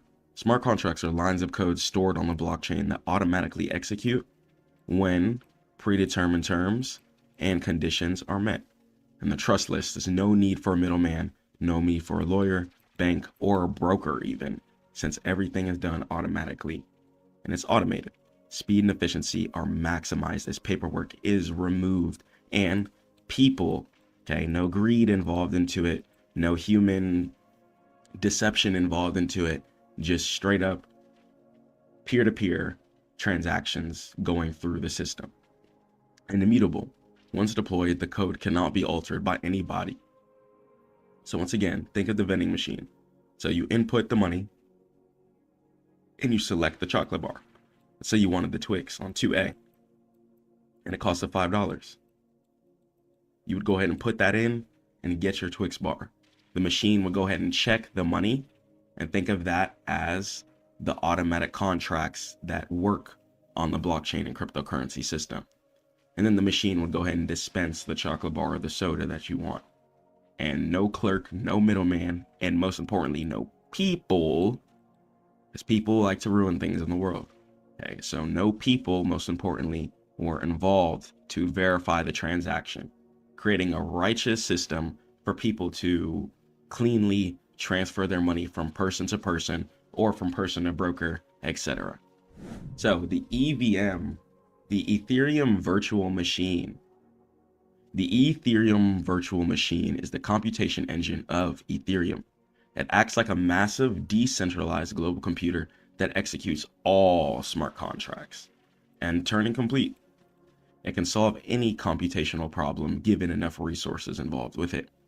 In a distributed state, every single node in the network runs on the EVM given enough resources. Okay, so the EVM agrees to the state of the computer and the code runs in isolation.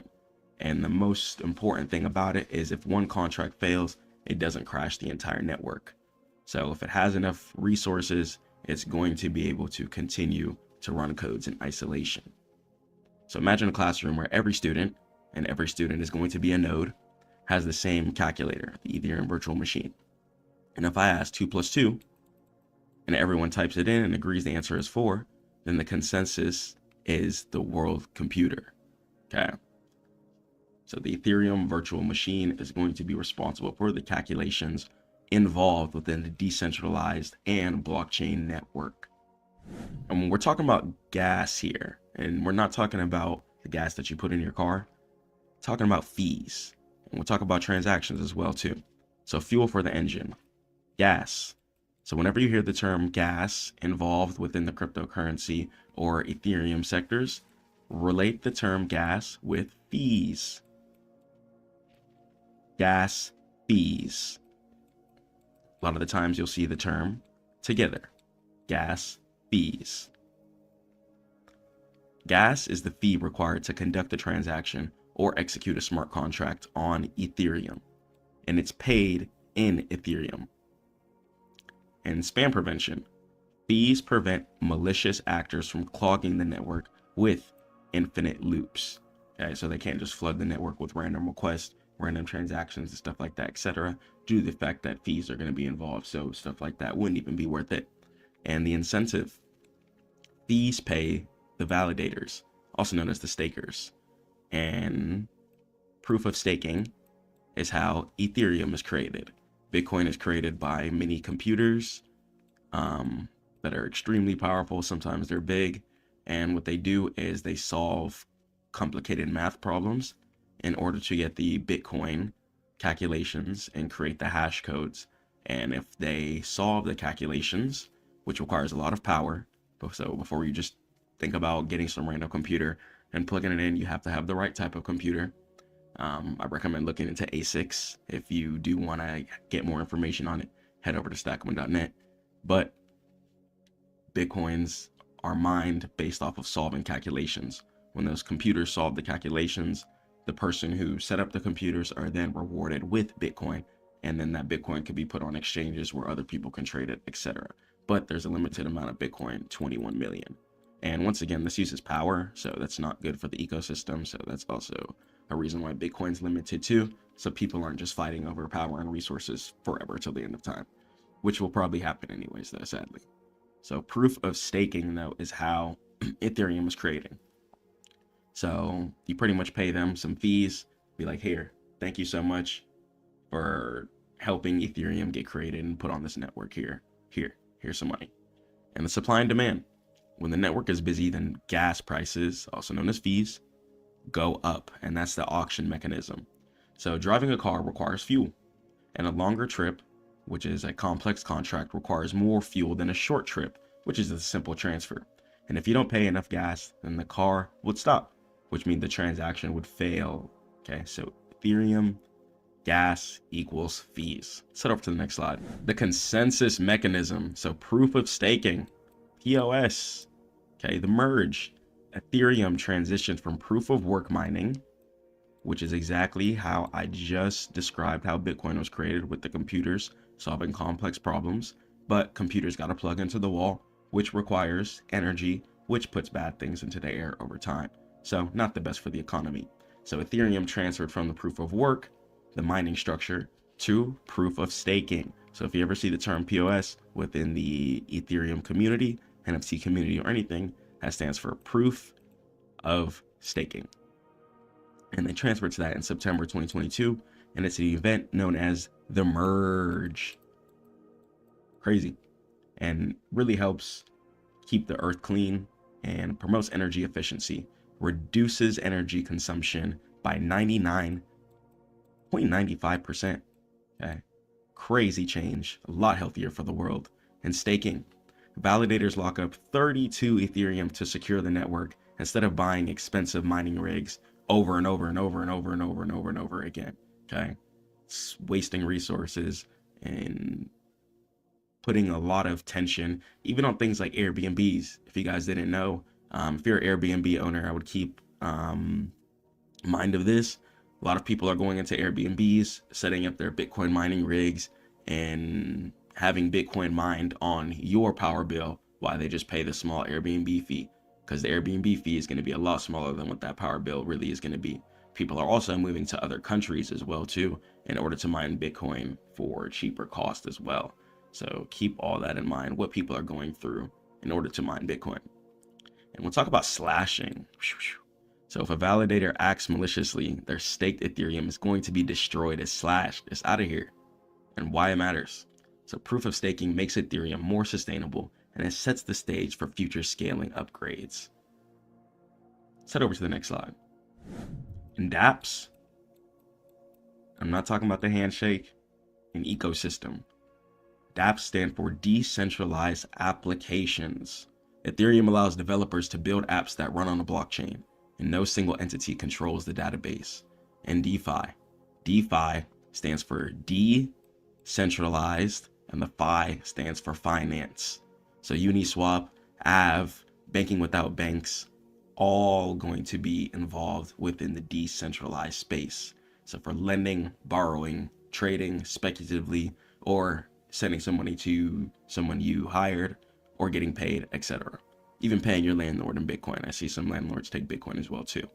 And NFTs, ERC-721, are digital ownerships of art, music, and gaming assets. So think of the Bored Apes, OpenSeas. You might have seen people's Twitter profile pictures, etc. That's all going to be the NFT space, which is involved with Ethereum if you didn't know. And DAOs.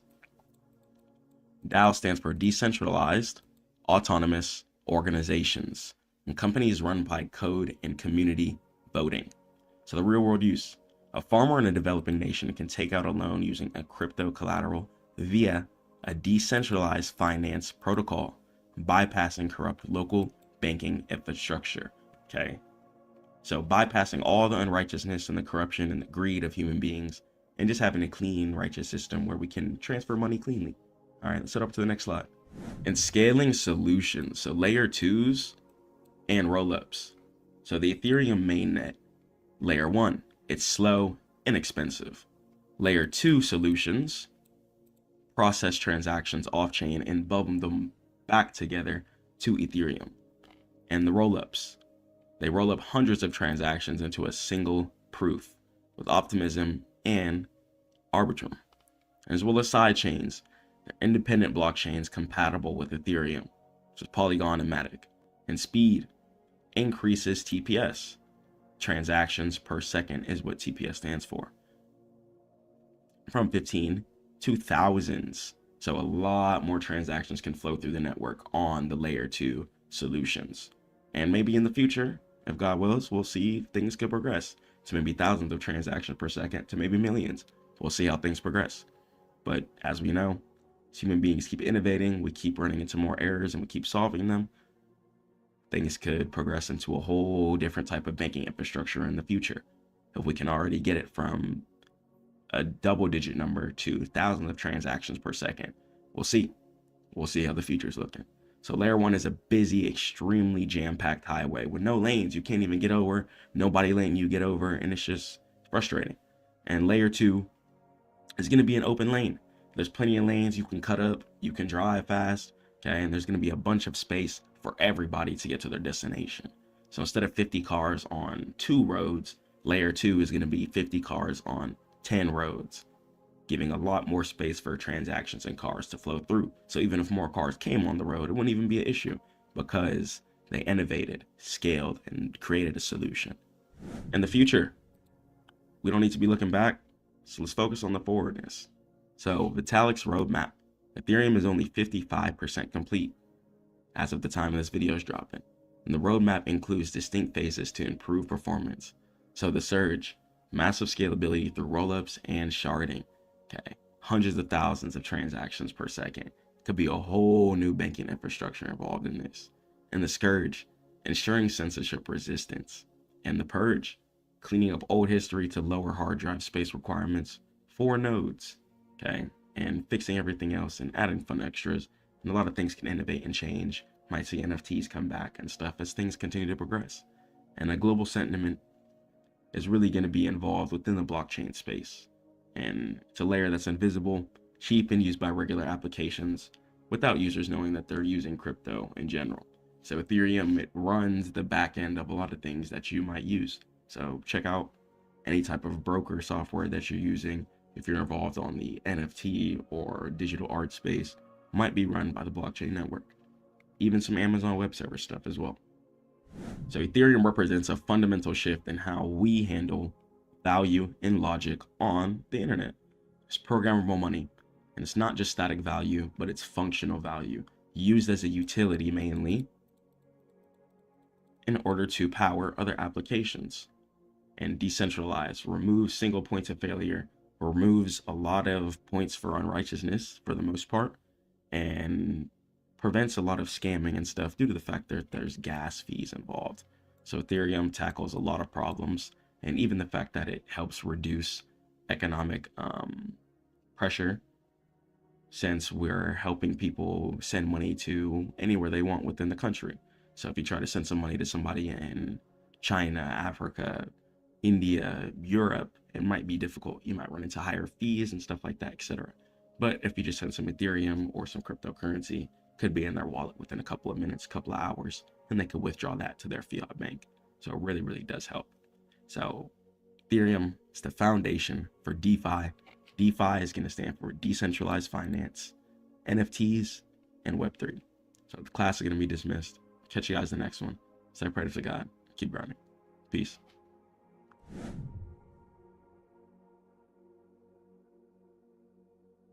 So imagine waking up in an economy where money can appear out of thin air, or one where every coin is locked behind an unbreakable vault. And that's the clash we're diving into today. Let's talk about quantitative easing versus Bitcoin's fixed supply. And it's a true economic showdown to be talked about.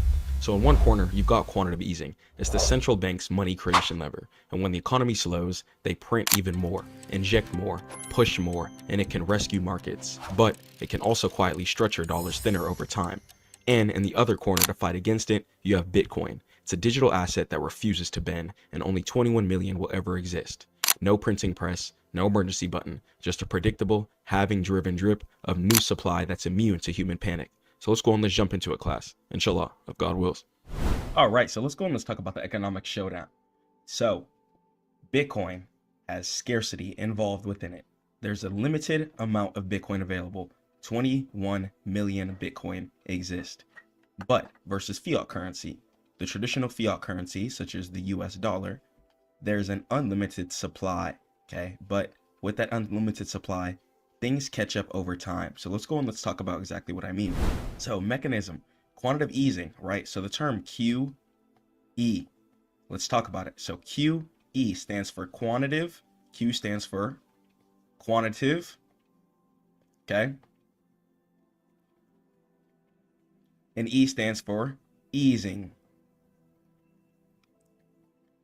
Okay, and here's how it actually works. So it's not just printing cash, okay? It's an asset swap. So step number 1, the central bank creates digital reserve, okay, out of nothing. And they use these reserves to buy treasuries and mortgage-backed securities from commercial banks, okay? And now banks now have the cash reserves and are incentivized to lend it out to companies and people. And in result of all of this, the central bank balance sheet then explodes, okay? And the Fed's balance sheet grew from 4 trillion, okay, to 9 trillion during 2020 through 2022, okay? So let's go and let's break down the further logic of what this all means, because there's definitely going to be consequences for everything that we just spoke about. And let's talk about it. The canceling effect. So who gets the money first? So new money doesn't reach everyone at the same time. It flows just like a river does, okay? And one, the insiders, okay, banks, okay, / government, they get the money first at near zero interest, okay? And they buy assets for cheap, okay? They buy it for a low price, okay? God says no interest anyway, so they finesse the whole system. So the asset owners, right? Let's talk about the rich people. So stock and house prices rise due to the influx of cheap capital, okay? And let's talk about the wage earner, okay? By the time money reaches you, prices for food, okay, just a basic item, let's say like a piece of chicken, for example, okay, or macaroni, okay, 1 year you might be paying $5, okay, for a chicken sandwich. Next year you might be paying $7, okay. 5 years down the line, you might be paying $13, okay.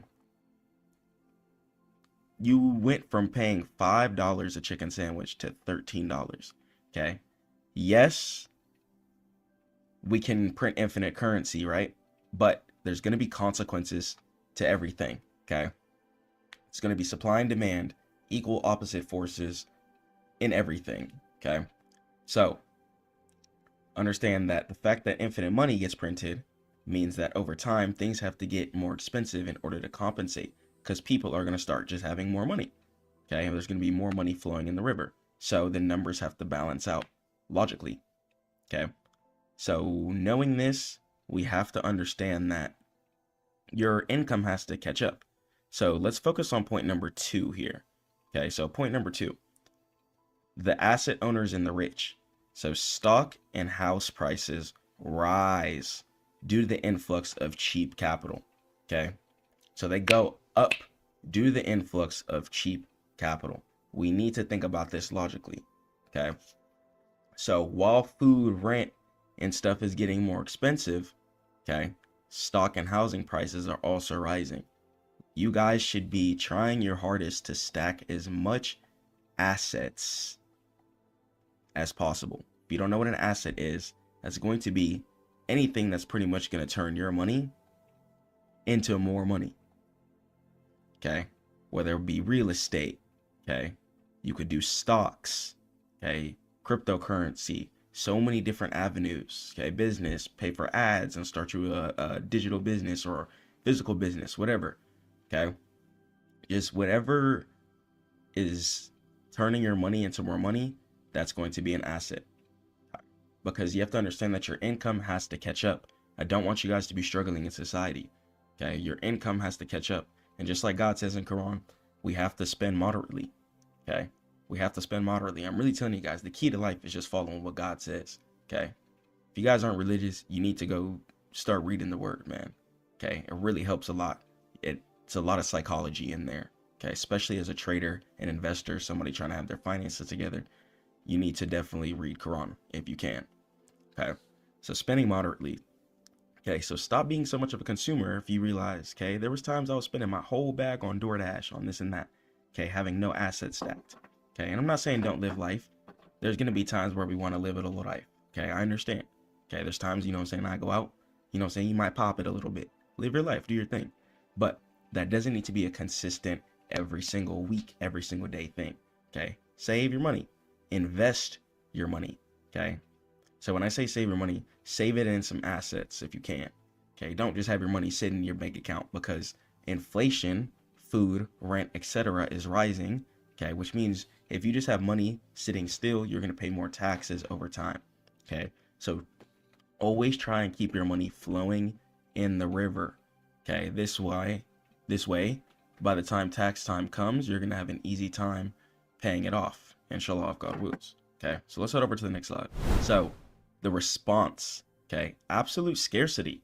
Bitcoin, where my Bitcoiners at? All right. So Bitcoin, the 21 million hard cap, okay, and this limit is not something that needs to be taken lightly, okay. Bitcoin is gonna go away one day, okay. Bitcoin is not infinite, okay. It is not infinite. Okay, you need to understand that it's a resource that is going to expire. Okay, that in itself, that alone gives it value. Okay, so there's 21 million, okay, Bitcoin that has to be mined until it goes away.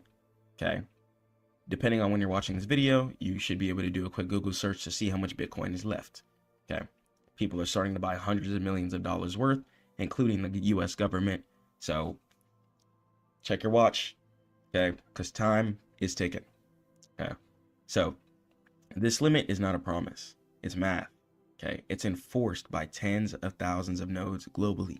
To change it, you would need to convince the entire network to devalue their own wealth, which would be practically not something that people will be wanting to do. Okay, and there's a whole decentralized consensus behind it. So that word decentralized, okay, you might have heard of it. Let's talk about it. Decentralized means no banks, okay, control anything, okay? No banks control anything. What it is all peer to peer, okay, which means person, okay? So we got Joe, and then I'm gonna go ahead, and we got Jack, okay? So we got Joe and Jack. Okay. Joe lives in the US. Okay. And Jack lives in China. Okay. Joe hired Jack to do some work for him. Okay. Joe hired Jack to make some ads for him, okay, for his company. Okay, but he's in China though. He's in China. Keep that in mind, guys, okay? If you're trying to wire transfer some money to somebody in China, okay, or somebody in, let's say, Africa, okay, for example, okay? Because I know China has some cryptocurrency laws and stuff like that. So let's say Jack is in Africa, okay? So Jack is in Africa, and you're trying to send some money to him, okay? He's making some ads for you. He's trying to get his paycheck. And what's a good way to pay him, okay? Might be a little difficult to use PayPal. Might pay a lot of transfer fees. Might pay a lot of this, okay? Especially if you start trying to send large amounts of money. They might flag your account and be like, hold on, why are you trying to send so much money to somebody in another country? Okay, they might get questioned. And it's your money, okay? Not cool. This is where cryptocurrency comes in. God is the greatest. Okay. So thank God crypto exists now. Okay. If you want to send some money to somebody that you hired in another country, your family, whatever, however much you want, whenever you want, okay, you can instantly send your currency. And that's the decentralized network. Okay. That's the difference between centralized and decentralized. Decentralized, you can send it when you want, you can send it to who you want, and you can send it to where you want. Okay. Whenever you want. Centralized, stuff works on times, okay? I'm sure you guys know that direct deposit time, okay? Waiting for that 6 a.m., waiting for that check to hit, okay? Certain times like that. That's the whole centralized system, okay? Cryptocurrency strikes that out, okay? And let's talk about an immutable ledger, okay? So once a block is confirmed, it is thermodynamically secured by energy. Okay, rewriting the history would require more energy than a medium-sized country could consume. So once it's confirmed, once it's on the blockchain is going to be where all pretty much the cryptocurrency information lives. Okay, once all the blockchain information has been confirmed, okay, and set in stone, shouldn't change. Okay, inshallah, it shouldn't change. So that's what makes Bitcoin a big help in society, especially when we're just trying to live some life and do some things, okay? We might have some family in other countries, and we just want to live like people, okay? Come on. Let's go to the next slide. So the supply shock, okay? Let's go and let's talk about the halving, okay? Halving. So half, as you guys know, 50%. Fraction is 1/2, okay? Because 1 plus 1 is 2. Okay. So programmatic disinflation. So every 210,000 blocks, okay, which happens every 4 years, okay, which is, yeah, pretty much how often it happens, the issuance cut happens by 50%. And this creates a predictable supply shock. So let's break it down. So pre-2024, the Bitcoin inflation, okay, was around 1.7%. Okay. Post 2024, okay, inflation went down to 0.85%. Okay, which became scarcer than gold. Okay. And projections, if this math continues by 2028, we should have the inflation at 0.4%. And then 2140, when Bitcoin decides to go away, which is by the time when people calculate, inflation will be at 0.0%, of course. So while the fiat supply accelerates, right, exponentially to pay the debts, Bitcoin supply decelerates, okay? You have to understand that it happens because it's a limited currency, okay? It's limited. It's not something that's going to be here forever. Try and get it when you can. You don't want to be one of those people who regret it and be like, oh man, I should have bought some Bitcoin. And you just didn't, okay? So make your decisions now. Put some money to the side, okay? You don't need to be buying no clothes, McDonald's, no DoorDash, no right now. Buy some groceries, Okay, buy some groceries and grind. Okay, wake up, pray to God, grind, and stay down. Okay, live a little life, of course. Take care of your mental health, but try and put some money away. Okay, we gotta have this asset flowing. Okay, let's get it, inshallah. So the systematic comparison. So fiat currency, US dollar, man, cash, you know, good old dollars. Let's talk about it. So policy, okay, it changes based on politics and crisis. Okay, if the US economy is doing well, then that means our dollar is going to be more valuable. If it's doing bad and we have a lot of debt, etc., the US dollar is not going to be as valuable. Okay, and that's just what it is. And people will want to run to other assets, which once again, assets are things that turn your money into more money. Okay, because fiat currency, the money, is not as valuable. Okay, so they at least want to try and generate more, which makes logical sense. Defense, survival. Okay, so unlimited amount of fiat currency can be printed, press of a button. It's kind of just numbers on the screen. Even kind of same thing with credit too. And system, okay, permissioned.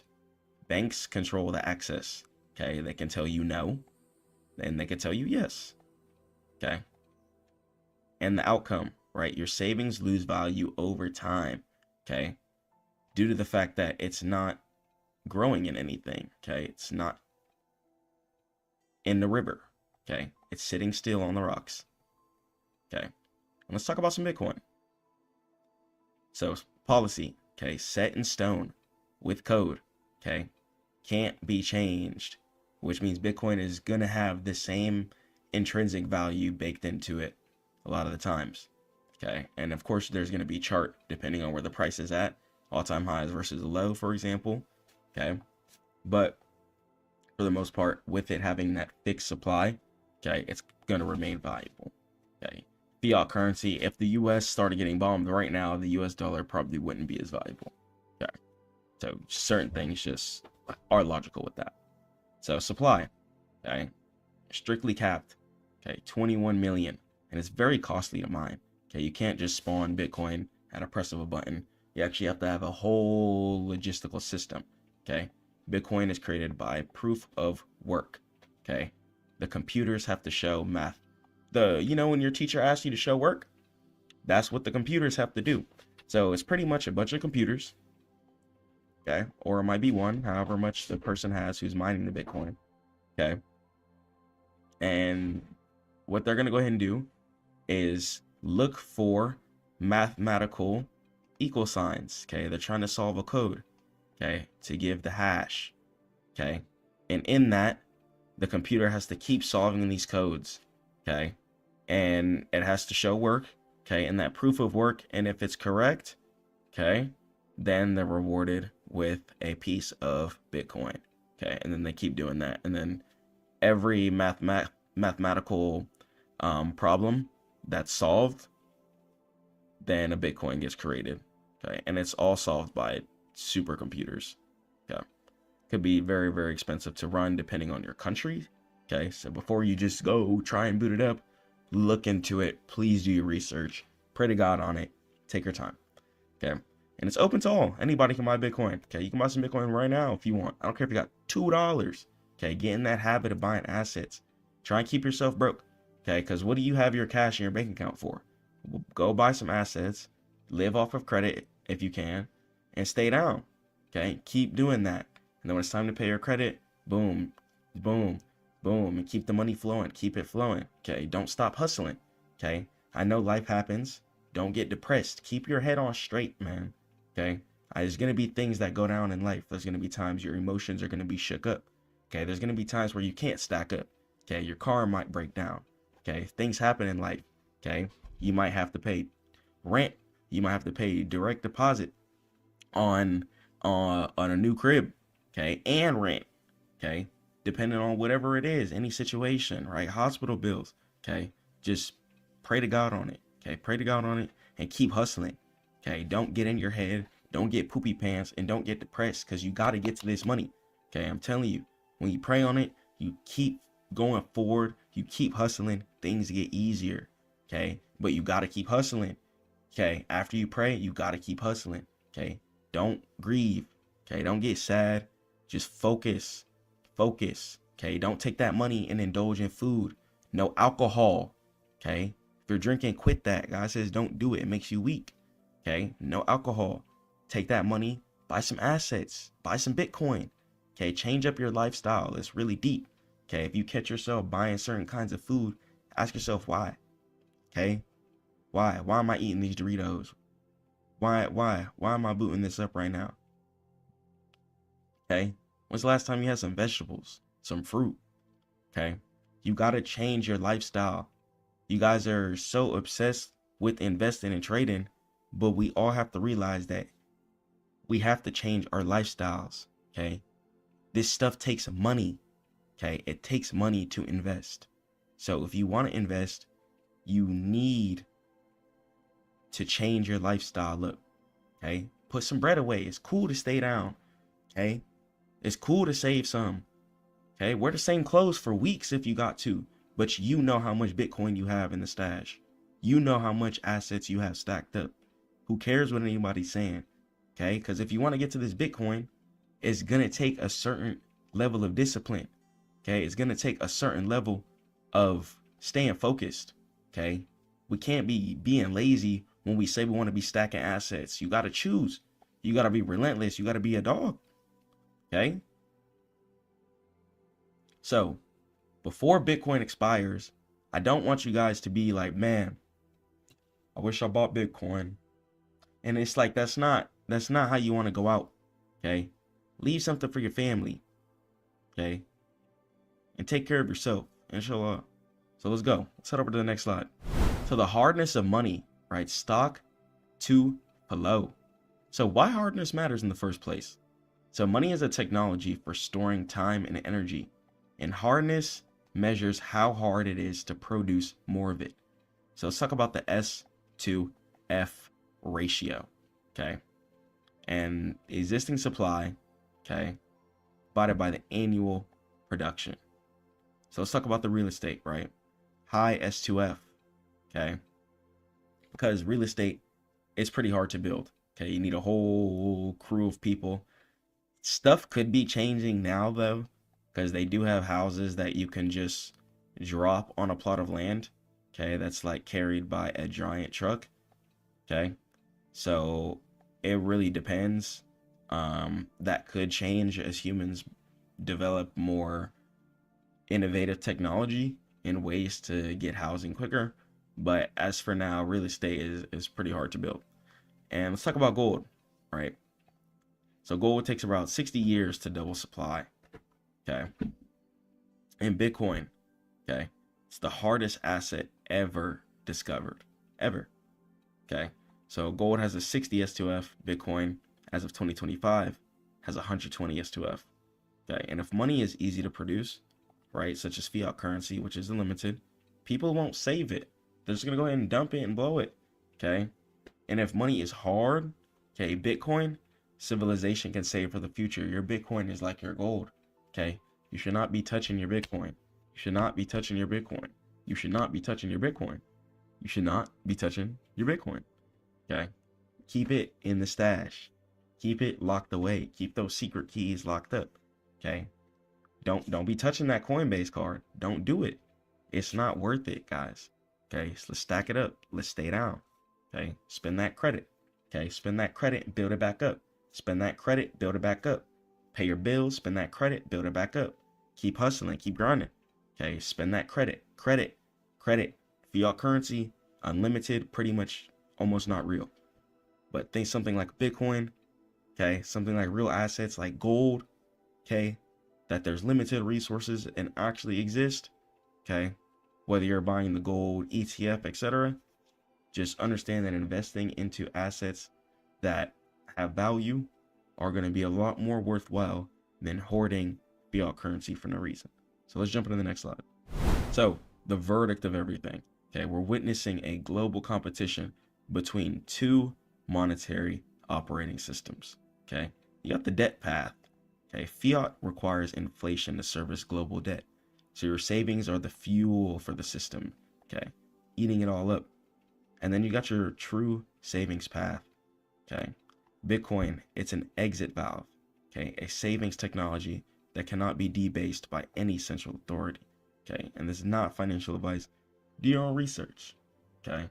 Do your own research, okay? I'm not saying go take all your money, dump it into Bitcoin, but do your research. Check it out, okay? Check it out and do your thing, okay? Stay prayerful to God. Keep grounding. Head over to stackmode.net for all trading education. And I'm going to catch you guys in the next one. Peace.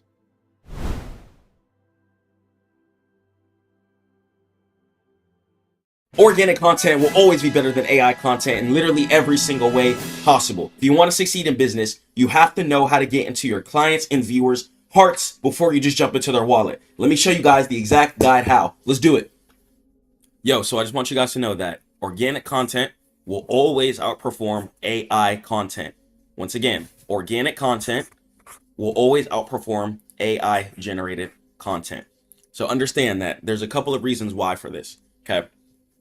One, especially when it comes to social media and things like that, you have to know how to get into the user's hearts, okay? Whoever's watching your videos, make sure that you're getting into their hearts before you just try and get into their wallet, okay? It's very, very important that we pay attention to that. If you're able to get into a user's hearts, right, they're going to come back to your business, come back to your service. Let's say you do hair, for example, okay? If you're able to give them a good quality hair service or plumbing service, HVAC service, trading mentorship service, whatever you do, and they're able to leave feeling joyful, or they're able to scroll on your post and feel joy, feel happiness, that is going to stick in their heads, and most importantly, stick inside of their hearts, okay? You want to get into their hearts before you just try and get into their wallet. So that's why it's really, really important to understand that organic content will always get into the user's hearts quicker than AI content can, okay? So we have to always keep that in mind. So look, take person A, for example, okay? My amazing drawing here, okay? Picasso. So person A. Person A is scrolling on their phone. Let's say person A is looking to get into trading, okay? Person A wants to learn how to trade, okay? There's going to be two types of reels they're going to be able to see, okay? You're going to have reel number one, okay? Reel number one is going to be a testimony, okay? So they saw a whole life change, or someone 360 their whole life because they were able to make it from trading. Or let's say they see post number two, okay? They're just going to go ahead and see a Gemini image ad, okay? The life testimony really showing people how you were able to change your life, right? Real pictures, real results, real situations of you not being as successful as you wanted to be, okay? Those types of videos will always outperform the best Gemini image ad that you could find, okay? Because you were able to capture the user's emotions. So capture the user's emotions. That's going to be extremely, extremely important. So we're going to start it off with this. So how do we capture the readers or watchers? Okay, if it's a post, then it's going to be the readers. So the watchers, or let's say the viewers. So how do we capture the viewers' attention? Okay, there's going to be a couple of things that we can do. Okay, one, be genuine. Okay, talk about real situations that have occurred in your life. Okay, talk about real situations. If you're a plumber, for example, maybe trying to start some plumbing mentorship, or maybe just trying to teach people more about plumbing, okay, etc. So just understand that whatever you do teach,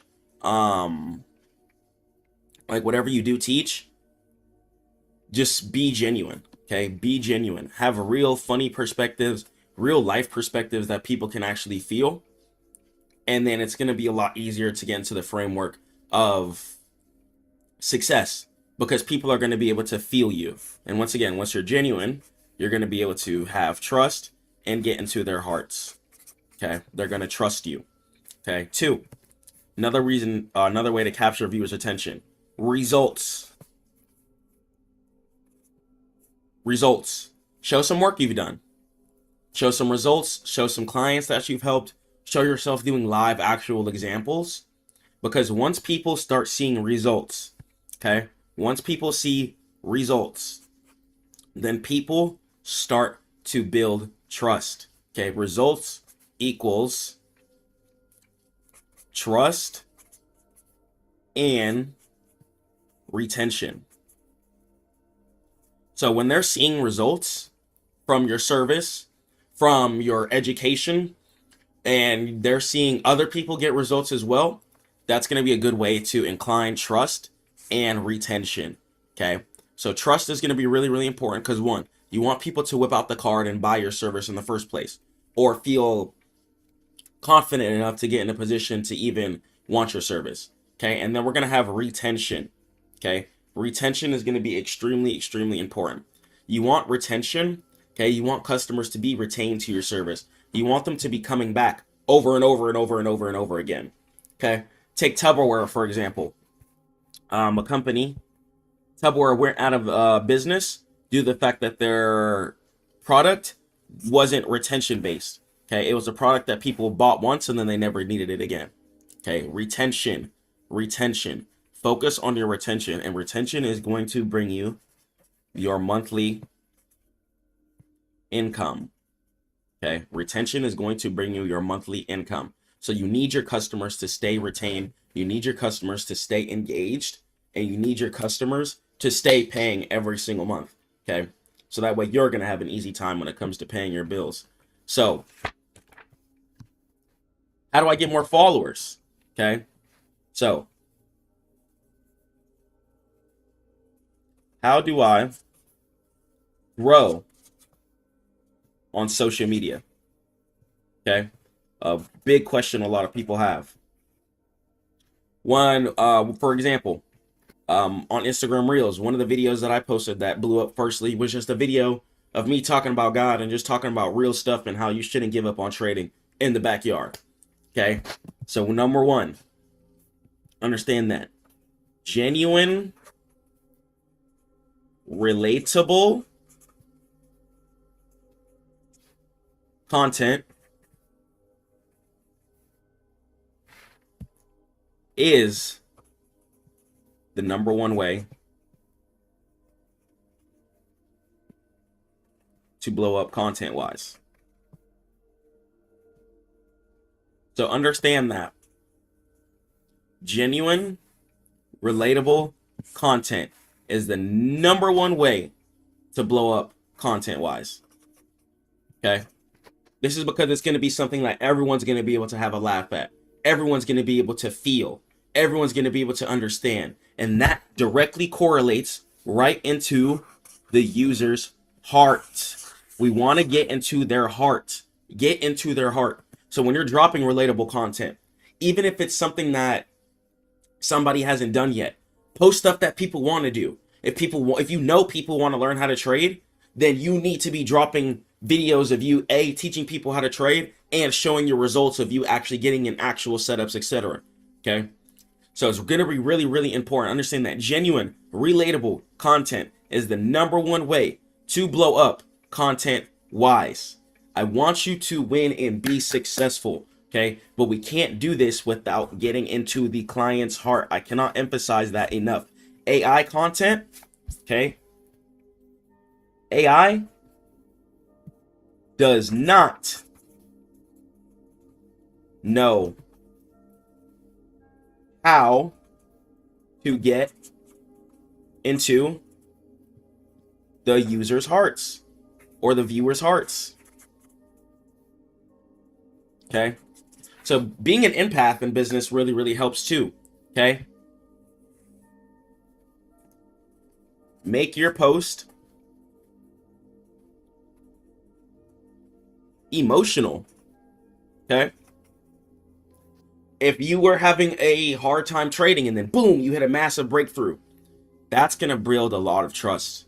Okay? People are going to be like, whoa, I was struggling just like that guy and he was able to climb over the hump and become profitable too. It's going to build a lot of trust in your community. People are going to know you, especially when you're a mentor. People have to know you. It's really, really important for people to know you. So that's why you're going to, guys are going to start seeing more of my life story and stuff come out as well too.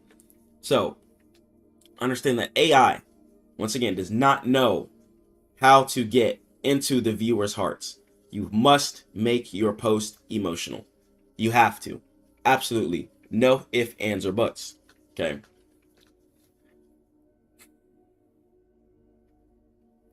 Too many people make social media too hard.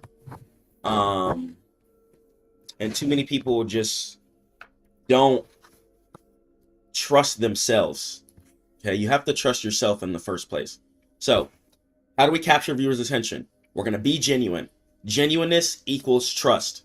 Results as well too, when you're posting that, equals trust and retention. When you're posting your results, then they're going to want to get results just like you, keeping them shopping for your client, getting your mentorship service, etc., so you can progress along, or they can progress along with you. Okay. Number one way growing social media is you need to drop genuine, relatable content. Genuine, relatable content is the number one way to blow up content-wise. I'm telling you guys, okay? I'm telling you. So, AI does not know how to get into the viewers' hearts. Make your post emotional, okay? Make your post emotional. That's how you're going to separate yourselves from other content creators as well, too. What type of emotions can you engage from your user whenever they're watching you, okay? Stay prayed up to God. Keep grinding. I should catch you guys at Stackmode.net.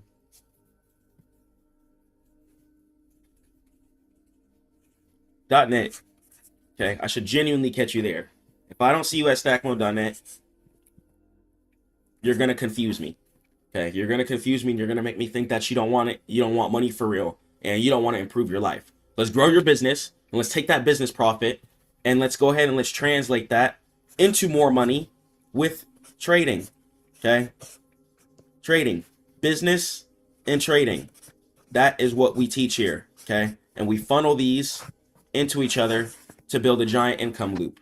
Okay, love you guys so much. I'll see you there. Peace.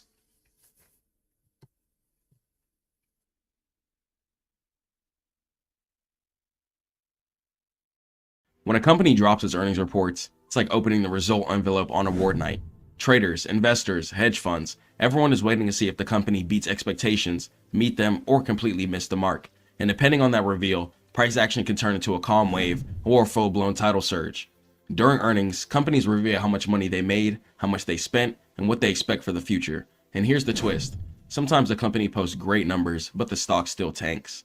And here's why. Because Wall Street wasn't impressed, or the expectations could have been higher than reality. And other times the results are just okay, but the stock still shoots up because traders were expecting something a lot worse.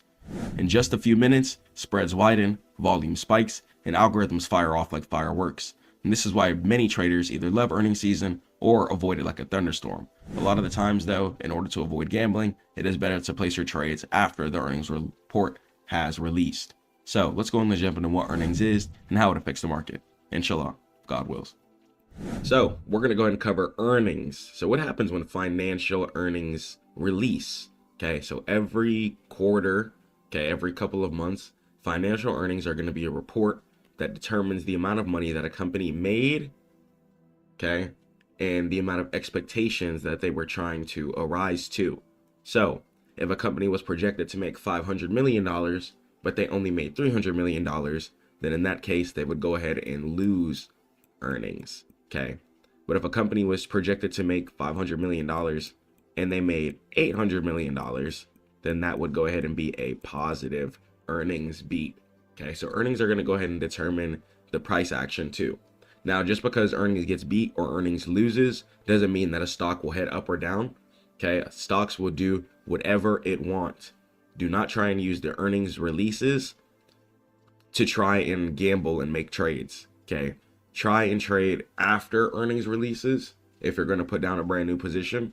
Okay, wait for the price action to kick in, and then after the earnings release comes, then feel comfortable to make your trade. But never trade like a day or a couple of days before earnings. Wait for earnings if you're a couple of days before earnings. Okay, wait for earnings to come out and then take your setup. Okay, because otherwise it could be gambling. Earnings causes stocks to make giant moves quickly. Okay, so the moves that happen during earnings are going to be extremely instant, and it's going to be like a flash move based on the report. So let's jump into it. So the quarterly report, right? 10Q. Okay, every 3 months, public companies are required by law to reveal their financial health to the public to let them know how they're doing. Okay, it's going to go ahead and let investors know if they want to keep throwing money into the company or not. If a company is not beating earnings, then that means that they're not making any type of income. Okay, and a lot of the times we don't want to be invested into something that's not even making income in the first place. So every 3 months, public companies are required by law to reveal their financial health to the public. Okay, and let's talk about the revenue. So revenue is going to be how much money came into the door. Okay, how much money did that company make during that quarter? And the net income, it's going to be the bottom line. It's how much profit is left after expenses. So certain companies might have to pay for building power, warehouse cost, employees cost, etc. And the EPS, it's going to stand for earnings per share. And it's the profit divided by the number of shares that are going to go ahead and be available. Okay, so EPS, net income, and revenue. Those are going to be the 3 factors and the 3 things that are shown on the quarterly reports. Okay, so let's keep jumping into it. So the expectations game, right? The actual numbers don't matter as much as the expectations. Okay, so once again, let's say a company was projected to make 100 million, right? Expected, but then they actually made 170 million. Okay, that would go ahead and give them a beat result. Okay, so whenever you hear the words beat, that means that the results that actually came out were going to be better than what was projected or speculated in the first place. Okay, so priced in. If everyone expects Apple to make $1 billion and then make $1 billion, the stock might drop. Okay, why? Because the good news was already bought weeks ago. Okay, so to see a stock pop, a company usually needs to beat company earnings, okay, and beat the analyst consensus estimates based on the company's averages is how the estimates come out too. So it's not just going to come out with random numbers. If a company is making around like $50 million a year, okay, the earnings might be around like $60 or $40 million expectations. Okay, it'll be around where the company is performing as of recent years. Okay, so don't just expect the numbers to just be some random inflated numbers. These are all numbers that are going to be based in and baked into averages for a reason. Okay, earnings come into play. But once again, don't try and just hop in a contract the day before earnings trying to trade like that. Please don't do that. Okay, please don't do that. Now, sometimes there's going to be little rumors as well too. You'll see like, oh, this company's going to be earnings. Nobody knows what's going to happen until the earnings report actually comes out. So please do not lose money gambling for no reason. Okay, wait for the earnings report to come out. Unless you're in a hefty swing already, please wait for the earnings report to come out. Okay, let's keep going into it. And understand that guidance is going to be king. So stocks trade on the future, not the past. Okay, so guidance. Guidance is going to be the company's prediction for the next quarter, how much money they're going to be making. Okay, it's pretty much going to be giving the company a trail and letting them know how they should be performing in order to get to the next level. So in any scenario, company reported record profits, okay, but let's say next quarter looks slow, okay, then that'll be the future. And results, okay, the stock would go ahead and crash if that's the case. So we're lowering our outlook due to supply chain issues would equal an instant sell-off, since that means they're pretty much letting us know, hey guys, the company can't expand right now because of financial issues. Okay, so guidance in the future of the company is also going to be really, really important too. There might be times where a company might lose or not beat their financial earnings, but then end up making a pretty profitable couple of next quarters. Okay, so one quarter is not going to go ahead and determine a company's entire worth. It's the consistent stream of quarters and reports year after year after year after year. If a company is consistently losing earnings, then that tells you about the company. Okay, so we'll talk about the implied volatility crush. So IV is going to stand for implied volatility. So before earnings, options prices can get very expensive. This is called high implied volatility. So it's like buying insurance right before a hurricane, okay? Or driving your car and then you just put insurance on it, So before the release. So uncertainty is high, so options get more expensive in this case, okay?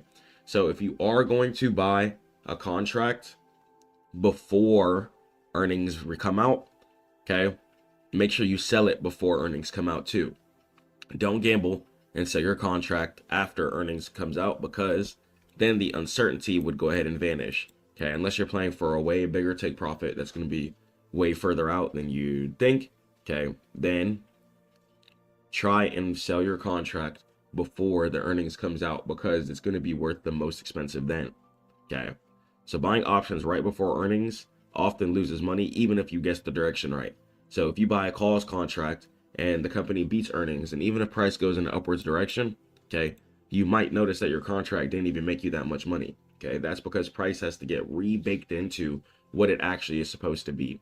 So do not buy earnings before expecting you to catch the right direction, okay? Because even if you do catch the right direction, you're probably not going to make as much money as you would think, okay? Especially depending on the contract that you buy, okay? The reasons why contracts get expensive like that before earnings is because they don't know what the number is going to go to, okay? That's why. So implied volatility makes things more expensive. So understanding this really helps us. Let's head over to the next slide. And let's go ahead and let's talk about the gap. So earnings are usually released after the market closes. So it's usually after 4 p.m. Eastern Standard Time. Okay. Or it's going to be before market opens. So it's going to be before 9:30 a.m. Eastern Time. So you cannot trade standard stocks during the release unless you have extended hours access. So a lot of the times, once again, just like I talked about earlier, you're going to see that instantaneous price action. So the stock price will teleport, so it instantly gap up or down. Okay, and stop losses do not work against gaps. If you hold overnight, then you're going to be taking the full risk. So just know that even if you have a stop loss placed during the day, if price decides to run through wherever your stop loss is, then what it's going to go ahead and do is decide to not validate and just ignore all of those orders due to the fact that the price action is happening pre-market and after market. Okay, and you can only maneuver your options contracts. If you have shares, you can close a little before or after. Okay, but if you're on options, you've got to only get what you get when you wake up to the contracts. Okay, so even if you see price going in an upwards direction and you had some calls, don't expect money all the time. It really depends on a lot of things such as implied volatility, etc. Okay, so expectations matter. Okay, so beating estimates are required a lot of the time for a stock to go in an upwards direction, okay, in order to start seeing a rally. And guidance is going to be critical. So the future outlook is a lot of times going to go ahead and overshadow the past results. And volatility crush. Options lose value instantly after the news. Okay, so you might notice a contract might be $500 before the news. Okay, and then after the news, it might go down to $200, even if the number were to go ahead and hit. Okay, so options lose value instantly after the news. And the gamble between everything. So holding through earnings has a high risk.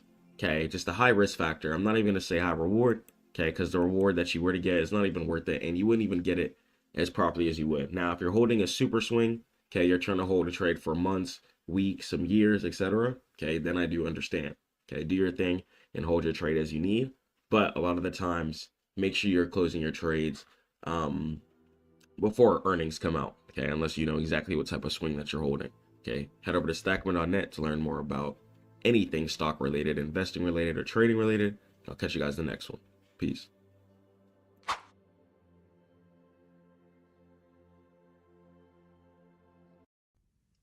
Investing, trading, all of it is forever, guys. So I want you guys to think about plants for an example. What do plants need?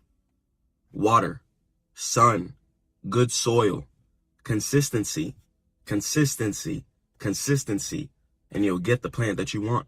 Whether it be a beautiful rose bush, a giant oak tree, a blueberry bush, whatever you want.